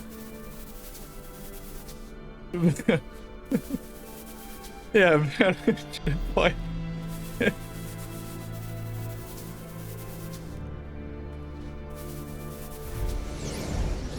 But yeah, like it's part of the bonding process. Never be afraid of opening up. Otherwise you'll never know who is your real friend, you know?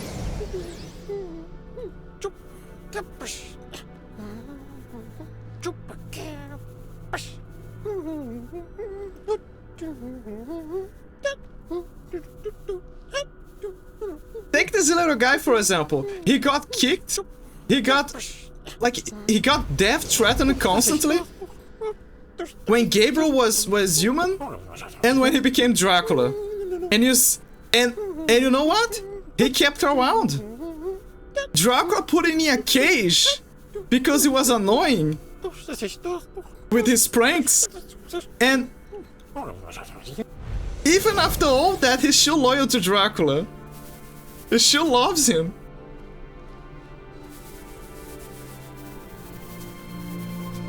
Like, this funny goober is probably one of the few best friends that Dracula have in his undead life.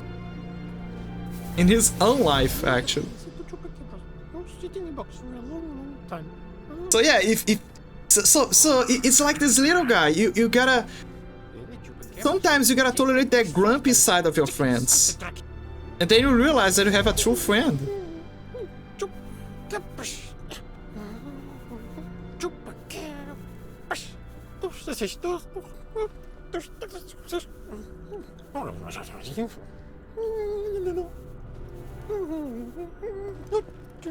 I like to listen to him singing. Friendship is magic, yeah. Oh yeah, I gotta check the mirror. Let me see. There's this portrait. Kind of cool. I feel like it's a real portrait in real life. I remember that. I remember that I saw some portraits in I think in Mirrors of Fate, where those were real life portraits that they put, like from the times I think Italian Renaissance. Press B to use the Cladus with this mirror. You need an arcane object to invoke the power of that mirror, my lord. I'm sorry, my master, but that mirror requires a magical element to wake it up. You will need to find an ancient mechanism to activate the power of the mirror, my prince. You need an arcane object to invoke the power of that mirror, my lord. You need an arcane object. If only Disarray was here to see the cutscenes where he smiles at you. Let me call him again. Just tell me what you need and I'll get it for you, sir. He's so happy. Like, he's so happy. And look, he has, remember, he has ADHD, right? Oh, you. So he has ADHD, right? And so he stops everything he's doing to dedicate his full attention to you. And granted, Dracula is the Dark Lord, but come on. Symphony of the Night has a reusable item that is a portrait of the real Vlad Tepes. Oh yeah, I remember that one. A pleasure to serve you, my lord.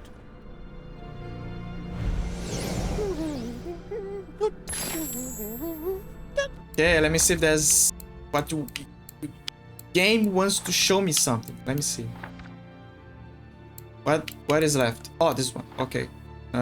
Sustain and sweep. Acquire all the Shadow Whip skills and upgrades. Yeah, thank you, thank you.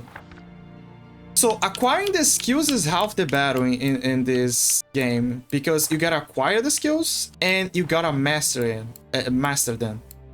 And to do that, you gotta use them until the percentage is fulfilled. So there's acquiring them, just like the first game, but now you gotta grind them. Because then, after you grind them, you acquire mastery points, which you can deposit to increase the mastery level of the weapon in question. And when they level up, they change appearance and they become more powerful. And more power means you don't have to do the same, a bunch of consecutive moves to defeat an enemy.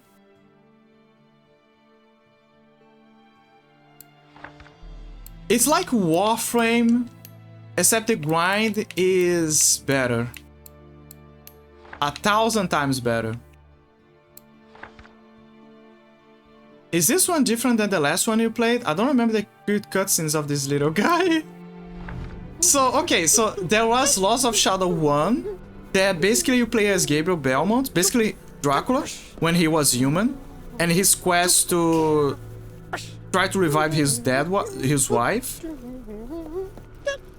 And in the end he fights Satan, and he defeats the LoS of Shadow, and by the end he becomes Dracula, right?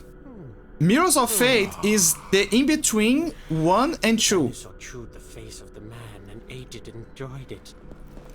It's the one that you saw me playing.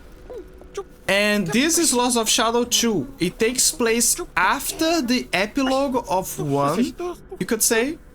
Like, the prologue is showing the past. The prologue of LoS of Shadow 2 is after the events of Mirrors of Fate. But after that, there's like a time skip. And then the first chapter, like the story starts then with chronologically after the epilogue of LoS of Shadow 1, which is in the future, as in our time. And Dracula wakes up from a long slumber. He lost most of his powers. Satan is making a comeback. Zobek crawled out of the shadows. It was basically a bad guy in 1. And Zobek is like, oh, I know what you want. You want to die because you're immortal and you're suffering. So I recover your holy weapon. That is the only thing that can kill you. And if you help me fight Satan, I'm gonna kill you myself with your holy weapon. The dinosaur chewed the face of the man and ate it and enjoyed it. And then Dracula is like, okay, sure, okay, alright, I'm gonna help you. And in the middle of the process, he goes back into his inner castle to relive the memories of... kind of trying to recover his memories and his powers in the process. Yeah, sounds like a plan, yeah. What is the plan? Yeah, the plan is to help this guy help me kill myself. In Minecraft.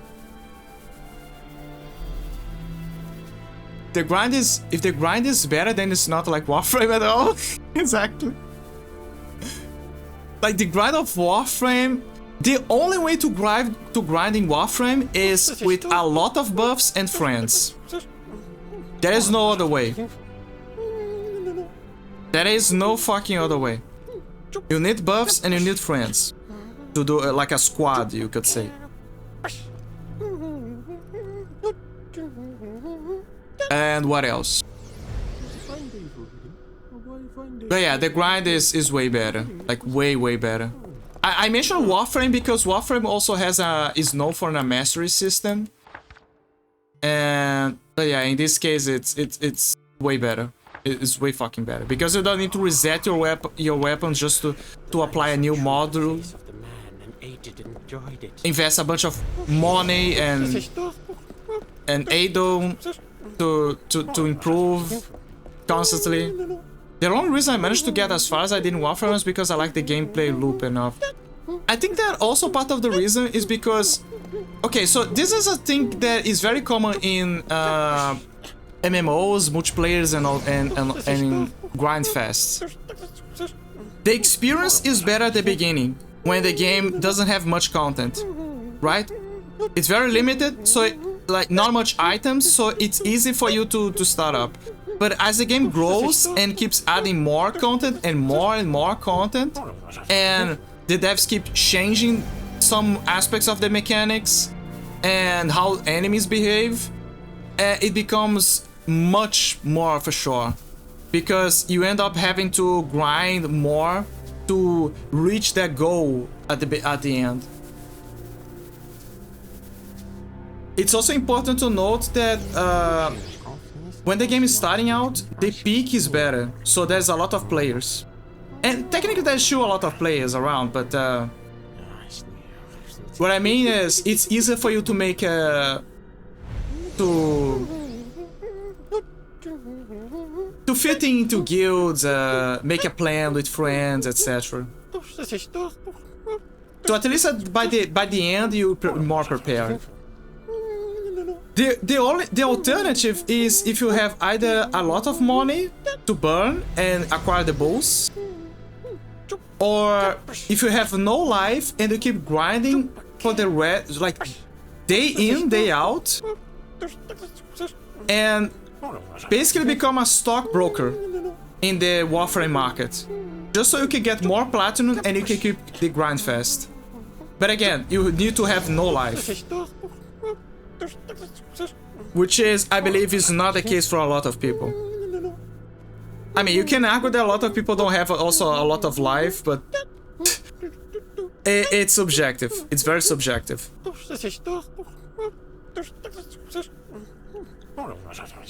Yeah, that's my perspective of it. And Warframe is one of those cases to me. For example, when you see videos of, for example, Charlie or, you know, Most Critical coming back to Warframe to play it, like you see what they have. Like they started out, they already had a plan, they had a fuck ton of platinum in their pockets, so it's incredibly easy for them to skip time, to, you know, get their game together, or to acquire boosts.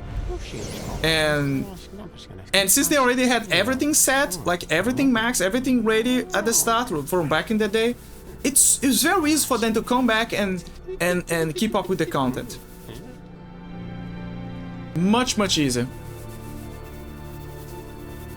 And again, there's always gonna be that person who's gonna come out and say, oh, you, what are you talking about? I just started a few months ago and I'm already at the level whatever. I already got the master, I already got the items. Look at me, I already did everything. Yeah, but you... And you're like, oh, but you didn't burn on boosters? I'm like, no, I didn't. But what I didn't told you is that they spent hours and hours and hours in the game. Because I didn't have anything to do.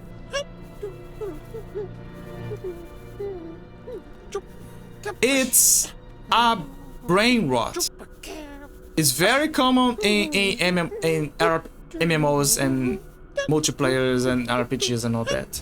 Some people they just turn their brains off and they grind and grind and grind, and that is happiness for them.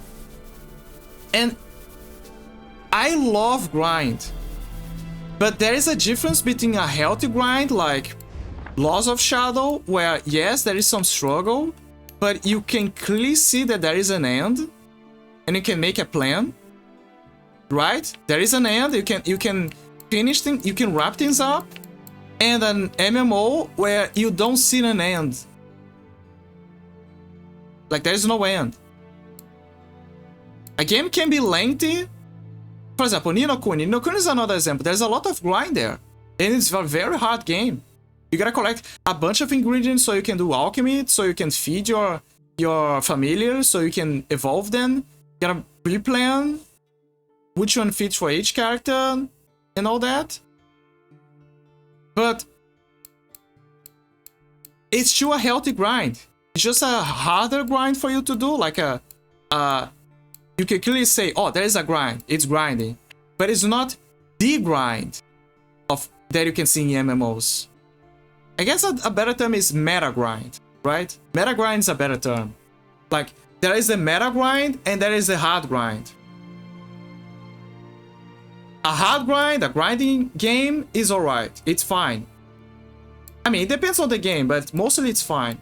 But then you have the meta grind, where, Jesus Christ, you're gonna spend 10 years of your life in there. Again, some people find happiness in that, but I don't think there is happiness at the end of this. Then again, okay, let me, sorry, I'm gonna read what you guys said. Smoosh it out, yeah. The only reason I managed to get as far as I did in Warfare is because I like the gameplay routine enough. Yeah. Also, gameplay meta suck. I agree. Meta suck. Like, meta has kind of killed the fun of the games. And I don't blame the players. I blame the people who made the rules of the game.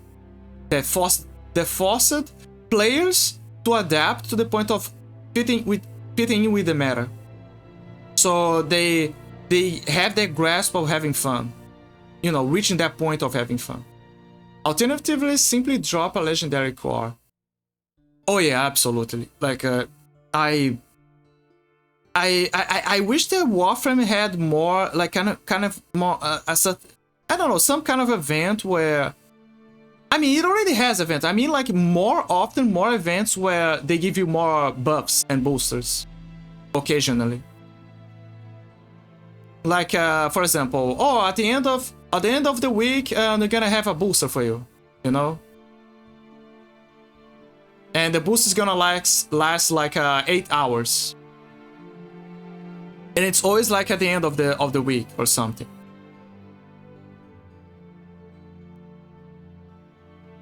So yeah, that's a good incentive to be had. I had a hard time with the grind. I like story and feeling purpose though, like Elden Ring, for example. Yeah, there is some degree where you can argue what grind is, because in Elden Ring, for example, in Souls games, sometimes you gotta keep killing a bunch of enemies, or the same enemy, or the same kind of, I don't know, it's the same kind of enemy. So they drop a specific item that you need, like a weapon to add to your collection, or I don't know, souls so you can buy something. That is a grind. But it's the kind of, it's a hard grind, but it's an acceptable grind. See what I mean? It's the kind of grind that you can you already used to that grind since your childhood. It's a kind of grind that just says, okay, there is a chance it's gonna take a long while, but you can do it, champ. You can do it. Just keep going. It's just a pain in the ass. And sometimes it's a huge pain in the ass because of how the game was developed. I had a lot of time with the grind. I said, okay, like Elden Ring, for example. Yeah. Then again, I also play gacha games, so yeah, great. Be careful with that, okay? You saw the news with the what is the name of the game? Waves, Shimmering Waves, Summering Waves, something like that. Like, you see what the the trouble that this, like the whole Genshin Impact versus whatever waves, right? And the situation. Yeah, be very careful with that. I'm not. So I understand some games, some gacha. I'm gonna say this. Some gacha games, they have some degree of respect. Some degree of respect. So I can give them some degree of, yeah, sure, I guess we can check you out and maybe we can cut a deal, you know? Do what I mean? But there's also that gap where you can kind of spend money, so you're like, yeah, I understand that. Again, you can kind of make a deal. Kind of, you know? But then you have those games where it's just pure gacha and everyone is at the lowest point of low-cost fallacy. Yeah, I mean like for XP. Yeah, XP. Souls games have a huge grind in terms of XP. Because when you reach the hard cap, yeah, that's where it starts to be... You're gonna be a Rockefeller of souls, let me tell you. To max everything out. Because right now I'm at the very minimum level, I should be for the era I'm in, and it's really hard. So I'm thinking I might have to go try to get XP level up, but I don't know. Yeah, and most players just grind enough to reach the hard cap for the builds that they want. Like they already come with a pre-plan. Like, oh, I want to play a barbarian. I want to do a strength build. I want to be an anime character that uses a blood sword or use electricity. Like they already come with everything ready. The stream started before I went to school. Oh, hi Lance. Hi. Hi. The stream started before I went to school. Oh wait, fuck. I gotta... lot of dialogues. I gotta check the dialogues. Let me see. Because when okay, Substation trending on Twitter got word it was a lot of porn. Oh, I don't spend anything ever. That is my rule. Also, the gachas I play are Arknights and Limbis. Oh yeah, I heard some good things about Arknights, especially with the art style. I think so. I remember that one of the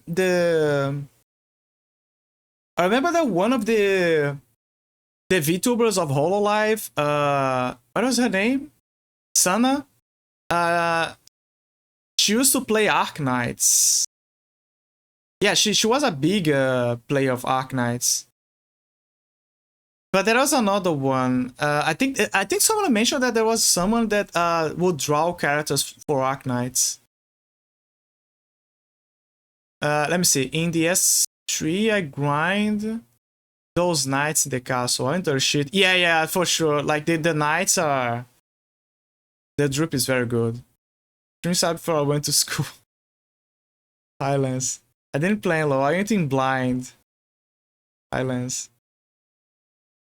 Yeah, some people prefer to go in blind and then they like prepare what they want. I remember. We'll be looking. Okay, have a good look, Lance. Fubuki also played Arknights. Yeah, she also played Arknights.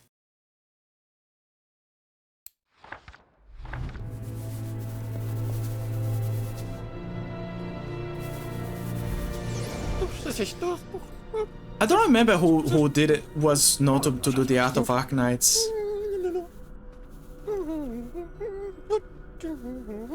Then again, Fubuki is a gacha addict.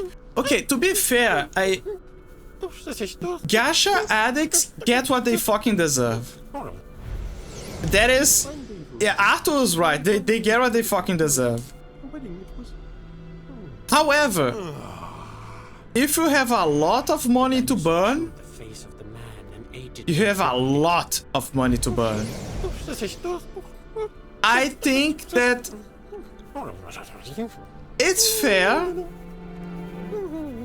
I would rather use that money for something more beneficial for society, like investing in science. You know, science research, like research groups, you know? Like some people like to invest in community service and donations for people who really need, like Doctors Without Borders and, you know, or like in Brazil, where there was the donations with for Rio Grande do Sul, right? That because of the flood and the rain and the mud.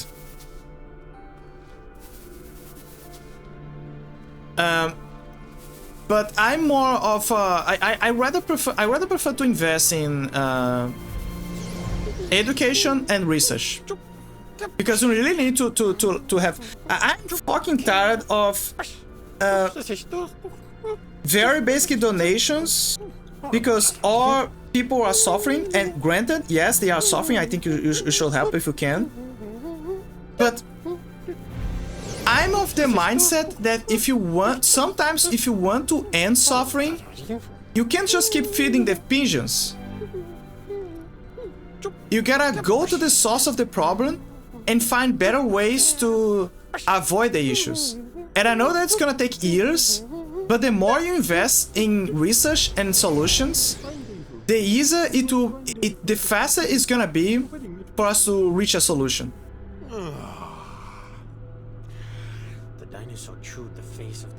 I want my money to go to schools and roads, not the blood orgies of the elite, yeah.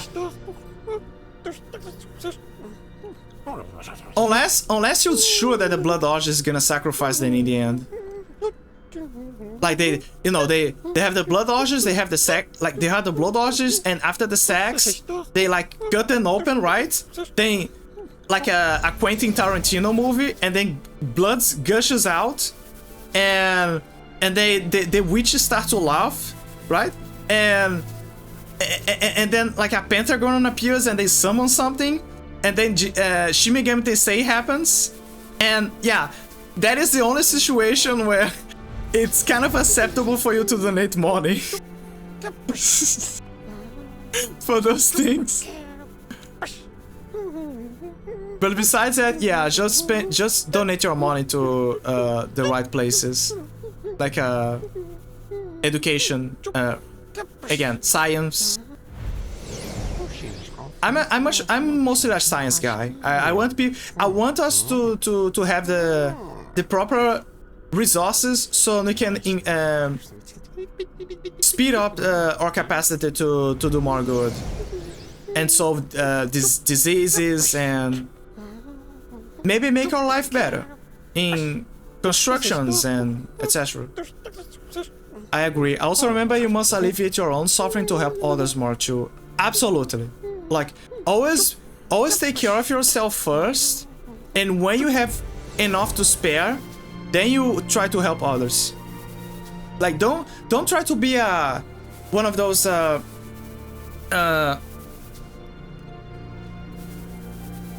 don't try to be one of those wannabe saints who go hungry and go poor to help others out and donate every cent of your savings, and then you come out, oh, but I did so much, I'm helping. No, you're not doing it. You're not doing more. To do more is to take care of yourself and improve yourself so you have way more capacity to help others. Think about it this way. Let's say that you have XP and you can. So this is a perfect example. Right in this game, right? I'm gonna use this very game to explain this. Tell me what you need and I'll get it for you, sir. The coin of the game is XP. You can either save up and spend all of your life savings so you can get those items, particularly those, like the life gen, the kill gen, and all that. The artworks, if they ever pop up again. Or... Thank you, my prince. I hope to see you soon. Or... you can save up on your XP, invest on those skills, your skills, so you can do more, do better, so you can collect way more XP efficiently. So when you come back to this shop, it will become easier for you to get those things. It's kind of the same logic. First, you improve yourself, so you can increase your cap. Then, after you get your cap, you get a better cap and you have enough to spare, then you start to invest on others. Now, just as you saw, I could have saved some XP for later, but I choose to spend a bit on artworks. Can you also do that? Can you just spend a bit of your let's say money to help others out in the meanwhile? Of course you can. Absolutely. Just don't spend every last cent.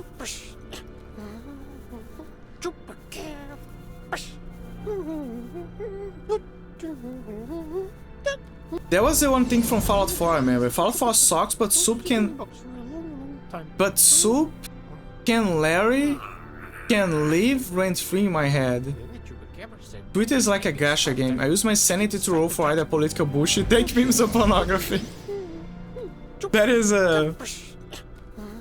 And the final destination is becoming the Joker. I used to donate monthly to several organizations for human rights, etc., but I had to cancel because of some financial issues, and I felt guilty, but I was like, well, I have to take care of myself first or I won't ever be able to help anyone. Yeah, bitch, and that is totally right. It's completely right. Donate when you can, but worry first and foremost about you. That is not being greedy. That is not being egotistical. That is just survival. How can you help others if you're on the risk of not living to help others? It's a logical conclusion. It's a logical deduction of that, like of that argument. Exactly, yeah. So yeah, don't feel guilty about. Don't ever feel guilty about that. It's just like with the situation on Twitch, right? Where people are, some people, what is I gonna say? Some people are. They have a bunch of subscriptions to a bunch of streamers, and then at the end of the day they don't have enough money for themselves. Don't be afraid to not sometimes not support your favorite streamer, because they are very aware that not everyone is like filthy rich to keep feeding them. Like they spend the money what they can. So if they have to cut some things short, yeah, absolutely. Like this is totally normal. If someone, and also if someone ever guilty trip you into saying that you must do it, or that it's outrageous that you're not doing more, give them the middle finger. They don't know your life. Also, that is not the best approach, you know, to guilty trip people. Like if you're gonna make an argument, make an argument. Like just talk, put your points, show how you can help, and yeah, when they can, they can. When they can, that's it. But at least you spread the word. It's easier. You create a gap, like a perfect environment where they have the option to, whenever they want, to go and help you out, or the organization, or whatever you collecting funds for. But forcing someone through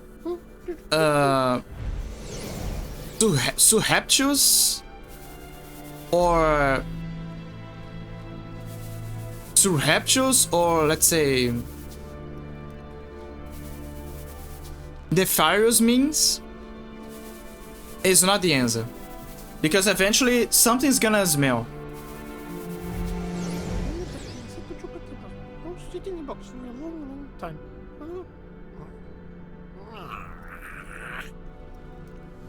The Chupacabra said, take my big sword and stick it inside the dragon. You know, I'm not gonna lie. I can listen to this guy in the background all day. I'm not kidding. This is... So, I remember that I said before that I'm not much of an SMR guy. But with this music, this environment, and Chupacabra just going around doing his thing, being a cute little goober, this is perfect. This is the perfect ASMR that I need. Life is hard, man. Don't make it hard on yourself for the sake of others. Yeah, yeah, absolutely. It is lovely. Yeah, it's great. Like if someone ever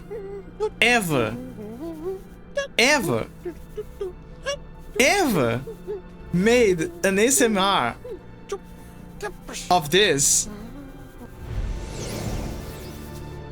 you know, like let's say 10 hours of listening to this song or hearing Chupacabra taking care of the shop, that would be amazing.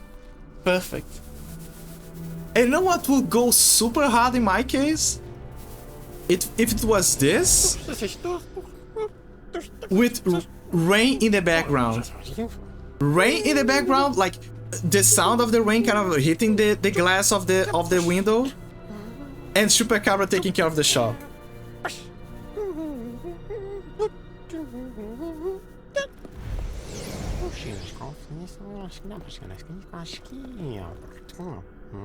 Perfect, simply perfect.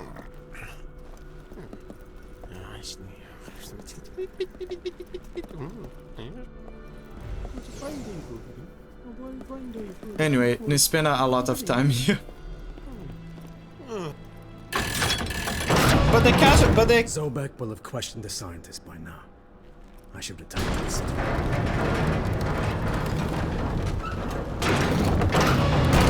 I like how Dracula spent most of his time in Dracula Land again.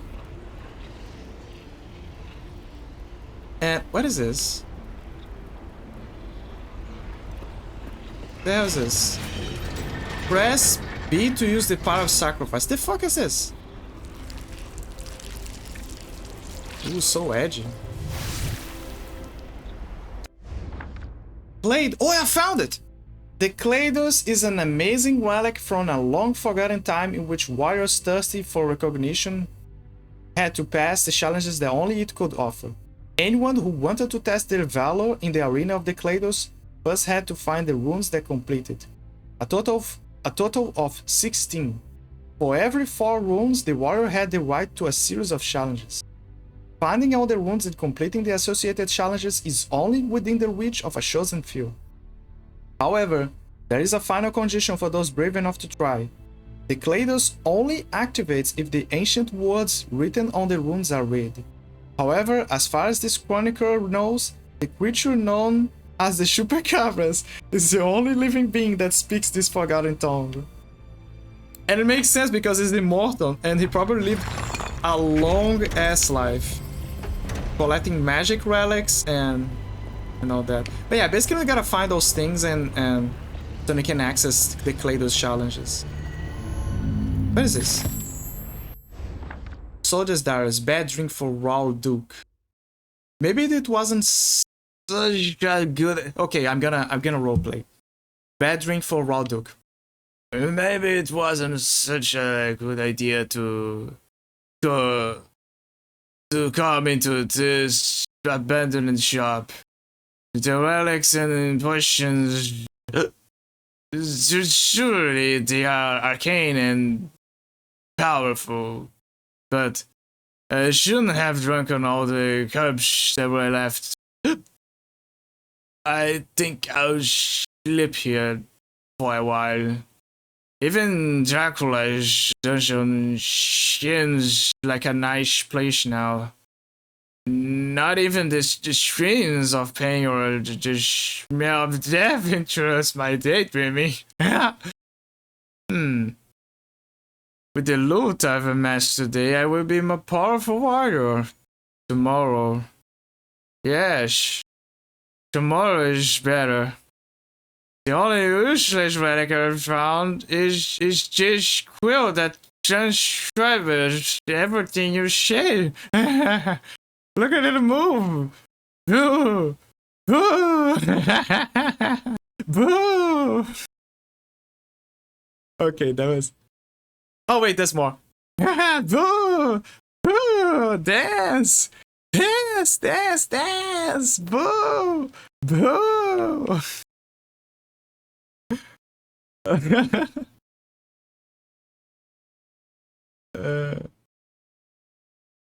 Bravo. Getting drunk with Druncula. Yeah. I really like to think that Dracula sometimes doesn't have the time of his life to deal with every Brotherhood of Light soldier that enters his castle. Like, for real. Like, I really like to believe that Dracula sometimes doesn't give a fuck, or sometimes doesn't even order anyone to deal with that. He's just like, no, he's just let him roam the castle. Eventually he's gonna die. Oh, it's a drunk idiot. Like, fuck, whatever, man, whatever. It's one of those guys. What the fuck are they doing here?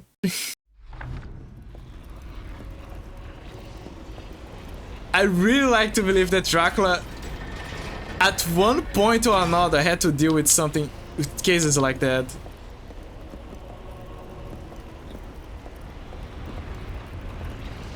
Like, it's like, it's fucking Steve again. Oh, guys, no. Let him go. Let him through. Like, blah, blah, yeah, I'm Dracula, yeah. Okay, here's a philosophical question. Let's say a guy is very, very drunk, and then Dracula drinks his blood. Is it possible for Dracula to get drunk as well? Because he drank that guy's blood full of alcohol?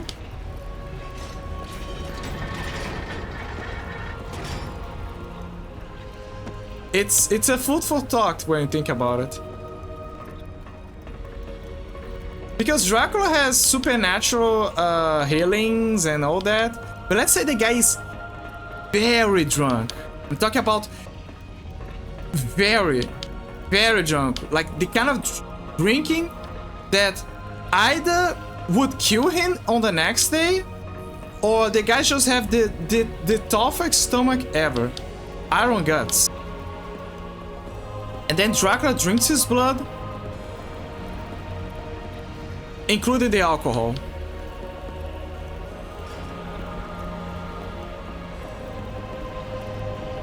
Yeah, maybe. I want to say yes for fun, yeah. I think that at one point Dracula wondered that. What if they like, I only like pine nuts, so they only drink people sipping pine nuts? Yeah. Or like, I'm kind of going for a beer or citronelle. Oh wait, I kind of want a nap. I kind of a bit of a taste of honey with wine. Yeah, let's go for that guy. Yeah, let's go for Steve this time. Let's leave Bob for Saturdays. Yeah.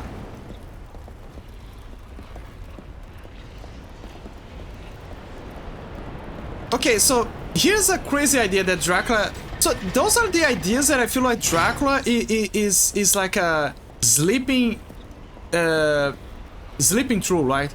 Right? Why doesn't he grab a few of those, like the drunkest guys ever, pay them, and say, look, I need you to donate your blood to me. And in exchange, I'm gonna let you drink for as long as you want. You can live here. I'm gonna feed you well. You're gonna live like a king. You're gonna have, but you have to drink. You have to drink like a motherfucker. And then the guy, yeah, deal. And then the only job that the guy has is to drink a lot, eat well, and then on certain days, Dracula's servants go there and they drain his blood, right? Like a bunch of those guys' blood, maybe 5 or 10, and they like, okay, I'm gonna go back. Okay, thank you, Shiv. Treat this guy's wounds, guys, and then, you know, they rise and repeat, and then they have a steady supply of the finest blood mixed with alcohol. What if they like, I only like pineapple, so they only drink people's... Yeah, I already read that. How has the mosquitoes been since you introduced more provisions? They never dare entering my room. I think they're in hiding. They either in hiding, they confused, they don't know where I am because of the repellent, or they don't even enter my room. I didn't have any issues with mosquitoes ever since I got the repellent. The plug-in repellent. It's amazing. It's working wonders. It's like someone put a spell on me and I'm protected for as long as that thing is on. So I get to hear about the mosquitoes. Yeah. They're gone. I haven't seen them in the living room as well. Because my parents, they love the idea so much that they put they have a different kind of repellent. Like they put they use therapeutical aromas with essential oils. So basically, it's a plug-in with like a porcelain little very small cup, and you like a drop. You put a few drops of essential oils of different varieties. Like there's mint, there's citronelle, and there's even what's the name of that plant again? Forgot the name. Eucalypt. I don't know how to translate. Let me check.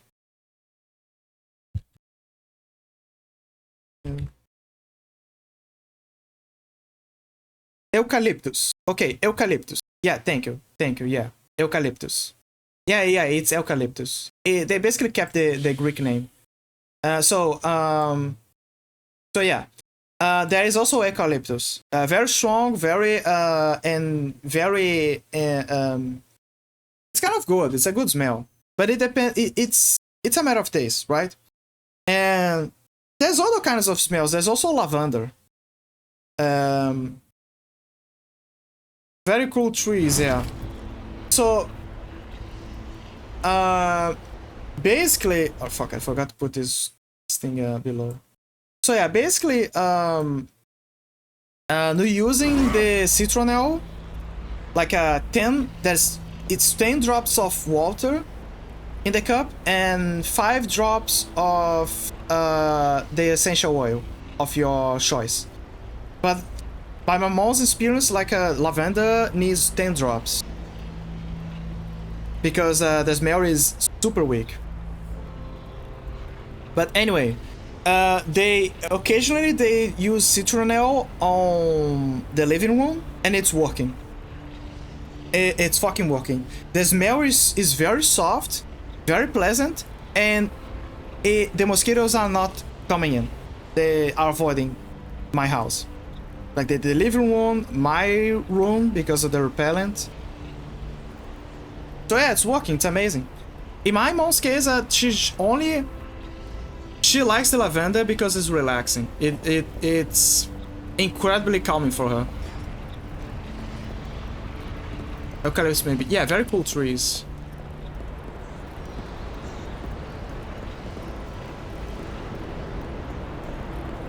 But yeah, it's working. The mosquitoes are not...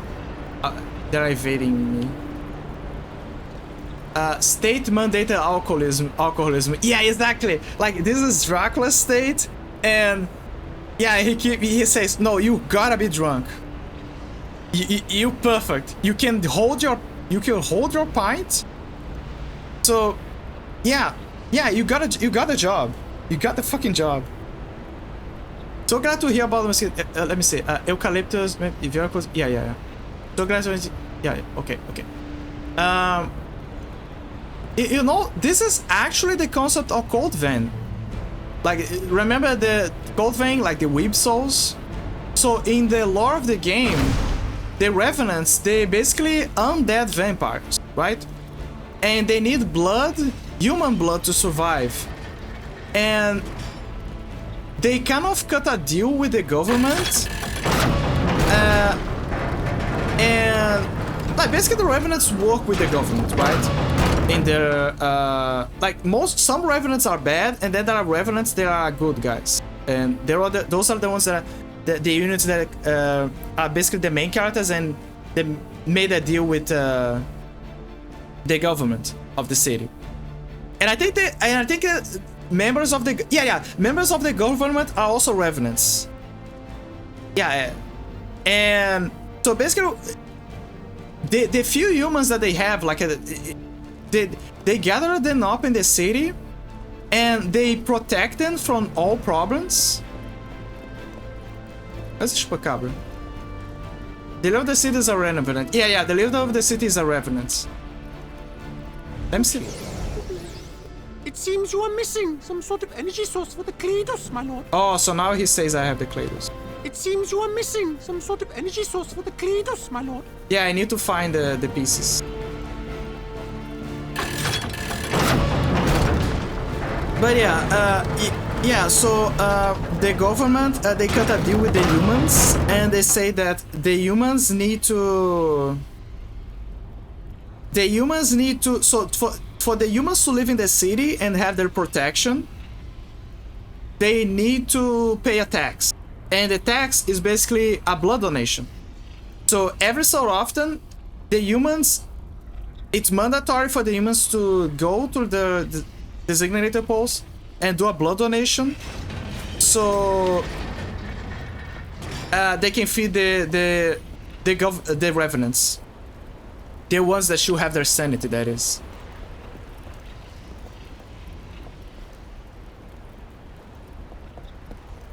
Interesting that the dead zone is... Gotta be careful with that.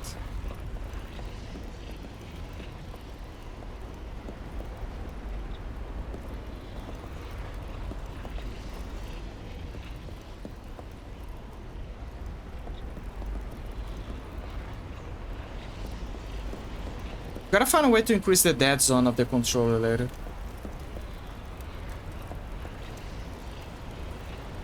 Otherwise this can happen.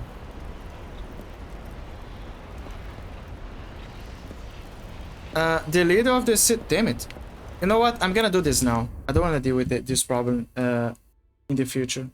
Let me see. The leader of the city is a remnant, but also the remnants are somehow running out of blood. I need to find blood beads. Yeah. Maybe there aren't enough humans. I think there is not enough humans. Because you gotta understand, they kind of living as apocalyptic dome, right? So... yeah, I don't think they have enough humans. And you can't keep like a human farm only works that like if the humans are healthy enough, you keep them well fed, and what else? And I don't know, they keep reproducing. And I don't know, it's kind of hard to do it in the current situation they're facing in.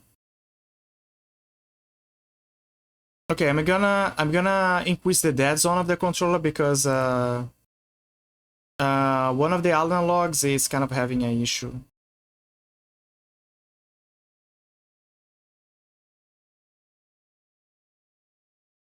Why is it not connecting? It's connected. Come on.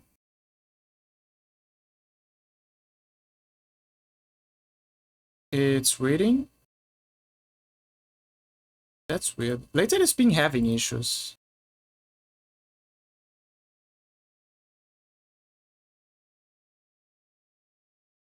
Give me a second.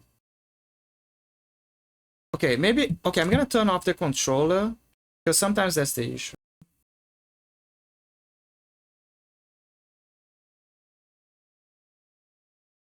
Okay, let me see. Is it connected now? It's trying to connect.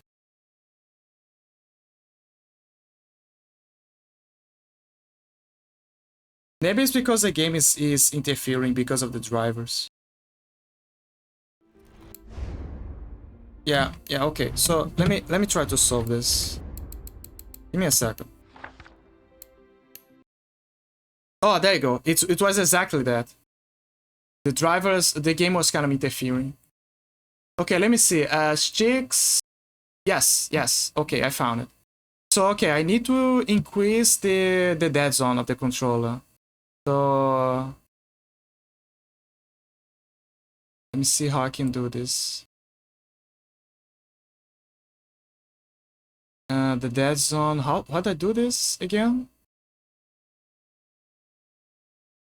There's a witch.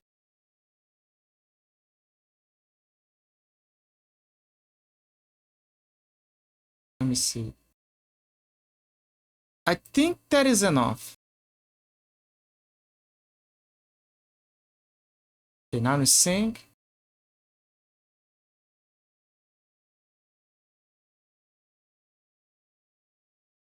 Maybe a bit here. Sync device. Okay, close software.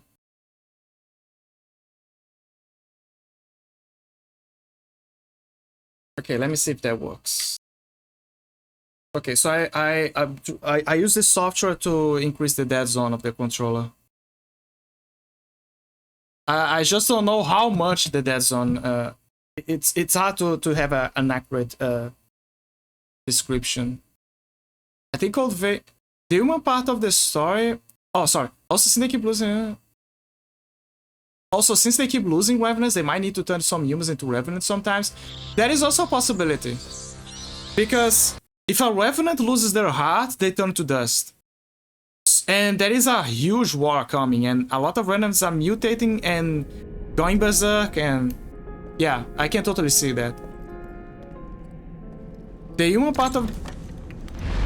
So yeah, it's a possibility that they're turning more humans into revenants. I think Cold Vade's okay, but the level... The human part of the story isn't well explained. It's not, yeah. I need to return to the city. Zobek must have got something out of the scientist I captured by now. I think Cold Vein is okay.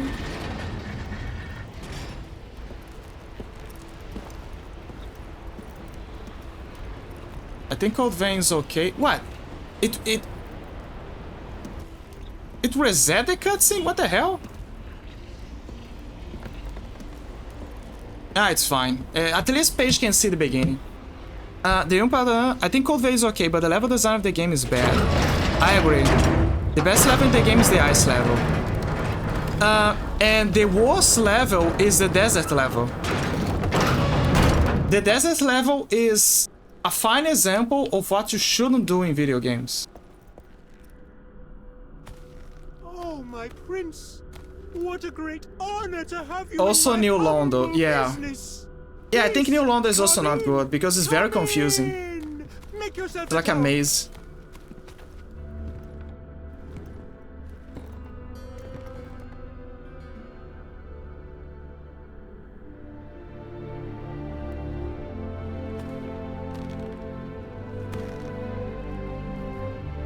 We haven't got much merchandise.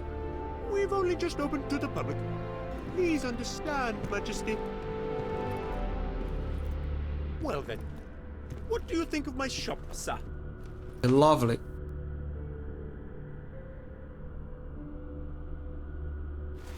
The world is what you make of it, sir. If it doesn't fit, you make alterations. Now tell me, sir, how may I help you?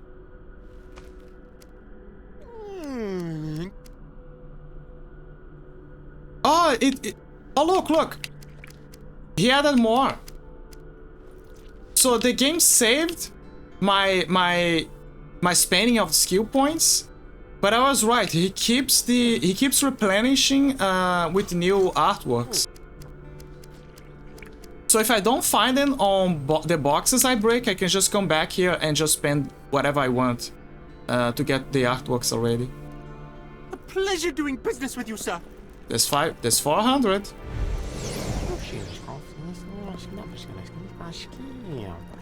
You need an arcane object to invoke the power of that mirror, my lord. I love his acting. I'm sorry, my master, but that mirror requires a magical element to wake it up.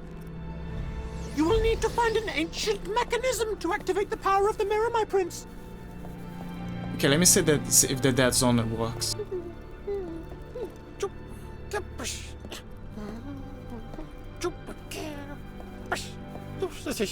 Okay. Damn it. Still doing it.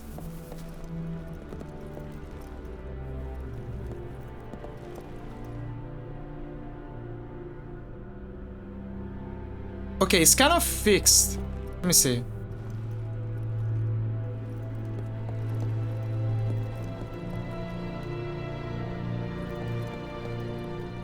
I'm here. Did you call my name by chance? My prince. Oh no, it's because I reset the game and it played the cutscene again of the Chupacabra, and I was like, oh, at least Paige is gonna see it again. Like what she probably missed.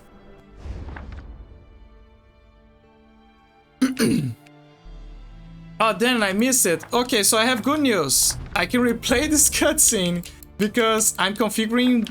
So there's an issue with my the left stick of my controller, and one of the solutions that I know of is to increase the dead zone of the controller. So since I already wanted to restart, you can watch the cutscene again. So yeah, I'm just configuring the controller. Okay, I'll watch, yeah.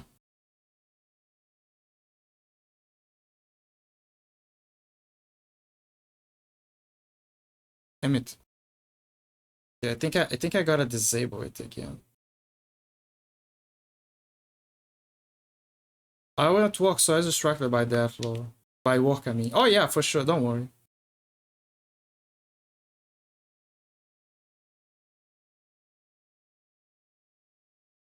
Okay, let me see. Okay, let's increase let's increase the dead zone again. Oh yeah, I'm totally seeing it. I'm 100% seeing it. Yep, yeah, I see it. I'm seeing it, the dead zone. So the game, it actually helps you see it, the dead zone. It's definitely a loose copper wire maybe or something that is giving the issue, you know, due to constant use of the analog stick. Like it's very common, right? Yeah, I can totally see the problem. So yeah, that is helpful. So now I know the level of dead zone that I can apply.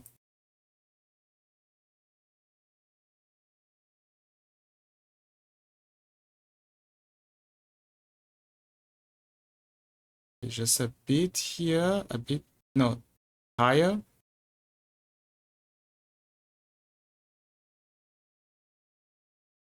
I want to see how far he can go.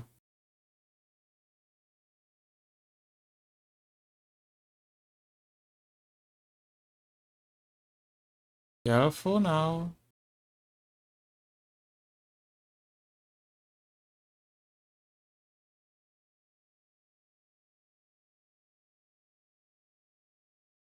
There's a very loose cable here. Okay. Increase a bit more.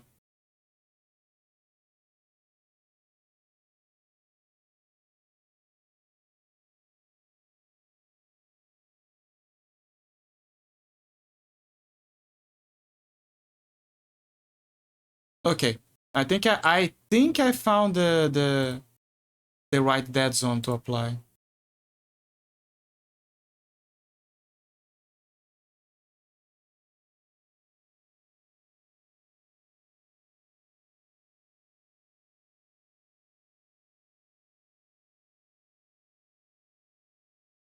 Now that I think about it, that might explain why during the Dracula fight in Mirrors of Fate, my character kept constantly using the speed boots. Because what was happening is when Dracula was to my left and I tried to move the analog, because there is like the issue with the analog stick.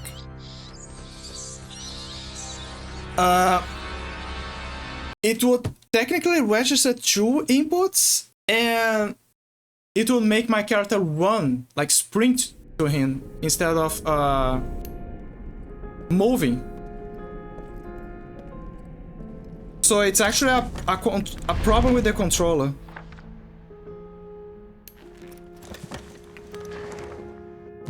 This tends to happen with age as you use analog sticks too often. I need to return to the city. Zobek must have got something out of the scientist. Okay, let me see if... okay, whatever. Okay, let's hope that this fixes it. But I think it fixed. Let me see. Okay, so yeah, so at least you can see the cutscene.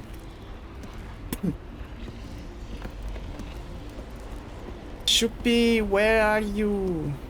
Yeah. My dream gamepad. My dream gamepad, and it's actually a keypad, is the Azeron Cyborg. If I have enough money, my dream is to buy an Azeron Cyborg. I think it worked.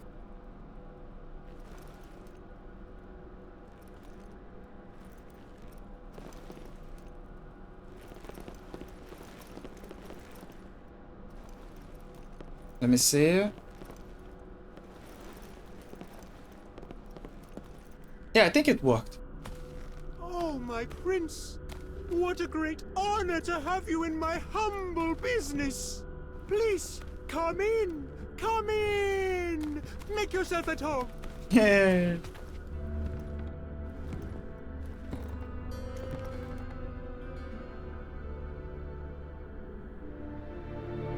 Also, I was right, the artworks respawn. We haven't got much merchandise.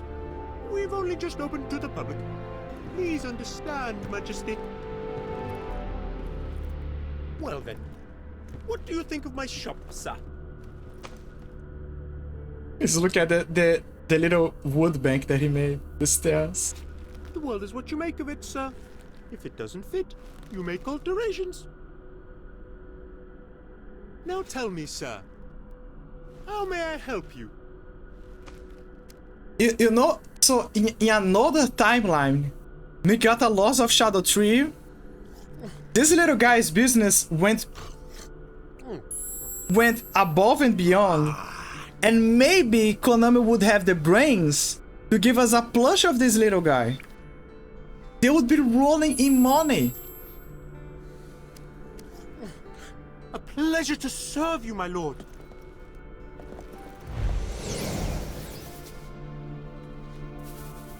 Okay, so it's solved? Like the dead zone issue is gone? But the line between, you know, doing the walk and running is a bit more thin. But the problem is solved, at least. There is no more dead zone problems. Loose analog stick drifting. You need an arcane object to invoke the power of that mirror, my lord. I'm sorry, my master, but that mirror requires a magical element to wake it up.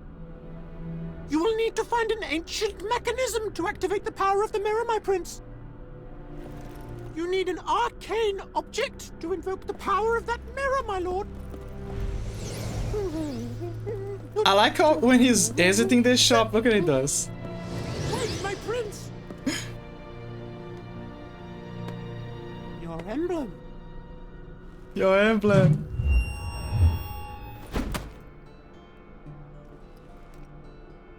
The dragon returns. The dragon returns. Like I'm telling you, he cares. This is what this is the little details that you can understand. Dracula ruled as a Dark Lord for a long time, and he had minions and people who knew him, and there was politics, intrinsics, biomes. Like the way he met the Gorgon sisters, it was super chill. Like they came full, like not kidding, I'm not kidding. They came full Sadako, like Samara from The Ring, and he super in a super chill way. He was like, "Oh hi, Etilia. Well, where's? Let me see where's the if it shows the sisters. Let me see, Castle Dwellers. Oh, hi, Uriel. Where's Medusa?" And it's like, she hit the Chaos Claws and she's there, and she goes full Sadako and distorting reality and all that, and he still keeps having a chill conversation with her. And then he meets Steno and he's like, "Oh, hi, Steno. Do you saw Medusa? I met your other sister." It's like, you can clearly see that they're super chill with each other. They already know themselves for so long. It's those little details, you know? He was a nice dude. Zobek will have questioned the scientist by now.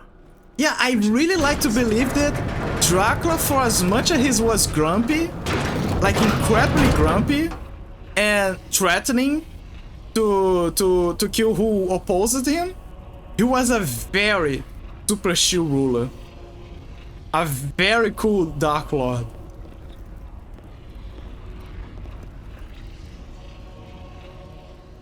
And let's be honest, according to the Mirror of Light, the Mirror of Fate, it implies that Dracula didn't try to when he became Dracula, like if you notice the scrolls of the Brotherhood of Light and the end of Act 3, it implies that Dracula didn't do anything, but just ruling as a Dark Lord and collecting monsters.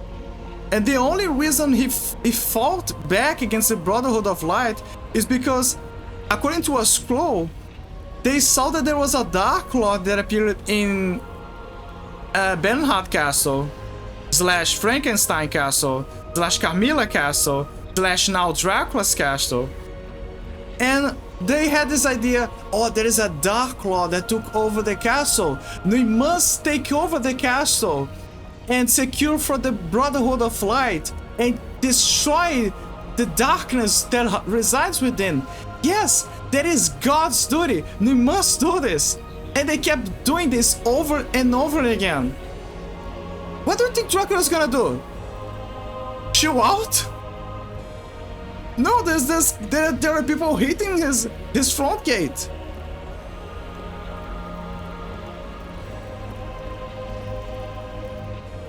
I already collected the Kaleidos thing. I think I already have it. Yeah, it's here.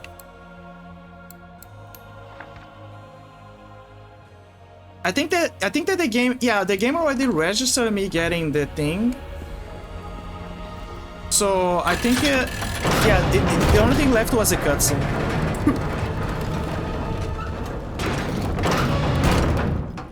Okay, let me see if the cutscene is gonna appear now. Oops. It seems you are missing some sort of energy source for the Kaleidos, my lord. It seems you are missing some sort of energy source for the Kaleidos, my lord. Yeah, the dead zone solved the problem. Like, increasing the dead zone.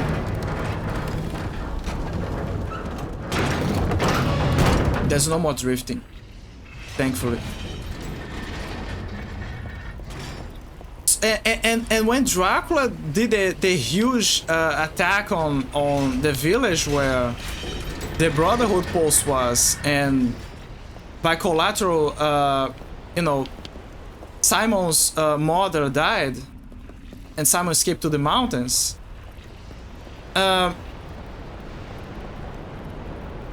Again, the Brotherhood manipulated him again. They used his own child against him. So of course he was mad. Like, of course he was incredibly full of rage.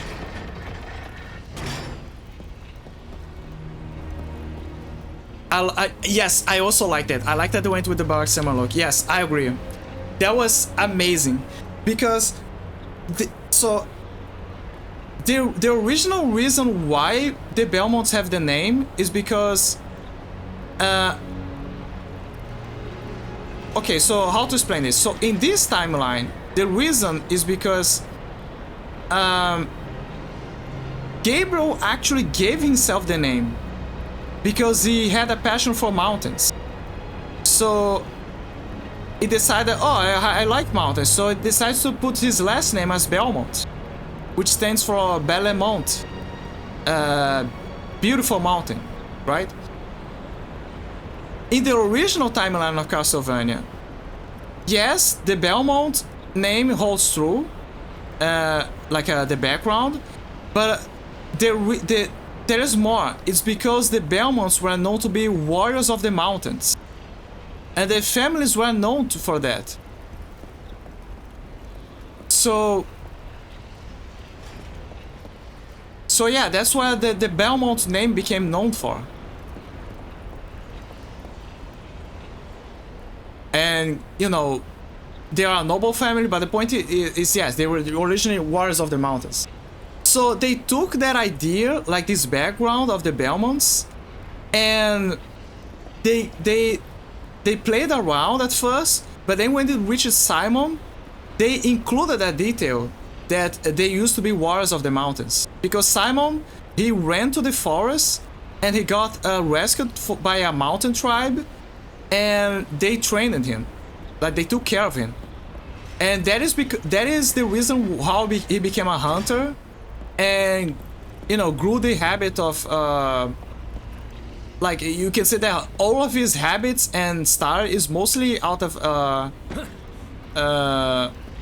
surviving the wilds. So it makes sense for him to have the barbaric look.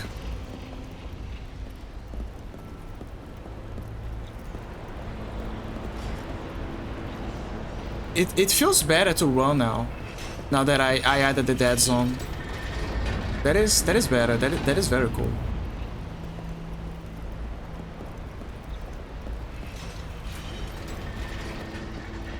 Okay, what do I... Yeah, I know that I have to use the wolf seal, but let me see. Honestly, I really love the barbaric look of Simon. Like, it's probably one of the best that I've seen. I also like how his executions fit him. Like, he's clearly a barbarian. The way he kills his enemies is very brutal. This is a map rune. You can use it to move quickly to other map runes in the city of the castle. Oh, that's interesting. So this is the Bernhard Ring, and this is City of the Damned, and yeah, I think I can't. City of the Damned, main mission. Bernhard Wing. Yeah, this is where I am, and this is Bernhard Wing. So in case I want to go back to Bernhard Wing, I can just go through here. I'm gonna do just that.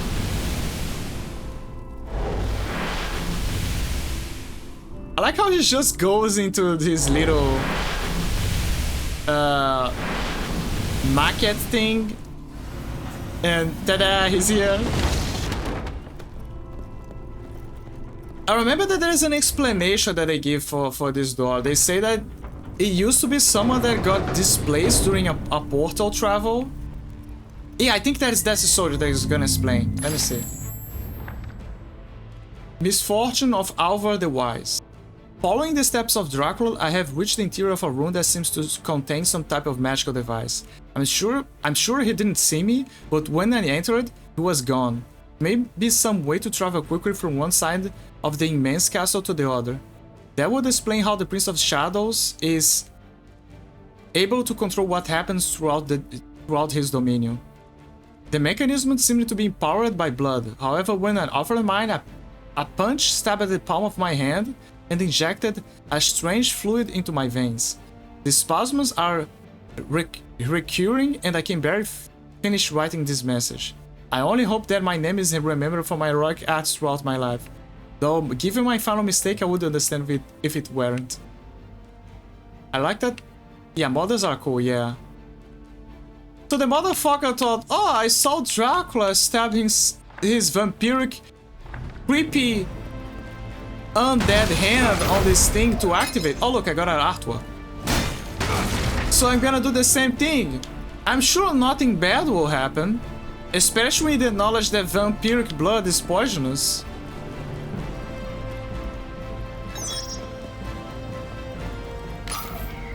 I'm telling you, sometimes I feel like the Brotherhood of Light is...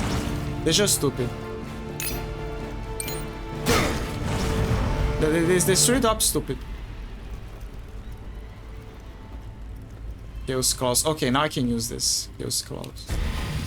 D-pad, there you go.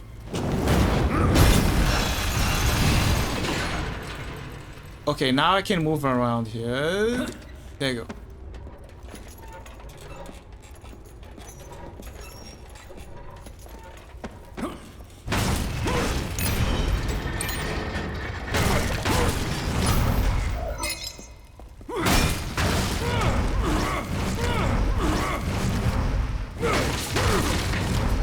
Yeah, break things. Okay, this is the elevator. It will take me to somewhere.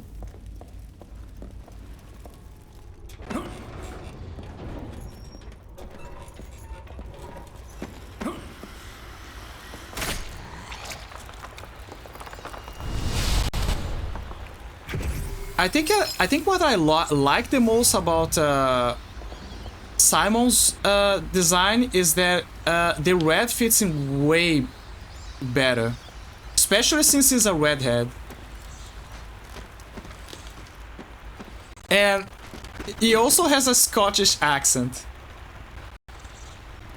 I don't know who the hell thought that was a good idea, but thank you.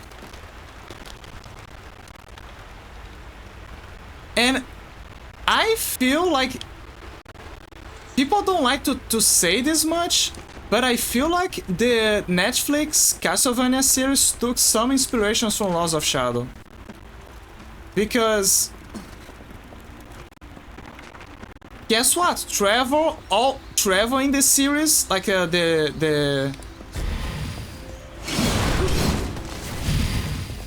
Trevor in the series, like he also speaks in a Scottish accent. I mean, to be fair, it's more like a semi-British accent. What the hell? Damn it. Okay, even found out where to climb. Okay, I see.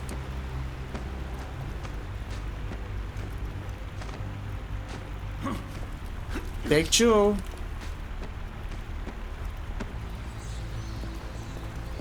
Gotta move fast. Okay, here we go. Come on, come on, come on. You can do it. Come on. Come on, little Dracula. Come on, come on. Almost there, almost there, almost there. I did it. It's here.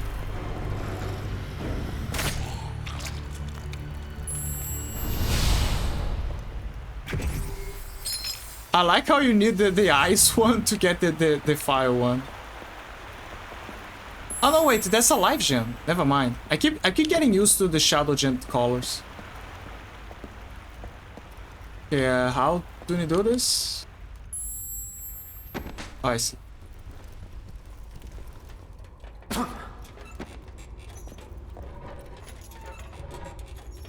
Man, vampire castles need blood to power everything. It's just like V-Rising. I'm still waiting for Baka to kind of decide who can play with her, like this Lot's idea. Now, I'm not holding much hope, but it would be very cool if I could play with her. Just saying. Just saying that it would be very cool if I could play with Baka and their gang. They're really committed to the beat, yeah. Oh yeah, in V-Rising, so speaking about that, in V-Rising you can...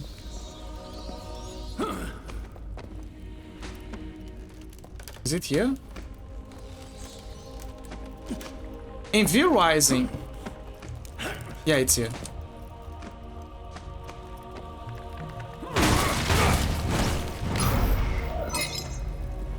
In V-Rising, you can fight Time on Belmont. Time on Belmont. So they did a crossover with Castlevania, and besides the teams, Simon is now a known hunter that stalks the wilds. The fact that V-Rising and Dead Cells have official Castlevania crossovers is crazy. Yeah, I know. I gotta be honest, I didn't used to be a roguelite fan, just like DJ. But roguelites kind of grew on me. Nowadays I kind of like it. Not fully, but I like them. It depends on the game.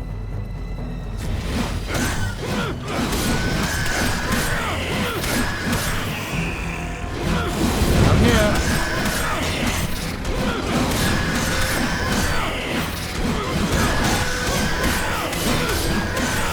Come here.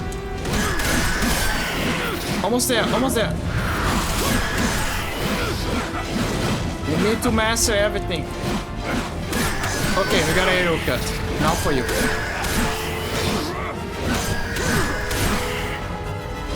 This shield. Your stage shield's gonna hurt less.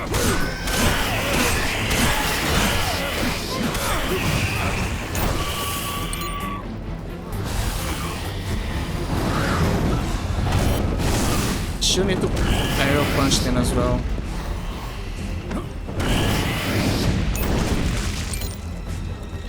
There you go. So that is the advantage of exploring the castle. Sometimes there is some spawns for you to use them as a punching bag. But the best grind place is the elevators. A lot of people later on use them. Like later on, some annoying... I'm not sure if it's the... I don't remember if it's the little devils. The... forgot what they name us. Devilings? I forgot. But yeah, they are ideal because they're annoying, they're pieces of shit, they fly, so they're perfect. They're basically perfect. And there's a bunch of them. Okay, one more and we can level up the Void Sword. There's the aerial whip as well. I just need to hit them in the air. Yeah, the aerial soup is the worst, I'd say. Oh, aerial attacks are terrible to master. For very good reasons. Smashing sweep.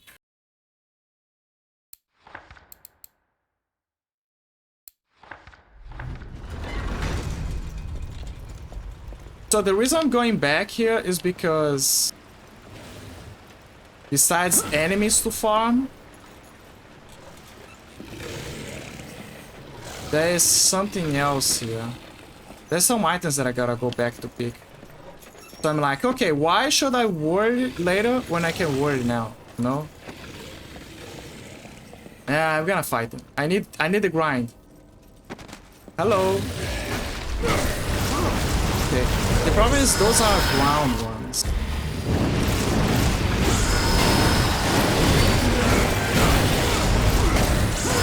Fuck.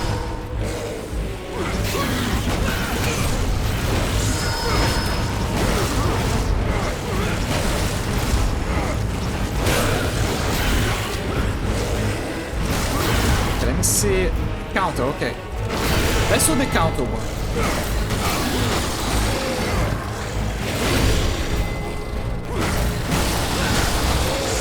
Oh fuck, that's an unavoidable one. Grind.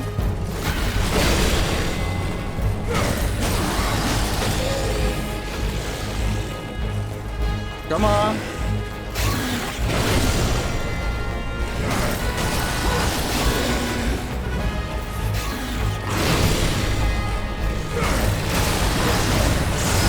Those careful.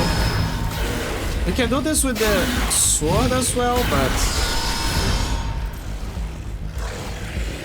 that's a good question. Do you have the counter for the sword? I don't remember. I counter strike stab. No, I don't. I need to get it.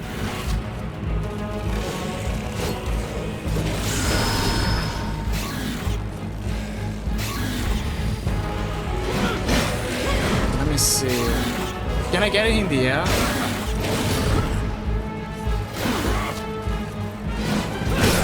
Kind of.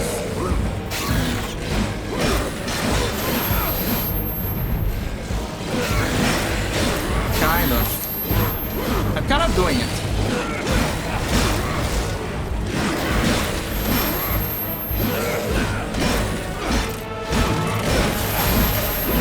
Oh yeah, I forgot, there's rising stab.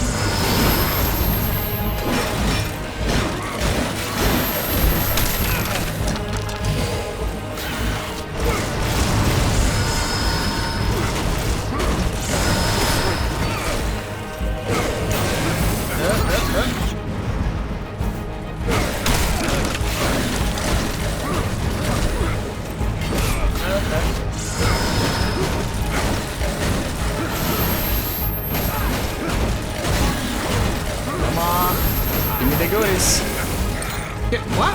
Yeah, total count. AK experience points. Oh my god. Stop teleporting. Fight me. Fight me fair.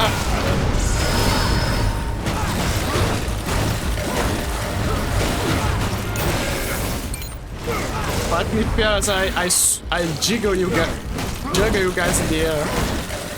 When you don't have wings anymore. The reason the roguelike format works for Dead Cells is that it adds to the runs of the game. Every time you need to adapt on the fly while also playing to the best of your abilities. I agree, but some people don't like to lose their progress. So yeah, Dead Cells keeps some of the stuff that you acquire, right? The blueprints and all that. But I feel like the weight of how much you lose is still off. Maybe it's because I didn't play it too much, but that's the first feeling that I had when I played it. But that's basically one of the core reasons why people don't. Some people don't like roguelites. There's another game that I have that it's also a roguelite. Forgot what the name is. I had some slight issues with running because it kept being stuck on loading screens. But it's one game that I kind of wanted to check as well. Let me see. It's in the roguelite section of my library. It's called...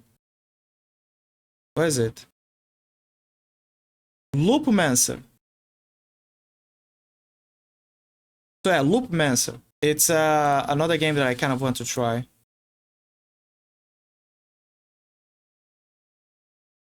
I don't know if you guys heard about it. It's kind of like a Metroidvania-esque, but with some guns, martial arts. But the guy's kind of stuck in time, and yeah, the classic. It's a mixture. It's a mixed bag. Like I said, I wanted to try the game, but it seems the game has some issues with the loading screen. Like, I'm worried that the game will, I don't know, poke my PC or something.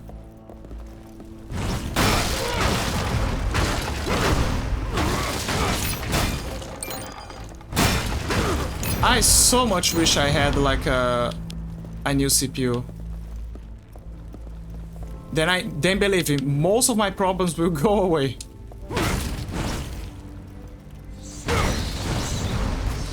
PC problems, that is, not yeah. Everyone has their own problems to solve.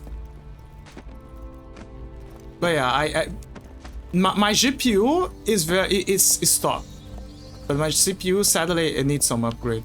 It's from the 4th generation.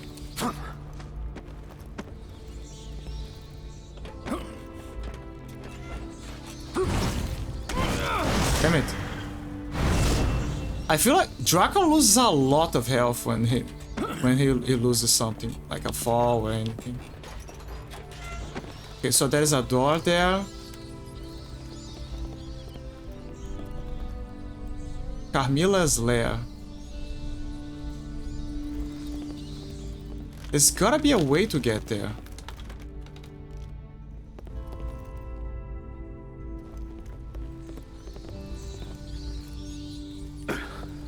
Okay, there's an item here.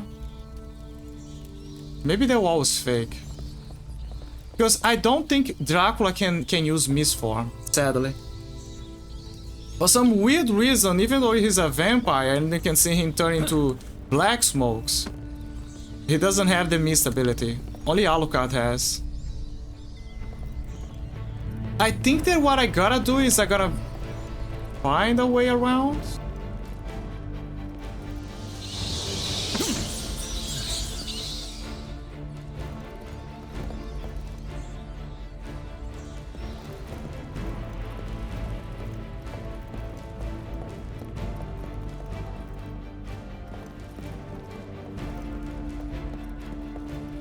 Anyway, I think I got everything I needed. I'm gonna go back.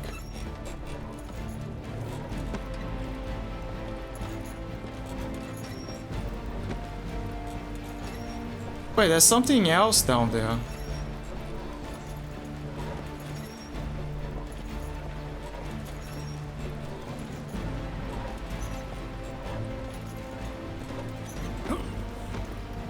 Hee haha, I'm Dracula. I like to swing on chandeliers. Hee hee.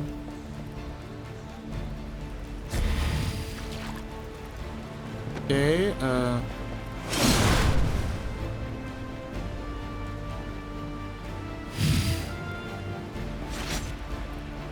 you know something that I saw a funny post on Twitter about Monster Hunter World.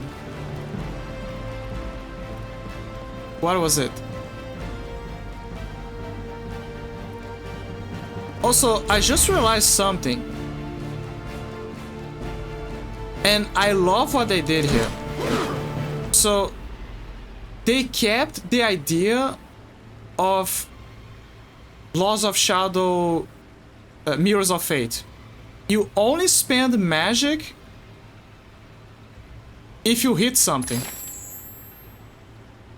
So, as you can see, look, the meter is not going down. Like in Laws of Shadow 1. So it only happens when you throw a projectile, I believe. I'm not sure. Let me check. Yeah, it's when you use a projectile or when you hit an enemy. But besides that, you don't waste energy by doing that. You can keep that weapon indefinitely. That is very appreciated. The player count had a sharp drop when the Monster Hunter Wilds trailer was airing on Summer Game Fest. Why? people didn't like Monster Hunter Wilds. Oh, it's because everyone stopped playing just to watch the event? If so, like, yeah, that seems like a fair reason. Because everyone quit the game to watch the event. Yeah, that is exactly, yeah. Can totally do that. So I agree, DJ, that Monster Hunter is... I'm not gonna go to the extremes and say that it can be fun. Like, believe me, I know the difference. I played God Eater, and Monster Hunter at least respects your efforts. It respects your strategies. It respects that you hunted down the best kills, the best monster to get the prime weapons, the best resources. So you the best products and all that. So you can have the the finest build ever to make a battle easier or ending seconds. So yeah, that is how it should be. A monster is supposed to be hard, but progressively become easier as you prepare yourself. See what I mean? With God Eater, it's not like that. With God Eater, there is some degree of that, but at the end of the day, it's very inclined for you to have the classic tanky enemy made to waste your time and investment. It's the whole reason why in God Eater 1 and 2 people kept using the custom bullets and doing crazy recipes to end the fights faster. It's because nobody wants to waste their time hitting the same enemy over and over and over and over again. And it's not dying, and then you finish it and there's another one, and then another one, and then another one. Dude, this design is so much Warhammer 40k. Okay, I would. I'm just gonna say that. Also, speaking of Summer Game Fest, not counting games we already knew existed, like Wilds, Killer Bean really stole the show, huh? Yeah, absolutely. DJ was like, whoa, I thought it was just like a joke or something. And then when they said there was gonna be a roguelite, DJ was like, why did you make it a roguelite? Like, it shattered DJ's dreams so fucking hard. But I don't think it's gonna be a bad game. Just gonna be different. Also, fucking Silent Hill 2 looks like shit. Yeah, it looks a lot like shit. Like, they didn't show anything at all if you think about it. Like, for all they know, it feels junkier. And they changed the design of the characters. Like, and I'm not talking about the design of the character compared to the original. Like, that also matters. But I mean that the very actress, which is a model, that they scanned for the game, they purposefully altered her looks to presumably fit an agenda. Allegedly, to fit an agenda. And allegedly, it's basically a copy and paste of one of the writers, if I recall. What agenda? Oh, you know, it's so basically what happens. So Paige, what is happening? I'm not gonna pull the it's the gay agenda, it's the LGBT again. No, that's not it. What is happening is like this. The game companies, they wanna look cool, right? They wanna fit in with the new modern era, right? The patterns that we're living in, and which is basically followed by a select group that are actually the ones that are bothered by it. And what they do is they hire some third-party company to kind of be their consultant, to give them some tips and calls about what is okay and what is not okay. So what happens is when they start to listen to those people, they start to make some weird changes from the writing to the design of their characters, to the point where the character is supposed to look like the exact copy of a known actor, and when it comes to the game, they look different. And by different, I mean, and I'm gonna say this straightforward, ugly. Like it even doesn't fit kind of the animation sometimes. It's like it was a last minute alteration that they did. Like let's amplify the cheeks, let's add this kind of browns, and yeah, I don't think it's the worst kind of ugly. Like it's not the worst kind of ugly. But I should think I should think that it's not Mass Effect Andromeda ugly. Let's put it like that. It's not Mass Effect Andromeda ugly. It's they had a look, and then they changed to something. I'm gonna be honest, it's not attractive. It's yeah, it's yeah. I don't think she looks ugly, but she's supposed to be the embodiment of James' repressed lust and desire, and she really isn't all that. Yeah. Yeah, that's the point. Like, it's supposed to be horny, because we talk about a guy who is horny. His whole reason for his traumas in Silent Hill is because he's horny. And his horniness made him feel guilty and do awful things.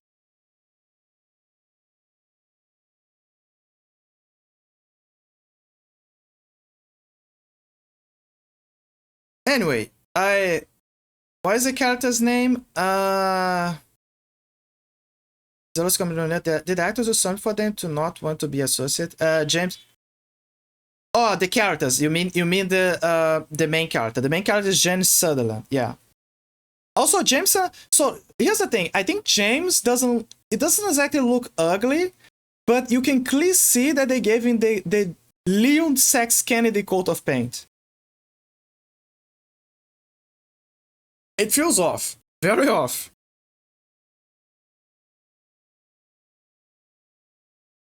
Oh yeah, as for the girls, so there's yeah, there's different girls. So let me close those. So okay, so the girls are, so there's more than one character. So the girl that comes to my mind is, so there's Maria, right? That's the character which resembles his wife. And she looks extremely hot, right? Like enticing, you could say. And if I recall, let me see. Yeah, Mary is the wife of James. It's Mary. And the hot version of her is Maria. And what else? What is the one that everyone is talking about? Angela. Okay, Angela Orozco. Right. That is the one that people are complaining that they changed the visuals. And she doesn't look anything like the original or even the actress. So they redid Maria. No,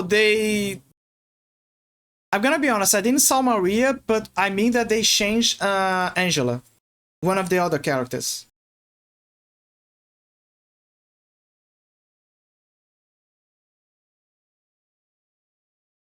This is not triple games like that. Ranking Silent Hill 2 is complicated because they really don't make games like that anymore. In terms of gameplay, I agree. It's hard to capture the essence again. I feel like when we say that when we joke that Konami had a stroke of good luck, a huge stroke of good luck. No, not kidding. They really, they really got a huge stroke of good luck, and now their luck is running dry.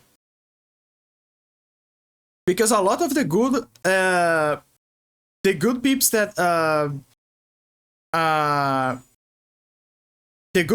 that helped design, they didn't they kind of quit. Man, I really don't mind that Angela is fat because the character really isn't about her looks. I agree with you on that. I agree that. So here's the thing. So I agree with you on that, on the idea of the character itself, but the fact that they went out of their way to change it is understandable to be bothered by. As for Maria, I'm gonna be honest, I didn't saw her look, but I agree with Gleo that even the over-sexualized version of Maria in comparison to Mary, I can see the sexualization, but it's not that big of a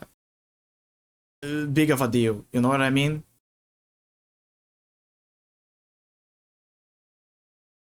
I think that, to be fair, I think Alien from Silent Hill 4 is better, but it's just a matter of taste. I'm just semantics, right? I'm looking at both designs; they both look cute. Yeah, they do look cute. Oh, you mean like Angela? Because if it's Angela, I'm sorry. I think Angela looks cute, looks hotter in the original, and the new one, I'm sorry, it's not as hot. You can say that it's cute, but yeah, that's about it. I'm not gonna say that it's gonna harm the experience for me. I'm just telling you like what's happening and, you know, my taste about it. I admit that it is a slight bother, but it's not to the point where, like Gleo said, it's gonna harm the idea of the character. The character will remain the same. Also, Angela is victim of abuse of the bad kind. Yeah, it is. Nobody is sane in Silent Hill. Nobody at all. Yeah. Everyone there has problems. Like, absolutely everyone is broken there. Everyone is either a criminal, they either got bullied, they either got abused, they either went to prison, they either did awful thing X. Everyone there has a problem. And when they enter Silent Hill is like, whoa, welcome, pal, welcome to hell. Are you ready for your therapy session? It's 12 o'clock.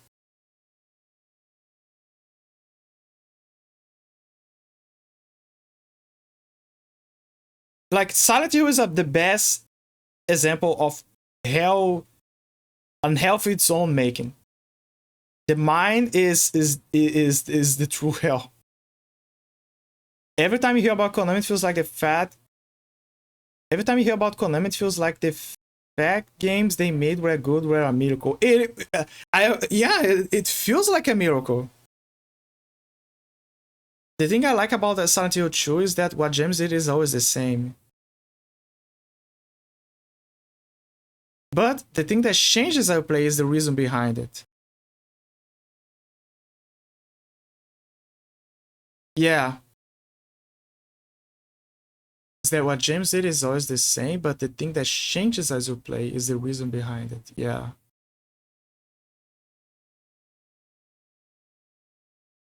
I like that so there's different endings, some funny, like some obviously non-canon, which is most for fun. But my favorite one is the Rebirth ending. Because honestly, I think that to me, James is such a broken person that I can totally see him doing that in the Rebirth ending. And considering that it's a new game plus kind of thing, and there is a lot of workarounds to get it, it makes perfect sense.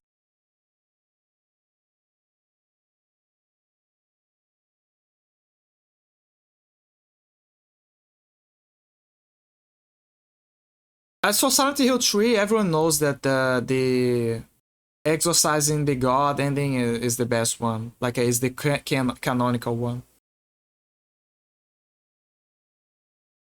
I think that after Silent Hill 3, maybe 2, some argue 2, and then 3.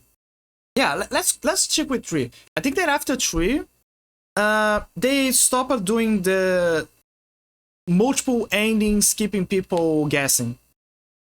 Because at the end of the day, so there's multiple endings giving perspectives, but at the end of the day, only one ending you can truly say it's canon.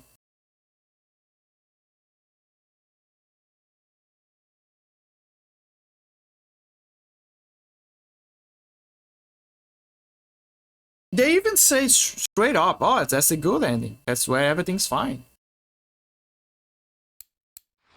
Wait, there's more artwork? Where is it? Ah. Okay. I think it's in between or something.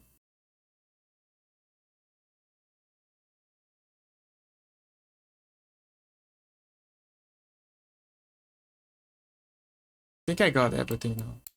No, there's more. God damn it. There you go. Castle Dollars. Yep. It's in. It's down.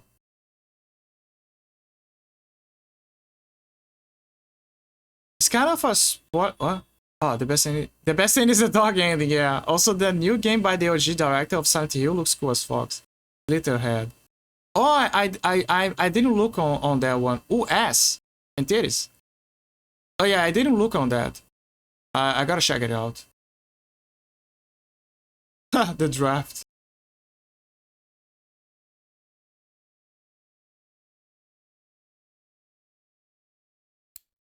Again, there's more? Oh, it's a chupacabra. Hello. The funny goober.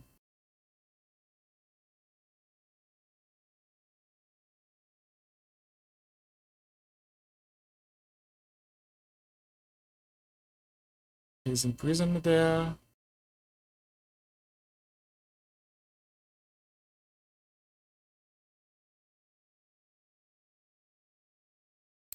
Oh my god, there's more. Kind of read about. There's the other one. White Wolf Altar. That's a cool design, not gonna lie. Hill's Claws. Oh, interesting. The original was supposed to be red in color, like blood.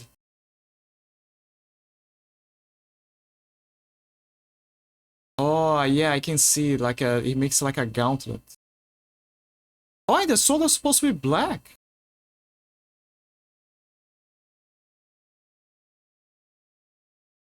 Is it over? Yes, it's over. Not gonna lie, it would be interesting to see them with a new coat of paint. But I'm glad that they stuck with the idea of ice and fire.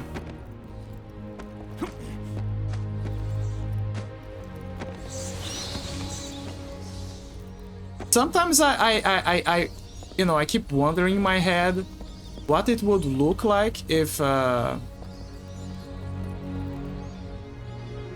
forgot I can use the teleporter. Damn it. Sometimes I keep wondering in my head what would look like if Dracula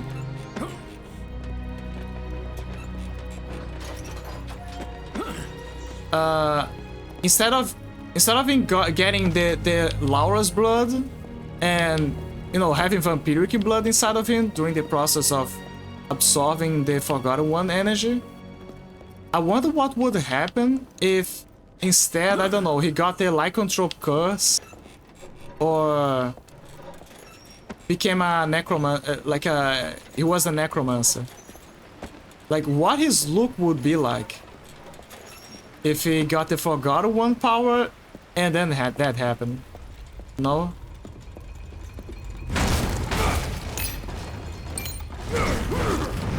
Like, in my head, if he got the Forgotten One power and he got and he was a necromancer, he would basically be Icewind Dale.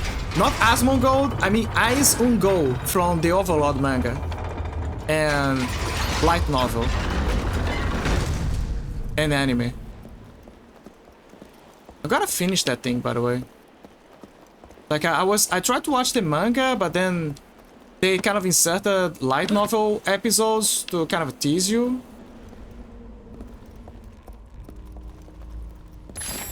No champion of Nurgle, Asmongold. Yeah.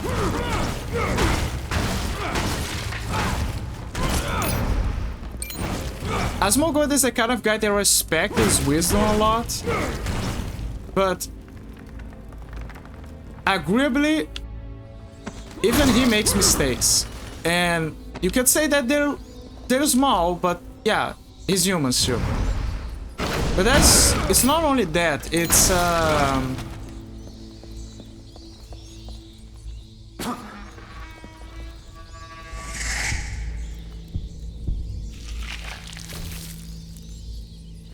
is that sometimes, and I think to a degree, Arthur, like this is it's complicated. It's very complicated. But with Arthur, is more no. With Arthur, is more lenient. It's okay. Like he tries to break the ice. But Asmongold tries his best as well. But I feel like sometimes with certain topics. And Asmongold admittedly say that on certain topics is very black-pilled. And I'm sorry, but sometimes I can't keep listening to that topic for too long. Otherwise, I'm gonna have depression. So for certain contents and certain topics, it's great to hang around, listen to Asmongold, but then there are others where you're like, yeah, interesting, okay, and then you move on.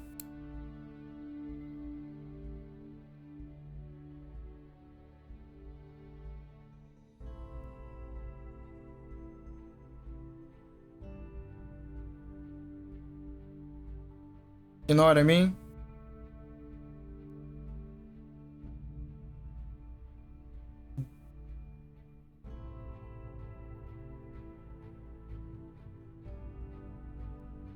He's already, so I can watch it. I think it's the neck bird, yeah.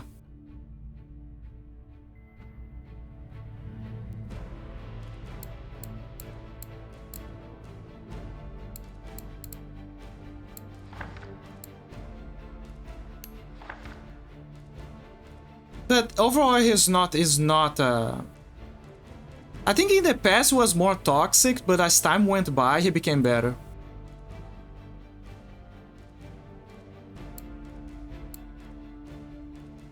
Like he got more friends to talk with, you know.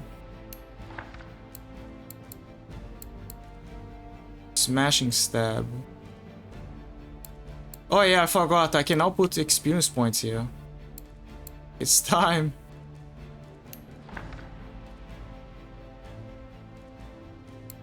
You know what? Can I get this one? No, I can't. Yeah, I'm just gonna get this one.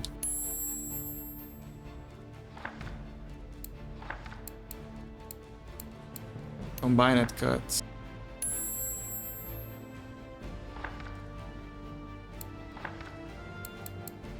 Combined cut. Remember when Doctor was reading that one-person giant writings on Twitter? Lord, name it the Memoir of a Gay Cell. Yeah, that was a great name because you say that subread of incel, gay cell. Yeah. I remember. Yeah. It's now officially the Memoir of a Gay Cell. What a reading that was! That was crazy. It's like I said, it's a subread. It's very fascinating. It's in within something. That was so fun. It's forever embedded in my brain. Yeah.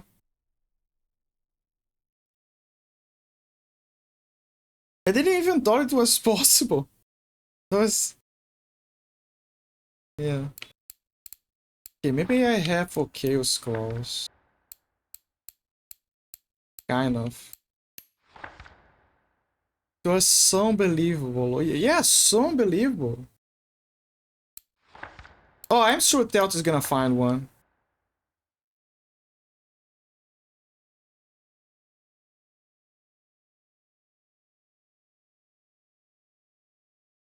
Combine punch. A linked series of a direct bunny attacks against a single enemy. The third hit of the sequence acts as a block breaker and can expose the enemy to follow-up attacks. Adds 2 new attacks to the series that have a large area of impact. Okay. I find it interesting that Dracula had to have a reset, let's say, and lose most of his powers.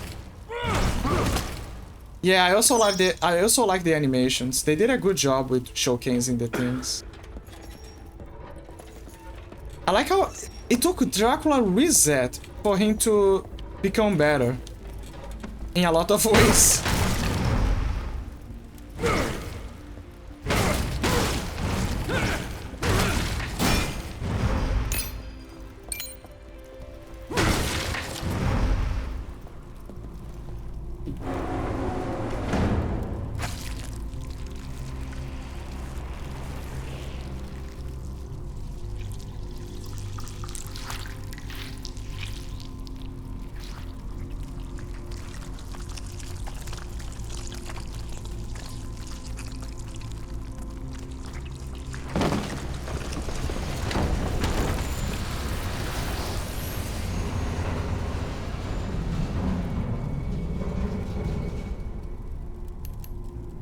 City of the Damned.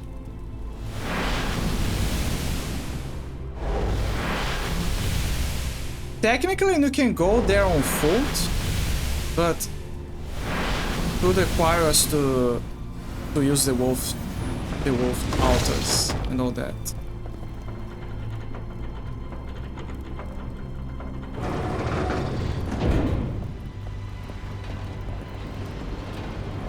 Okay, I think I got everything that I could for now.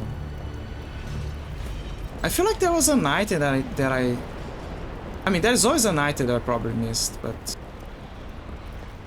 yeah. Okay, let's go back to the future.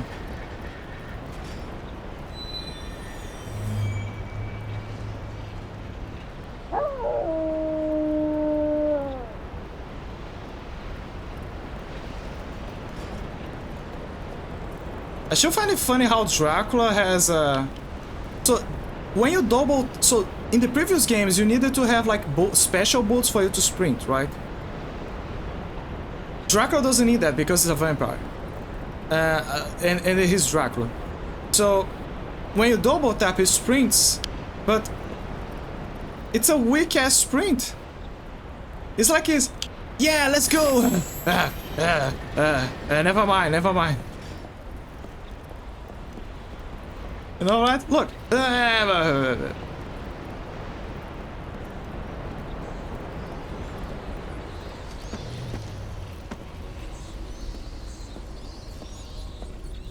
Inside the field, there are 2 wolves. One is...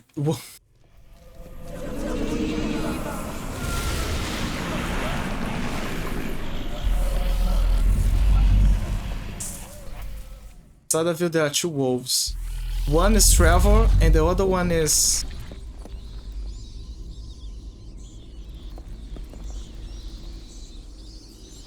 The other one is a werewolf. Press B to use the wolf medallion. You know, it's kind of funny that the wolf medallion is... Technically doesn't exist. Also, I like how you can... Now you can charge your... Look at this. I remember that it was so bad to charge... It was so long to charge your medallions. So it was a chore, right? But now it's very fast. I appreciate that detail. And what else am I gonna say? I was gonna say that... Oh yeah, the wolf medallion does exist. It was created from the psyche of Dracula. From the memories that he had from his children, like from Trevor. But that item is the reason how he can connect to his inner self and the outer self. Which is interesting because that is the gap when you see Dracula becoming better.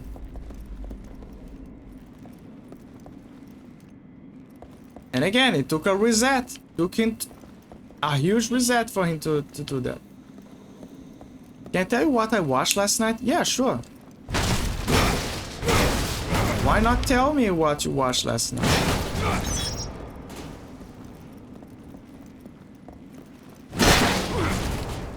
Dune 2, oh my god. But was it a good movie at least? At the very least? It was so good to me. Oh, great. I heard that the universe is very cool, but I really like the visuals. Yeah, I believe that the visuals can attract a lot of people. No, yeah, the visuals are fantastic, that I can say. Ah, damn it, I can't go through here.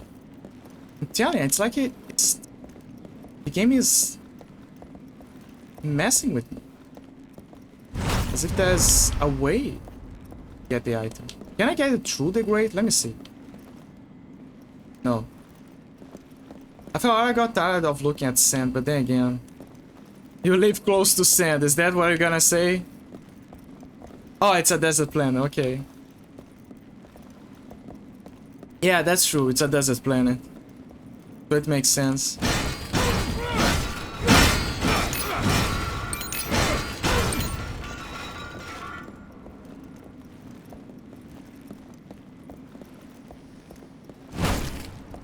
Okay, I think I found everything. And I got a few extras. Skills. XP. I keep forgetting I already maxed that. Okay, let me see. Anything I can do with this one? No, I can't. So for now, only expensive. Gotta save up. So yeah, the Dune universe, I feel like it's cool. It's very fascinating, but from the experience of the first movie, I feel like it was kind of monotonous to me. But I did hear that the universe, like in the books and all that, it's very cool.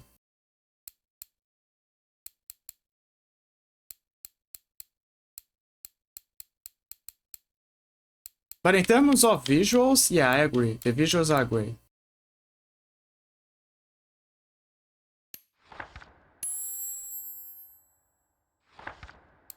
Okay, I got one. The next one is gonna come soon. Yes. Then it's just gonna focus on expensive skills. Blade Runner 2049 also looks insane. Oh yeah, the visuals of that one was great. I feel like the thematics of the first Blade Runner was very different. Like, you can see the similarities, but the themes was different for 2049.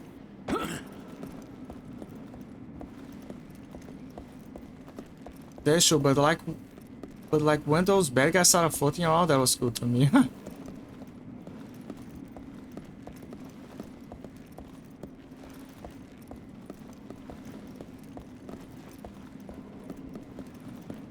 Where's the smoke? There's no...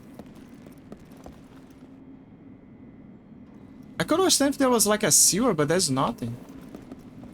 I think what happened is this smoke was supposed to be here, right? But for some weird reason, I don't know if the devs forgot about it. It's smoking through here. See, that one makes sense. Yeah, sure, it's not coming from here. But there is, you know, there's kind of like sewer grate here.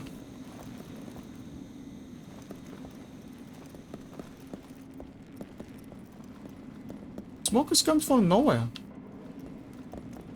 Or maybe from here. I guess I could have descended. It was here. Or here. See, there's another one. And this big round ship. I like how, so, you know what this reminds me of? This whole scenery, like the garage. And then suddenly there is this classic space here. And a classy elevator, a big elevator. It reminds me of Vampire the Masquerade Bloodlines. So if you play as any clan, you have an elevator in the starting floor, right? But if you play as a Nosferatu, you can't show your face everywhere. So there is like an elevator in the storage room. And that is the vibes that I'm getting here.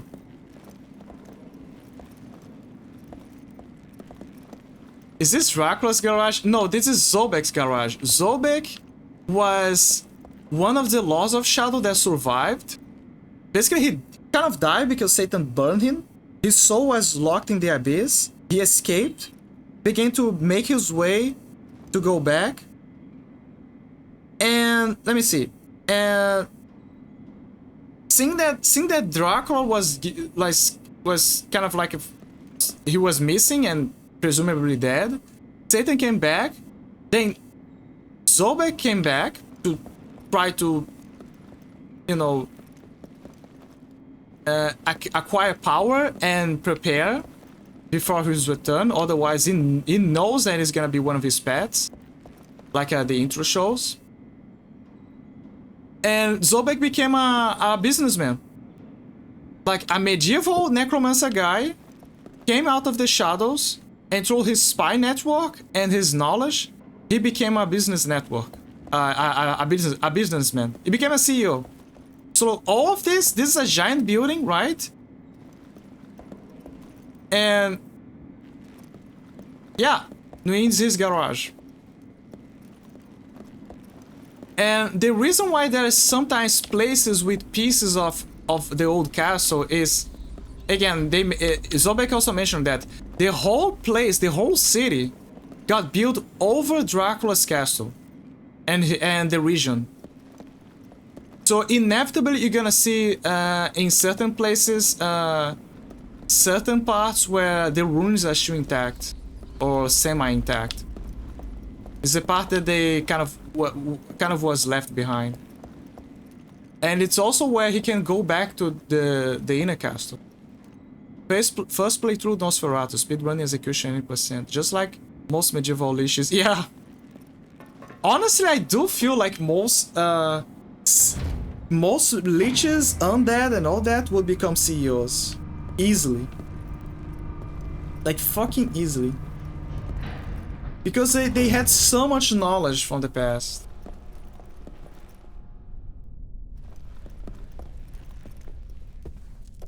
Oh my god. Scene of the event. We have no news about their location, but the provisional number of victims makes us fear the worst for our colleagues. The green cloud is expanding over the city, transforming both the living and the dead. Brutal creatures are coming out of it, like the ones seen in the images. The cloud... The creatures are extremely violent, and the security forces have set up barricades all around the city to try to contain them. Many people are now asleep at this time of night. Citizen collaboration will be... I've been informed that the governor's appearance has been cancelled, and he's not answering calls from our newsroom. The worst thing... This is like nothing we've ever seen before. It doesn't make sense anymore to try to calm your fears. As far as I can tell, the gates of hell have opened under the city. Look for your loved ones and run for your... They have centuries of experience leading evil minions. Exactly. That's why they make the best CEOs. They're just fit for the job. There she is. Has she said anything yet? Yes. To tell you the truth, she hasn't shut up. Do You find me attractive, my prince. I've tried reading her mind, but there is only chaos and fury there. Because he's impotent. Something is buried deep, You both are. but I'm unable to see it. She's Satan's daughter If only you could see what I see. and Acolyte. Of course there's only chaos and fury She's there. too far gone. She'll kill herself before we get anything out of her. Very slow, so you feel every If she was human again, I might be able to reach her. siding against us, you scum! Then let's give her back her humanity. Oh, make me pretty again. Oh, Yes, please make but me how? pretty again. This disease is manufactured, so they must have made an antidote as well. Oh, you are so clever. So clever, my handsome Yes, prince. of course. It must have been created when developing the virus to protect those chosen to serve them. Judging by the look of you, sadly, it would seem you're not one of the chosen, my dear. No, my dear.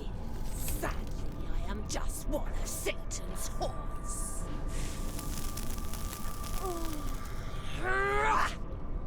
I'll go back to the corporation, look around, see what I can Very find. well, but make your own way there. It's risky to open a portal. It's likely the Acolytes are aware of her disappearance by now. I don't want to leave supernatural traces that could lead back to me. For mercy, you pigs! You disgust me! You scum! You scum!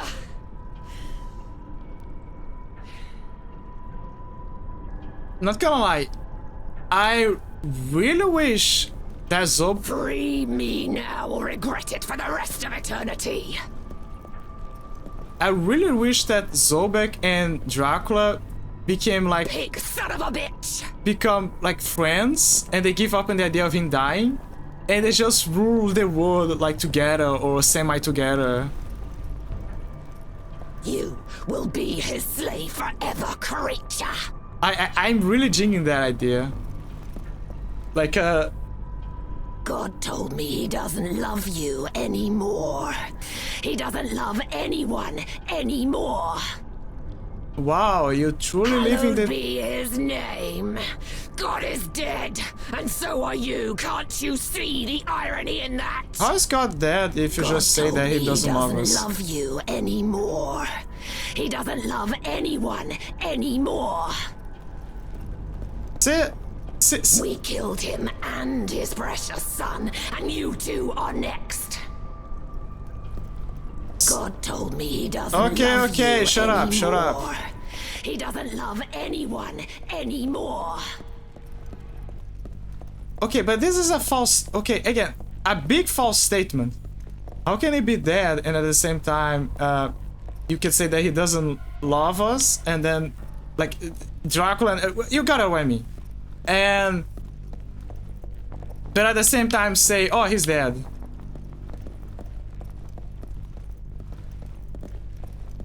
At this point, she's not even trying to lie. She's shitposting. That's a so yeah. This is the best way to put it. She's what happens when a redditor. You know those atheist redditors that are so fanatic about being an atheist. I'm not talking because it's all right if you be an atheist or that. What I mean is the fanatical ones, the ones that are so adamant with their preachers that it's almost like a religion. And it's incessant, and they faster post after post after post. And this is exactly how they look like. I mean, not how they look like, how they sound like. Our atheism is exactly, yeah. Like it's super toxic. They don't create any argument. They just keep going about edgy talks about because God doesn't exist, are you stupid, are you this and that, and they just keep going on and on a loop about that, sometimes to the point of contradiction, which is a big feat.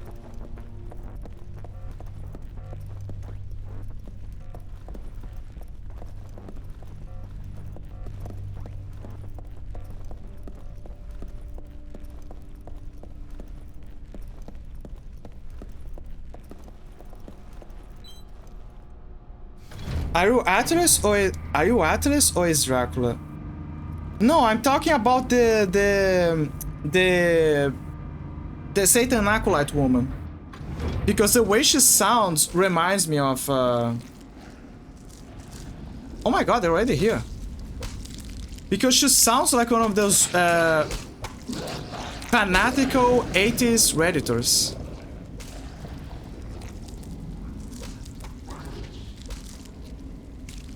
Dracula, but let's intrigue that question. Dracula is not an atheist. He actually believes in God a lot, especially since he used to be part of the Brotherhood of Light. He's just pissed that God kind of, the order that serves God kind of set him up, and God didn't do shit. But Dracula, he actually is probably one of the biggest believers of God. He just have this big hate, love, and I'm not gonna say love now. It's more like just hate, like a hate relationship with God. And as a series, and this is something that he kind of inherited from Dracula from Bram Stoker. He like the Dracula from there also has. He's a big believer of God.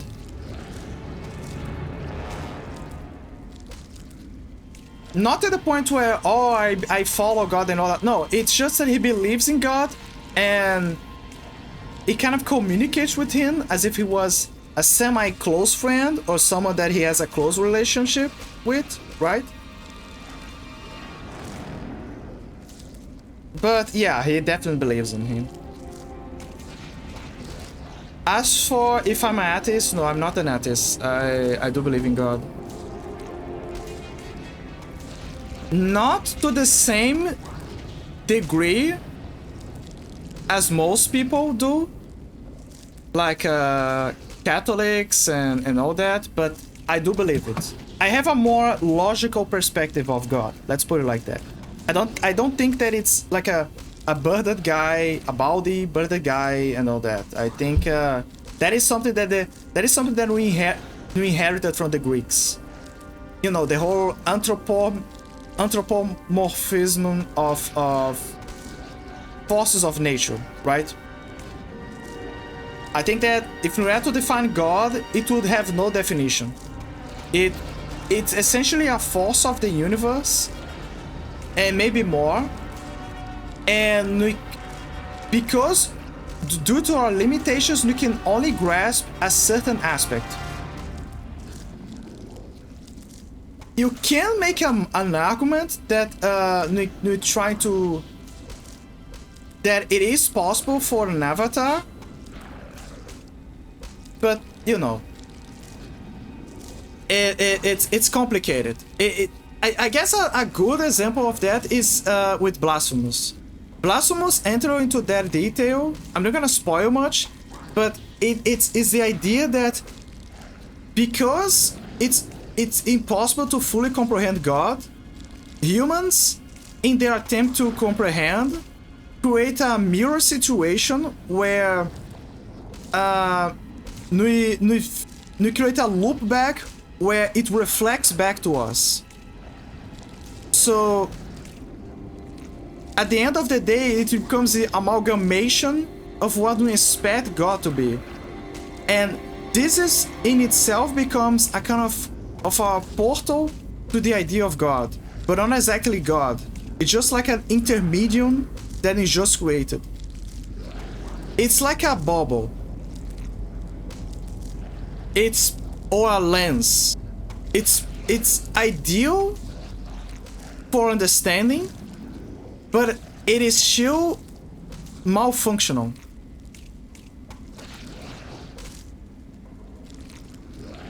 That is the best way I can describe. The movie Bram Stoker's Dracula has a cool intro of Dracula in the Crusades. Yeah. Yeah. There's many takes about ideas of takes about Dracula. But the most common one is the classic Vlad Tepes, the Impaler.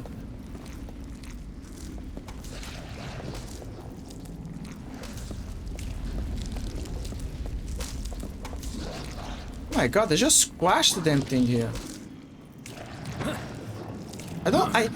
I prefer if there was no car. Humans have been anthropomorphizing things since ever. Absolutely. Absolutely. It's so when it's a problem with existential crisis, right? We try to connect to something and try to understand. And in the process of us doing that, we try to make that thing as close to us as possible. And as a result, we give human form to that. So even the most basic forms and from forces of nature, storms, lightning, nature, and anything that we try to comprehend, but we don't have a full comprehension yet. Yeah, it's how humans relate to things. And to this day, we should do that, and you can see that in anime, in cartoons and everything. It's how we even teach children about some stuff. Otherwise, it's gonna be harder for us to try to make them understand certain concepts. It's hard to keep looking at this body. It's not a good image. It's how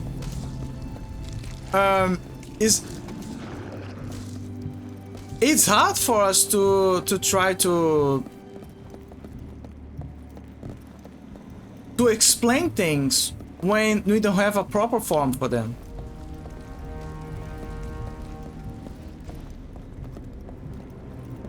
True, I just alive my life, be kind, do my best to be happy, and that's it, Lord. It is how humans relate to things. Yeah, yeah. If you keep digging, you know, the rabbit hole of existence, you're gonna have an existential crisis. Don't do that, please. It's only gonna give you anxiety. Like I'm not telling you to be stupid and be ignorant. I'm just telling you to take things in very small dosages, because at the end of the day, you're still human, and humans have limitations, sadly. Now, eventually, we might break those limitations and create new ones, but you should have limitations, and you gotta respect them.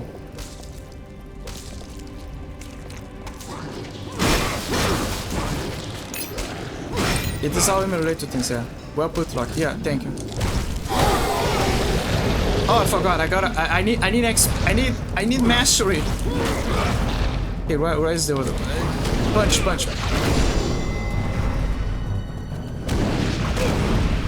Wait. Oh yeah, I can parry. I forgot.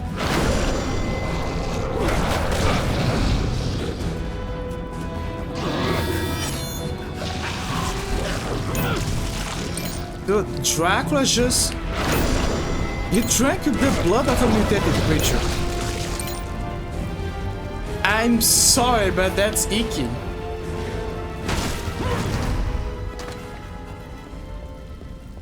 In Vampire the Masquerade, if you are Ventral, or even some species, I'd say, some clans, if you drink the blood of someone that is sick, or in the case of the Ventral, someone of a lower class that is not like a good quality blood, your character can vomit blood.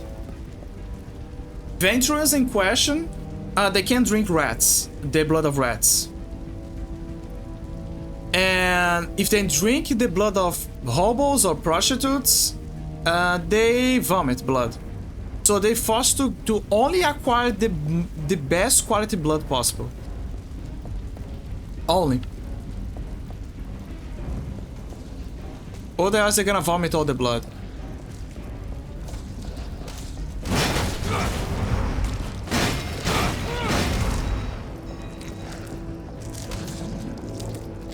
Hello.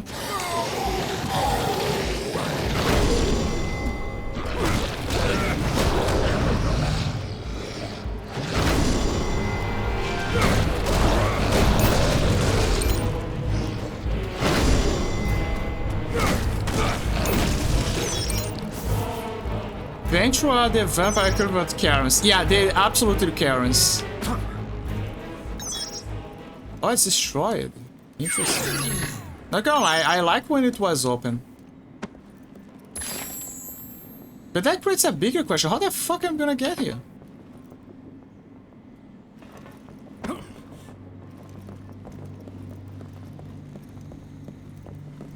Chaos Claws. Oh.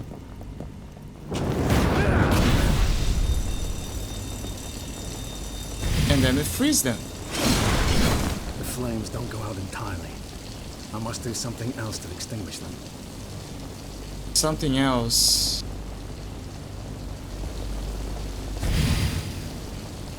Yeah, but it says Void Sword. Where is this?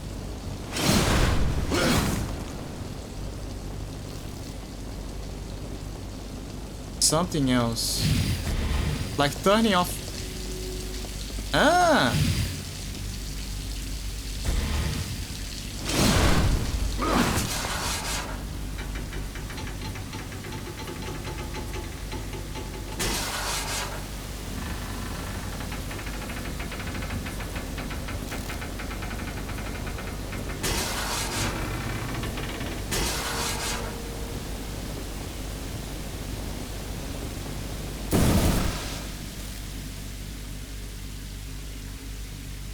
So if you're wondering how it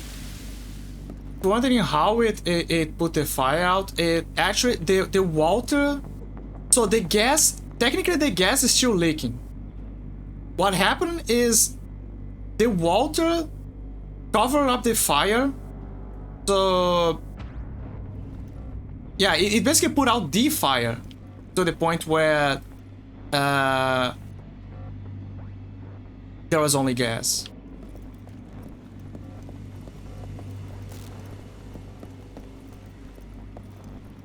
To be fair, I feel like, yeah, I think I can, I guess I can kind of hear the gas. No, it's from there. There should be some gas leaking by the logic. By that logic.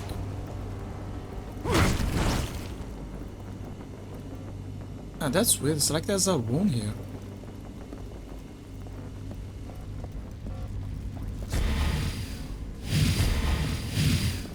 But yeah, Venturers are the equivalent of Karens. They're power hungry. It's ironic that Venturers, being all about power, are possibly. Oh, that's how. Climb here, and then here, and then. And then you don't get the item, of course. Oh wait, there's a pipe here. Maybe that's why. Let me see.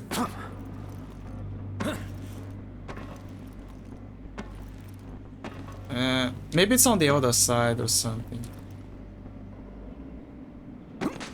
Oh, for a moment I thought I was stuck. Okay, I have no idea. I need something. Missed anything. But yeah, it's ironic that they all about power and control, but they need people to survive. They need them. And I mean really need them. Because otherwise, yeah, they fucked. I'm trying to get here, but the game keeps, it's like the game keeps taunting me that there's something else. So I don't know if I can turn into mist or not.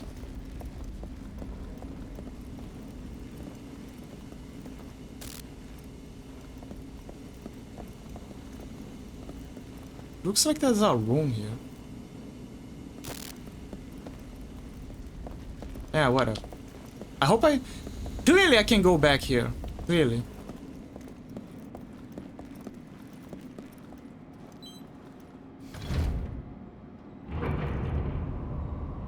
I think my favorite clan is the Tremere. Because they're basically blood mages. And they go to such lengths that presumably they can acquire any ability if they invest time and effort. And they can even do spells.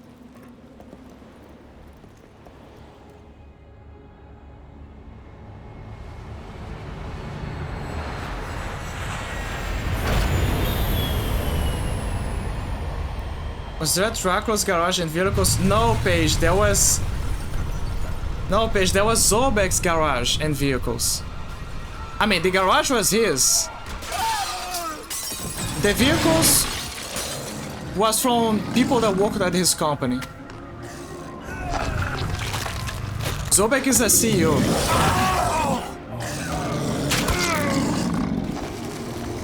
And we raided Big Pharma, and basically the gas leaked, and now everyone's turning into mutants.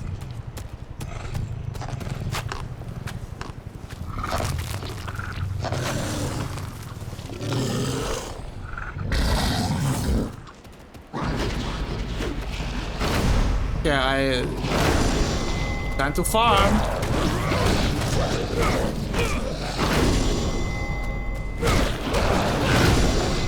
You know the drill, guys. You need that percentage.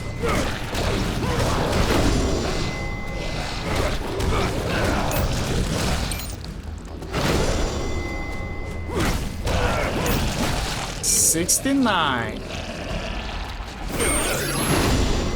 Nice.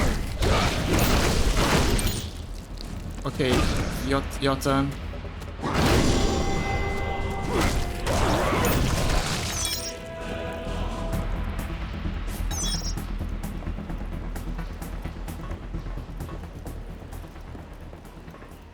Okay, there's a door here.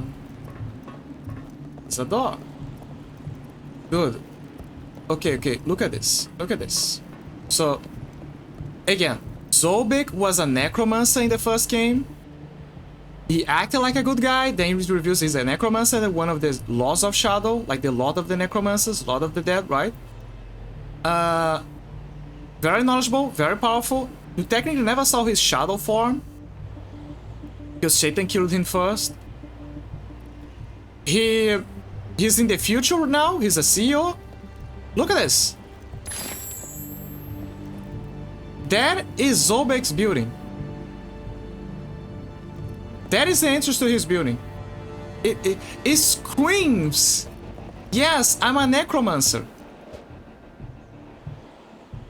Look at this. Feel the green. And the funniest part is that you have the big gates. And then on the right side there's the fancy elevator.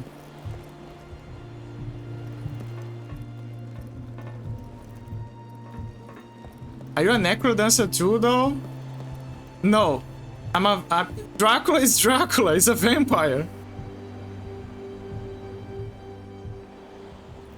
No, it would be fun if he was able to dance. So the laws of shadow was the lycanthropes, werewolves basically, the vampires, and the necromancers. But they couldn't defeat each other because they kind of work on equal grounds. So Zobek, under the influence of Satan, was like, "Hey, I know some cool spells, maybe, and I know some cool plan where we kind of can split heaven and earth. Maybe we should do that. And then it's gonna boost out a prophecy, then you can use to make you powerful." And then Zobek's like, "Oh, great idea."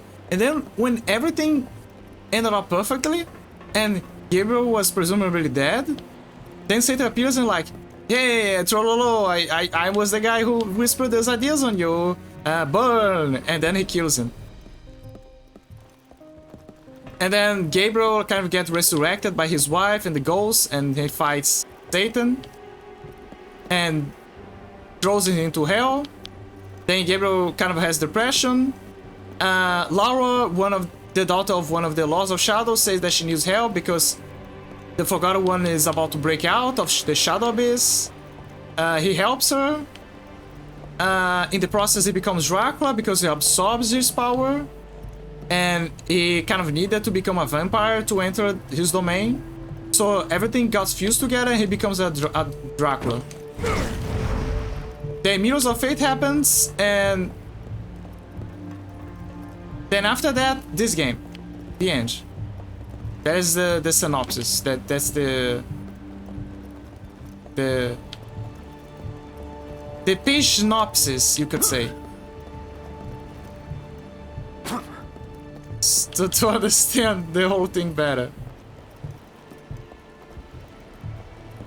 Okay, how do I get in? There is like a... I think I can only get on the other side.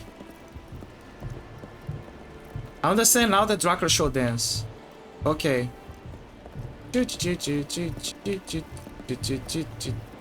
Stop. I wanna dance. There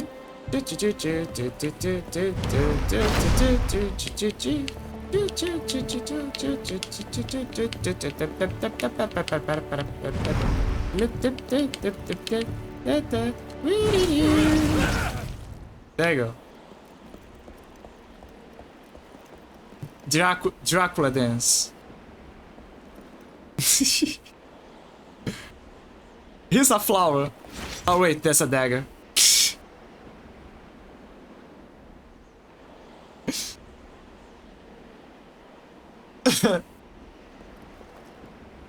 It does give a flower dagger, same thing. Yeah, it's the same thing, same deal. It does give the vibe of a Romanian dancer when you think about it. His open chest, the goat beard, the heavy kind of heavy metal long hair, the pale skin, the cool drip. And it's very dramatic as well. Let me go around here. I think I can go around. That's the issue. Let me see. Again! See, there's something telling me that I need to become Mist and go through this. I'm telling you, he's gonna become Mist. When it becomes Mist, everything's solved.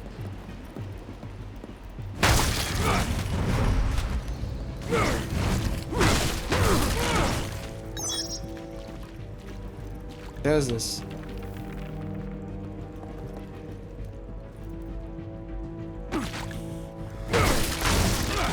It's the sewers.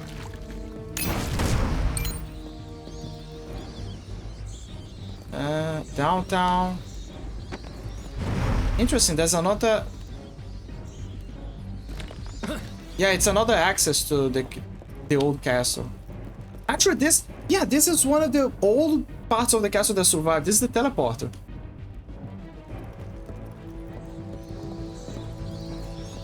I don't... No, something feels up. I'm sure things will open up eventually. I don't know if it's closed for now or if the game is already... It's again taunting me and saying... You know, you could turn into Mist. You're a vampire. And I'm like, fuck you.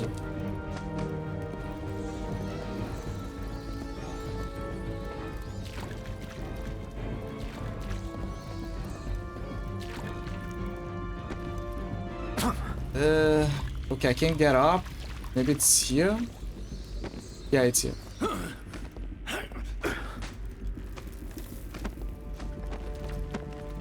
I gotta be honest, as tempting as it is to be a vampire, I don't think I would ever accept it. A necromancer, however, it's fine. Necromancer, cool. Vampire, bad.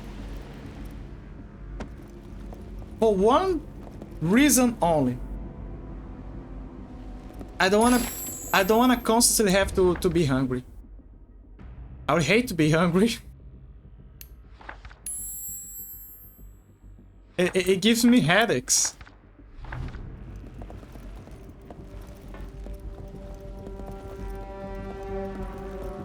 I think nobody likes to be hungry.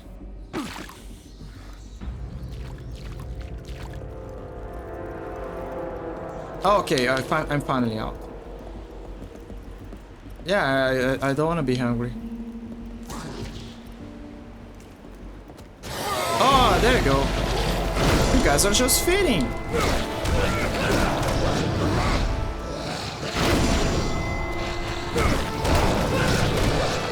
Come on.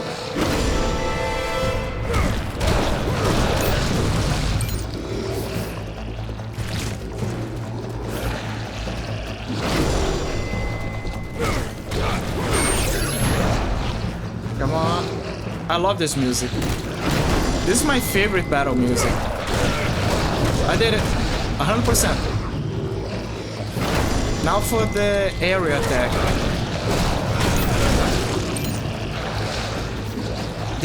The Counter-Strike sweep is probably easier. Because you can hit many enemies.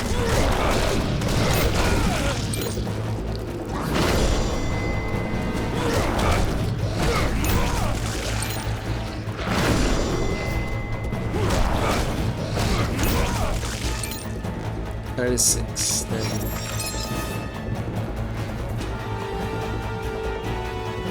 I love this music. Perfect.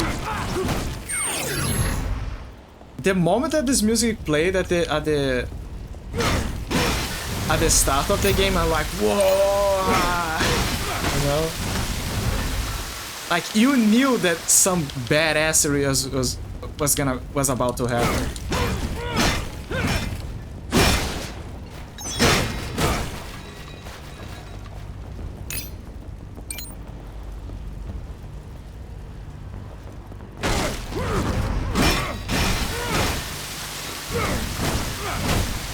I just want to reach a specific boss, and after that, the end for now of the stream.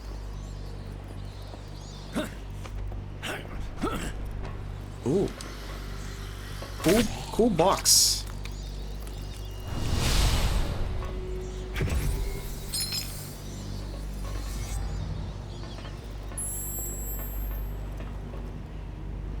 I really want to understand the casual vibes of Dracula going around the city.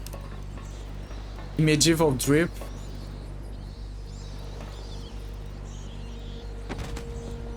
And finding his old relics. I mean, it's technically... So, okay, so it's technically not his old relics. It's like a... I mean, some are his older relics, but... The crystals are not. The crystal seems to be manifestations of his psyche. Like memories of the past and all that. I'm confused. I have to go here. Cool. What now? I found the item. Guess that's it. It's fooling me. Oh, okay, I gotta go here. Is this a bookstore? Yeah, it's a bookstore. Imagine telling...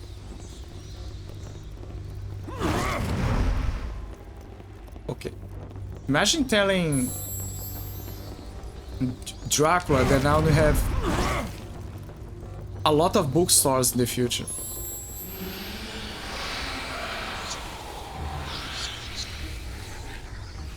Time to become rat.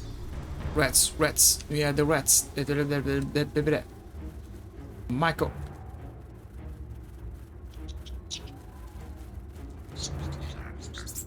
Okay, how do I...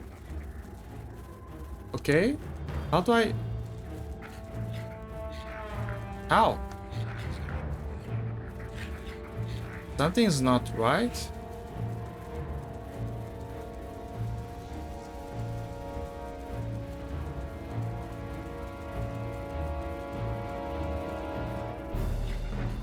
Something's not right.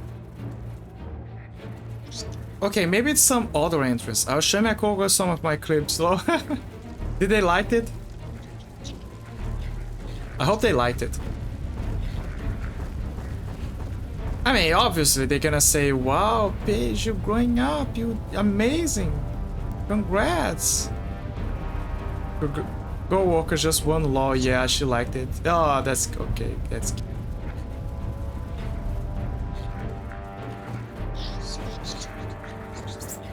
Okay, I just went around. What is the point? Oh wait, it's another... Okay, it's another place.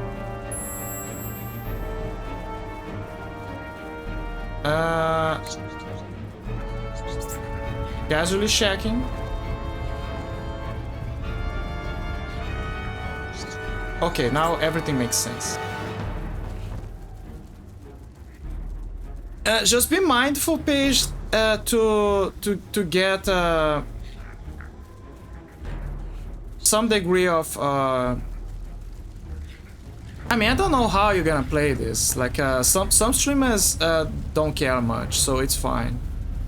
For example, Onikana, when she does live strings, cam strings, she just puts a mask at best.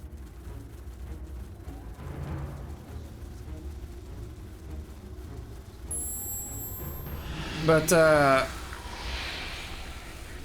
she should be very careful about it. I mean, like, just be mindful of privacy. That's all. I might can stream one day, but I really enjoy VTubers more than Flash Tubers. Like I said, you can be a bit of both. There's no problem with that. I know at least 2 streamers who kind of dabble on that. Like, for example, Cherno TV. Cherno TV, he used to be a speedrunner. He's a Canadian, a speedrunner. Back in the GD Game Is Done Quick days.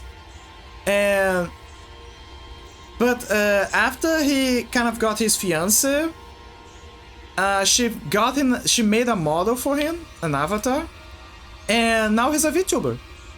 So sometimes he used the face scan, and which you rarely use, by the way. You already rarely use like a before he was just a voice, right? And then he started to gain more courage and do face scans every so often, especially to showcase how he does his exercises, the cooking and all that. Sometimes to get full reactions, like a face scan stream special doing Dishonored speedruns. But then after her fiance, he got a model, he became a VTuber, and now he mostly is a VTuber. But sometimes he goes back to face scan. So you can do that. You can just be a VTuber and sometimes go face scan. I might can stream there, but I really enjoy VTubers more than Flash Tubers. Yeah. Now, if you can do like Onikana and wear a mask to help keep up your privacy if you want, and give the excuse that, oh, I'm wearing a mask because I'm a nurse. I'm worrying about hygienes, or you can just face scan and not care. It's fine. It's whatever works for you. I think I'll mostly do VTube because then I don't have to worry about my surrounds or even makeup. Yeah, I usually don't wear makeup even anymore, but would maybe do it for fun for Kim.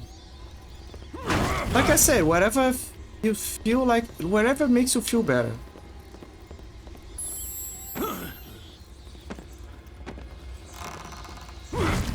But yeah, it's totally normal to be a hybrid VTuber.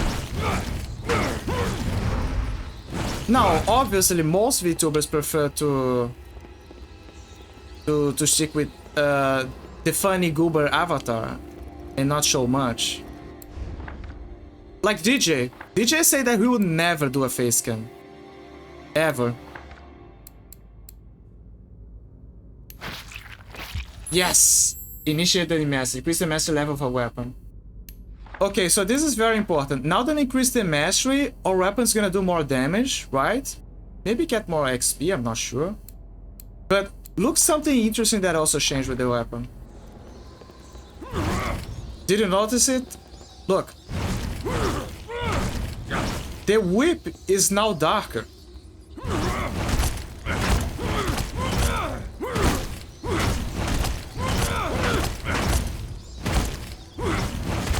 So at the prologue of the game, everything, the mastery of the weapons is kind of maxed out. So you can see them at their full design. And the whip was energized, like full energy. So when Dracula lost his powers, it reset everything, right? I mean, not fully lost his powers, like he became nerfed. And the whip at level 1 has a blood-like texture, a hardened blood-like texture, kind of similar to Mirrors of Fate. At level 2, there's some energy, is more darker. And at level 3, if I recall, it goes back to his previous form, like fully energized. So that is something cool about the weapons, like you can slowly see their design change. I'm not entirely sure about the gauntlets, I'm not sure if they changed the design. But I'm not sure. I do know that the sword changes her slash.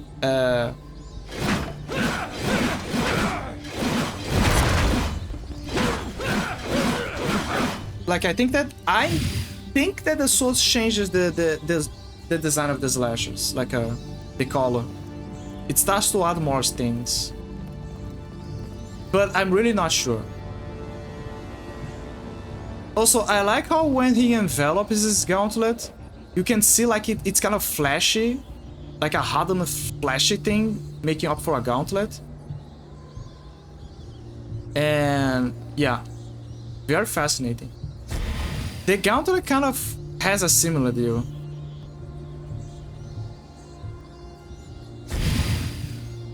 I also like how he changes the stance, but also how the way he behaves. Because the sword requires agony and the cold aspect of him. And the Chaos Claws requires rage. Like he needs to be angry.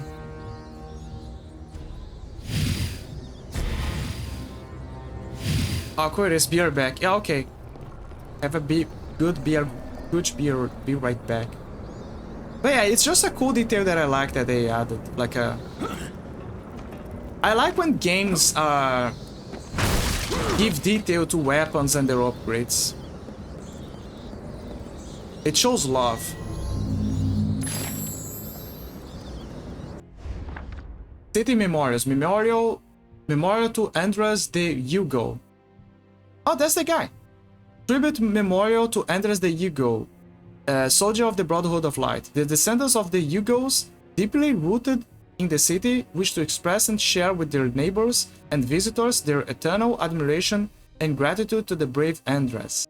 This corner of the city will always be a place of mediation and seclusion, a place to celebrate that the Prince of Darkness was defeated forever by all those who fought and died so that we might live in peace today.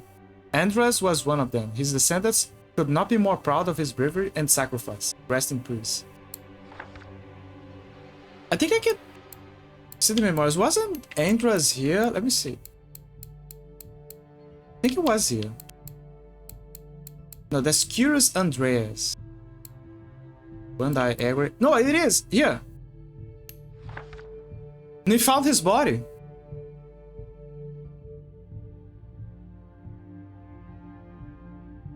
So he died trying to find the Primordial Stone inside the castle.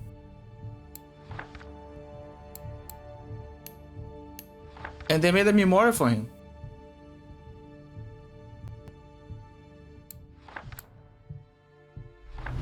Not exactly like a commemorating what he did, because they don't know. But you know.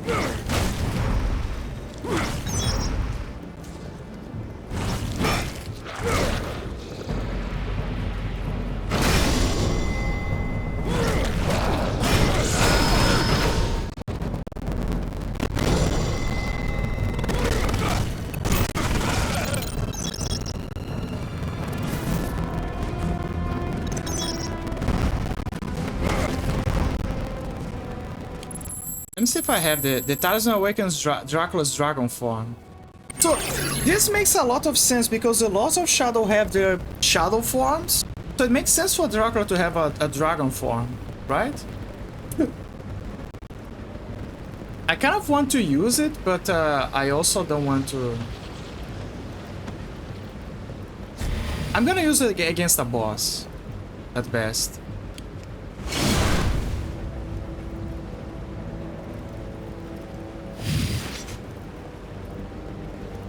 Yeah, I think I can only use... Yeah. I think I understand. Hello.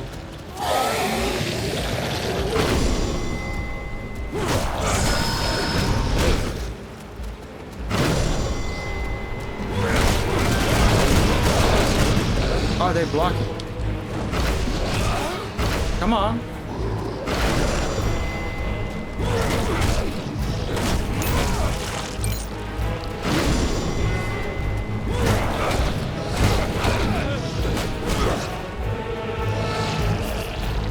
Keep going. You can do this all day.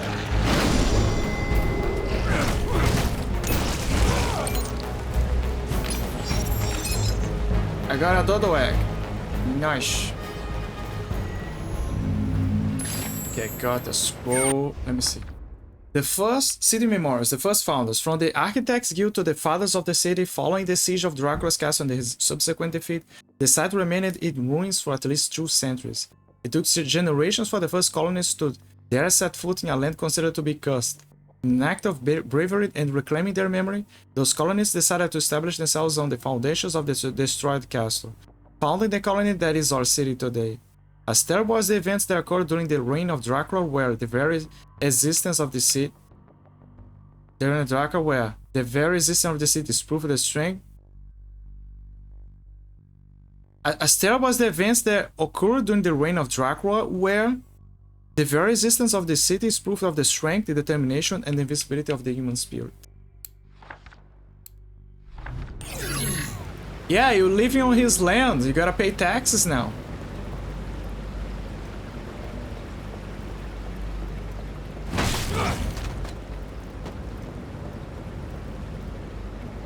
You know, if I served Dracula, I would be the most terrible demon ever. The tax collector.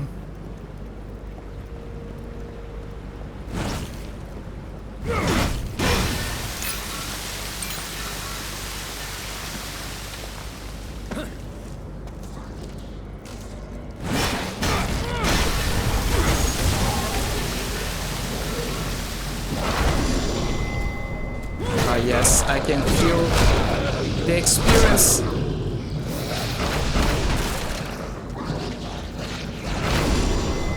Truly. I would be a great addition to his demon army.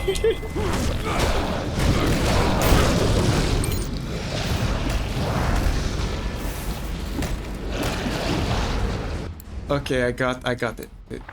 I got the...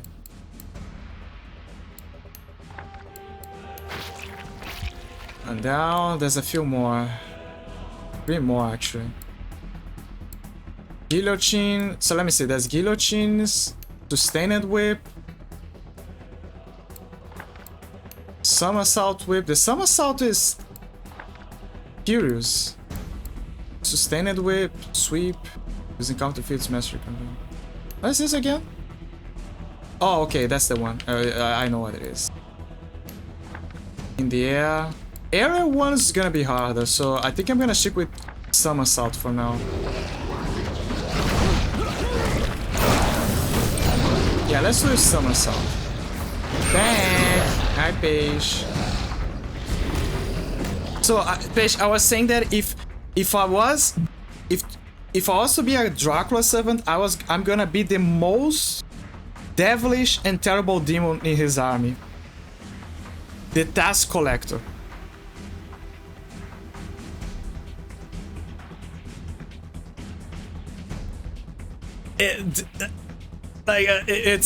Yeah, I think it's hard to reach that ceiling.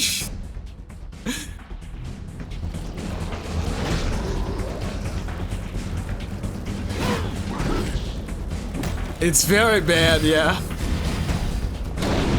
Like, imagine making that proposal to Dracula. Okay, I wanna join your army. Okay, you wanna be one of those funny goblins or one of those demons at the back, and you're like, no, I wanna collect the taxes from the people living your land for you. I wanna be a tax collector. And then he's like, whoa, hardcore.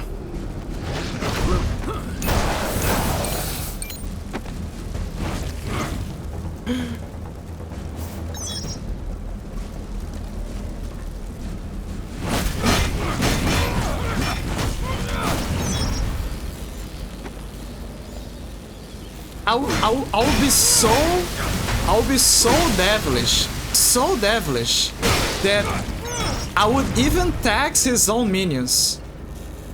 So let's say that they do some arena fights at the underground, right? I'm gonna tax them for every time they break something. I'm gonna tax them for an entry.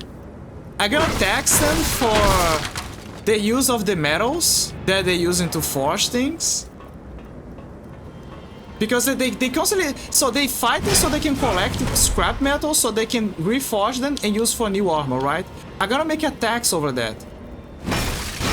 I want to use the forge? Okay, there is like a 3% interest here. Okay, let's put it 8. Let's add 8. There is an 8% interest here that you gotta apply to use the forge. Let me see. Oh, you wanna enter the arena? Okay, so you're gonna pay the monthly cost so you can use the full benefits of the arena.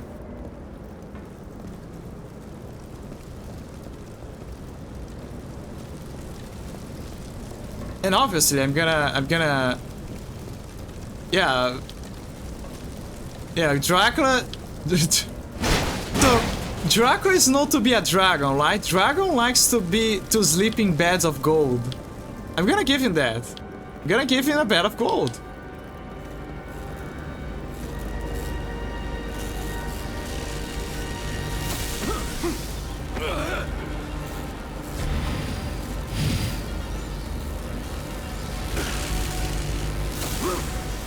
Damn it.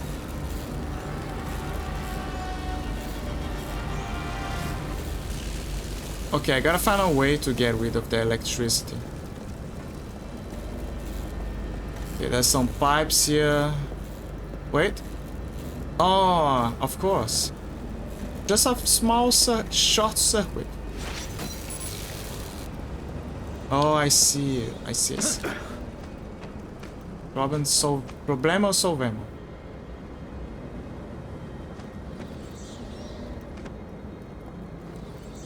Is it down? Is it up? It could be Netflix. I mean, he has a... so there's a Castlevania Netflix series. I could make a Castlevania Loss of Shadow Netflix series.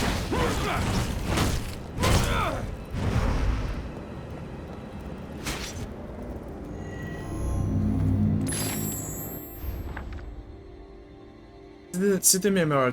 Tribute to the... Speaking of tribute to the fallen. From the city of to the unknown soldier, there are no words in any language of the world, nor time enough in eternity, to express the gratitude of the inhabitants of the city, and also of all mankind to the thousands of anonymous soldiers who fought and died in the violent and dark times of Dracula.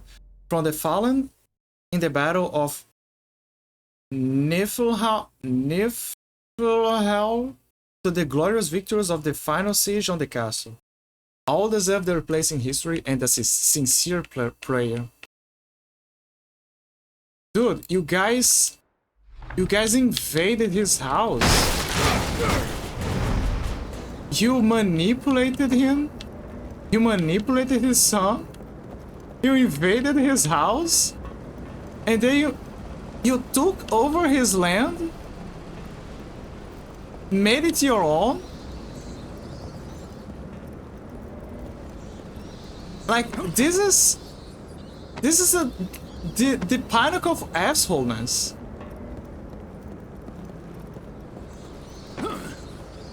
Like, I'm sure that Dracula would be willing to a certain degree to forgive if they were aware of the shit they did.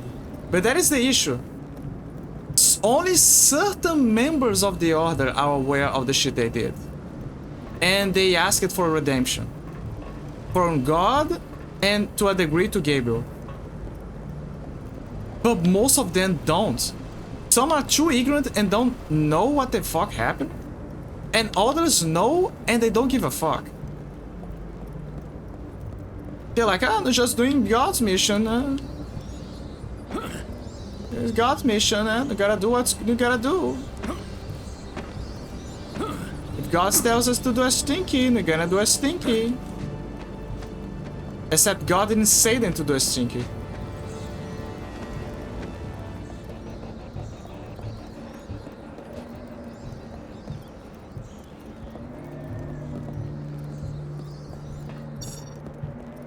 Patient disinfection area. I didn't enter. Dracula did. Patient disinfection showers. Auto start when doors close. Okay. Yeah. Security door Dracula. closed. You gotta take a shower. Automatic shower beginning in 3, 2, 1. Dude, Dracula didn't took a shower in years. And I mean in years. Because in Lost of Shadow 1, according to Zobek, when he was disguised... Finalizing. The doors will open. When Zobek was disguised as a good guy, a friend, and totally not a Lord of the Dead, he said constantly that Gabriel didn't sleep, he didn't eat. He didn't sleep, he didn't eat. He didn't sleep, he didn't eat. It just took very few moments to sleep and then he kept going. And even then he kept saying, oh, now he's not even sleeping.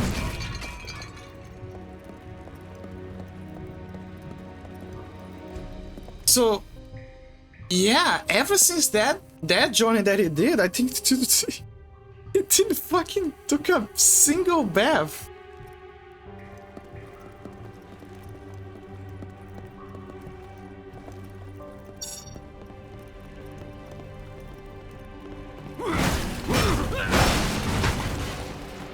I mean, to be fair, he can control blood, so he doesn't need to worry too much about taking a bath, but Jill.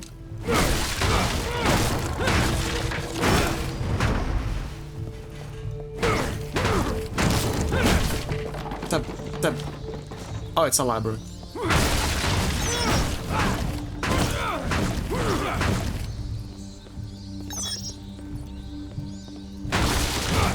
Oh, look, it's one of those old portraits.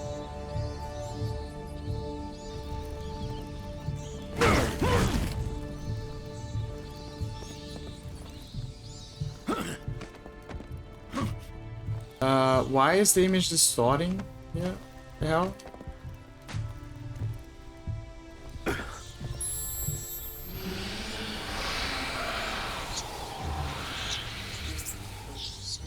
Become rats again. Okay, how do we solve this? What the hell am I doing? There is something here. I guess that's why the reason. What the hell is this? Cross the other side. Clearly we can go through here.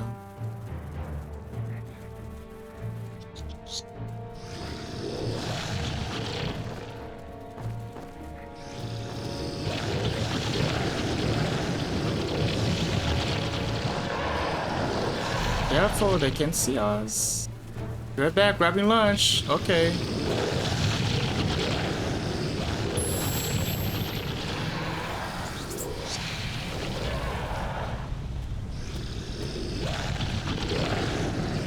Hello. Okay, what am I missing again? Oh, the somersault. Yeah, right.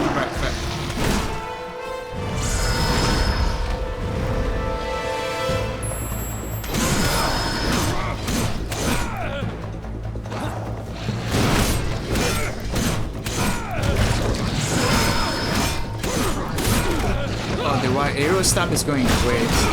Stop.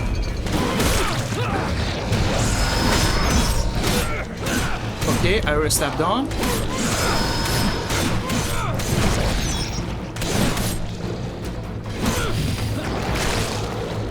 Okay. Somersault. Excuse me? Somersault. Damn it.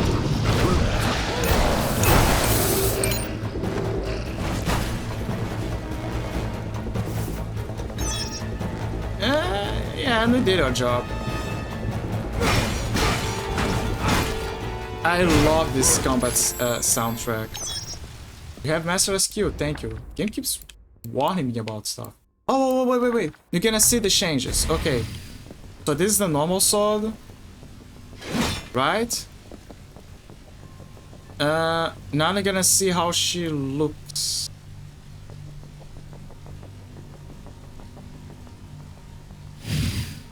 After the change. Let me see.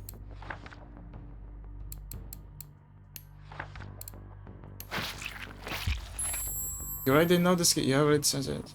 Yay! She's evolved. Let me see now. Is it different for you guys?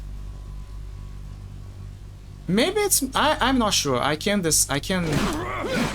Okay. So yeah, you can see that the blue ray. See, the slash power is bigger. There's more arc.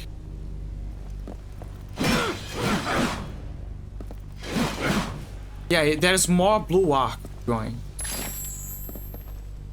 As for the sword itself, I can't say for sure. I think it remains the same.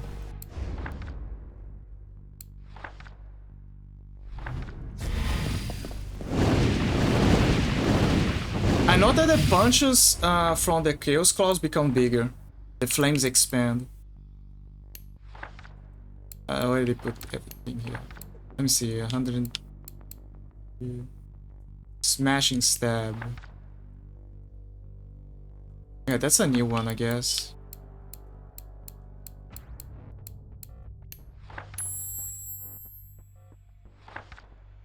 There's an upgrade.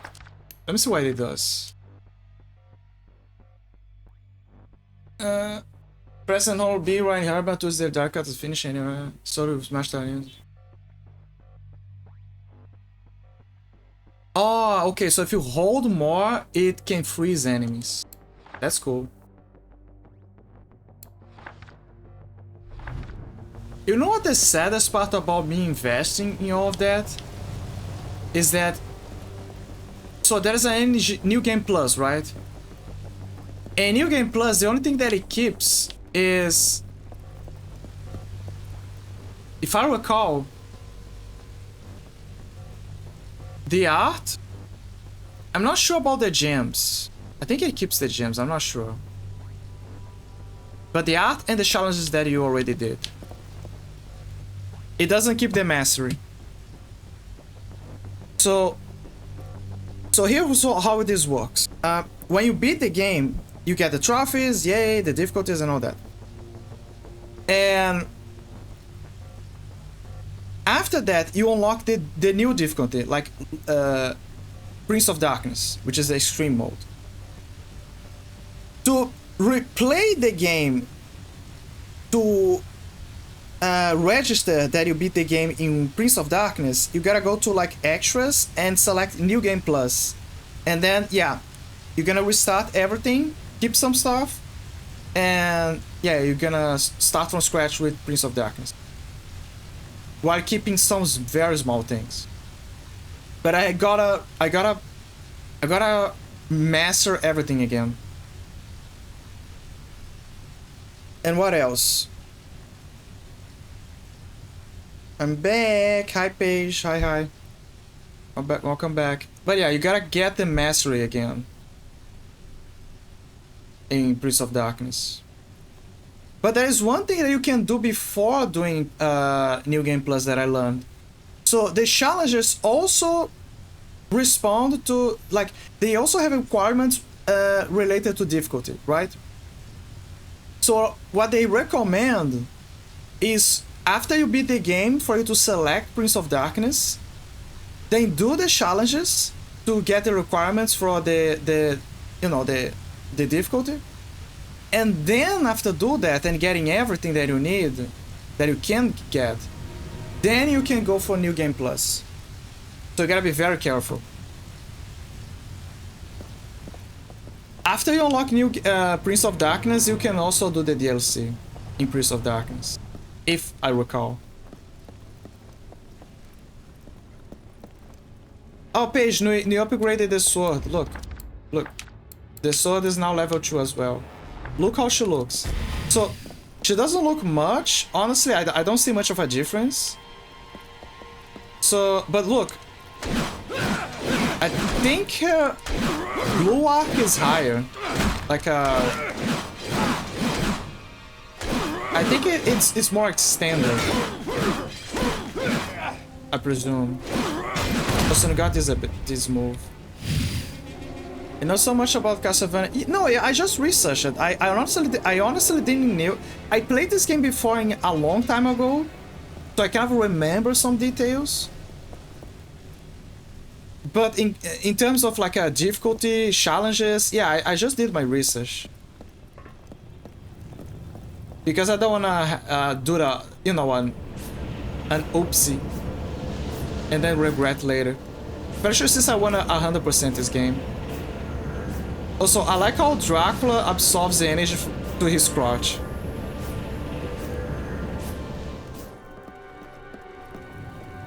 Uses the power of his crotch to absorb the energies of blood.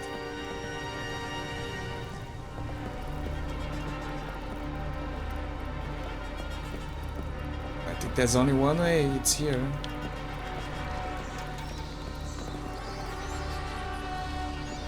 Is there a way to go back? To go back up? Because there's some items there.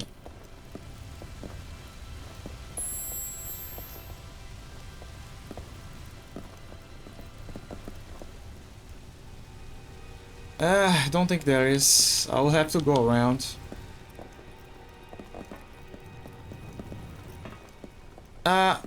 It's fancy. Redeems hydrate. I think I can't get. I think I can't get channel points until I'm an affiliate. But the moment that I get affiliate, I'm gonna get a hydrate, redeem, and all that. I wish.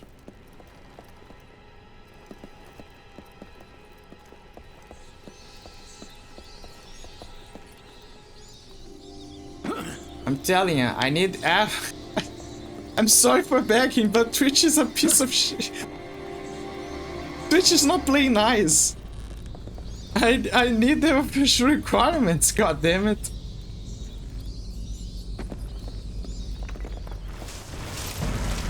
Oh, they spawn from the inner castle. Yeah. Okay, how do I...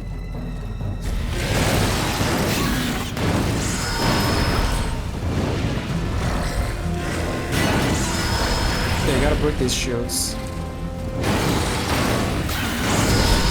Careful, I don't wanna kill them.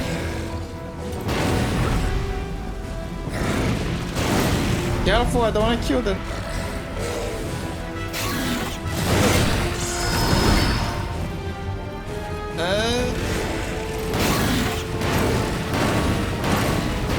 Stop! There you go. I was watching on both accounts for that should help. Oh, Paige, thank you. I hope. I fucking hope.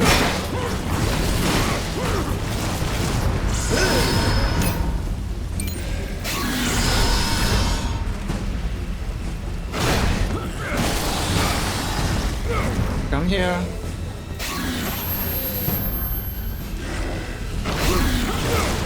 Oh my god, they teleport.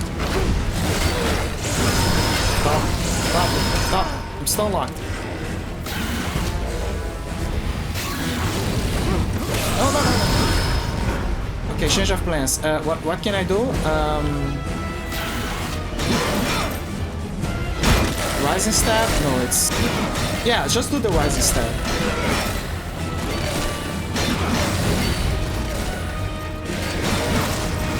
Where's the other guy? Okay, I'm full health. Got a Subway sandwich. Oh, nice! So, people criticize a lot Subway sandwiches because of a variety of reasons. Like quality control. Mostly quality control.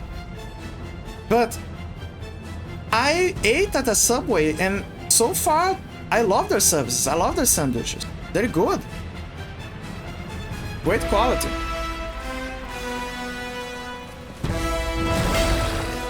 This is a local owner one and it seems good to me.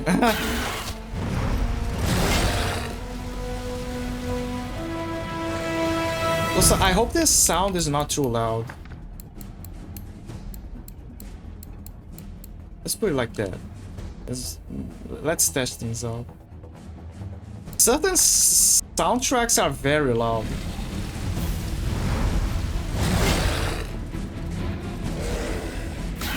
Yeah, tiny loud. How about that? Is it okay now?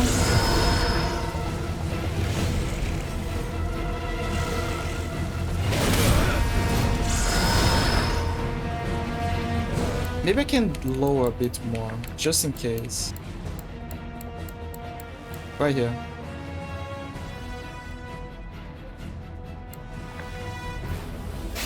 Okay, how about now? I presume that now it's better.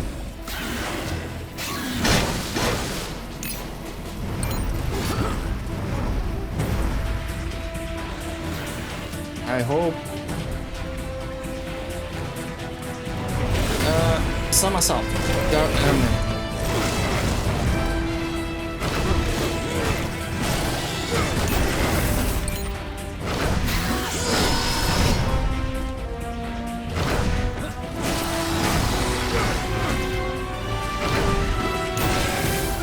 Okay, attack and sound a bit too loud.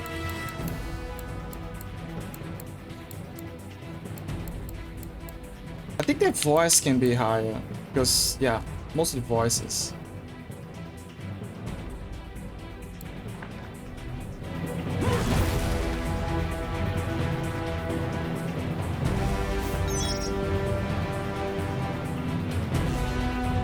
Oh, okay, how about now? La la la la la. La la la la la. Okay, now there's no music, there's no way to know.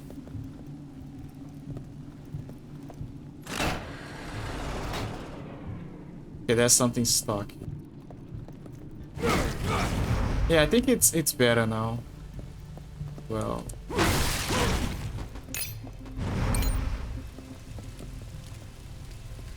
Void sword. Oh, I think it's one of those. Ah, this time it worked. Okay.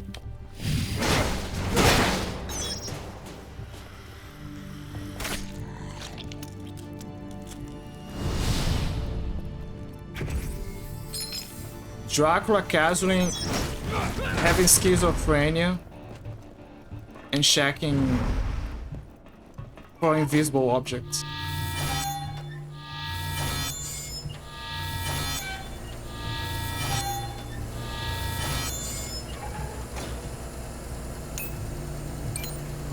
Okay, now there's energy.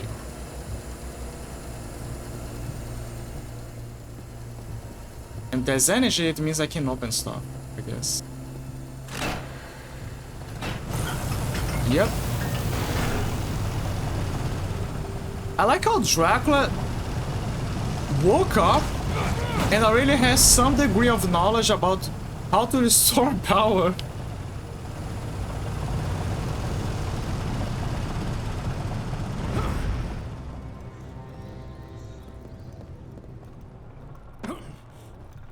Like he just woke up. He doesn't even remember things fully. Now, and then he's like, "Oh no, for it's quite simple, really. You just need to turn this valve, and there's energy here, and there you go."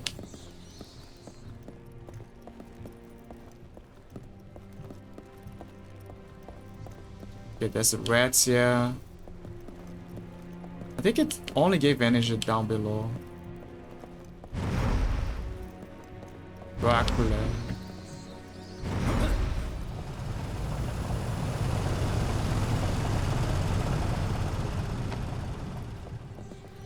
here, I guess.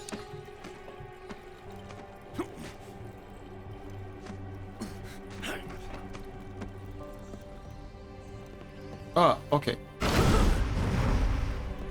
You almost made me miss.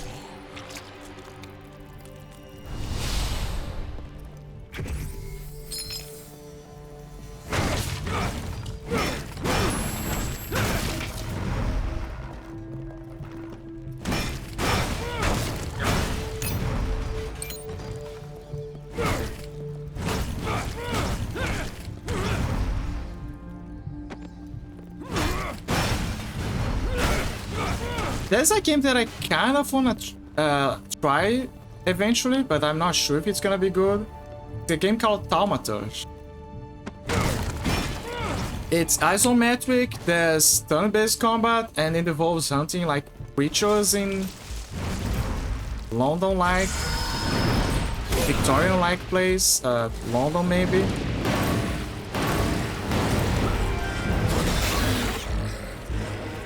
I don't know, the concept is attractive in a way, but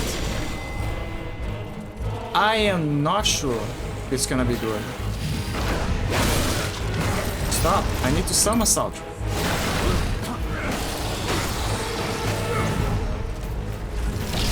What? No, no, no, no! Stop!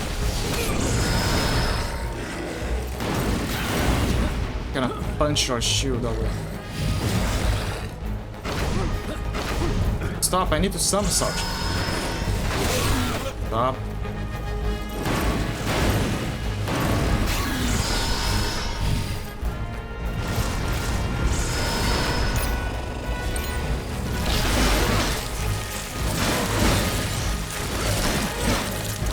Rising stab. Here we go.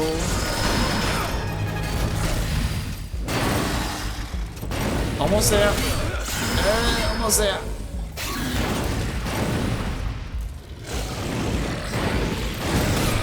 Keep punching. You become a master. There you go. Now there's chance to combine and close.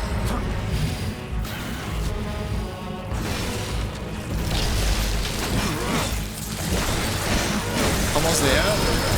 Almost there.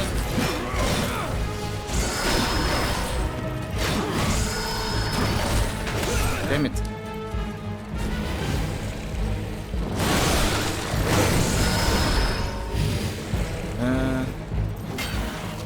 Somersault, please.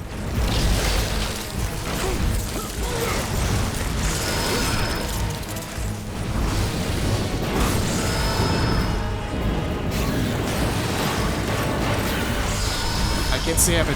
The camera.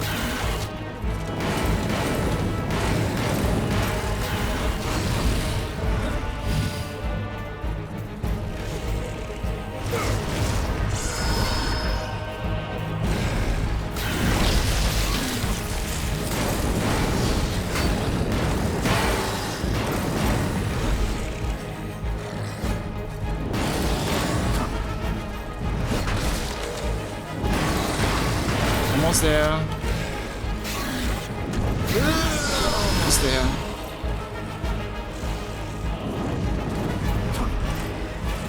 Stop! Stop! Stop! Stop! Stop! Yeah, that's what you get. Oof.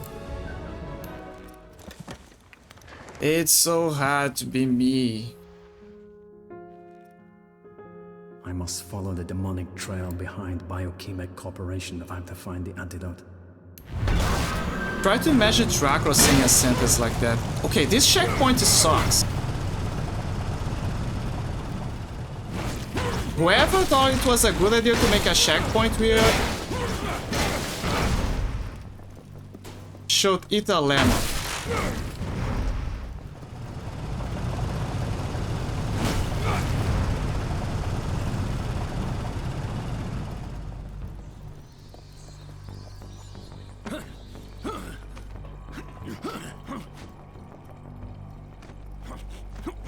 Go eat a lemon for putting me that far away. Okay, go eat a lemon a very sore lemon for putting me away and making me redo this again.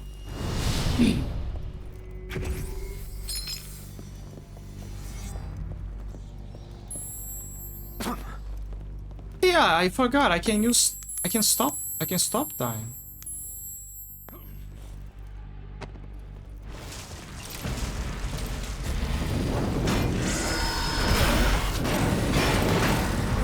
Yeah, I'm gonna use Combined Claws, it's better deal.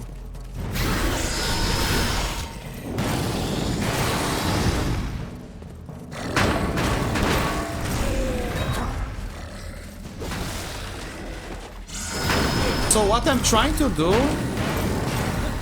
is I'm getting yeah, pow, punch. What I'm trying to do is I'm trying to punch his shield without overhitting it. Because that way I can keep punching. Never mind. That way I can keep punching him indefinitely. And max out the skills that I need.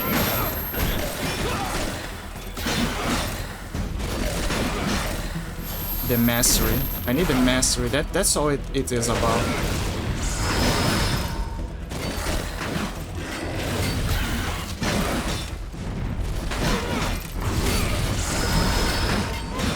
Yeah, there you go. Rising Stab is done. Now, the whip is the hardest because I need to do the somersault.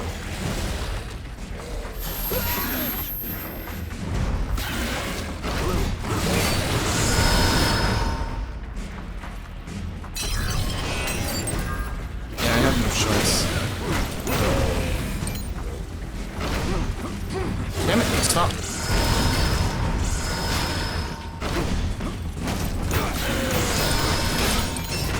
What the hell?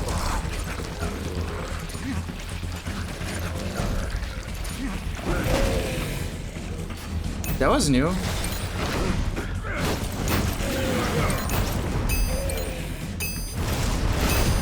No.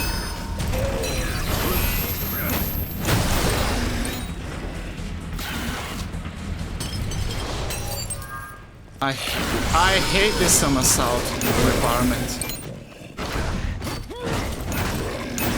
It's interesting, but at the same time it sucks.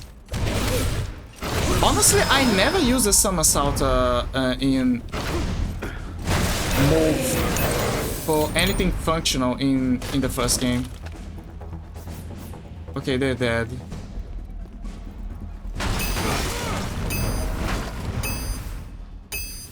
Can you add to your Twitch story or do you have to be affiliate? Add what? Can you add to your Twitch story or do you have to be affiliate?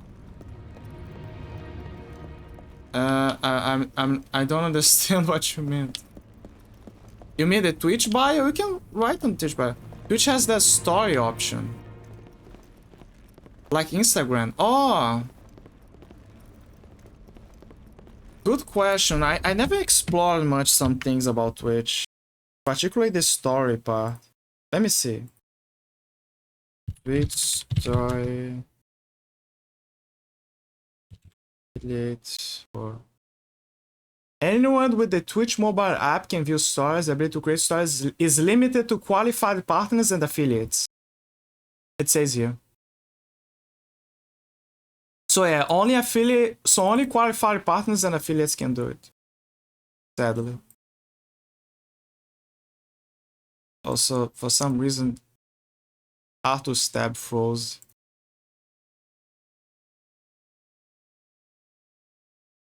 There you go.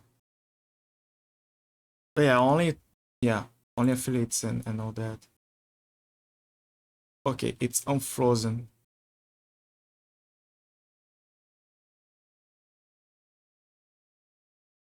You've got to be close, Lucky. Yeah. I hope. Fucking hope. Again, I just need a, you have to be, I know it's so weird. I'm pretty sure there are peeps that popping here. There's no way Twitch is not calculating those people.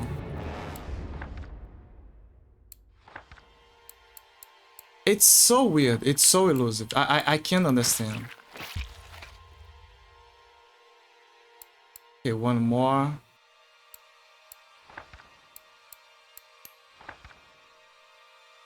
Combine and punch. Okay. Side again. Oh, right. This is the place where I killed.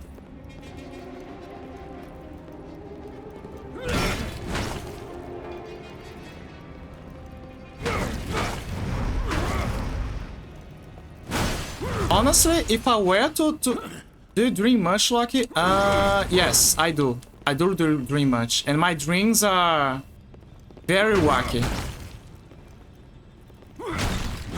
No, I do dream a lot. All of my dreams feels like an LSD dream. That's the best way to describe. Everything feels like an LSD dream. Sometimes it takes pieces of places and things that I'm familiar with. And sometimes, maybe I should lower a bit more. Just the effects.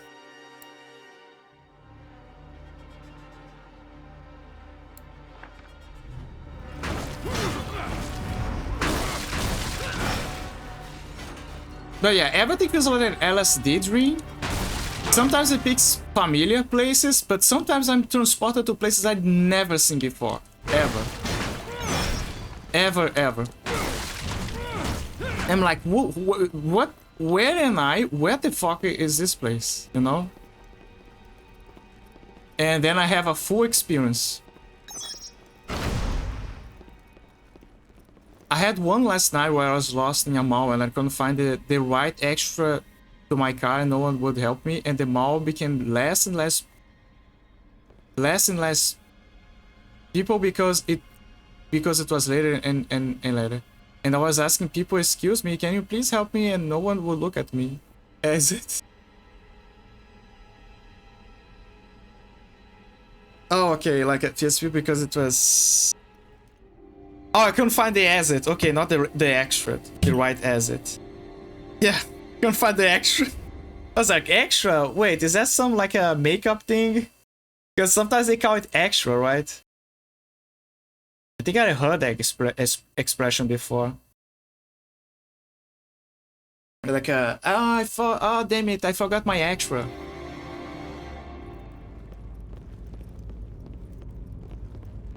Kept walking and walking and walking. I've had this same dream several times in my life. So, I kind of have similar dreams like that. I have dreams where I get lost when I'm walking on the street. Like, I have dreams where I memorize the exact place where I have to go to reach my home or to reach the university or some place, right? And then suddenly I get lost. I don't know where I am. The buildings change locations. Nothing is the same. Suddenly I'm lost. And I'm pretty sure that I memorized everything.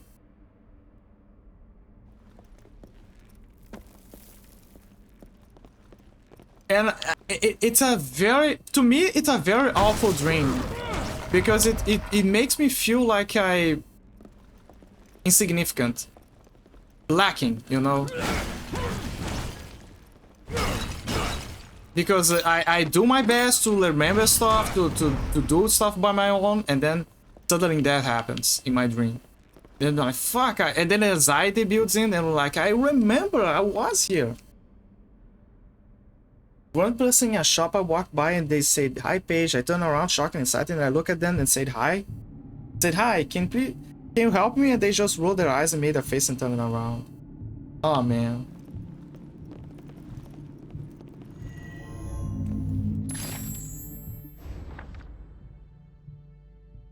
I don't know, it's, I don't want to play psychologist, but maybe it's an tied to your fear.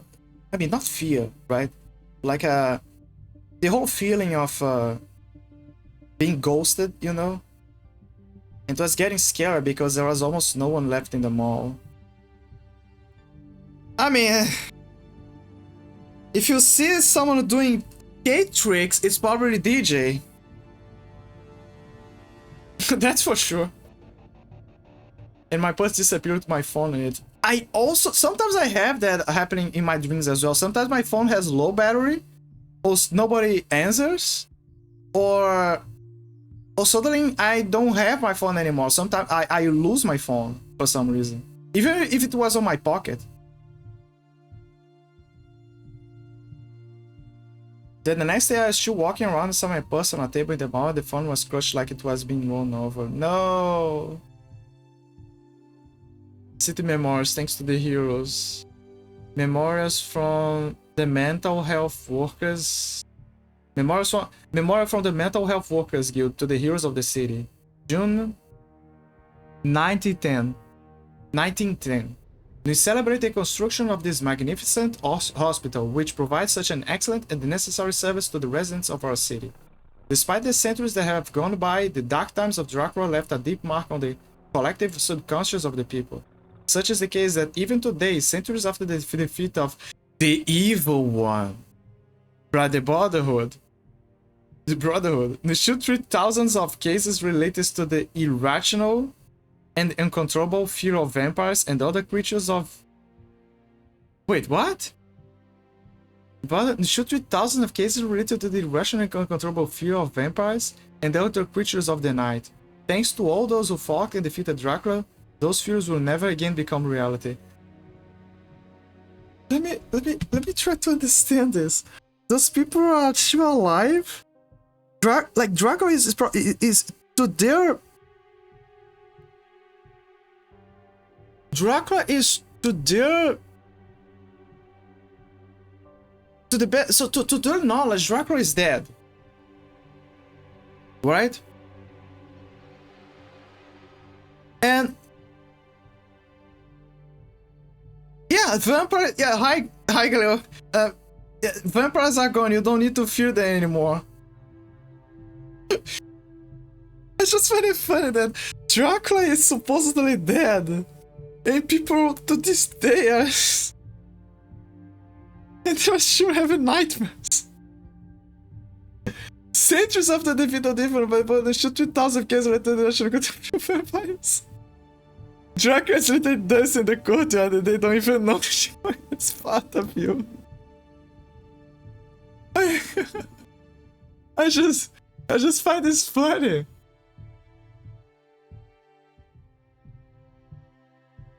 It's part of you. Like, yeah, imagine a psychiatrist coming to a person and say, "Don't worry, you don't have anything to fear. It's just a bad part of your psyche. It's the inner vampire inside of you. Your inner, you know those crazy psychiatrists and they're weirdo of phrasing things and they're like, oh, it's the inner Dracula inside of you. You have nothing to fear. It's the bad part of you. You gotta face your Dracula and to win against the fear of the bad and then they, you know, that and then they like and they start to question if you are the crazy one when they dive in further and further with the therapy. I feel like this is kind of gonna face you in a drag queen, like, yeah. I mean, Dracula.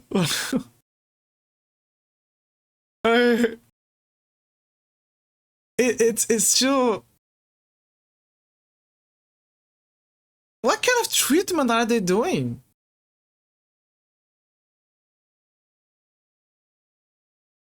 Like, you know what I mean? Like, those things happened a long time ago. And look, this is what I find it funny. They say, the Dark Side of Dracula left a deep mark on the collective... Okay, I can understand that it left a deep mark. You know? I understand. But in the collective subconscious of the people...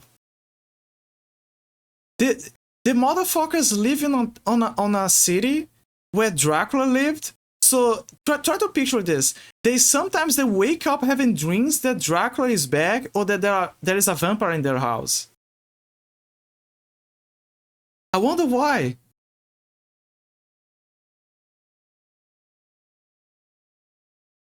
To be fair, humans are sure scared of shit that nowadays can happen because our genetic memory ingrained that fear on us. Yeah, I agree with that. That is true. And it's funny, like, and imagine the fact that if someone say that, oh, Dracula was real, yes, magic was real, yes, Yeah, absolutely. Dracula existed, and there was a huge nuclear blast, and they killed him. But yeah, Dracula's 100% real, and he killed billions and thousands of people. And then you tell people that you're now on the unholy grounds of Dracula.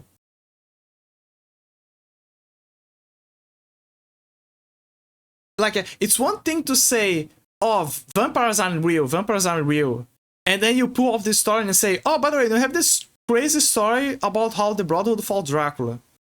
Yeah, he existed. And you use a giant mecha to break down his castle. Like, in this universe, I'm pretty sure everyone would never sleep safely. Because they'll be like, okay, what is real now? What is not real?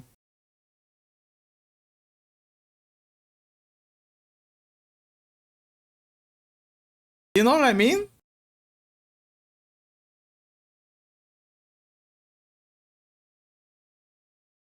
That phrase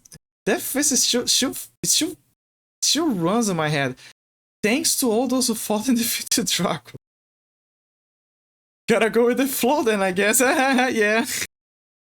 Human fantasy settings are cool as fuck. They kind of are cool, yeah. It's just weird, but in a funny way. That they're doing therapy to a bunch of people who still dream that Dracula is there. Because a long time ago, Dracula actually existed. It's one thing Shadowrun has going on for it. Oh yeah, I love the Shadowrun universe. I really love the Shadowrun universe. It's amazing. It's fucking amazing. In the Shadowrun, so for people who don't know, like Paige, Shadowrun is a tabletop RPG. Yeah, like me. It's a tabletop RPG universe where basically magic and cyberpunk mix together. Like the genre of fantasy, you know, with dragons and goblins and dwarfs, elves, trolls, it mixes up with the cyberpunk universe. Oh no, I'm Shadowrun RPG. I've never played before though. I know. Oh, okay, so you know about the universe. Okay. So, yeah. So I don't need to explain the whole thing. But the point is, in the Shadowrun universe, certain things that used to be unexplainable or under the realm of magic, now in this universe, because of science, they have the explanation for them. And one of them is about vampirism. They explain that vampirism is actually an RNA virus that modifies to the genes of a person. And then it grants them the abilities considered to be of a vampire, like super strength, agility, but hypersensibility to sunlight, to UV light, etc. And the ghouls, which are the servants of the vampire, they're the result of a mutation that happened from the virus that granted vampirism. Like the virus mutated during the transmission process, and instead of making people into vampires, it made them into ghouls. It's a mutation. And from what they described, the degree of how this mutation is triggered is by how much their if I recall correctly, how much their immune system is able to fight back against the virus. So if their immune system is enough to create a resistance, they become a ghoul. If it's not enough, they become a vampire.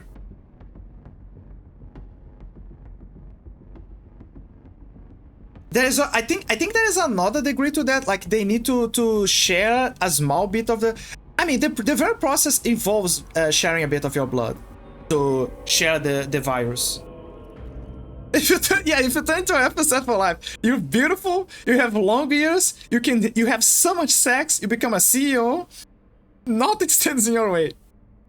If you become a dwarf, ironically, you're a master of magic. If you turn it into anything else, you're shit out of luck. Okay, so hear me out. If you become a troll, either you dumb as fuck, or you become a bodyguard. You always have a job as a bodyguard. Always. And if you have some degree of intelligence, you can also work in the porn industry. Or, I don't know, as a security guy. Always bodies out there to God. Or as a one-man construction crew, exactly. Or as a one-man construction crew. I mean, if I were an elf, which I ain't, I mean, I'm pretty sure I'm not, but anyway, if I was an elf, I would hire a bunch of trolls. I would like, obviously, I would be the kind of guy to offer them a good deal and a good work conditions, because I don't want a rebellion, right? I don't want main character from another tabletop RPG to mess with my business. So I'm gonna give them a good work ethic, and I gonna hire a bunch of orcs or trolls.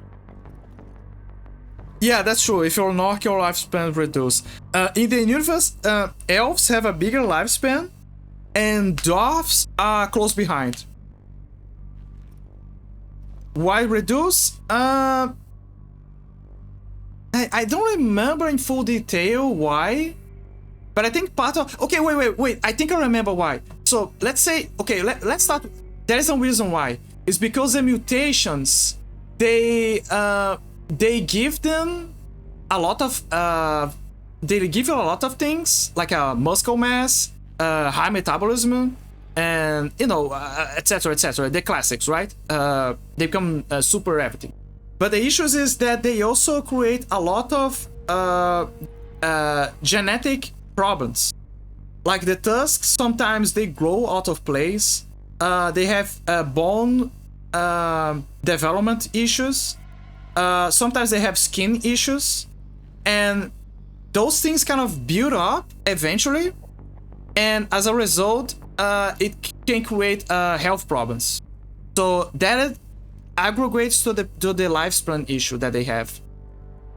Trolls are even worse because, yeah, orcs and trolls, they have low intelligence, but trolls have the lowest one in terms of intelligence. But yeah, overall, they have problems with their genetics. And because of that, issues.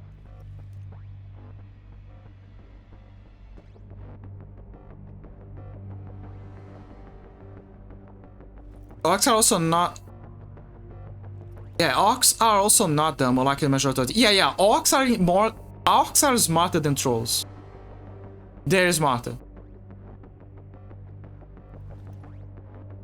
And again, nobody's at the fault. Like when the next big event, like the next cycle happened, a whole war happened because everyone began to become a dwarf, an elf, a troll. Suddenly there was dragons. Become senators? I'm not kidding. In Shadowrun universe, the dragons are highly magical beings with a lot of intelligence. And the first thing that they started to do is enter into politics. Like, they either became tyrants, senators, and the first thing that they did is become like they immediately went into politics. Immediately. They entered into the society, learned how they worked, and began to create these machinations to acquire as much power as possible. Not in a brute, forceful way. Like, sometimes they... Like, most... Yeah, sure, sometimes they would do that, but it's imperative. They always went for politics. And the way... It went crazy to the point where sometimes you have two countries fighting just because two dragons don't like each other. Just because of that. Like they have a problem in the previous cycle. They still carried their grudge against each other. So in the next cycle, they are still mad at each other. And they use whole countries to fight each other out. It's amazing and at the same time it's crazy. The amount of manipulation they are able to do. It's very scary. Lo, do you have Dragon Overlord, Lucky? I don't know this game. Maybe I heard about it, but I forgot. Let me check something. Urban Feather said, oh no, I'm Shadowrun RPG, I've never played before. What else? Magic came back in the modern era, circa the mid-2010s. Yeah. They fast forward some decades. You can spray, probably know way more on it. Yeah, Glay basically gave the short resume of it. Yeah. But yeah. In Brazil, there is a dragon that just rules the Amazon. Dude, there is a lot of dragons here in Brazil. That I can tell you. No. We have an orc for president. We have a few goblins for senators, and we have a dragon living in the Amazon. A few dragons, I would say, because it's a whole mess out there. The further north you go to Brazil, the more you gotta watch your back, I would say. Just like real life. The funny thing is that if I were with the US, from what I heard, the further west that you go, the more you gotta watch your back, from what people say.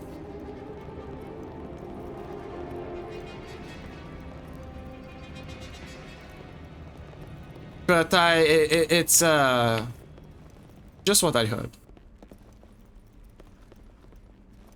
No, because Grace said Brazil ruled by dragon. That's why I asked, well, just like. Oh, dragon. Oh, do you have? Oh, so do you have? Okay, now I understand. If you have a dragon overlord, now I get it. No, I wouldn't call our president a dragon. He is 100% not a dragon. He has no degree of being a dragon at all. He's more like a goblin or an orc. Let's put it like that. He's kind of a small orc, but he's kind of a small orc. I will give him that. But ultimately, he's an orc. If I were to say who are the real dragons, is the Supreme Court. Those are the true dragons. He's also missing a thing. Yeah, it fits the orc drip. It fits the orc drip. It definitely fits the orc drip.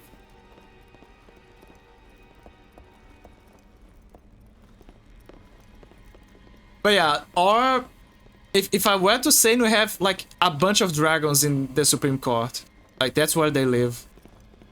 Absolutely, like there is no question.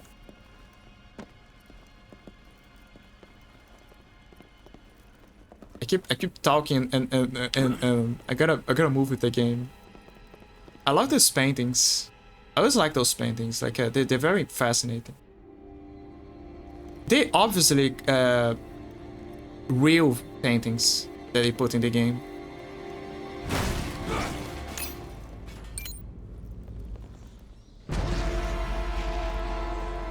Oh, there you are. Okay, let me see. What do I need? Somersault. Somersault. Yeah. Oh, he's mad. Okay, he's mad. Do I have in the air? Okay.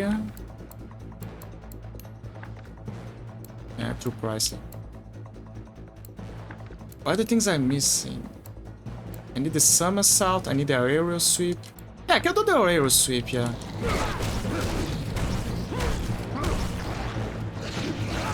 Stop. Stop.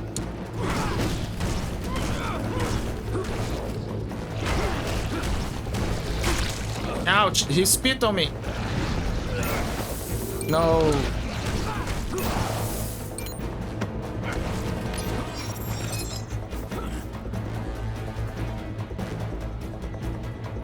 Okay, that is okay. So it basically came back. Yeah, this door basically opened. with the energy that came back.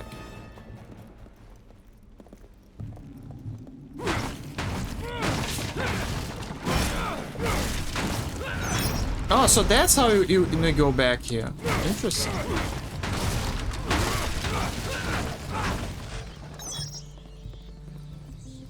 Okay, now we got it. But yeah, if I was an elf, I would hire a bunch of trolls to work in constructions. I would make so much money.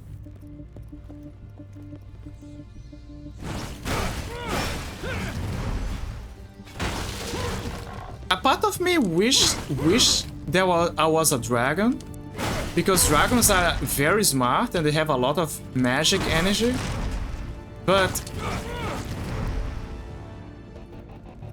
at the same time they are very powerful. They also have a lot of people putting targets on them, and sometimes not just because of their manipulative behavior. It's just because people just want to hunt them. If anything, I would say that they're one of the reasons why they're very manipulative and they immediately go for power, political power, is because it's the best way to secure them a place where they're not constantly being hunted.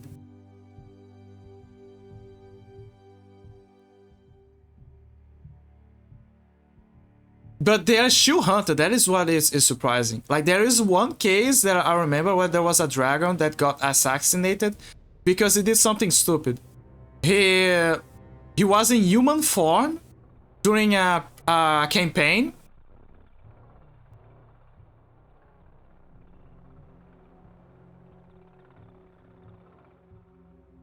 He was in human form. I'm trying to remember. He was in human form during a campaign.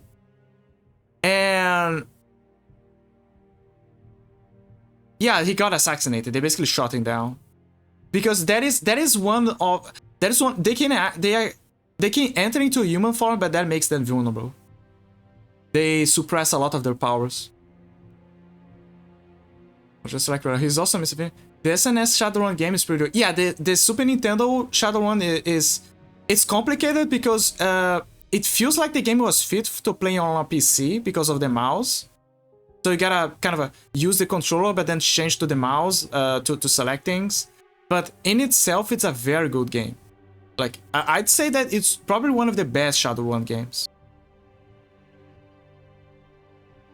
What I don't like about Shadowrun Returns is that they made Jake Armstrage, I think that is how his last name is. They made him, like, they basically nerfed him.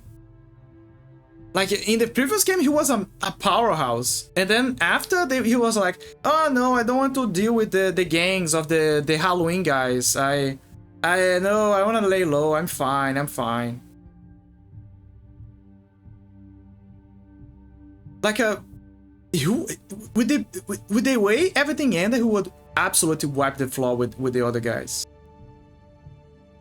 Like, there's no way he would back down.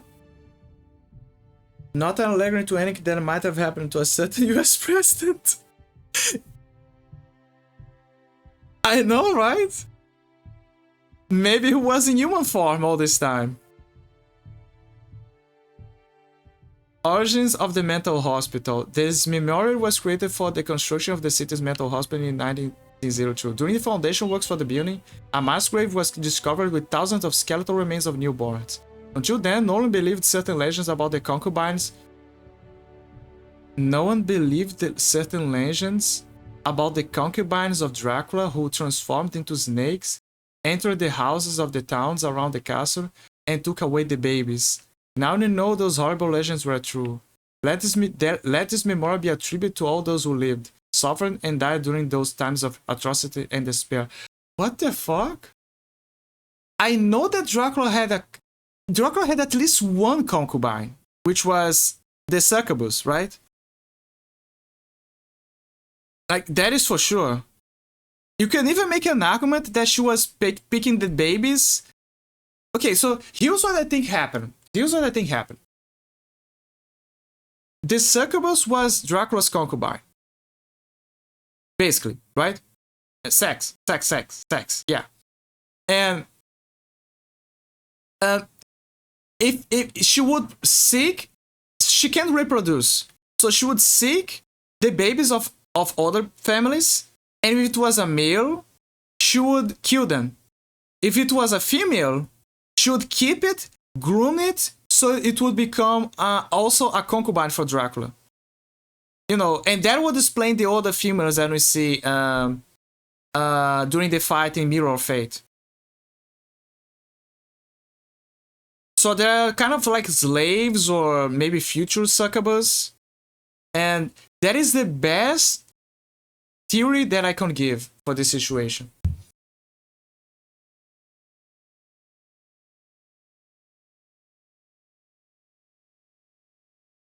He killed a lesser dragon in this SNS game. Oh yeah, that's true. Yeah, Jake killed. Yeah, at the end of the game, like the guy who was like the mastermind behind it was like a drake, like a cousin of the dragons, and he was a senator. But yeah, he killed him at the end, and that is already quite a feat. I think they are just rewriting history to make Dracula more villainous. I also think that. I think that the biggest theory is that they absolutely rewriting everything about Dracula to make him more villainous, because they already hated him, and they're like, you gotta understand, all of those people that wrote those stuff, they are fanatics. They didn't know the true story. Like the founders of the Order and the elder ones of the Order, yeah, they probably knew. But the new generation, like, they didn't know shit. They just knew that Dracula was the bad guy. And that they were fighting like the equivalent of Satan or something.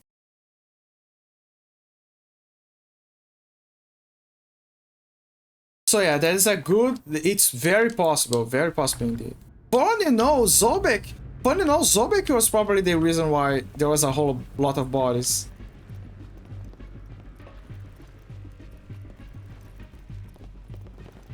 Ah, I found it. Okay, so that's how we can get this.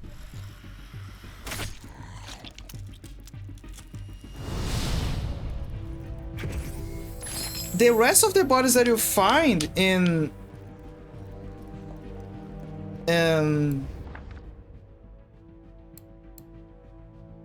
the rest of the bodies that you find in, which one I pick? Aerial cut.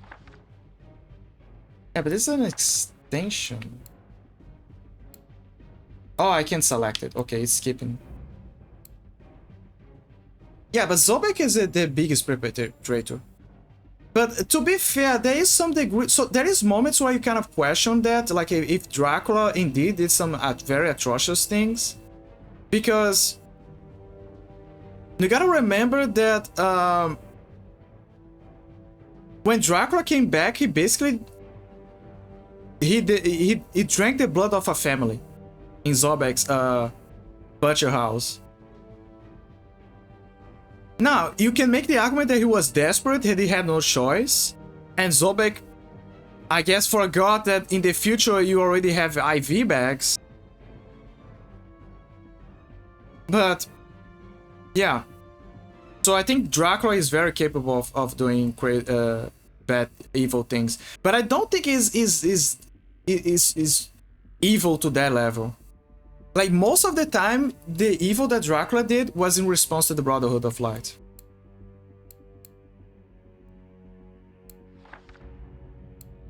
Most of the time.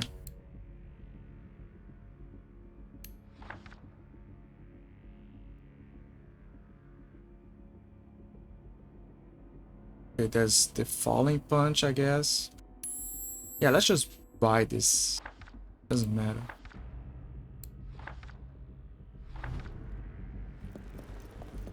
Okay, I got one here.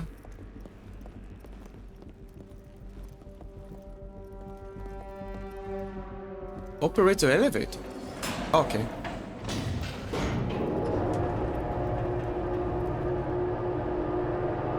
Thank you, Draco, for your telekinetic powers.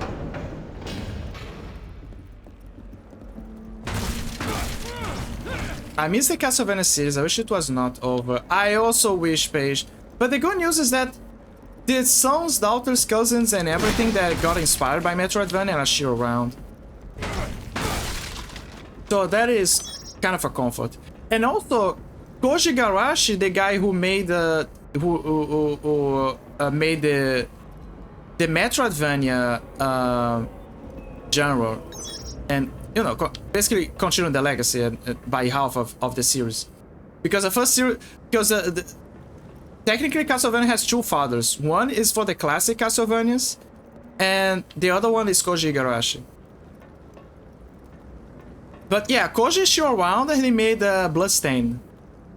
So he made Bloodstain, and his friends who work at his company, they also made the prequels, like the 8-bit prequels. They are more closer to the classic ones. So yeah, he's still around. He made some. He made Bloodstain, so there's also that. So we kind of have something, you know. But the Castlevania itself, like the series, the main series, and the, you know, the Lost of Shadow alternate universe. No, I'm sorry. Like, Konami is too far gone. They don't know what to do anymore with the series, I'd say. I think I need a double jump for this one. They don't know what to do with the series, and they have no ideas.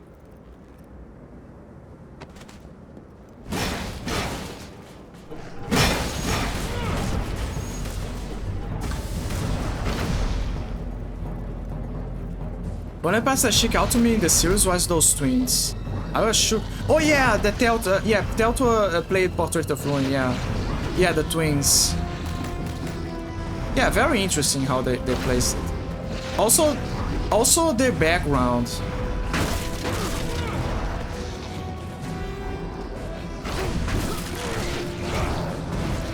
Somersault, please. Come on. Somersault.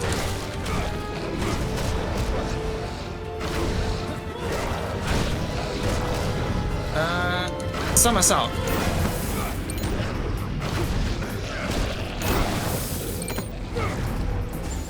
Oh, he's dead.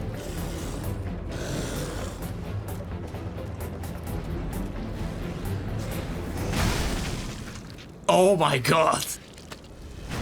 About time. Ready for your orders, lads? Sir, yes, sir. I can't see any possessed around here, Captain. Just this man here. Just this man. He's not wearing a gas mask. I can see that. You'll have to come with us, sir. Hey, perhaps you didn't hear me, sir. Have to come with us, sir. Right back. Step aside. You're coming with us. Like it or not. Surround him! Okay, hear me out. What if they just wanted to escort him? What if they just wanted to escort him to a safe place? Like, think about it. And they also refer to him as sir. It's like, you gotta come with us, sir?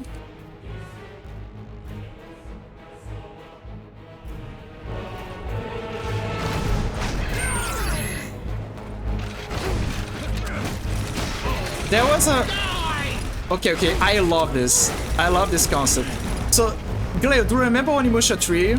When they reach the rooftop and there's the... Like, Guildenstein uses the robot, which is half organic, demonic organic, and half machine? That is the same vibe I'm getting here. Except for the demonic part. But the idea of a medieval... In Samazuki's case was feudal, right? The idea of someone from the past fighting military soldiers or someone from the future with guns and military armor, it's a very cool concept.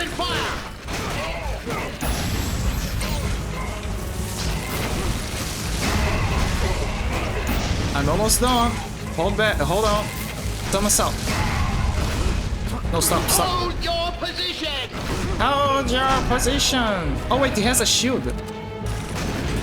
Stop. Defensive action! Defensive action!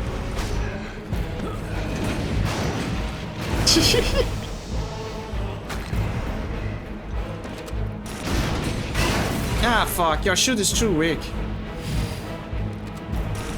Fire! Fire! Fire! Fire! The way they speak is so cool. The thing was so cool, Guildenstern, yeah. What? Oh!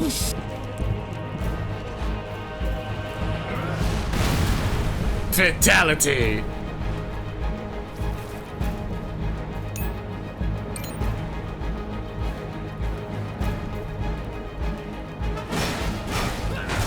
Yeah, I really like the concept that they did with Guildenstern, like with his time. Like obviously he's a scientist, right? And he does crazy experiments. But the time travel idea was amazing. I really dig the time travel stuff, but the way they made it, and you know, mixing up with the gameplay and the style of fighting that Samanosuke and what's the other one? Jaux, they have that. It was perfect. It was fucking perfect. Lore, Castlevania City. It's so easy to max out Samanosuke Onimusha tree. Yeah, the axe is the best one for him to use. I like how look. There's Belmont Lineage, Brotherhood of Light, Zobek Society, Army of Satan, Castle Dwellers, Soldiers Diaries, City Memories, Castlevania City. They embrace the fact that Dracula's castle is known as Castlevania, but they also call this the city Castlevania City. Riot Police. The state of chaos into which the city has been immersed has led the heavily armed security force to rebel in search of survival and personal gain. What? The heavily armed security force to rebel in search of survival and personal gain. Using the advanced combat knowledge acquired at the academy and the total lack of ethics, they ransack and massacre any civilian who crosses their path, whether or not they are infected. Their serval armor protects them against the demonic plague through an air filtration system that gives them superhuman abilities, such as 2 extra arms equipped with knives and protective shields. They also have a jetpack on their backs that enables them to fight any threat from the air.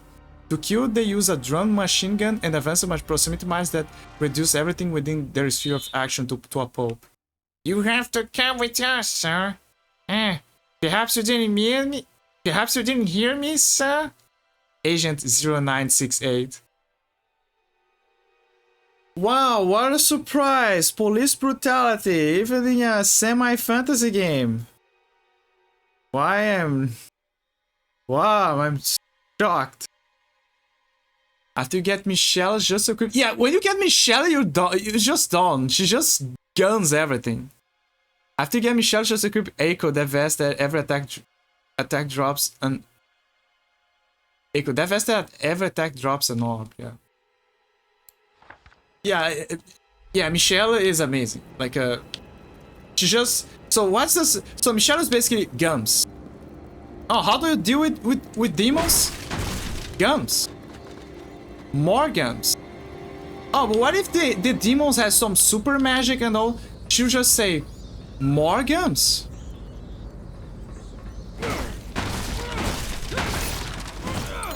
They machine gun everything, yeah. The answer is always gums. I kind of wish that we had more games with that concept, you know. You know, the concept of how do I say this? The concept of fighting demons with military equipment. Like demons, like medieval, like demons with the power of military and guns. I think that one of the best concepts that I've seen is with Shadow Tower Abyss, if I recall. Oh, I got one. So basically in Shadow Tower Abyss, if I recall correctly, the main character is basically like a soldier from the future that kind of has to adapt to the circumstances of the fantasy, semi-fantasy medieval world that he finds himself with the monsters. And since he doesn't have many resources from the future, he has to make do with sorry, it's my OCD. I'm sorry. I'm really sorry. It's my OCD. I hate this. I hate this. I don't know why I'm doing this. Okay, I'm done. I'm really sorry. Sometimes I have that with video games. Anyway, what I was saying. So yeah, the concept is since he doesn't have many resources, he has to use start to use medieval weapons. And only later by the game that he starts to find every so often loosened military equipment. Is that Twitter post, the more in-depth a setting's magic system, the funnier it is when a dude just pulls out a gun? Yeah. Well, you just some dude that believed that he was going to an excavation site in search for some relics. Yeah, basically that.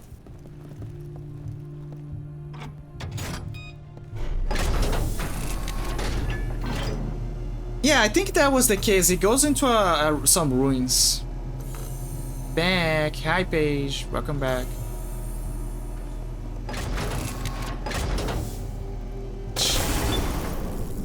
I still find it funny the fact that Dracula knows how to operate those systems. Oh, look, that's the farmer place. Then you're trying to reach again. Oh, and there's the mutants escaping. Then it turns out the one they were with... Ooh, they're having a party there. Let's join them.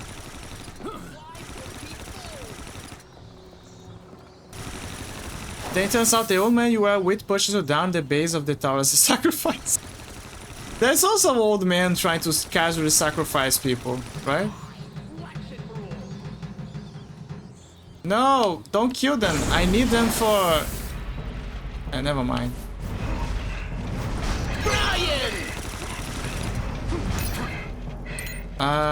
Okay, do I got a somersault one? Let me see.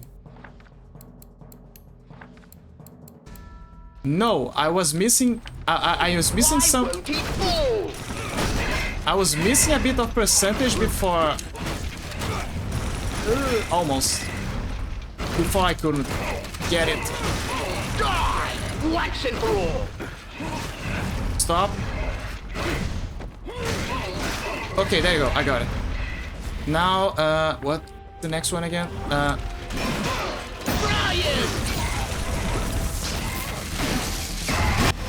Ooh, that was bad. But yeah, honestly, I really wish there was more games with that concept. Also, initial weapon Shadow Tower Abyss is a fucking M1911. I know! It's crazy. Once again, I'll say this. I wish more games have that concept. Of modern technology trying to survive in a semi-fantasy situation. But you kind of have to resort to medieval weaponry and abilities. And by the end, you kind of go back to the idea of using technology.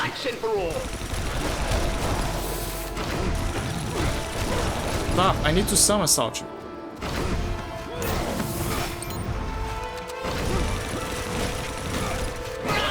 Fine. Okay, your turn. I said your turn. Okay, you're gonna become my meat shield now.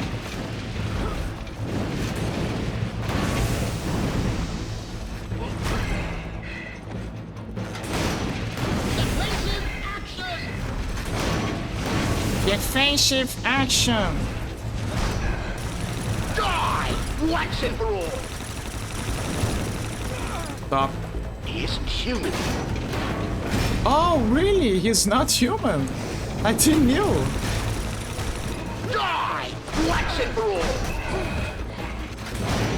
Almost there. Okay, I need you. I need my Kool-Aid. Okay, here we go. Okay, now for the claws. The claws are positive for the shot because itself is an anachronistic. Yeah, the Shadow Tower itself feels like you're just scraping by with things from the people that came before you. Yeah, that is the vibes that I get. Just scraping by.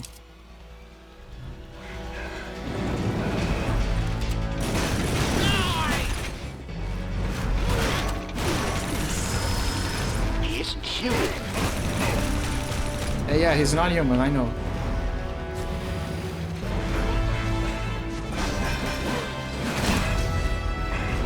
I forgot, I gotta do the smashing stab as well. Hold your position! Action! Hold the position! Why won't he fall?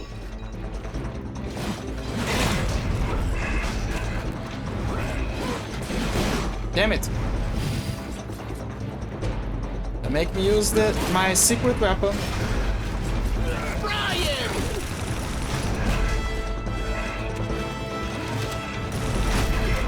Damn it.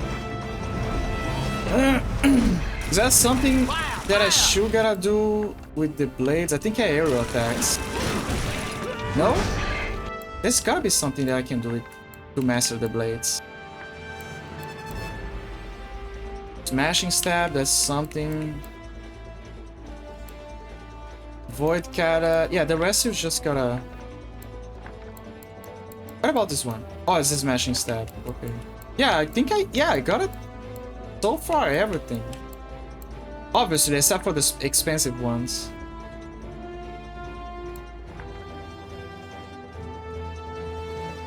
The OG Shadow Tower doesn't have guns or modernized, but it also has a feeling of going to a place that wants you dead. So they have the same title, Shadow Tower, right? Is it connected, lore-wise? Like, is the Shadow Tower Abyss like the same tower from the first one? And like the soldier is just, you know, exploring the ruins from the future. I don't know the lore much. I just know that it has funny guy with guns fighting monsters.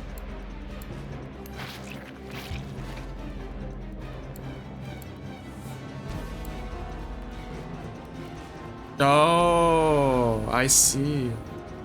That is very cool.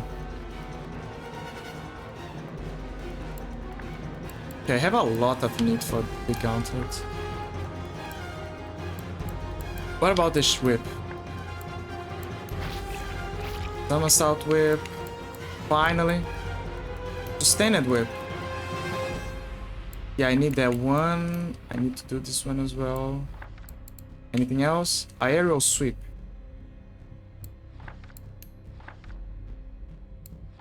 Mashing sweep.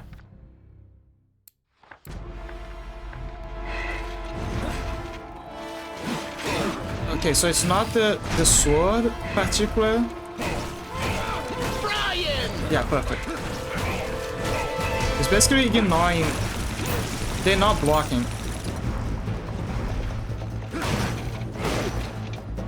Yeah, keep blocking. Keep blocking, I show you. That is good for you.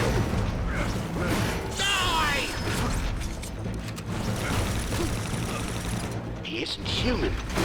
He isn't human. I know. Wait, what the fuck happened?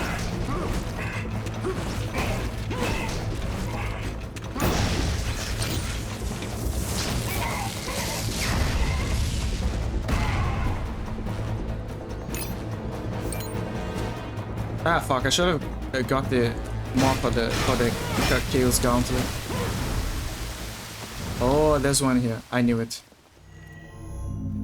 Yes, like a secret that happens ages in the future. Like, oh, I see. So yeah, so it's exactly what I'm expecting. Enough time has passed for the once medieval oriented weapons to exist alongside modern games. I see. City Memorials, Legend of the White Wolf. According to the chronicles, after the destruction of Dracula's castle, an enormous white wolf came forth from the darkness and howled at the moon on this very spot. Those who saw it say that they felt comforted and protected by its presence. The story was soon known by everyone, and on nights of the full moon, multitudes gathered here, fruitlessly awaiting the appearance of the mythical animal. Although eventually many have sworn to have seen it, there has never been any proof of its existence. If this story has reached our times and deserves this memorial, it is because even today it is possible to feel the warm, powerful presence of the mythical white wolf in this place.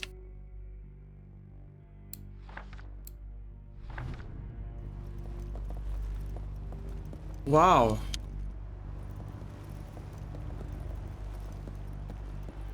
Also in the Abyss you can find remains of people in every level of the tower, except the last two, meaning that people came before you.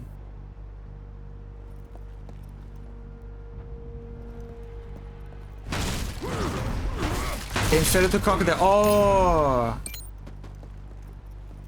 Interesting, yeah. Yeah. And failed to conquer the tower. Yeah, that was how far they went.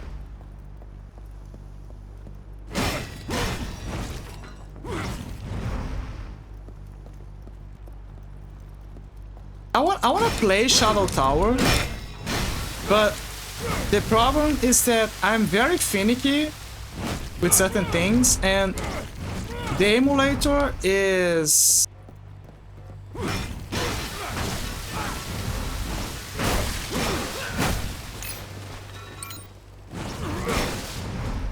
The emulator for PlayStation 1, like DuckStation, he has access to trophies, right? But that's not the issue. The issue is that there is an annoying problem where only with that emulator there's like a grid, a weird grid, like a checkboard over the screen that starts to appear during FMVs. And I'm kind of waiting for them to fix that. You know, to give like the same level of quality.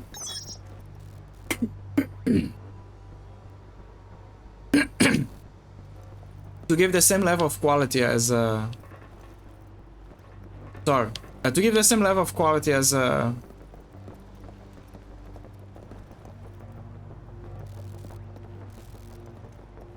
example, APS-XE. Because something is definitely wrong with the emulator. I don't know if it's like recompiler. I have no idea. Like in itself, it's a great emulator. It's just that problem that I wish it could get fixed.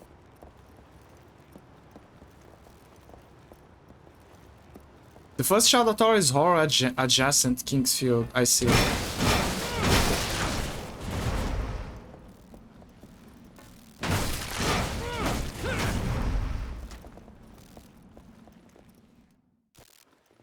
What happens if I open this?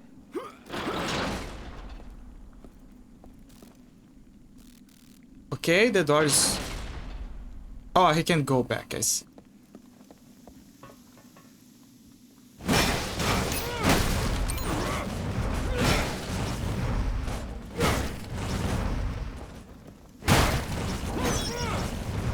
Since there's no scientist...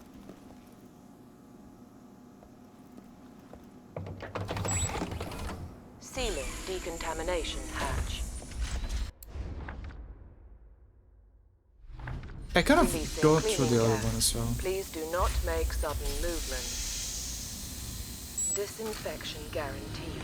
Opening hatch. Please wait. Okay, I want to go to the other side to check what's different. Isolating decontamination area. Emitting decontaminating nanoparticles. Remain in the center of the hatch. Procedure terminated. Hatch open.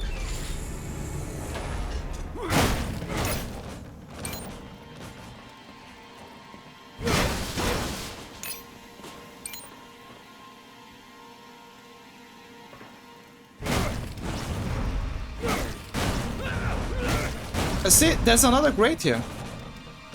It's another sign that there is gotta be a miss for me in this game. for Dracula in that case. There's no way.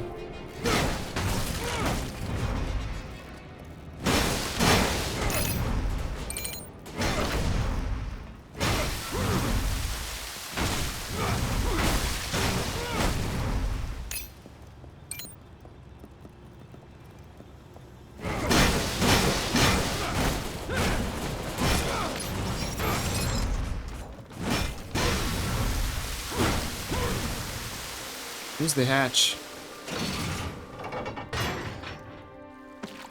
Interesting. They are rats.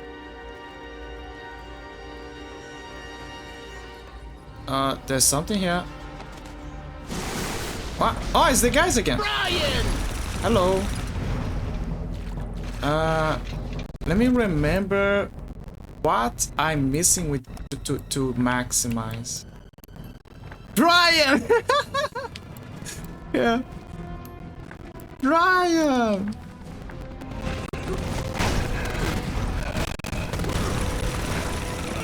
Why won't he move? Okay, aerial whip. For sure. Stop shooting.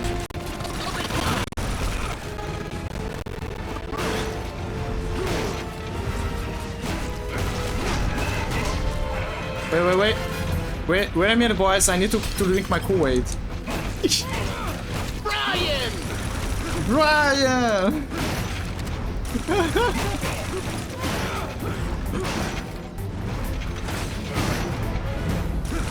Die! Stop. Also, if you're wondering why I'm not using the kill scores, I don't have energy. And I want to use the whip. Okay, now I have energy. Die!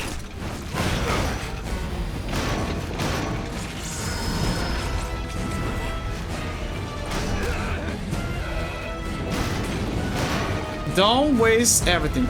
Just wait for it. Fire! Fire! You need to keep him alive.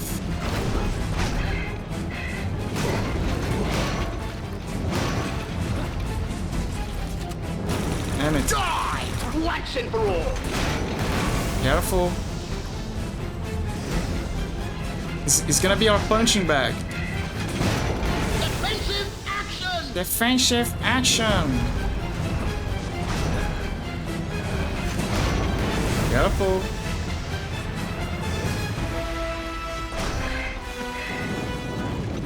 Ooh, careful. Fire! Fire! Use the shield, goddammit. Come on, get up.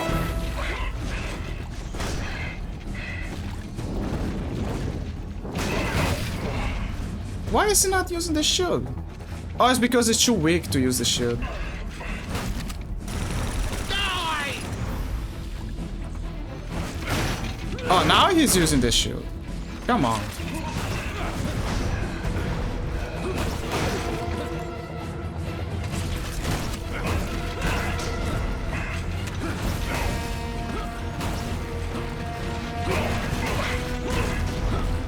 Yeah, I guess she using the punching bag. I just need to wait for him to recover.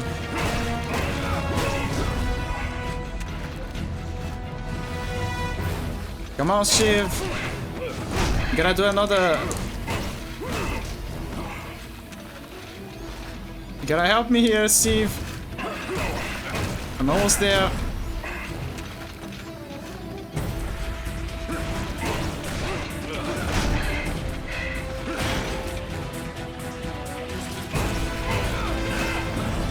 Almost there.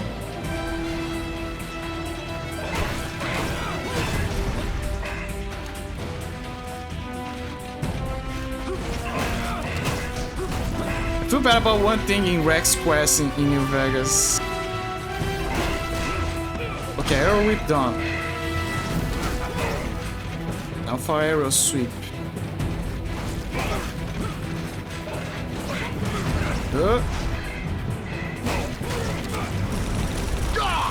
Let me drink my Kool-Aid.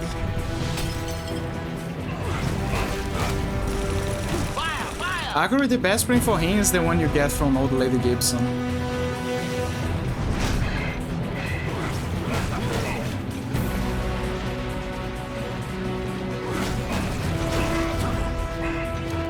You know what? I was planning to end within 12 hours, but I think I'm gonna do an extra hour because maybe 2. I think, I'm not sure, honestly, because what worries me is the part where I gotta save things in the VOD, because I don't know why YouTube only accepts videos of max 12 hours. Above that, he starts to cut into 2 parts. And what happens is one part stays with the 12 hours and the other part stays with the whatever remaining minutes or something. So what I'm gonna try to do is I'm gonna try to squeeze a bit of 1 hour. So for the next video. The second best one though is the one from the Legion Mongrel that gives defense boost. Ah. The ship put down her dual die race so you can get the brain give tracks damages. Yeah.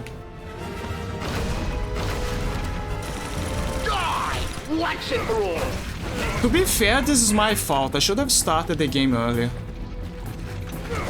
But you know, it's complicated.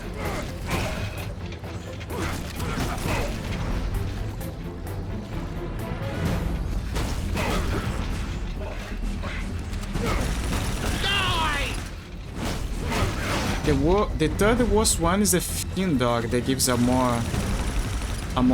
move speed boost.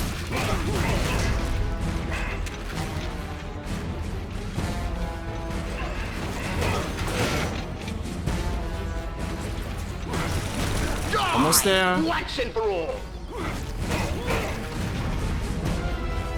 Doing great, Steve.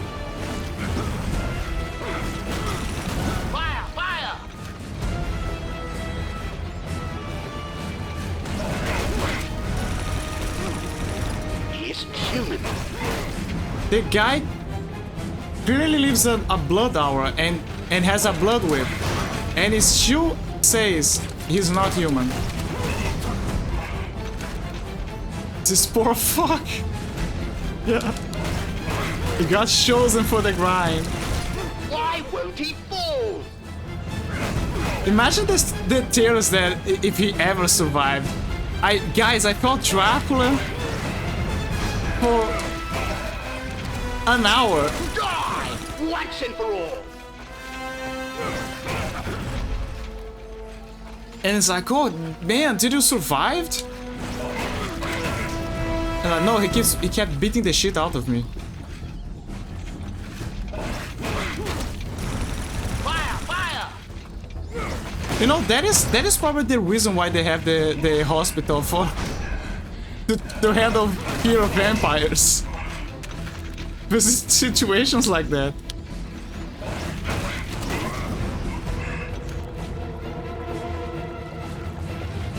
Oop, careful.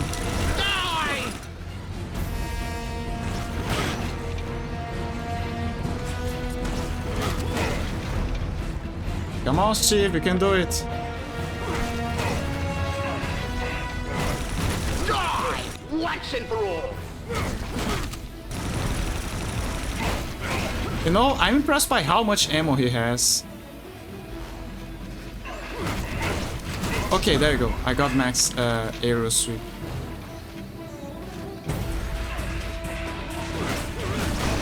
Smashing sweep. Oh yeah, the smash. I forgot about the smashing sweep. That is also there. Sorry, sorry, Steve. I need your help for something else. It's an annoying move. I'm sorry. A very annoying one.